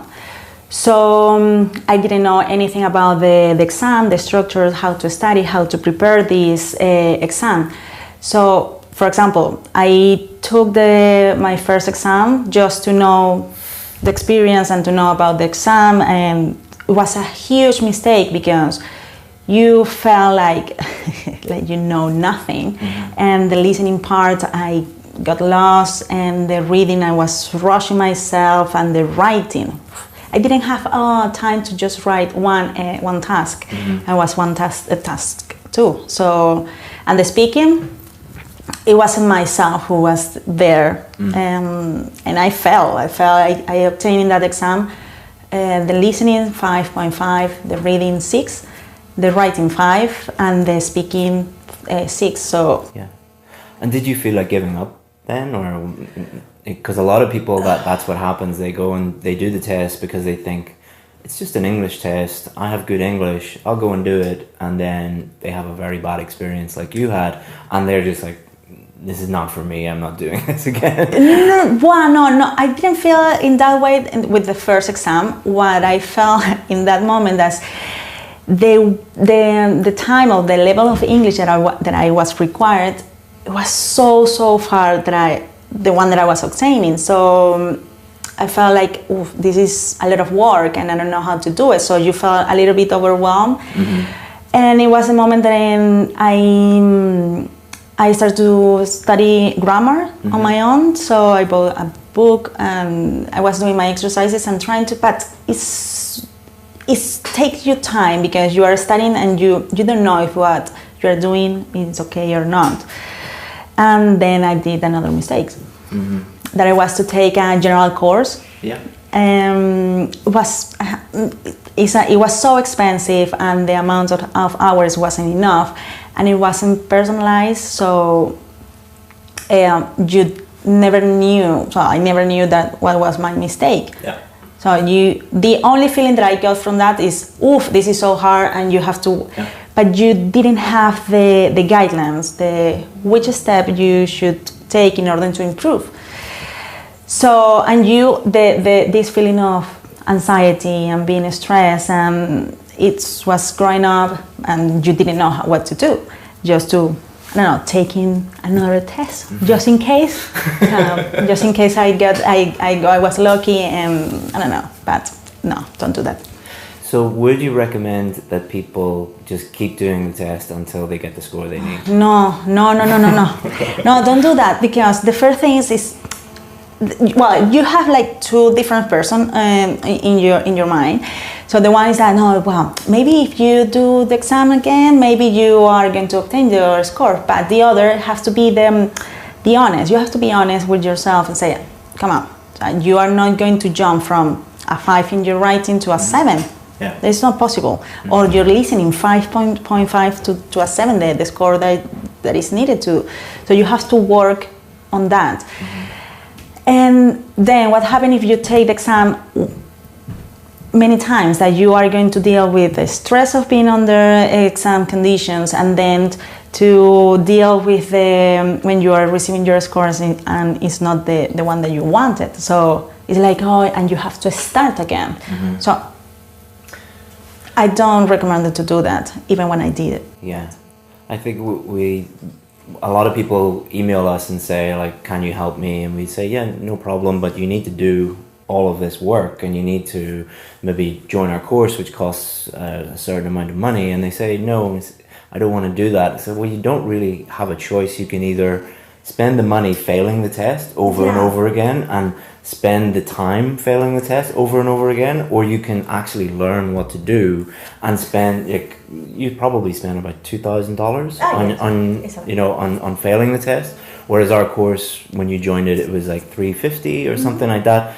So, it's not cheap. I know a lot of people, that's a lot of money for a lot of people, but it is a lot less than failing the test multiple times. And well, the thing is, I have to say, because I was in that position and say, oh no, but I already booked my exam. But maybe it's because, well, in my case, I had like a deadline. So I had an extra pressure. And I can understand when people say, oh no, it's because I have to book the exam in 8 weeks, to wait for the results in 8 weeks, and so I can apply or whatever, because I was in that position. So it's difficult. So if you are there, I recommend you to work hard on your preparation, because it's true that it's hard, but it's not guarantee. It's not a guarantee that you are going to get your score.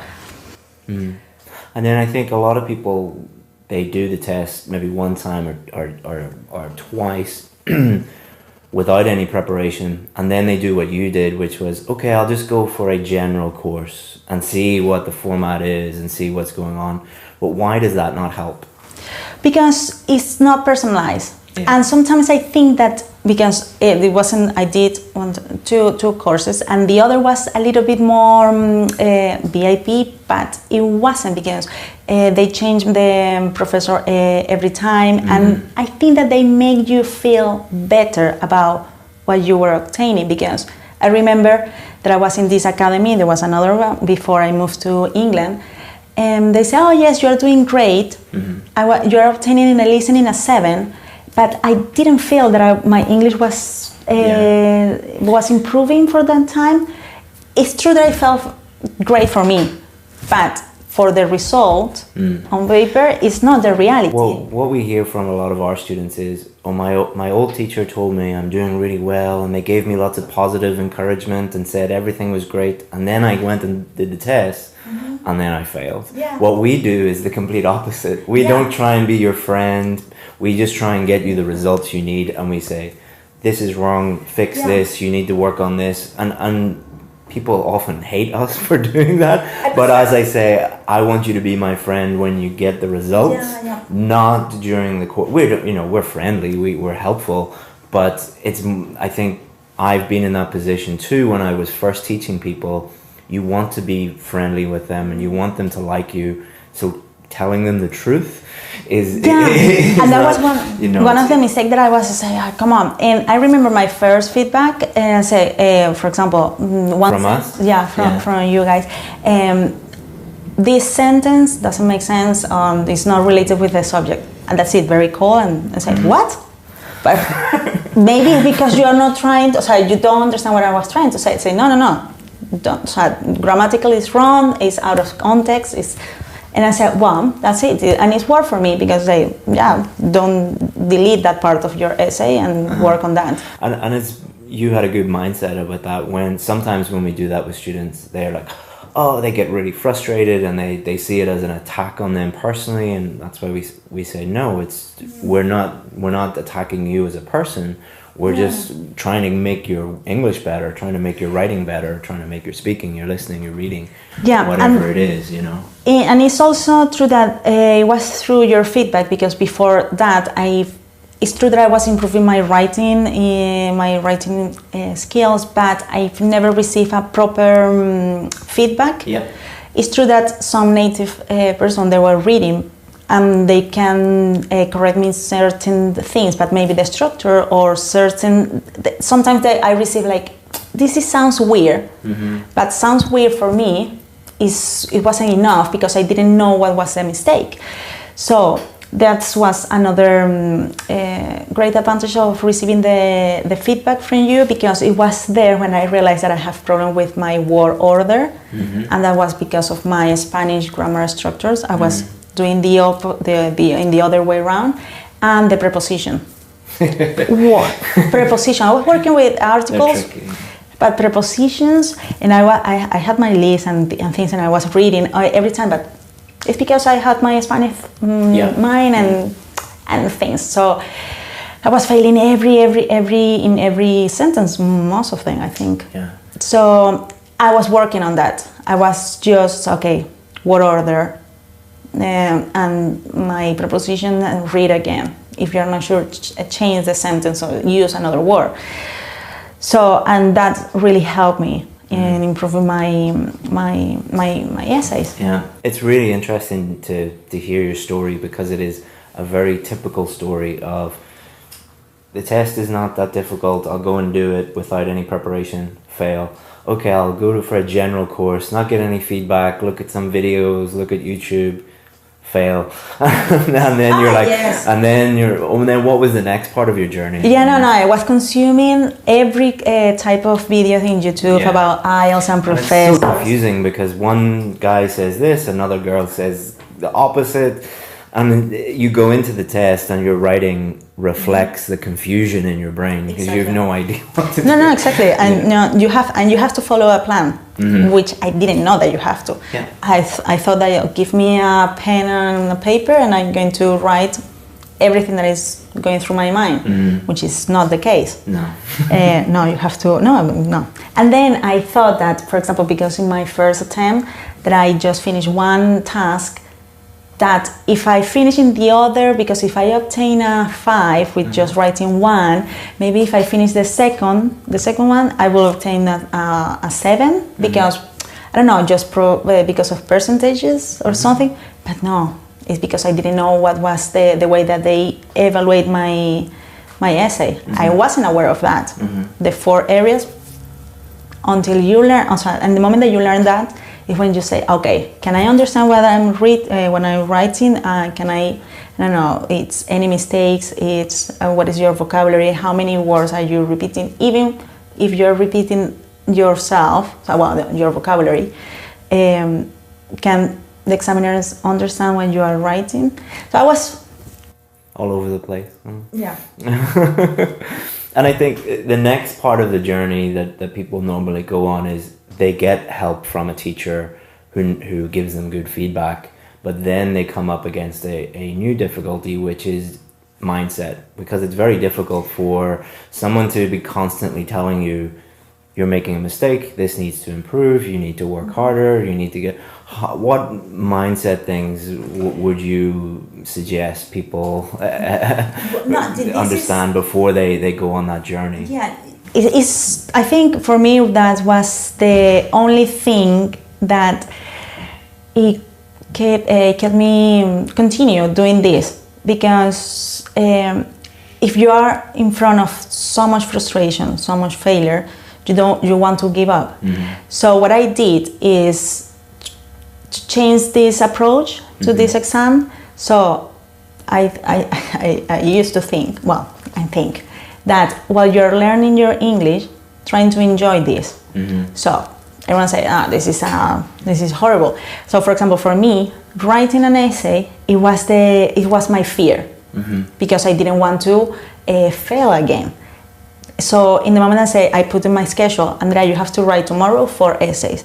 I said, 4 essays sounds horrible. But I say, okay, Andrea, maybe 1 introduction, then the overview. And it was so much easy. And at the end of the day, I wrote, 4 essays per day.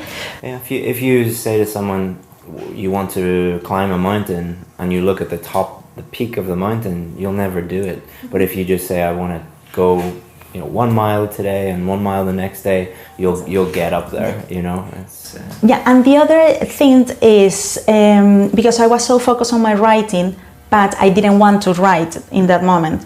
But what I did was, okay, Andrea, so try to find another way to learn the English and how you can apply this in your studies. So I was listening and I was reading and listening different news, and I was trying to explain myself. If like I was talking to myself at home. Your neighbors must have. If you had a camera on my house, you say, oh, come on, this lady is a little bit crazy. Yeah, because I was explaining in front of the mirror. So I knew that I was working on my idea generation. I was working on topics that I wasn't feel comfortable. So in the moment that I read a question that, I don't know, it was religion, I think that because that was the other thing. Oh, I don't have idea, I don't know how to write. So I found that by doing this, in the moment that I would have to write, it was so much easier. So, and at the same time, I was, learning new words, I was working on my vocabulary, I felt more confident in front of someone to explain my point of view. Because that was the other thing. At the beginning, you feel so frustrated because you are not able to express your opinion. Yeah. So, and it'll help you here in Cambridge as well. You'll have a much richer life because you'll be able to meet new people and explain what you mean, and your work will be better and everything. Yeah, exactly. So I say, Andrea, this is helping you. Come on, and I know that you don't want to write, but I changed my mind and say, Andrea, you have to enjoy this. Otherwise... Yeah, we speak to a lot of people who say, I want to move to Canada, for example, and they're at a band 5.5, and we say, you should improve your vocabulary. I don't want to do that. It's like, why do you want to move to Canada? It's like, you want to move to Canada and not speak to anybody and not get a job and not do, this is not only going to help you with your IELTS preparation, but your life in general in your new country.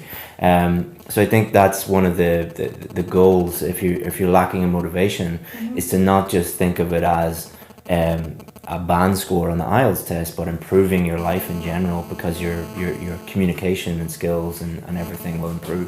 Yeah, of course. So, for example, I remember that one of my first moments here that I wasn't able. I was in a place with many people, and I couldn't understand, or I couldn't participate in that conversation because, or I couldn't understand what they were saying, or if I wanted to say something, I didn't have the word to express my opinion. So I said, Andrea, change this, and in the moment that you start to improve this, your vocabulary, your grammar, and you are writing, because okay, you're going to do this and you're going to write because you know that this is your difficult part, and at the same time you are learning how to be yourself in another language. Exactly. So the worst thing that could happen is that you learned another language. Exactly. The worst thing. Seriously. So let's talk a little bit about vocabulary. So we've talked a lot about the mistakes that you made and helping people avoid those.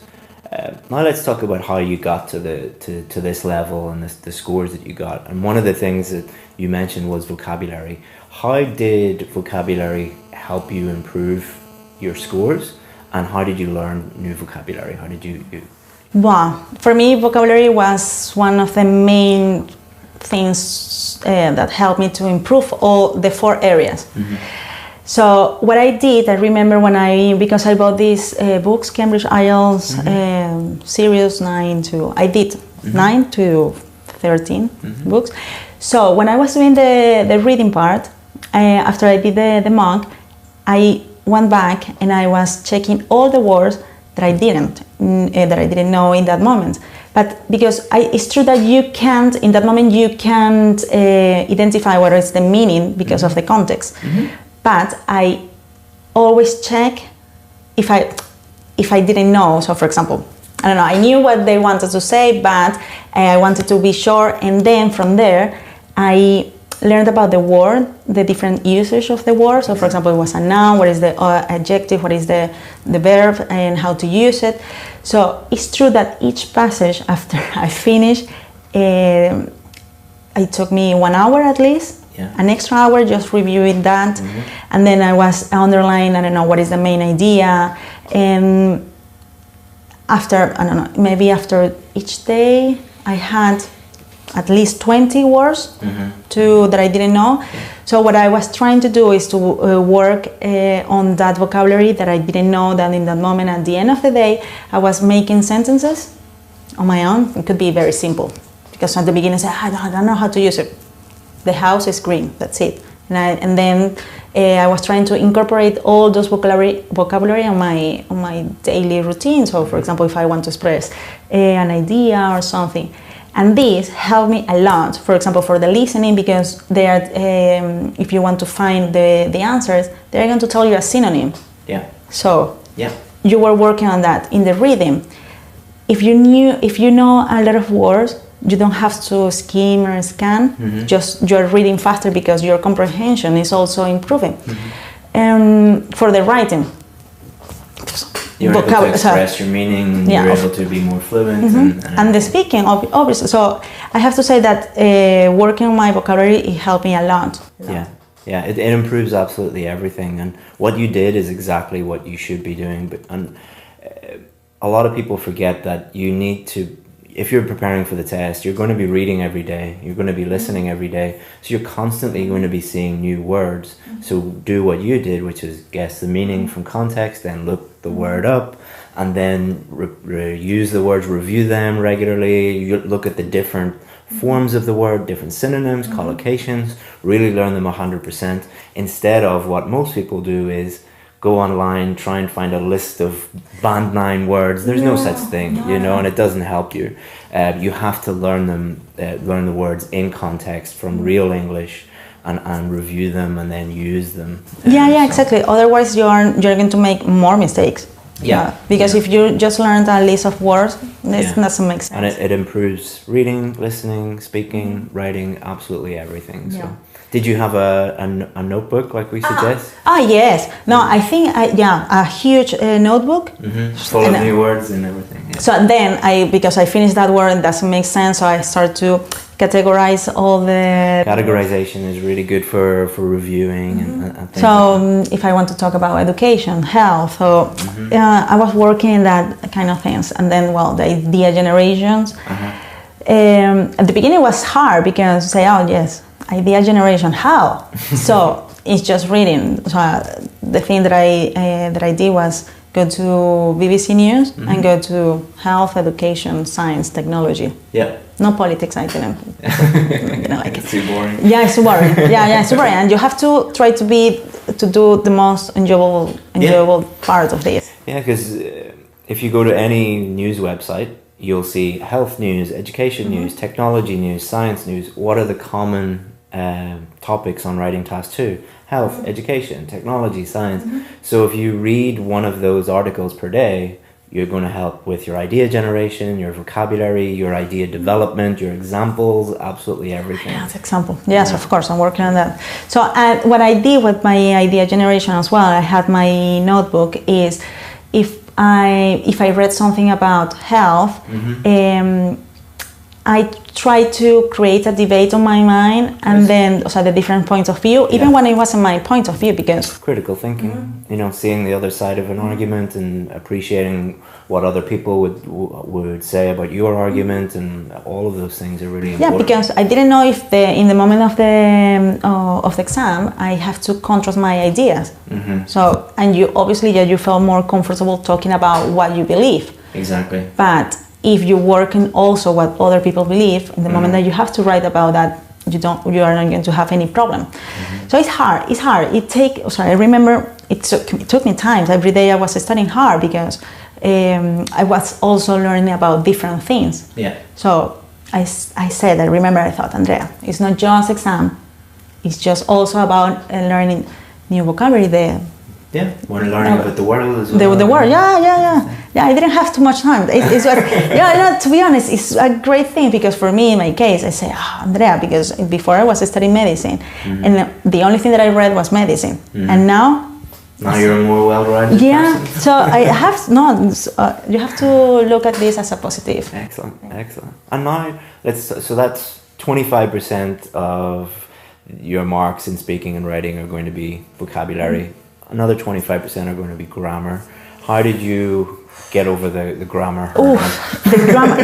The grammar for me was it was a nightmare because I've never studied grammar before in my life. So never. I was able to talk, but I knew that I was talking in present or in past, and I didn't know anything. So what I did was I bought my grammar books, and I was studying each unit, doing the exercises. It wasn't so hard. So it was hard and slow because I didn't have a teacher because sometimes when someone explains a particular chapter, you are able to understand because I don't know that the teacher told you something and it's more easy to remember that. So I was working that every day. Every day I think that I study 1 hour of grammar. 1 hour. So I did my one chapter of my book, some exercises, reviewing that, going back. So it was part of my. Otherwise, I couldn't improve.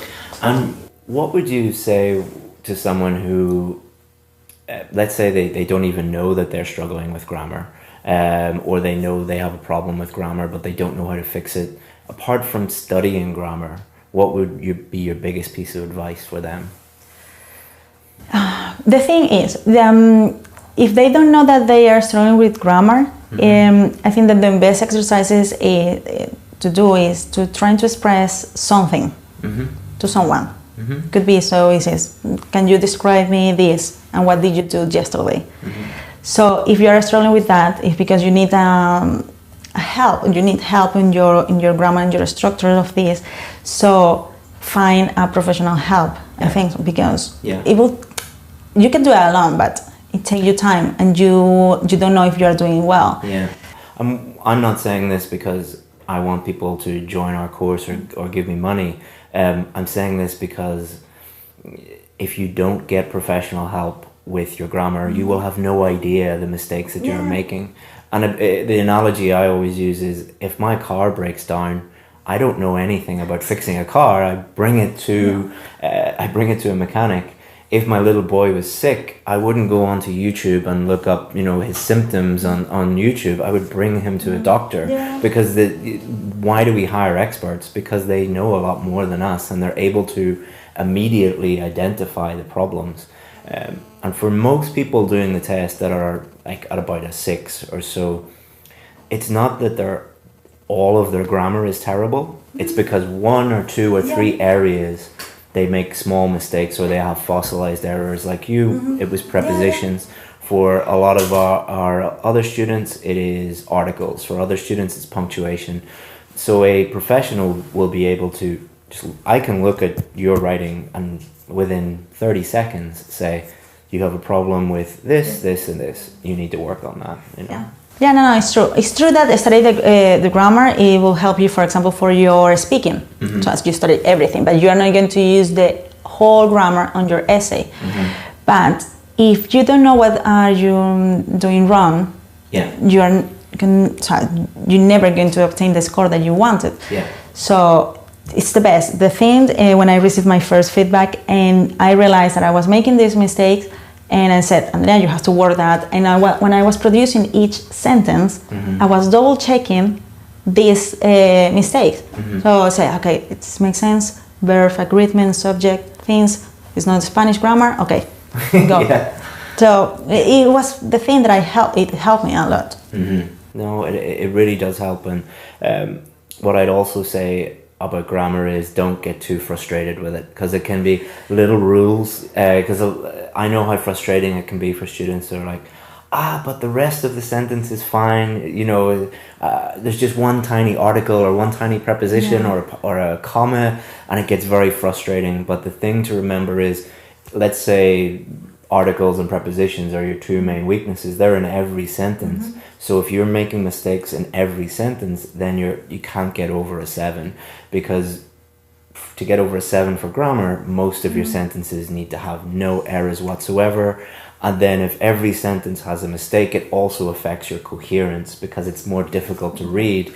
So, a lot of students get frustrated because they say, yeah, but my structure is good and my vocabulary is good and I answered the question and it's just articles or it's just prepositions. It's like, I know, but you still need to fix something. Yeah, it happened to me, and I say, oh, but it's just a few prepositions. But then I felt relieved, because I thought, Andrea, it's just preposition. Yeah. So it's not like your grammar is so that no one can understand what you are saying. It's just preposition. Yeah. So just work on that. So it's easy. And you told us you're going for a job interview here in Cambridge in a few days. If you went into the job interview and every sentence had a grammatical error in it, they might give you the job, but they might give it to someone else because they say, well, she might have a problem communicating with colleagues, or she might be writing a very important medical report and make lots of mistakes.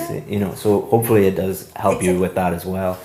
Of course. I am, and this is another type of motivation. So I said, Andrea, this is so you are going to do this in your future. So you don't want to be misunderstood and have horrible mistakes, and so learn about this the best that you can do it. So I think you have to find what is your purpose. Of why you are doing this. So, and then work on that. But trying to visualize yourself each day. So I'm going to do this, because if you're not doing nothing each day, you're going to feel frustrated at the end of the week. And say, no, I haven't done anything. So I said, come on, but you have to work. One thing we do in our company is we do something called Plan Tomorrow Today, where we force everyone we don't force them, we ask them to, before they finish work, the last thing that they need to do is they need to plan what they're going to do the next day, put it in their calendar, and then they send it to me. It's just small things like that mean that you wake up the next day and you're like, okay, I have to do this essay, read this thing, work on my vocabulary, and then you'll do it, you know. But if you wake up and you're like, oh, I can't do this anymore, and then you watch TV, and then you're like, oh, I'll go for a walk, and then you like come back, and then you get to the end of the day and you don't do anything. Exactly. Yeah, it's something that well, I set my goals the night before. Yeah. Exactly. So, and I was working. Even if you feel tired, even if you just do it, takes 5 minutes and it makes a big deal. And I said, and I remember I said, okay, I'm going to start with the most difficult for me. It was writing. Yeah. I'm going to do it. Yeah, start with the most difficult. The most difficult, because start with that, I did the other way around. Yes, I'm going to do the listening. I'm going to read some news. I'm going to talk to myself. And then when I was the time to write, I said, I'm so tired. I've been working so hard. Maybe tomorrow. So yeah, there's a book called Eat the Frog, I think it is, but it's like, eat the frog means that you do the thing that you hate the first thing in the morning, when you have the most energy, the most motivation, because your motivation will go down throughout the rest of the day. So, and when you first start, the thing that you are struggling with the most, focus on that. Because once you turn those weaknesses into strengths, everything becomes much easier. Yeah, it's true. I remember I finished my essays and the first things in the morning, and I remember in between I have, so you are going to do some exercises, and that was like, okay, Andrea, if you finish all those essays and then you read and you practice this, you're going to do exercises, and then you can do whatever you want. So, and then you're going to review and work on your feedback, and working on your feedback was so much easier than producing an essay. Exactly. Yeah, I think that's something that even our other VIP students struggle with, where they'll do the course, they'll submit the writing, and we'll send them like 4 or 5 pages of feedback, and they'll say something like, so where am I going wrong? It's like, well, you have to look at we told you exactly what you're doing wrong, and then they say, well, what do I do now? And it's like, fix those things, work on those things. And that's where you see the biggest improvement. Just doing essay after essay after essay after essay is a complete waste of time. If it's better to do one essay and take action on the feedback than it is to do 100 practice essays and don't do anything, because you just make the same mistakes over and over and over and over again. So, and I that's difficult for people to understand, because they hear things like practice makes perfect. Practice does not make perfect. No, in this case, even when I did that, I don't know how many pages I wrote practicing my essays, but I remember one successful story in the Facebook group from one guy that he obtained an amazing score in the writing part. And one thing that I remember was that he said that he only submitted 3 essays. Yep. A lot. There's no correlation between the number of essays that people submit and their success. Exactly. Normally the people that are most successful don't actually submit that many essays. So a lot of people don't join our course because they say, oh, you only correct 5 essays, you only correct 10 essays. And we explain this is on purpose because we want you to think about the feedback and take action on the feedback. And you can always buy more if you want to buy more. If you want to do 100, you can do 100.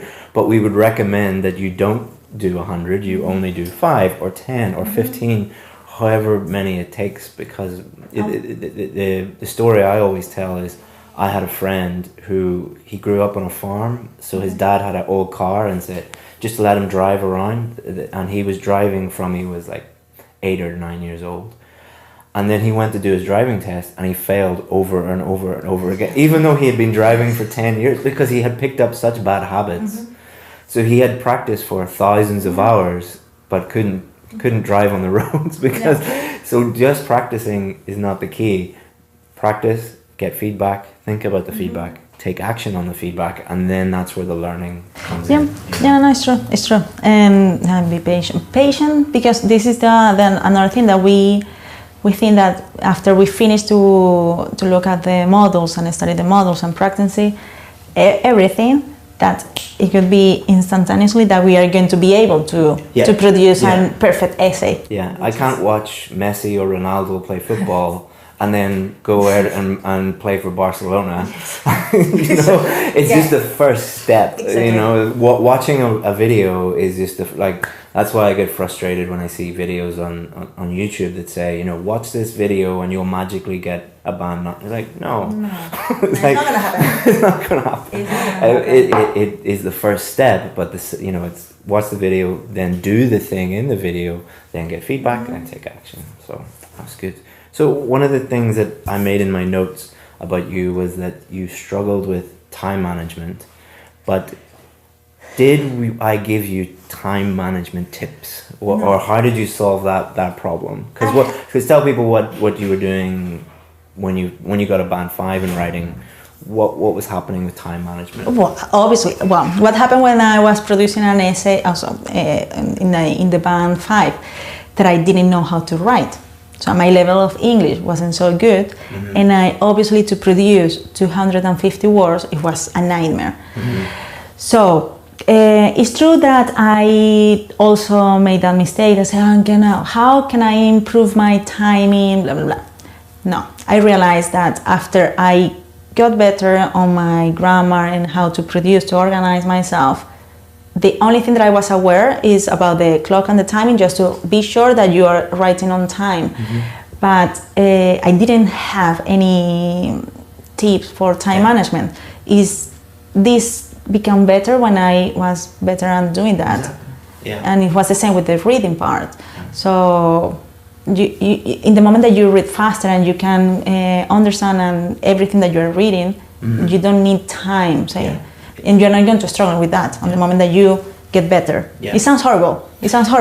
But because I was looking for that tip. But because everyone wants the easy way. I always say, if I could give you the easy way, I would give it to you. And there are some things on the course that are little tips and that are, little shortcuts, but 99% of the things that we teach are the opposite of tips and shortcuts. And the story I always tell about time management is, if you look at Usain Bolt running the 100 meters, is he faster than everyone else because he went and looked for time management tips? No, he's better at running. He's faster at running. So the way to become, to improve your time management for reading is become better at reading. For writing, become better at writing. For listening, become better at listening. Which sounds very simple, but when people hear me say that, they think, oh, that's obvious, that's simple. It's like, no, what you're really saying is, you understand that that's going to take work and you don't want to do the work.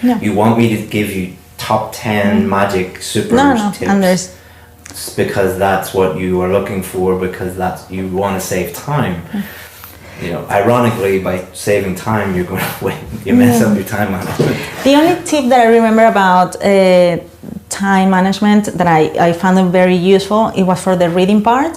I found this girl that she was saying that she trying to do the first passage in 15 minutes, 15, and the second 20, and the third 25. Because it gets more difficult as you go through. A big mistake people make is they think that, oh, I'll spend 2 minutes on each question. It's like, no. It's like, or 1 minute on the, do the first part as quickly as you can, and that will give you more time to focus on the more difficult stuff. So we've talked a lot about the different mistakes that you can make, and we've talked a lot about your advice to students in different areas.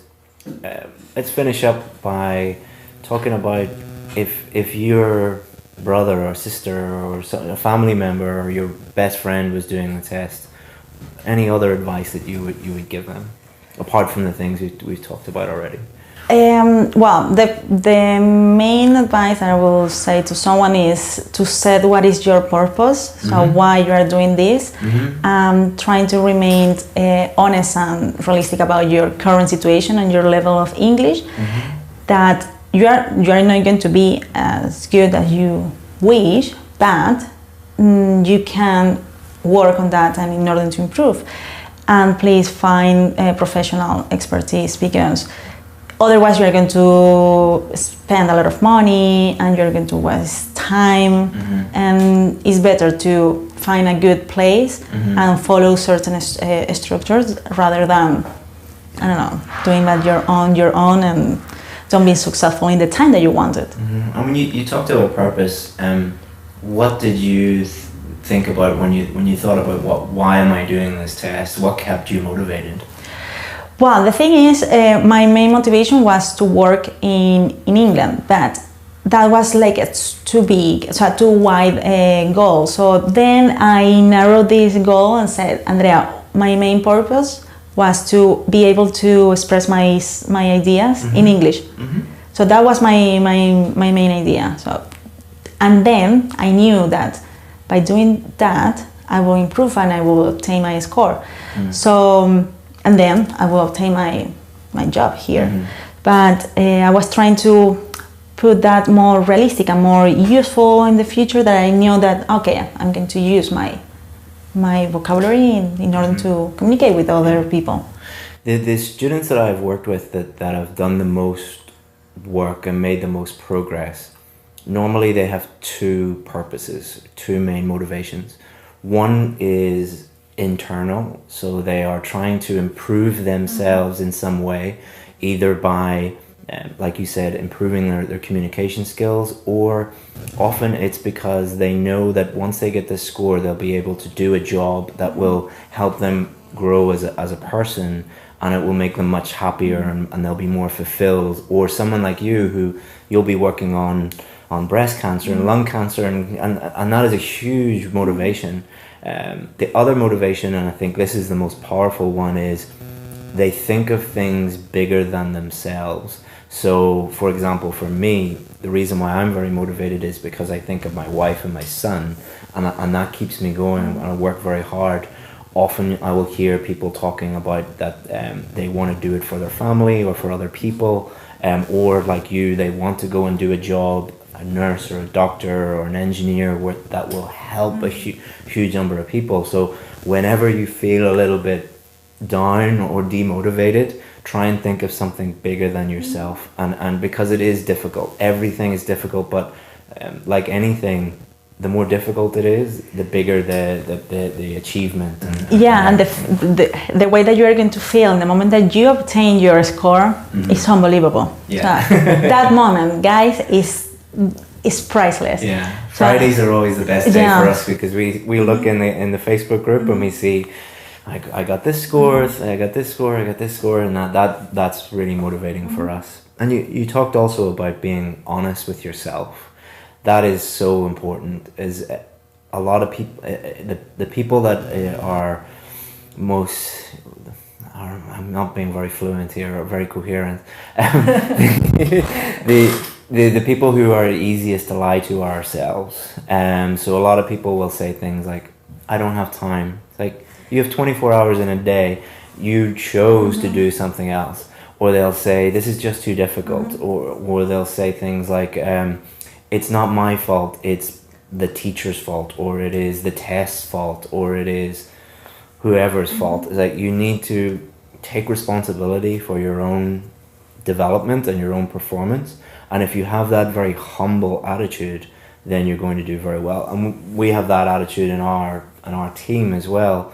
We always look for people on our team who are very humble, because we don't want people running around blaming everybody else and never wanting to get better. We want to work with people, and we want to work with students who just are always, how can I get better? And it's my responsibility. So that, I think, purpose and humility and being honest with yourself are really, really important. So that's great. That's great advice. If people just did those two things, they would be able to work very hard over a long period of time, and they would constantly improve, because they are always thinking, how can I get better? So that's great advice. So before we finish, any last minute things that you would tell people? Well, the most important thing is that you have to believe in yourself, and you have to work on whatever you want. You need to work, because you are going to be able to achieve your score. The thing is, work every day, a little bit, and then at the end of the month, at the end of that week, you will be better than in the beginning. So do that, and you are going to obtain your score. Thank you so much, Andrea. It was really, really helpful for the people watching. And the reason why we do these is there's a lot of confusing and conflicting information out there, and people don't know where to turn or who to believe. So someone like you, who has gone from really struggling and doing the test over and over to getting a band 8 overall, moving from a band 5 to a band 7 in writing is unbelievable. So thank you so much. Hi everyone, Chris here from IELTS Advantage, and today we have another success story, and we have Vikas, who amazingly got a band 8.5 overall, which I was just saying to him is higher than a lot of native English speakers and even IELTS teachers. He got an amazing band 9 in reading and 9 in listening. He got 8 in speaking and 7.5 in writing. Is that all correct? Yep, that is correct. So he's kindly decided to share his story with you guys so that you can learn from him, get some advice from him, and then you can improve your scores. So Vikas, can you just start off by introducing yourself to everyone? Sure, yeah. Hi, my name is Vikas, and currently I'm working. I was working as a product analyst in a company called Bloom Global. I was in the US for the past 4 years, and then I decided that I wanted to move to Canada. So I left my job in the US and then moved back to India and then started my preparation for IELTS. And finally, I took my IELTS exam on August 7th, and I got a very good score of 8.5 overall. Excellent. Well done. Congratulations again. It's a lot of hard work to get to that stage. So well done. Thank you. So can you tell us a little bit about your IELTS journey? So how many times did you do the test? What scores were you getting? Those type of things. Sure. Actually, the official test, the final test, I took it just once. So this is, but before that, I took some of few mock tests, 2 or 3 of mock tests. And in all of them, I was getting the overall score of 7.5 or 8.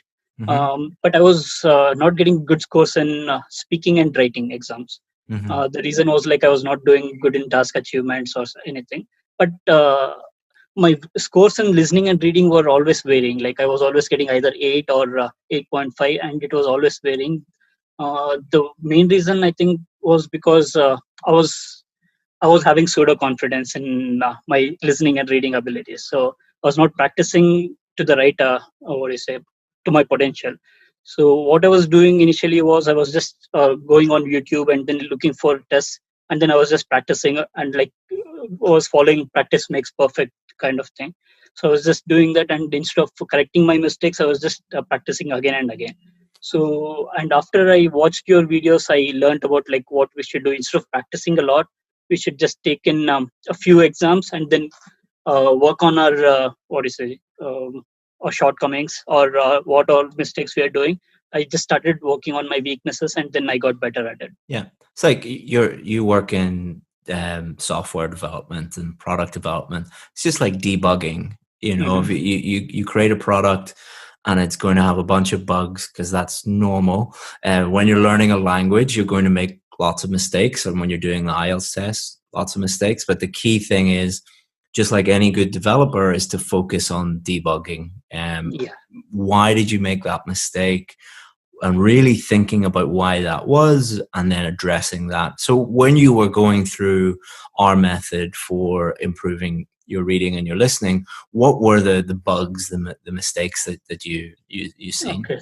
So with the listening, the issue that I had was instead of writing the same words that were spoken in the audio, I was using like synonyms of it or writing some meanings of it.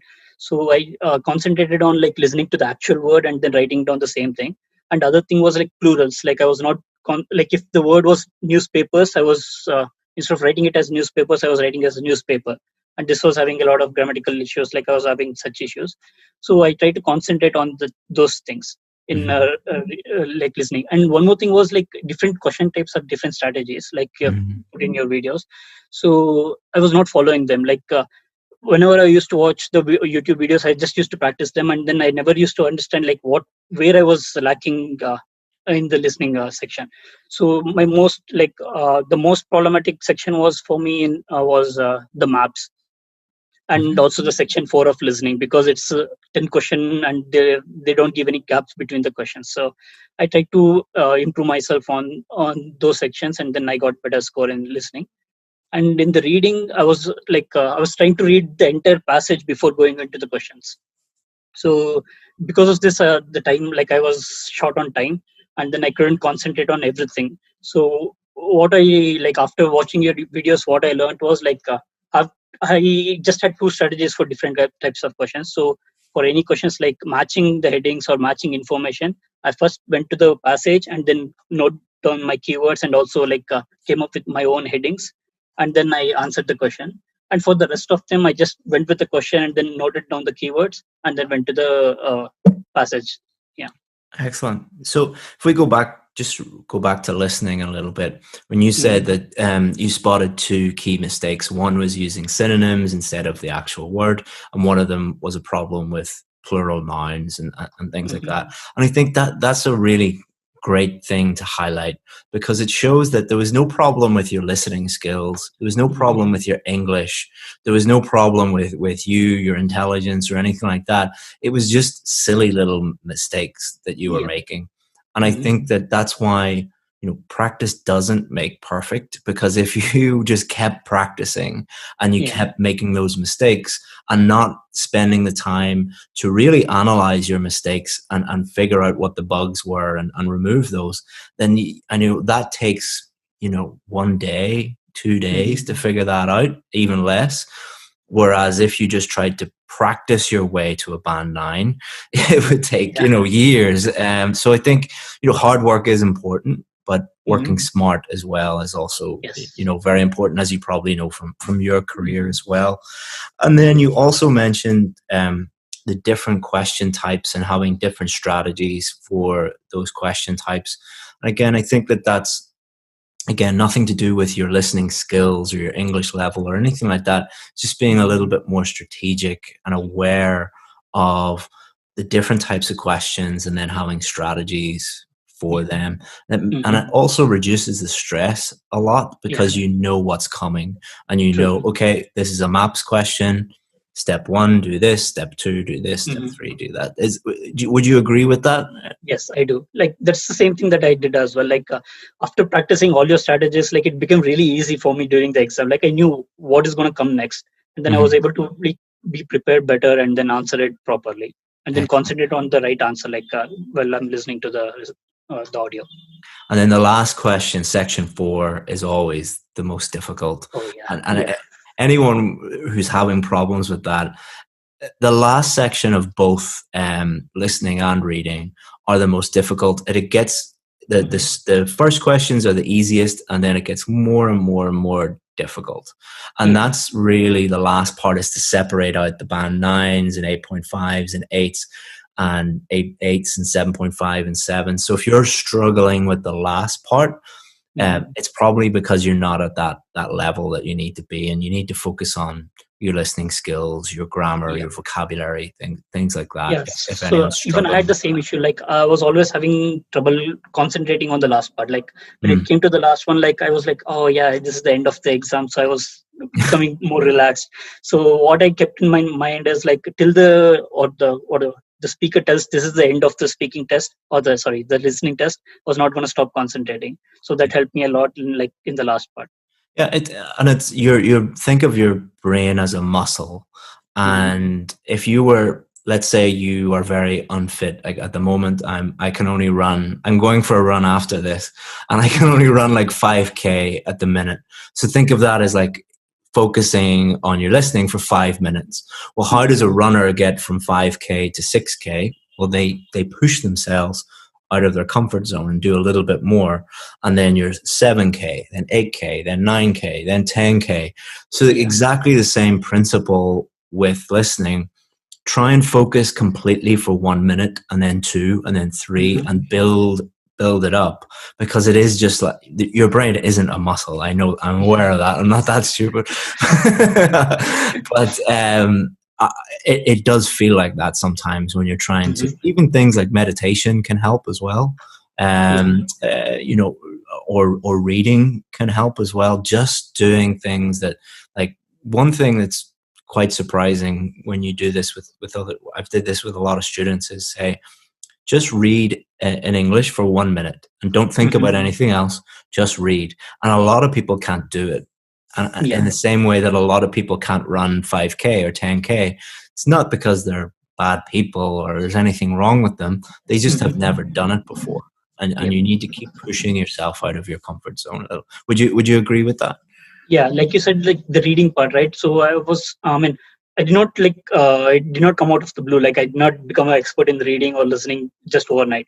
So I was like reading novels since I was in my 10th standard, and then it has become a habit for me. So I keep reading books, and then I note down the words and then learn new words through it.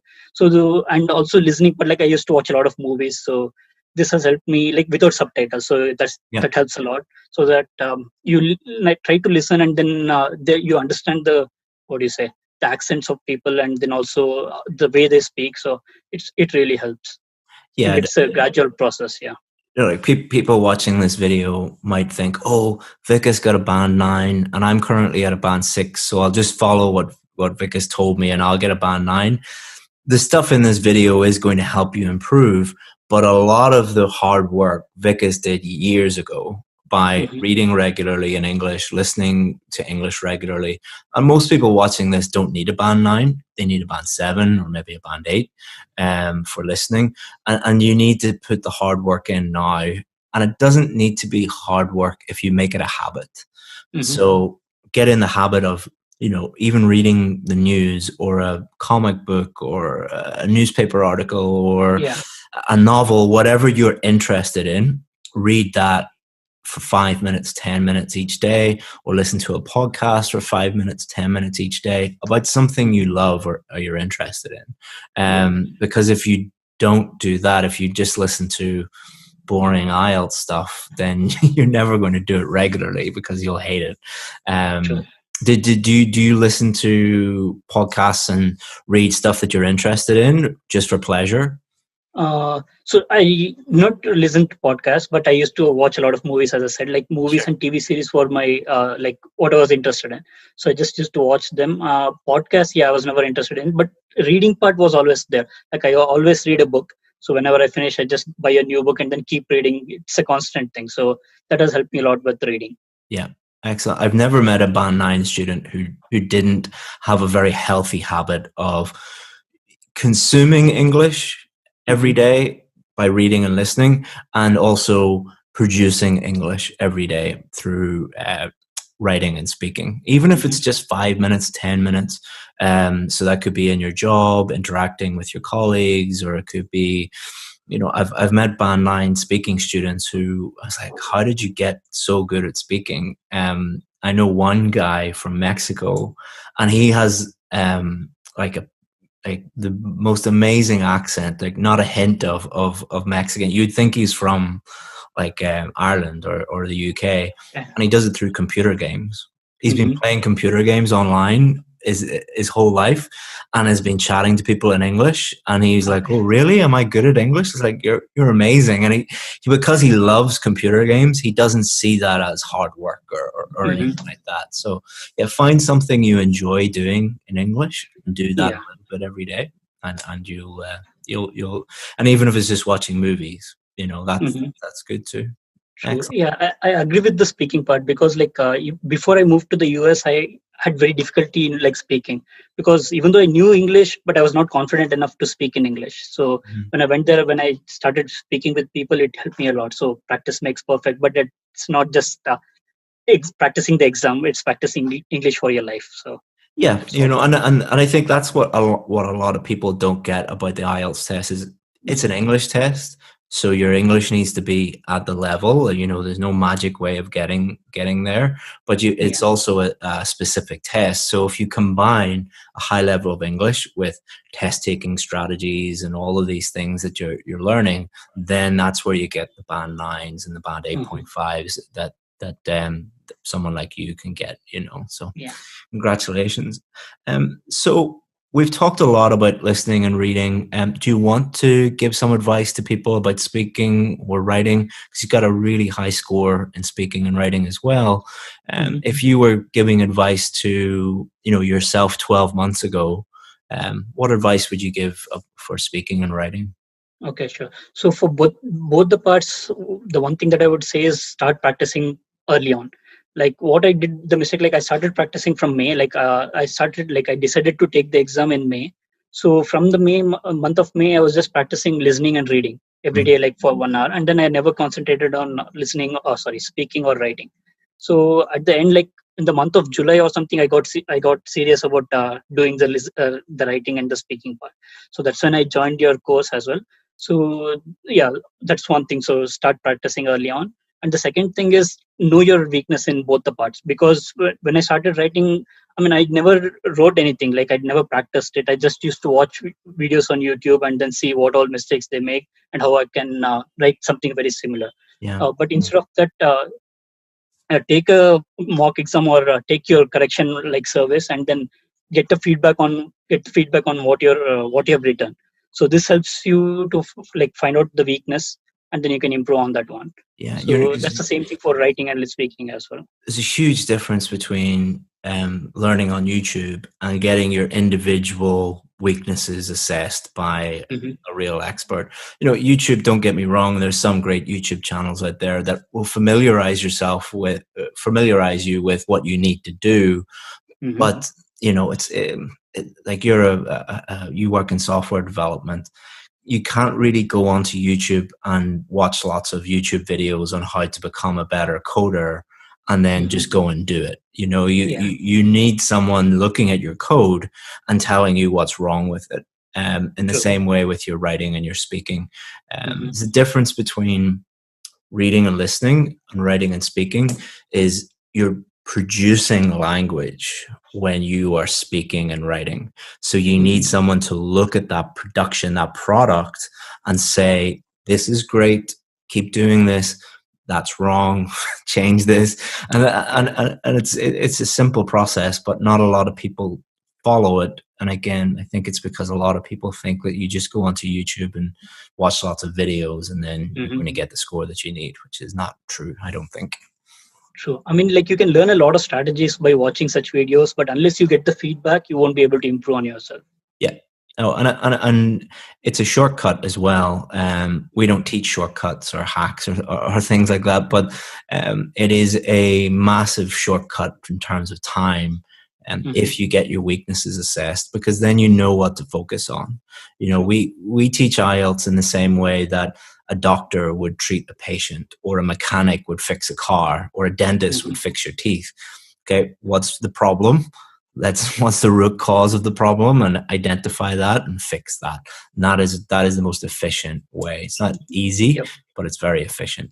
You know? Yeah, that's the one thing that I liked about your course. Like, the main point that you say is clarity is king, right? So, like, whenever I was watching YouTube videos, they give a lot of strategies, but they never tell us like the purpose for which I'm writing, or the purpose for which I'm speaking during the exam.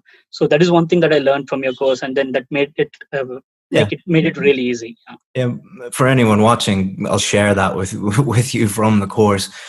What is the purpose of writing? What is the purpose of speaking? It is not to show off how amazing your vocabulary is, how many grammar tenses and structures you know, how many words you've memorized. It is to clearly communicate with someone. Why do you send a text message? Why do you send an email? Why do you write a book? It is to take the things in your head and clearly communicate them. So if you could forget about 95% of all the strategies and tips and tricks and just focus on that, just focus on clear communication. And it won't only help you in the IELTS test, it'll help you in your jobs as well. Like I run a company with, you know, nearly 40 people working for me now. And once 40 people all start talking together, if one of them has poor communication skills, then it's really bad. So you know, we preach that to our team as well. You know, just be super clear and simple with communication. And that's much better than, you know, memorizing a bunch of nonsense and putting it on the paper. I mean, that would be one of the, like, one advice that I would give to anyone. Like, if you're learning for IELTS, don't learn for the exam. Like, don't prepare for the exam. Prepare for, like, learning English for your life, like for the betterment of your life. Exactly. Same with like the vocabulary improvement plan that we put together. A lot of people look at that and they're like, oh, this is going to take a long time. It's like, but if you want to move to Canada or Australia or UK, you're going to need a wide-ranging vocabulary because you want to live there. You know, you don't want to move there and just sit in your bedroom and be like, oh, I don't want, you know, you want to go and you and your family can have a much richer life, and being able to clearly communicate and understand people, what's going on, that really, really helps. And I think that's also a really good point for motivation. Because a lot of people are like, oh, I don't want to do this IELTS nonsense. You know, it's boring. It's tough. Don't think about that. Think about how much better your life is going to be for you and your family, and how, you know, if you're materialistic, how much more money you're going to earn. Well, you know, all those different things, and that really helps you with motivation. You know, so. Yeah, I mean, that was the main difference for me. Like, I was preparing for my TOEFL like 4 years back, and I was like, I went to US to study, so I was preparing for my TOEFL, and then I just prepared for the exam. So it was not that good. Like, I did not do good at my speaking section or the writing section. But while preparing for IELTS, I prepared in order to get better at my English. So it helped me a lot. Yeah, no, it not only helps with motivation, helps your score, but just makes everything much easier if you think one step ahead and improving your general English. And your boss and your team leaders and the people working under you and with you, they will thank you for it as well, because you'll be a much better colleague to work with if you can clearly communicate. So thank you so much, Vikas. I really appreciate you helping everybody. You gave some great advice. And I wish you the best of luck in the future. If you need any help in the future, myself and my team are more than happy to help you in any way we can. So stay in touch if you need anything, I guess. Yeah, thank you very much, Chris.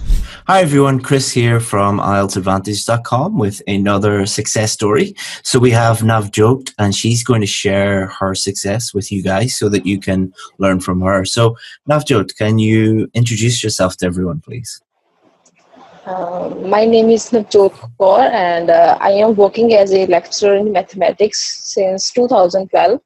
And I wanted to migrate to Canada on a permanent resident basis, so I needed CLB 9, which is listening 8, and rest of 3 7. So I was quite desperate to get this score, but this has become only possible because of VAP course. So this is the all information I can tell about myself. So before you joined our course, what were you struggling with? What did you find difficult about the IELTS test? I was finding difficult the writing part because I had appeared 3 times before this successful attempt, and even though I was thinking that my attempt was perfect, and I was thinking that I'm able to get a 7, at least a 7, but it was not possible even if I thought I have written very well.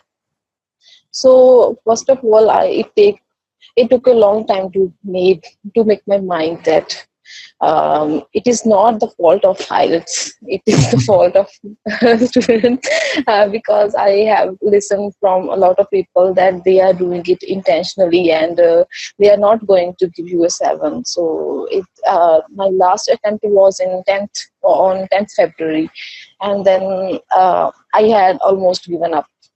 So this was the only portion that because I was getting quite higher score in listening, reading, and a 7 in speaking. So this was the only portion that I was struggling with. And what score did you get before, and what score in writing did you get after? I scored 6.5 always. Always 11th. How many times? You three times you got 6.5? 3 times, yes, sir. And then after we helped you, what score did you get? Sorry? After we helped you, after you joined the course, what score did you get in writing? I got 7.5. Oh, congratulations. Amazing. Thank you, sir. Yes, sir. So that's a very common problem for a lot of people. A lot of people are stuck at 6.5 and they need 7 or 7.5 in the writing test. So let's talk about that. And let's talk about the differences between what changed from when you were getting 6.5 to when you got 7.5. What did you do differently? Firstly, when I was taking classes from teachers, I joined 3 different teachers in a quite big city in my state. They were not telling about the different type of essays. It was like they are saying that we have to answer the question in a similar way, whether it is a discussion essay or it is an opinion essay. Then we can make an opinion essay a discussion one. This was the biggest mistake I have done in the previous attempts. So this time things were more clear because I knew what I had to do in the exam. Everything was crystal clear in front of me because I knew there are 5 type of essays, as you told, and there are different approaches to attempt all these questions. So I was quite confident this time that I will certainly get my score in the writing section. Yes. And apart from understanding the different types of questions and having a different approach, was there anything else that you think made a big difference in changing your writing from 6.5 to 7.5? Keeping the things simple. Yes, because I was making everything complicated. Because I don't think whose fault is this, but by default we are thinking that we have to write quite complicated vocabulary, and we have to use a typical type of sentences. That is not the main thing, because we have to convey our ideas and our opinion to the examiner or whoever is reading.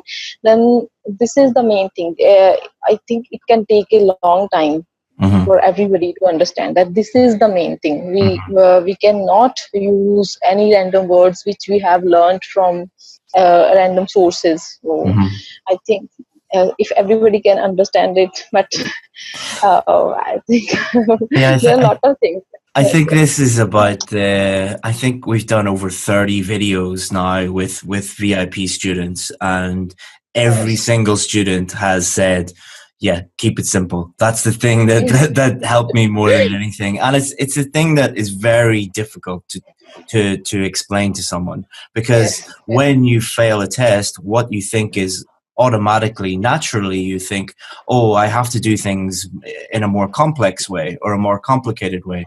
So when you tell a student the opposite of that, then they find it very difficult to accept it. And especially it's the opposite to what a lot of other teachers are telling them, which is, use complicated grammar and vocabulary, and then you'll get the score you need, which, it is not true. So if someone like you, who, imagine you were talking to a group of other students and they were like you, they kept getting 6.5. What advice would you give them? First of all, I will advise them that making a plan is compulsory in the writing, because in my previous attempts, I was not willing to waste my 8 to 10 minutes on planning. But this time, even in practice, when I was practicing in my writing, and in the exam as well, I spent around 8 minutes to plan. But surprisingly, in the last 40th minute, I completed my writing task, because I always attempt my essay first and later in the last 20 minutes. Mm-hmm. It was amazing to see that it worked quite well, because a couple of minutes spent earlier are worth it, because it is very important to plan. Mm-hmm. It's an investment of time, is how I always describe invest. it. It's because a lot of people think of it as wasting time. It's like, no, it's investing the time so that you won't be wasting time when you're writing. So that's excellent advice. Anything else you would say to them? Join the course. apart from that, yeah. Apart from that, I'm putting you on the spot now. I think those three things that you said would make a huge difference to a lot of people. So, approaching each question individually and having an individual approach to each question, keeping it simple, especially when it comes to, clearly communicating with the examiner, clearly answering the question, rather than trying to use fancy vocabulary and grammar, and planning and time management also, investing the time to plan out your answer, which will lead to a much clearer answer, fewer mistakes, and you'll get it all done on time. So I think, sorry for putting you on the spot, and I know you're not an IELTS teacher. Yes. You're very welcome. So what will you be able to do now in the future that you've got your scores? I am now eligible for the express entry, because I was getting a quite low score in the process, and at present I have boosted my score by 60 points, which has made a huge difference. And I think I will be able to move to my dream country, Canada, within 6 months.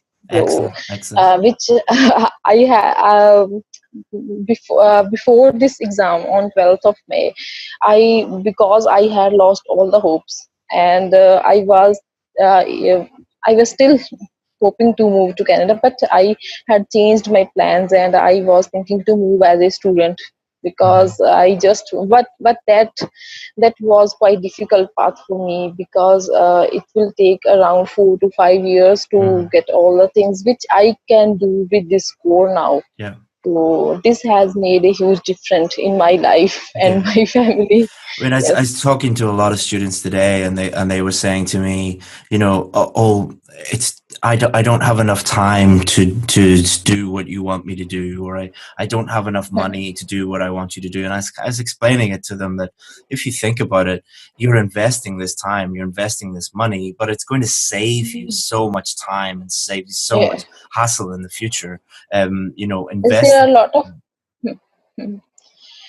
a lot of people who are trying again and again, by thinking that luck will get to them soon, and they will get a 7 suddenly. And, I know this will not work because No. I had tried three different approaches in my writing in my previous three attempts, and I was not able to get 7 to 10. Then I thought there is something wrong with my writing. So I need an expert advice. So I said it's not the fault of IELTS, it's the Yeah. fault of our Well, logic. Yes. I think a lot of people who are failing over and over again. I was speaking to one guy yesterday, and we were talking about whether he could join the course. And on the call, he was saying he was blaming IELTS, he was blaming the examiners, he was blaming everybody. And I said, "Listen, you're not welcome on our course." And he said, "Why?" I said, "Because you won't accept that it's your fault. It's your fault that you're getting those scores, and blaming everybody else is only going to lead to further failure. But it's when you accept that, okay, it's my responsibility to get the help that I need, and my responsibility to do the work and to improve, then every single time we see students moving up and getting the scores that they need. But I see students every single day that aren't members of our course, that are maybe, you know, on our Facebook page or things like that, just blaming everybody except themselves. Like never actually saying, oh, maybe I just didn't find the right teacher, or didn't find the right approach, or, you know, or didn't work hard enough. And I think accepting that is a big step, not just for IELTS, but for pretty much anything. You know, if you blame other people for your problems, then, you know, it doesn't normally lead to success. So thank you very much for sharing that with everybody, and I wish you all the best of luck in Canada. You're going to be a mathematics lecturer? Yes, sir. Excellent. I am Excellent. Yeah. Excellent. All right. So thank you very much, and I'll see you again soon. Bye-bye. Hi, everyone. Chris here from IELTS Advantage with another success story. So today we have Ashok from our VIP course. Ashok, can you introduce yourself to everyone? My name is Ashok Dabhi. I'm a dental surgeon, and I'm from India. Great. And can you tell everyone a little bit about your experience with IELTS? How many times did you do the test? What scores did you get? What did you struggle with? Things like that. Krish, it was basically a long journey. It took around 1.5 years to reach this score. You don't believe. My first score was 5.5 band, but I just wanted to achieve my score at any cost, because I wanted to move to Canada. So that is why I worked hard. And right now my score is 8 in listening, 8 in reading, 7 in speaking, and 7 in writing. So from 5.5 overall to 7.5 overall. Yes. That's amazing. That is a huge jump. Even in a year and a half, that requires a huge amount of work and effort. So, you know, congratulations on that. And so can you share your journey with people a little bit? Like, to go from 5.5 to 7.5 in a year and a half is a massive achievement. So how did you do it? Share that with people. Initially, Krish, I didn't know anything about IELTS, about this. What's test? I thought my friends told me that it's just English test. So every time I read English, that's enough. And I also read initially I also read some sample essays, but I never practiced. Means I never wrote essays, or I never practiced a lot. So initially I also took up some local training course from India, but it didn't work. After that I got 6.5. So one of my friend, he is also a dentist, and he is also a member of PAL Academy. Do you know Manthan Solanki? He is also my friend. So we both decided to enroll your course. So after that, you don't believe, I got 3 times 7 and 7.5 bands in writing. So the writing was the big hurdle for me initially, because I didn't know anything about writing. I didn't know the different parts of the different types of the essays. So it was the basic, it was the main hurdle for me. So after that, what I did, I strongly followed your advice. 2 main ideas, then explanation, then example. Initially what I did before enrolling your course, before taking your course, I mostly started writing writing whenever I got my question. So I started writing immediately without planning my essay. But when you told me that I had to plan essays before I write, before Absolutely. starting writing. So after that, I gave at least 5 minutes for writing, planning essays, and then after I start writing my essays. Mm-hmm. Secondly, you always told that read newspapers. So I was I also prefer to read newspapers. So what happened, after reading newspapers, it became very easy for me to write down the examples. So I didn't have to think about the examples at the time of writing. Apart from this, it also benefited me in speaking portion, because in type 3, in part 3 speaking part, uh, it's quite a typical questions. The examiner asked some typical questions, so it became very easy for me to answer all these part 3 questions. So that is why I mostly concentrated on reading newspapers. Mm-hmm. So I downloaded the Guardian, the Hindu. So at least I gave 1.5 hour to read newspapers. Mm-hmm. Every day? And every day. Wow. And Awesome. you don't believe, Krish, I wrote more than 300 essays. That's a lot. Yes. I didn't correct And I also advise each and every members of the PAL Academy as well as other students that never miss Mondays as well as Wednesdays essay classes. Mm-hmm. Mm-hmm. I cancel my appointments for Wednesday, and I strongly read different students' essays. So it helped me to get all these ideas of different students. So at the time of exam, I didn't have to worry about the ideas. I didn't have to worry about the examples. I didn't have to worry about the explanations. So all these things, they're just stuck in my head. So it became very easy for me to write essays, particularly on exam days. So there was no room for nervousness. Mm-hmm. Yeah. So when you were sitting down on test day, how did you feel compared to the first time and the last time? Was there a big difference in how you felt? First time, I didn't know anything about essays, different structures of the essays. But after enrolling your course, it became very easy for me. Initially, what happened, our local trainer always told me, advised me to write down heavy vocabulary, so-called heavy advanced vocabulary, so many ideas without explanation. So that is why I got around 6 and 6.5 band. Mm-hmm. But you have after to be very careful with local trainers. Some of them are really good, most of them aren't. So it's a shame. Yes. So initially, I also believed that I had to use heavy vocabularies, and I had to use so many ideas without any explanations, without providing examples. But all these things are very necessary if you want to get a 7 or 7 for more than 7 bands. Mm-hmm. And secondly, newspapers also. I forgot one thing, that newspapers also play a very important role to learn grammar, because grammar is really a boring portion. But if you really, for me, it's quite boring. Whenever I read, whenever I start, whenever I read grammar, even though I created a whole grammar course, I didn't enjoy it. So when I read newspaper, so I was familiar. I was familiar with the prepositions and articles. So if anyone knows about the prepositions and articles, then they will definitely win this game.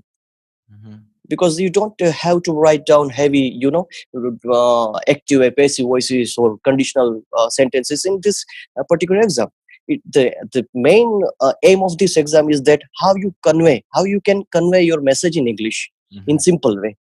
So keep it simple, read newspaper, and third most important thing I would like to share with you is that if you have a good friend who is also preparing for IELTS, then discuss with your friend.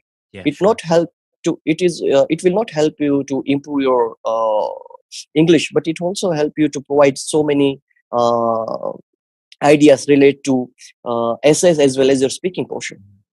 And last, go ahead. Sorry. And last thing is that many times people always advise that watch BBC, but I mostly advise students to watch Discovery as well as National Geographic channels, because in reading and listening portion you will get same topic in your last sessions, so it becomes very easy for you to predict the answer. That's excellent advice. You seem to have just surrounded yourself with English and with IELTS for a long time and worked really hard. And it's great to hear that, because you are an example of someone who has followed the system that I encourage everyone to follow, which is not very complicated. I mean, it's find out what your weaknesses are, find those weaknesses into strengths, surround yourself with English, practice every day, work hard. These things, anyone can do these things. And it's great to see someone, a shining example of someone who just followed that system blindly and got the scores that they needed. Yes, sir. Excellent. Sometime what during Wednesdays, you many times scolded me because I mostly prefer to do some experiments with my essays, particularly in your class, because there is no room in exams. So I mostly prefer you advised me very well. I really followed your advice, and I during test time I. Can you hear me? Yes. Yeah, all good. Yeah, keep going. Oh.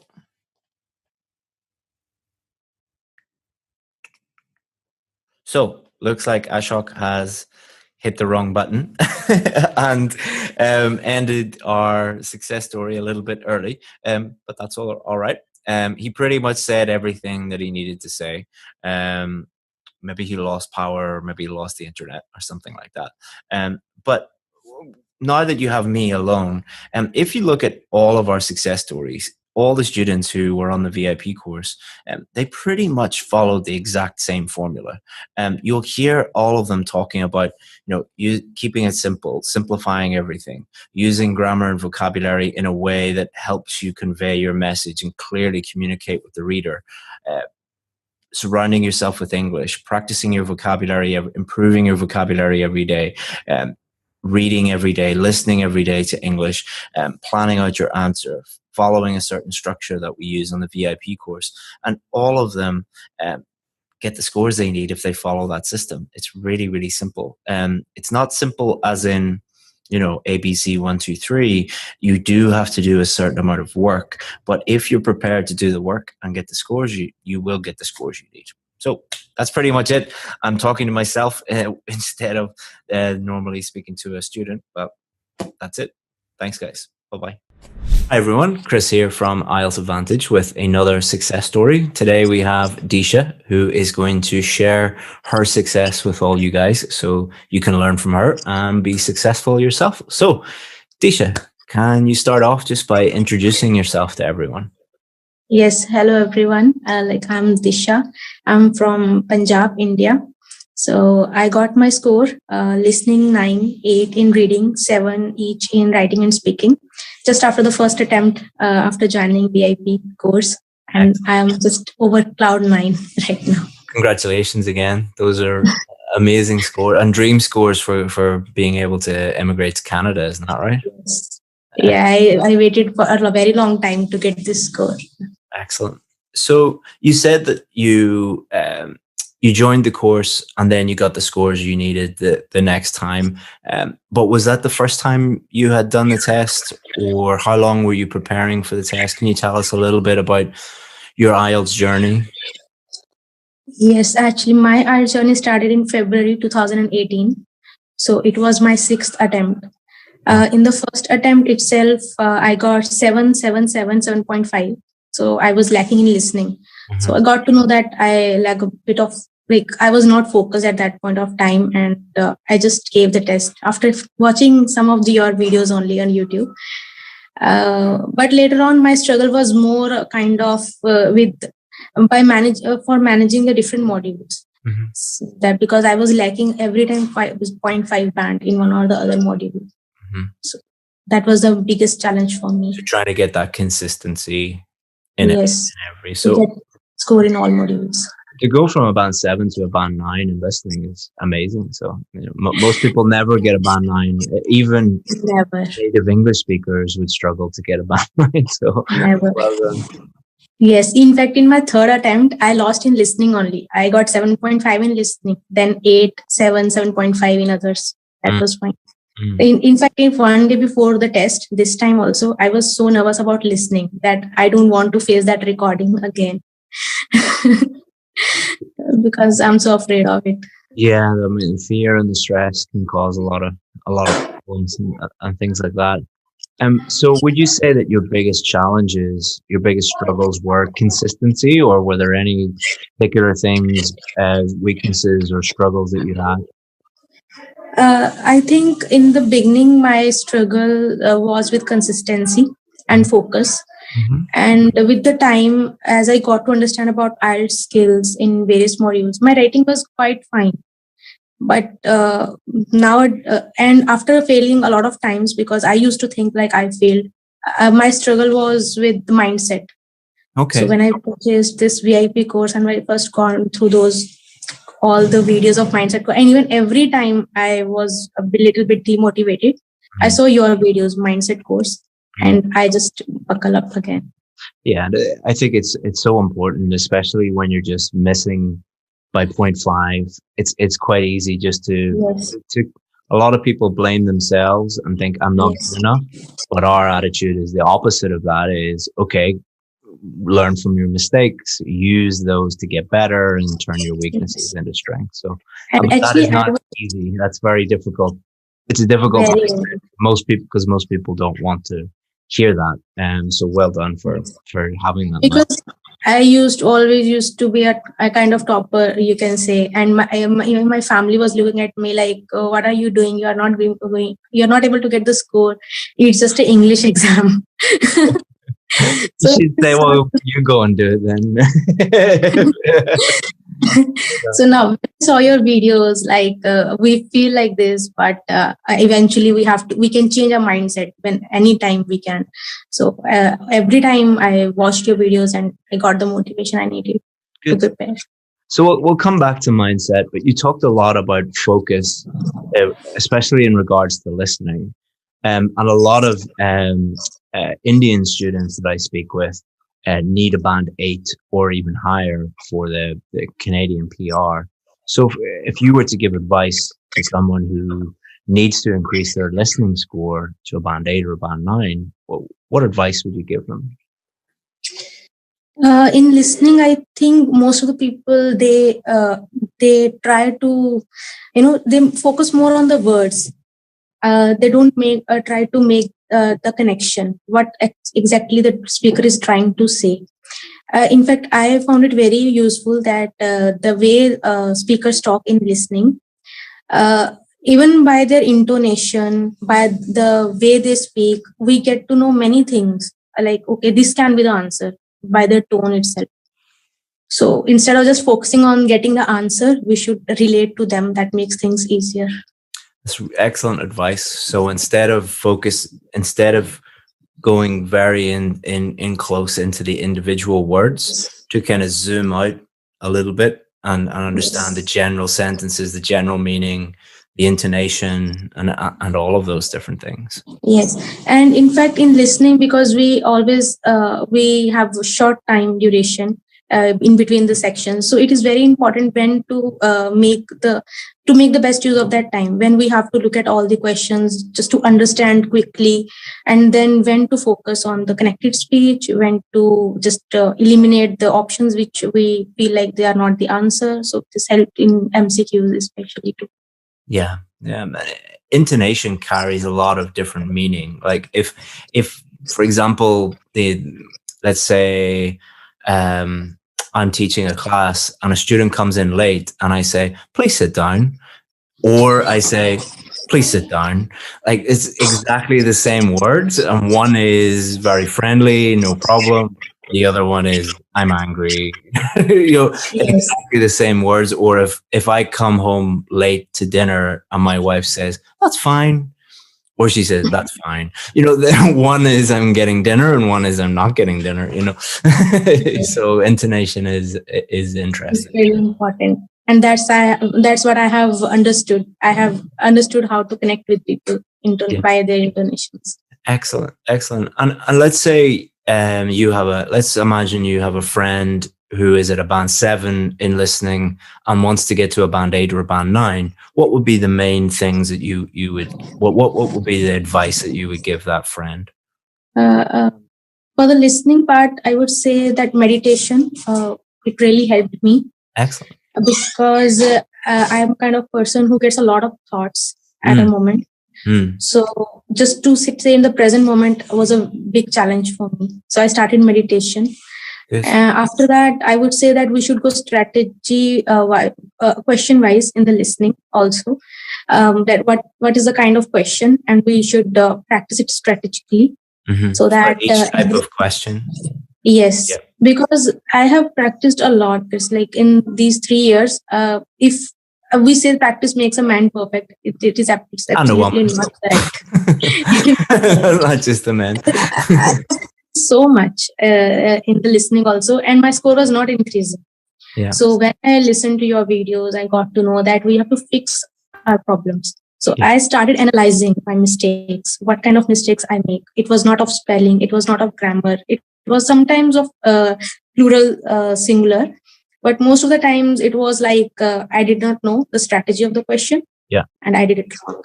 I mean, if you got 2 students and one student does 100 practice tests and another student just does 5 practice tests, but that student looks at the 5 practice tests and all of the mistakes and analyzes the mistakes and then learns from those mistakes, the student who does 5%, just 5 tests compared to one who does 100 will do much, much better, because it's not about practice. It's about practicing strategically. Yes, that's what I learned, analyzing my mistakes, which I was not able to figure out earlier. So that made all the difference. And it's really interesting what you said about meditation, because meditation not only helps with focus, but it can help with stress, and it can help with many other things. So there's some great apps you can get. Like there's one called Headspace, Calm, the Waking Up app. I meditate myself. I find it really does help. But also a good way to think about the listening test and the reading test is that it is a lot about focus, and it's, to use a different analogy, imagine you have to run 10 kilometers, but you're not very good at running. So you don't try and go from 0 to 10.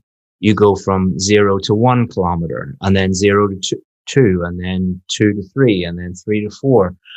Exactly the same thing with listening. You might be able to completely focus for 5 minutes. Then the next day, try to focus for 7 minutes, and then 9, and then 12, and then 15.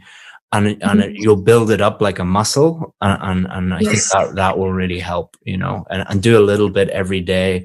Try and push yourself a little bit every day, and that will help with your listening. And one more thing, like in the listening, I used to take deep breaths whenever I felt like I'm losing the focus. So it helped me to get into the present moment. And I thought I already knew beforehand that in the exam also I'm going to be stuck somewhere in the listening. But I will take deep breaths and I will just go with the listening test. I think there's something to learn from that as well, is like focusing on the present moment. If we look at that from a higher level, a lot of students, when they're preparing for the test, don't live in the present moment. They look at the past and think, I failed the test, which means I'm terrible, I'm going to fail again. And then they look at the future and they fear the future, and they're like, oh, I do. So I think, you know, meditation, living in the present moment, each day, just like, what do I have to do to get better today? What little thing can I do to improve? And really focusing on what's my biggest weakness that I need to work on today. Do a little bit every day, and then don't even think about booking the test in the future. Don't worry about that.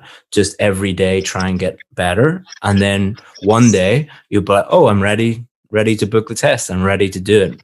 Whereas I think a lot of students book the test first and then panic, and then they don't do anything, and then they get really upset and stressed out. And so that's why we always say don't book the test until you're ready to get the score that you need, you know. All these things have already actually helped me, because I was also this kind of student. Every time in the past, I booked my test first and then I started preparation. Then there was a 1 week or 2 weeks before the test, and I was totally nervous. Like, I don't know where I stand. Now I have to go through it. And I just started fearing this exam like hell. And how did you cope with feeling nervous and feeling stressed? How did you manage your stress levels? When I saw your one of the videos in the mindset course that you have to put work every day and the test day will not be that much stressful. So I put in a lot of work. I got good score in writing also. In listening, one day before, as I mentioned, that I knew that I have done a lot of work, but still, I had this thing that anything can happen in the exam. Yeah. But I was prepared that this time I will not let anything ruin my exam. Yeah. So I will do my best. I don't know what will happen. Taking action, like if I have lots of problems in my business, like I run a big business, and a business is just basically a bunch of big problems that you have to solve. So it's stressful. But what I always tell the people working here is, as soon as you take action on that stressful problem, the stress goes away. What is most stressful is when you know that you have lots of problems and you don't do anything about them. That's really stressful. So for IELTS students, what I always say is like, okay, first of all, what are your problems? What are your weaknesses? And then just systematically go through each of those and attack those and take action. And then on test day, you're like, I've done enough work. I'm a little bit nervous, but not very nervous.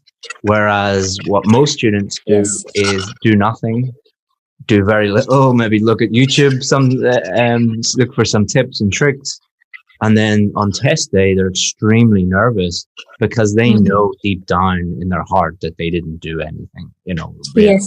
And I did not want any such thing in my mind this time, that I would regret I could have done this, or I didn't do this. So I was prepared. I prepared question type wise. I did a lot of practice tests. Listening was the one module which I never missed doing it. So yes, I was able to do it on the exam day. Excellent. Well, Disha, thank you so much for sharing how you got a band 9 in listening, and an amazing band 8 in reading, and 7 in speaking, and 7 in writing. And thank you so much for sharing that with everybody. And do listen to Disha, like the basic things, fundamental things that she said, such as practicing strategically, learning from your mistakes, learning how to focus on the test, and managing your stress levels. Like those things are very, very important. But if anybody needs help from us, feel free to get in touch with us, and we'll be happy to give you any advice that you need. Disha, I wish you all the best of luck in the future. And if you need anything in the future, get in touch with us. Any last minute advice for students? I would say to everybody who is sailing in the same boat that don't give up, because I was about to give up. But I don't know how. One of my friends, he called me on my birthday last year. He told me that why are you giving up? You just take IELTS advantage. I got CLP 10. And then okay, so for my dreams, I will do it. And I never knew that I will talk to you so soon. Well, thank you so much, Disha. You deserve all the success because you worked so hard and put the work in. So thank you so much again for sharing everything with us. Thank you. Susan here. I'm part of the academic team, as you probably know. And we're here again to record another success story and to offer our congratulations to Nishtha. So Nishtha, could you just introduce yourself and tell the students a little bit about yourself? I am Dr. Nishtha Arora, and I've been working as a consultant dentist in a private dental college in a small city in northern region of India. And I plan to immigrate to Canada. So I wanted to take this IELTS general training course exam. So I looked up online and I came across IELTS Advantage course through a video in which a person had failed IELTS exam for 6 times. And when he took this course, IELTS Advantage course, he could get through the exam. So that really motivated me. I didn't want to make that kind of a mistake, and I wanted to clear the exam in the very first course. So I took this VIP course. I registered myself in the waiting list, took this course, and fortunately, I was able to crack the exam with high scores in the very first attempt. So. And you'd never taken IELTS before? Never. This was my first attempt. And what score did you need in order to achieve your desired score? The basic score that we need is 8,777. That is 8 in listening and 7 in the rest of the part. And that is what we needed. Would you like to tell everyone what you achieved? Okay, so my score is 9 in speaking, 8.5 in speaking, and 9 is in listening, 9 in reading, and 7 in writing. So that's pretty impressive scores, especially on your first attempt. It will now allow you to migrate to Canada. What did you find most difficult about the IELTS exam when you were preparing? Was there anything you were particularly worried about? Yes, in reading section, I was very, very worried about true, false, not given section. I took a lot of time to grab the actual strategy to attempt this kind of a question. And in listening section, the multiple choice question was something that I was worried about. So these two things made me a bit nervous, but eventually after practicing and listening to the tape scripts of the listening section, I was able to understand the accent, the slang used, and where paraphrasing is done. So those things were clear to me after listening to the tape scripts that is given in the official Cambridge preparation textbook at the back. So that was really helpful for me, and I was able to understand and was able to get such high score. Mm-hmm. And how did you get on with the writing part of the course? I've scored 7, so I'd say there is a scope of improvement. But basically, I listened to Chris's videos, and he told that there has to be a good structure for the answer. You have to think about ideas, make a structure, and then attempt the question. And you have to address the question as it is. It's not like you can write everything that comes to your mind. No, you have to make points, then clearly communicate your message precisely, shortly, using good vocabulary and punctuations and synonyms, and sort of keep it simple and accurate. Accuracy is what he taught us in the videos. Yes, I was just going to say, keep it simple, I think, is the main key for the writing tests. Try not to make it complicated, and also you have to keep to the right length, because if you write too much, you won't have time to check your accuracy. So well done. And the speaking, were you concerned about the speaking at all?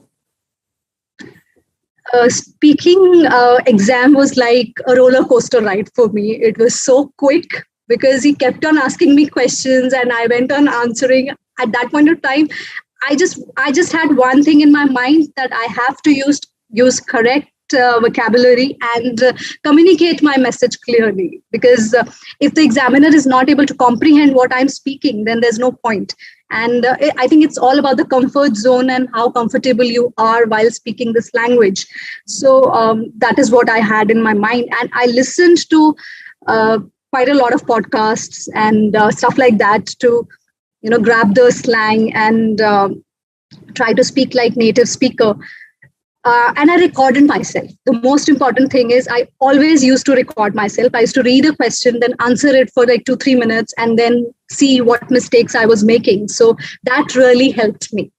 So that is And something. then when you were analyzing your speaking, did you record the mistakes that you were making to try and avoid them the next time?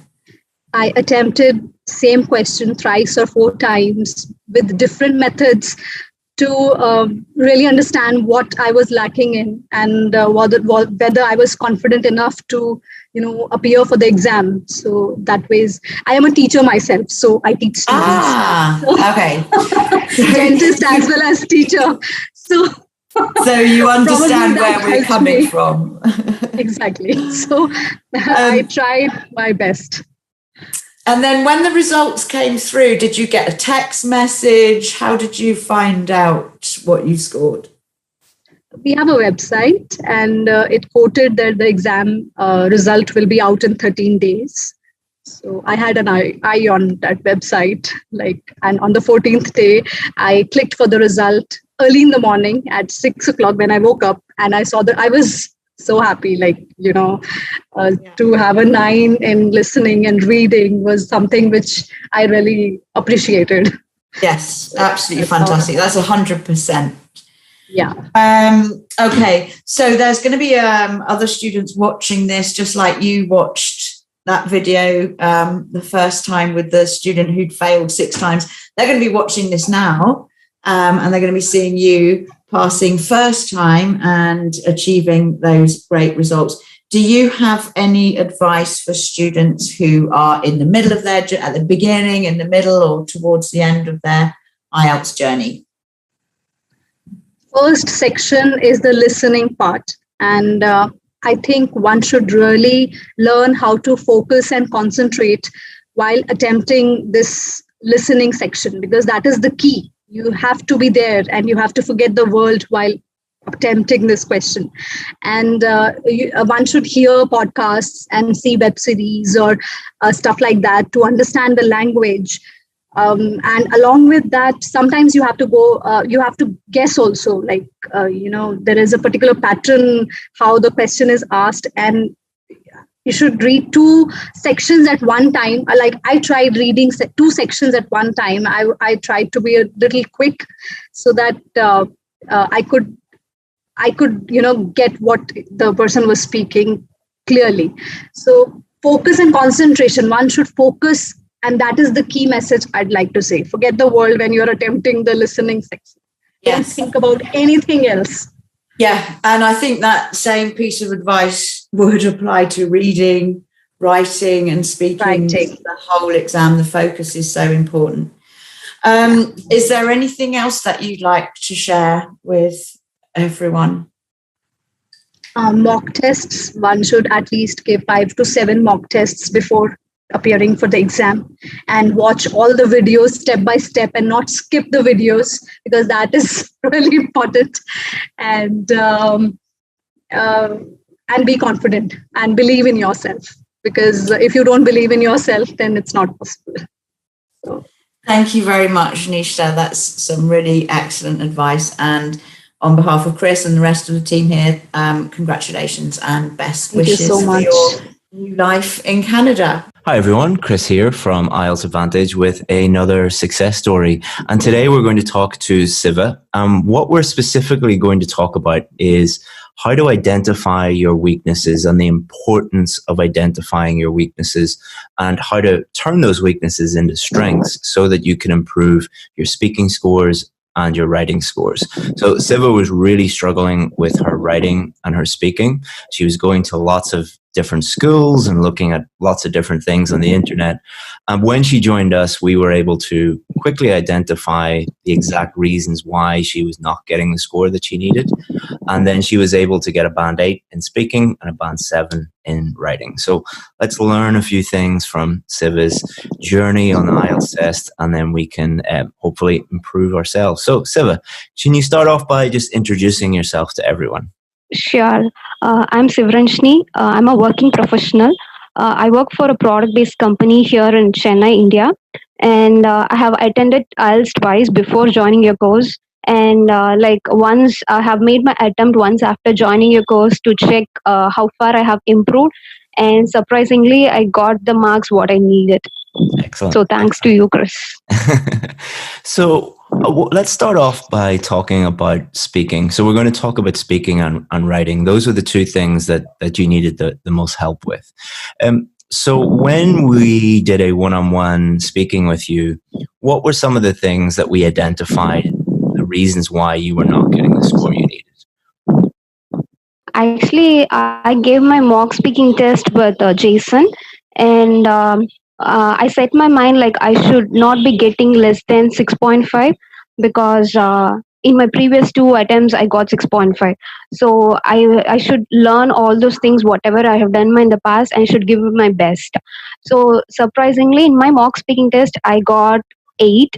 And he said like the only thing I need to improve is I'm speaking really fast, so that the examiner can barely able to understand me what I'm doing it. So because I'm speaking really fast, there are many chances for me to go my marks low in either in grammar and also in the lexical resource. So he wants me to slow down, and so that was the only advice he gave me. So from that day on, I literally try to slow down it. Yeah, because speaking quickly is it's caused for maybe 1 or 2 different reasons. Number one, people can be very nervous when they're speaking in front of an examiner, and often when people feel nervous, they want to like not waste the other person's time, so they subconsciously speak very, very quickly, or maybe because you just are filled with nerves and stress, and you speak too quickly. The other thing is, a lot of people think that speaking quickly means high fluency, and a lot of people are taught that in school, or maybe it's a misconception about what good fluency is. Good fluency is not about speaking quickly, it's about speaking naturally. And the problem with speaking too quickly is you're being tested on fluency, pronunciation, grammar, and vocabulary. So fluency, if you're speaking too quickly, you're not speaking as naturally as you could. So you might have a lower fluency score, but it can also affect the other 3, because if you're speaking very quickly, it's difficult for the examiner to understand what you're saying. So your pronunciation could suffer. But also remember, our brain is kind of like a computer. If you're trying to do too many things at the same time and too quickly on a computer, it starts to slow down and it can make mistakes. Same when you're speaking too quickly, you can make more grammar mistakes, more vocabulary mistakes. So that is why, for you, Siva, that was the one thing, and it improved everything for you. So, and anybody watching, you might have a problem with speaking quickly, but you might have one of other 50 other problems. It's really important that you try and work with someone who knows what they're doing to help you identify that. In the same way as if my car was broken, I would take the car to a mechanic and get the mechanic to fix it because he or she knows what they are doing. So what was the improvement in your score? In my first 2 attempts, I constantly got 6.5 in speaking. And in my 3rd attempt, I got 8. Yeah, that would make total sense, because if the examiner can't understand you, you can't get above a 6 for pronunciation, and then you might have got 6 in one of the other things because you were making more mistakes. So it's totally normal to get 6.5 because of just one thing, and that's frustrating for a student, but it's very satisfying when you understand what that one thing is, and then you can fix that. So well done, and congratulations for getting your band 8 in speaking. Thank you. And even the worst part was, even I was not aware like speaking really fast could affect my score. So I was not in that consciousness. So later when I attended Zoom session, I learned that like you have to speak naturally. And you have to let the examiner understand each and every word, whatever you're trying to say. So that is the key thing. I've also and found also out not trying to. Sorry for there's a delay between the two of us. Well, I've also found that with many of our Indian students, because I think when you're speaking in your native language, you naturally speak very, very quickly. And then you start to speak English in the same way, and that can cause a problem for the examiner to understand. Not every Indian student, but many of the. Would you agree with that? In your native language, do you speak more quickly than you speak English? Even in the Zoom session, I could see many Indians speak at the same pace, whatever I speak. So it is like, it's a common problem in India, actually. And then often you will have, you don't have a problem with your pronunciation, but often the Indian students will have a little bit of accent interference. And that's not a problem. But when you combine speaking very quickly with a little bit of accent interference, that causes an issue, because the examiner can't understand 100% of what you're saying, and that will lower your score to a 6 for pronunciation. So it was great to be able to help you with that. Hello, Tommy. Come here. Look, I can't. Look.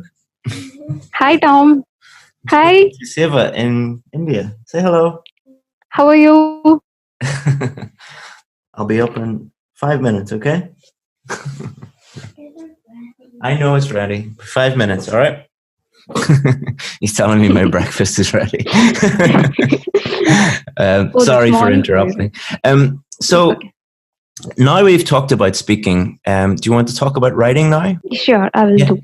What scores were you getting in writing before you joined us?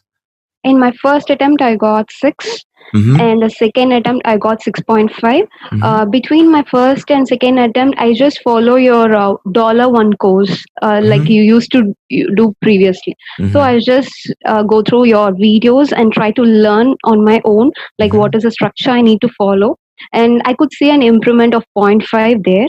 And after joining the IELTS school in my area, I couldn't find any improvement in my writing. Like they were just telling what you need to write, but they're not identifying my mistakes. So I decided to join your VIP group, and I submitted my first essay for the correction service, and I was so shocked, and I felt really bad because I got 6 in my writing.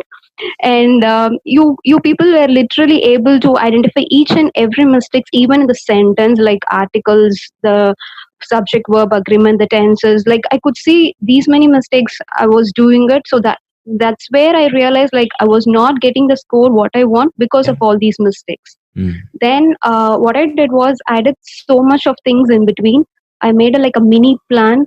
Like I started reading books, I started reading articles, and I did so many things to improve my grammar, because grammar was my weakest part, especially the articles.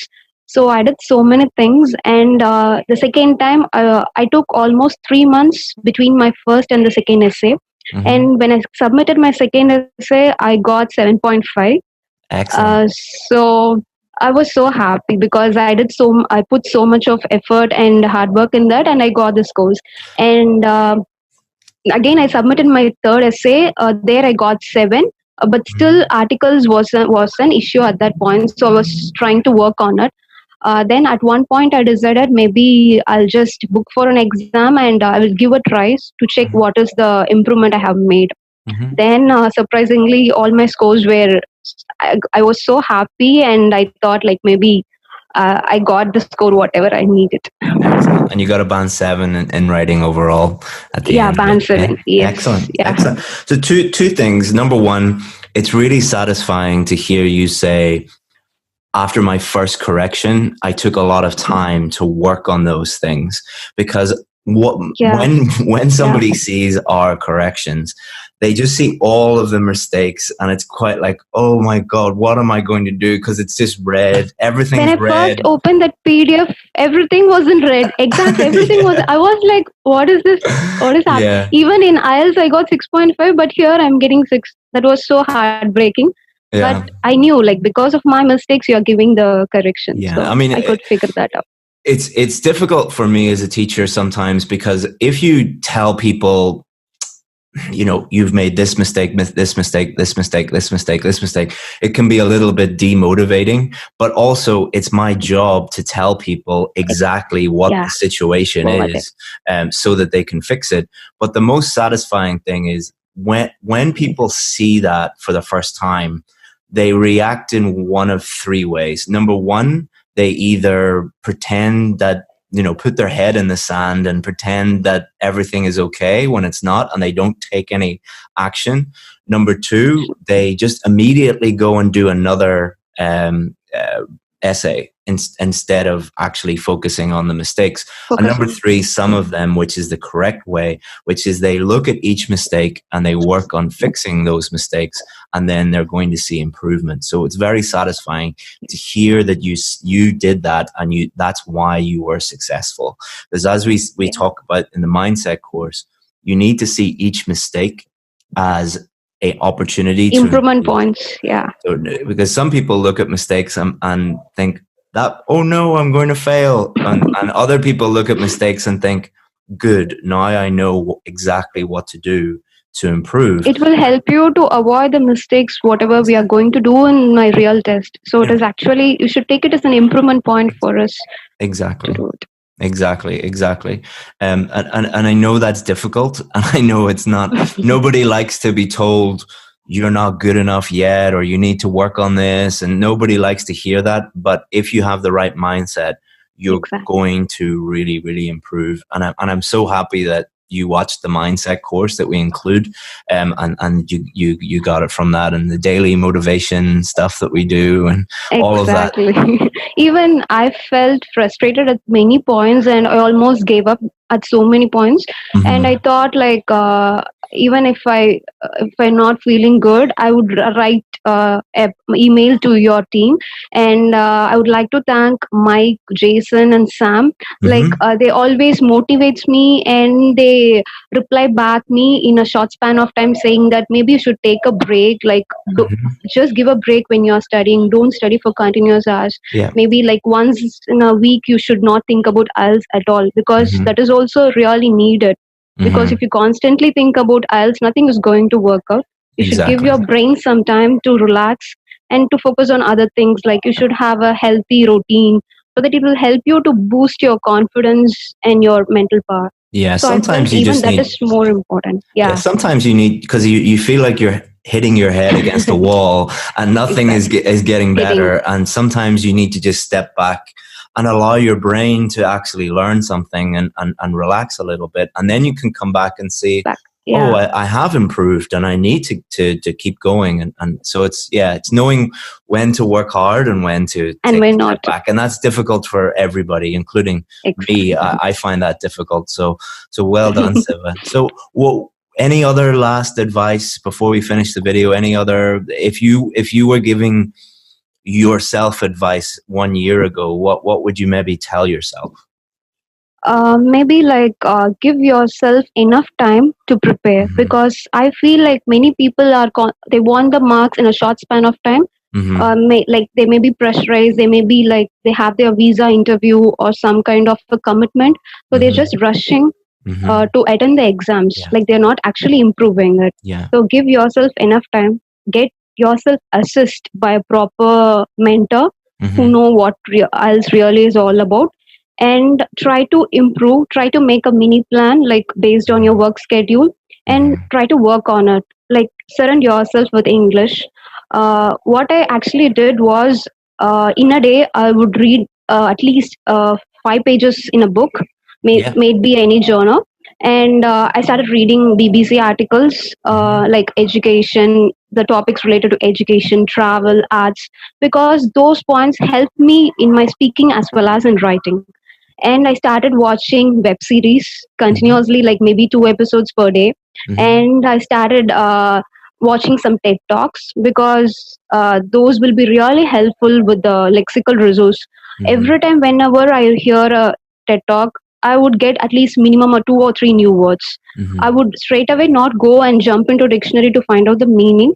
I'll just try to understand the meaning of it from the sentence, whatever they're trying to convey, and I will compare with it the dictionary meaning. So it will be so that I will not forget easily.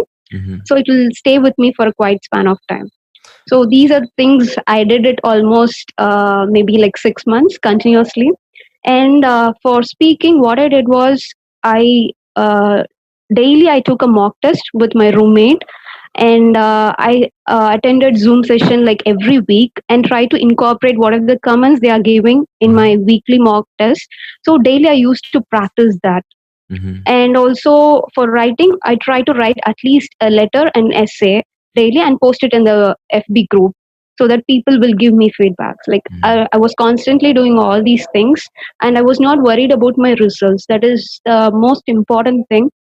You should stay positive and you should not be worried about the end result. You should see only the progress and The how far you're process, yeah. exactly the process, and also the progress, how far you're going to make it. So Yeah, so these if are you the just things. look at the end result all the time, if you're trying to, if you're focused on a band 7 and you're trying to just get to a band 7 every day, you'll never get there because you'll be frustrated every day. But if instead of focusing on the result, focus on the process, which is improving your vocabulary, improving your grammar, improving your writing, improving all of these different things, and just focusing on the daily work. And then you will look up one day and be like, "Oh, I'm at a band 7." It's like My if you're result swimming was like that. Yeah, if you were swimming from one point to the next and you look up after every stroke, you'll be very frustrated. But if you keep your head down, then you just get there before you know it. So that's excellent advice. And also during on your test day, you should not worry about whatever you have done in the past or the marks. You should give your 100%. Even if I'm particular in listening, if you miss out one question, like if you didn't hear what is the answer, you should leave that and move on. Don't panic. Yeah. Because you should not panic, and you should focus properly. So that is the key point. Excellent. And in speaking, you should be very natural, like you're talking to a person, and you should try to put the standardized phrases and the fancy words, because that is not going to work out at all, because examiner will immediately find out like these are the things that people have already memorized. It is very easy for them because they have seen so many people. Yeah. So see, someone who got a band 8 didn't use fancy phrases or fancy words. So, I don't know how many times I have to say this, but I'm very, very proud of you, because it's very satisfying for me to give people the advice and then someone takes it and then actually gets the scores that they need, because we give a lot of advice in the group and free advice, but not many people take that advice and actually do the things. And the people who do everything that we say, they always get the scores that they need. And I know we have very high standards and we expect people to work very hard, but it's the only way. There are no tips or tricks or hacks, and but if you do the work, you'll get the scores that you need. And thank you so much for sharing that. And congratulations again. And I wish you all the best of luck in the future. Is it Canada you're going to? Yeah, I'm applying for Canada. Excellent. Well, good luck in the future. And if you need anything in the future, always feel free to get in touch with us. I miss all those Zoom sessions because I can't attend right now. Excellent, Siva. Well, thank you so much again, and thank you for helping everybody who's watching. Hi everyone, Chris here from IELTS Advantage with another success story. Today we have Alba, who recently got a band 8 overall. Am I correct? Band 8 overall. That's right. And she is coming over to Ireland to help us out soon. And she has agreed to share her success story with you guys so that you can learn from Alba. So Alba, can you start off just by introducing yourself to everyone?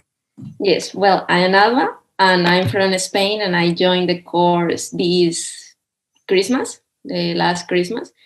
And I just worked really hard and I went through all the models that Chris has there, complete all of them, practice as much as I could, as he always advised.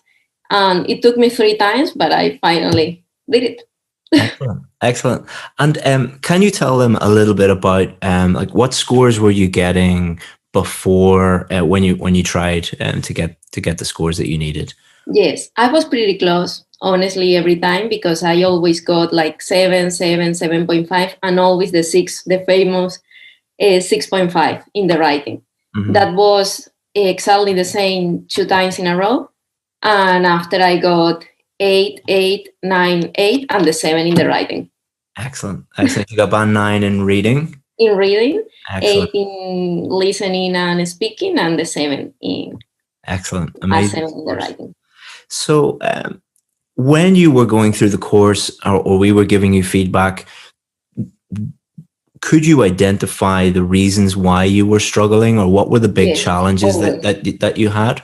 Yes, always. So I was like focusing just in the key mistakes that in the feedback I already had, and I think that was the key of the success, because if you have a lot of them, as you always say, once you erase, then your score rise a lot. Mm-hmm. And what were those key challenges that you had? In my case, it was the articles. Mm-hmm. Reviewing always the third person, that I was always missing that in the writing. I don't know why. And they were the fossilized ones that you always say in the course. And what else?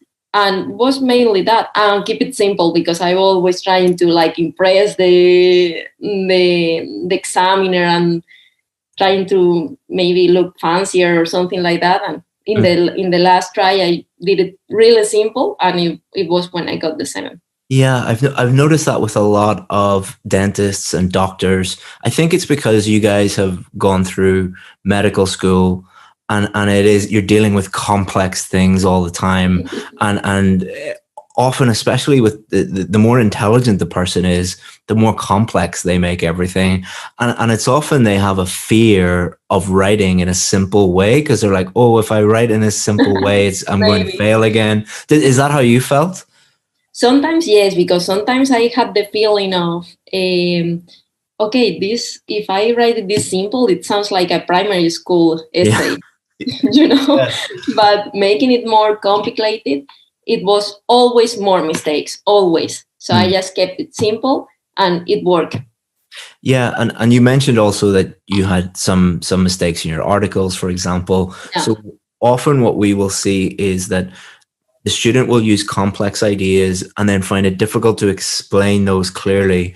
And then when you combine that with lots of small grammatical errors, you read the essay, and because it's complex, but the grammar isn't the best either, it makes it very difficult for the reader to understand if you have clearly answered the question. Whereas if you write in a primary school way of just like, this is a very simple, obvious answer. And I think one of the other difficult things is writing your explanations in that way. I was working with students today, and we had to, it was a question about tourism and how tourism increases pollution. And then I said, you have to explain how a car, if you turn the car on, that creates pollution. And the students were like, well, everybody knows that. Why do I have to explain that? I was like, well, the examiner doesn't know you know that, and I think a lot of people fear, maybe that's a dentist or a doctor thing as well, where they are used to talking to other very intelligent people who just know everything that they're talking about, and they find it difficult to explain things in a simple way. Would you say that?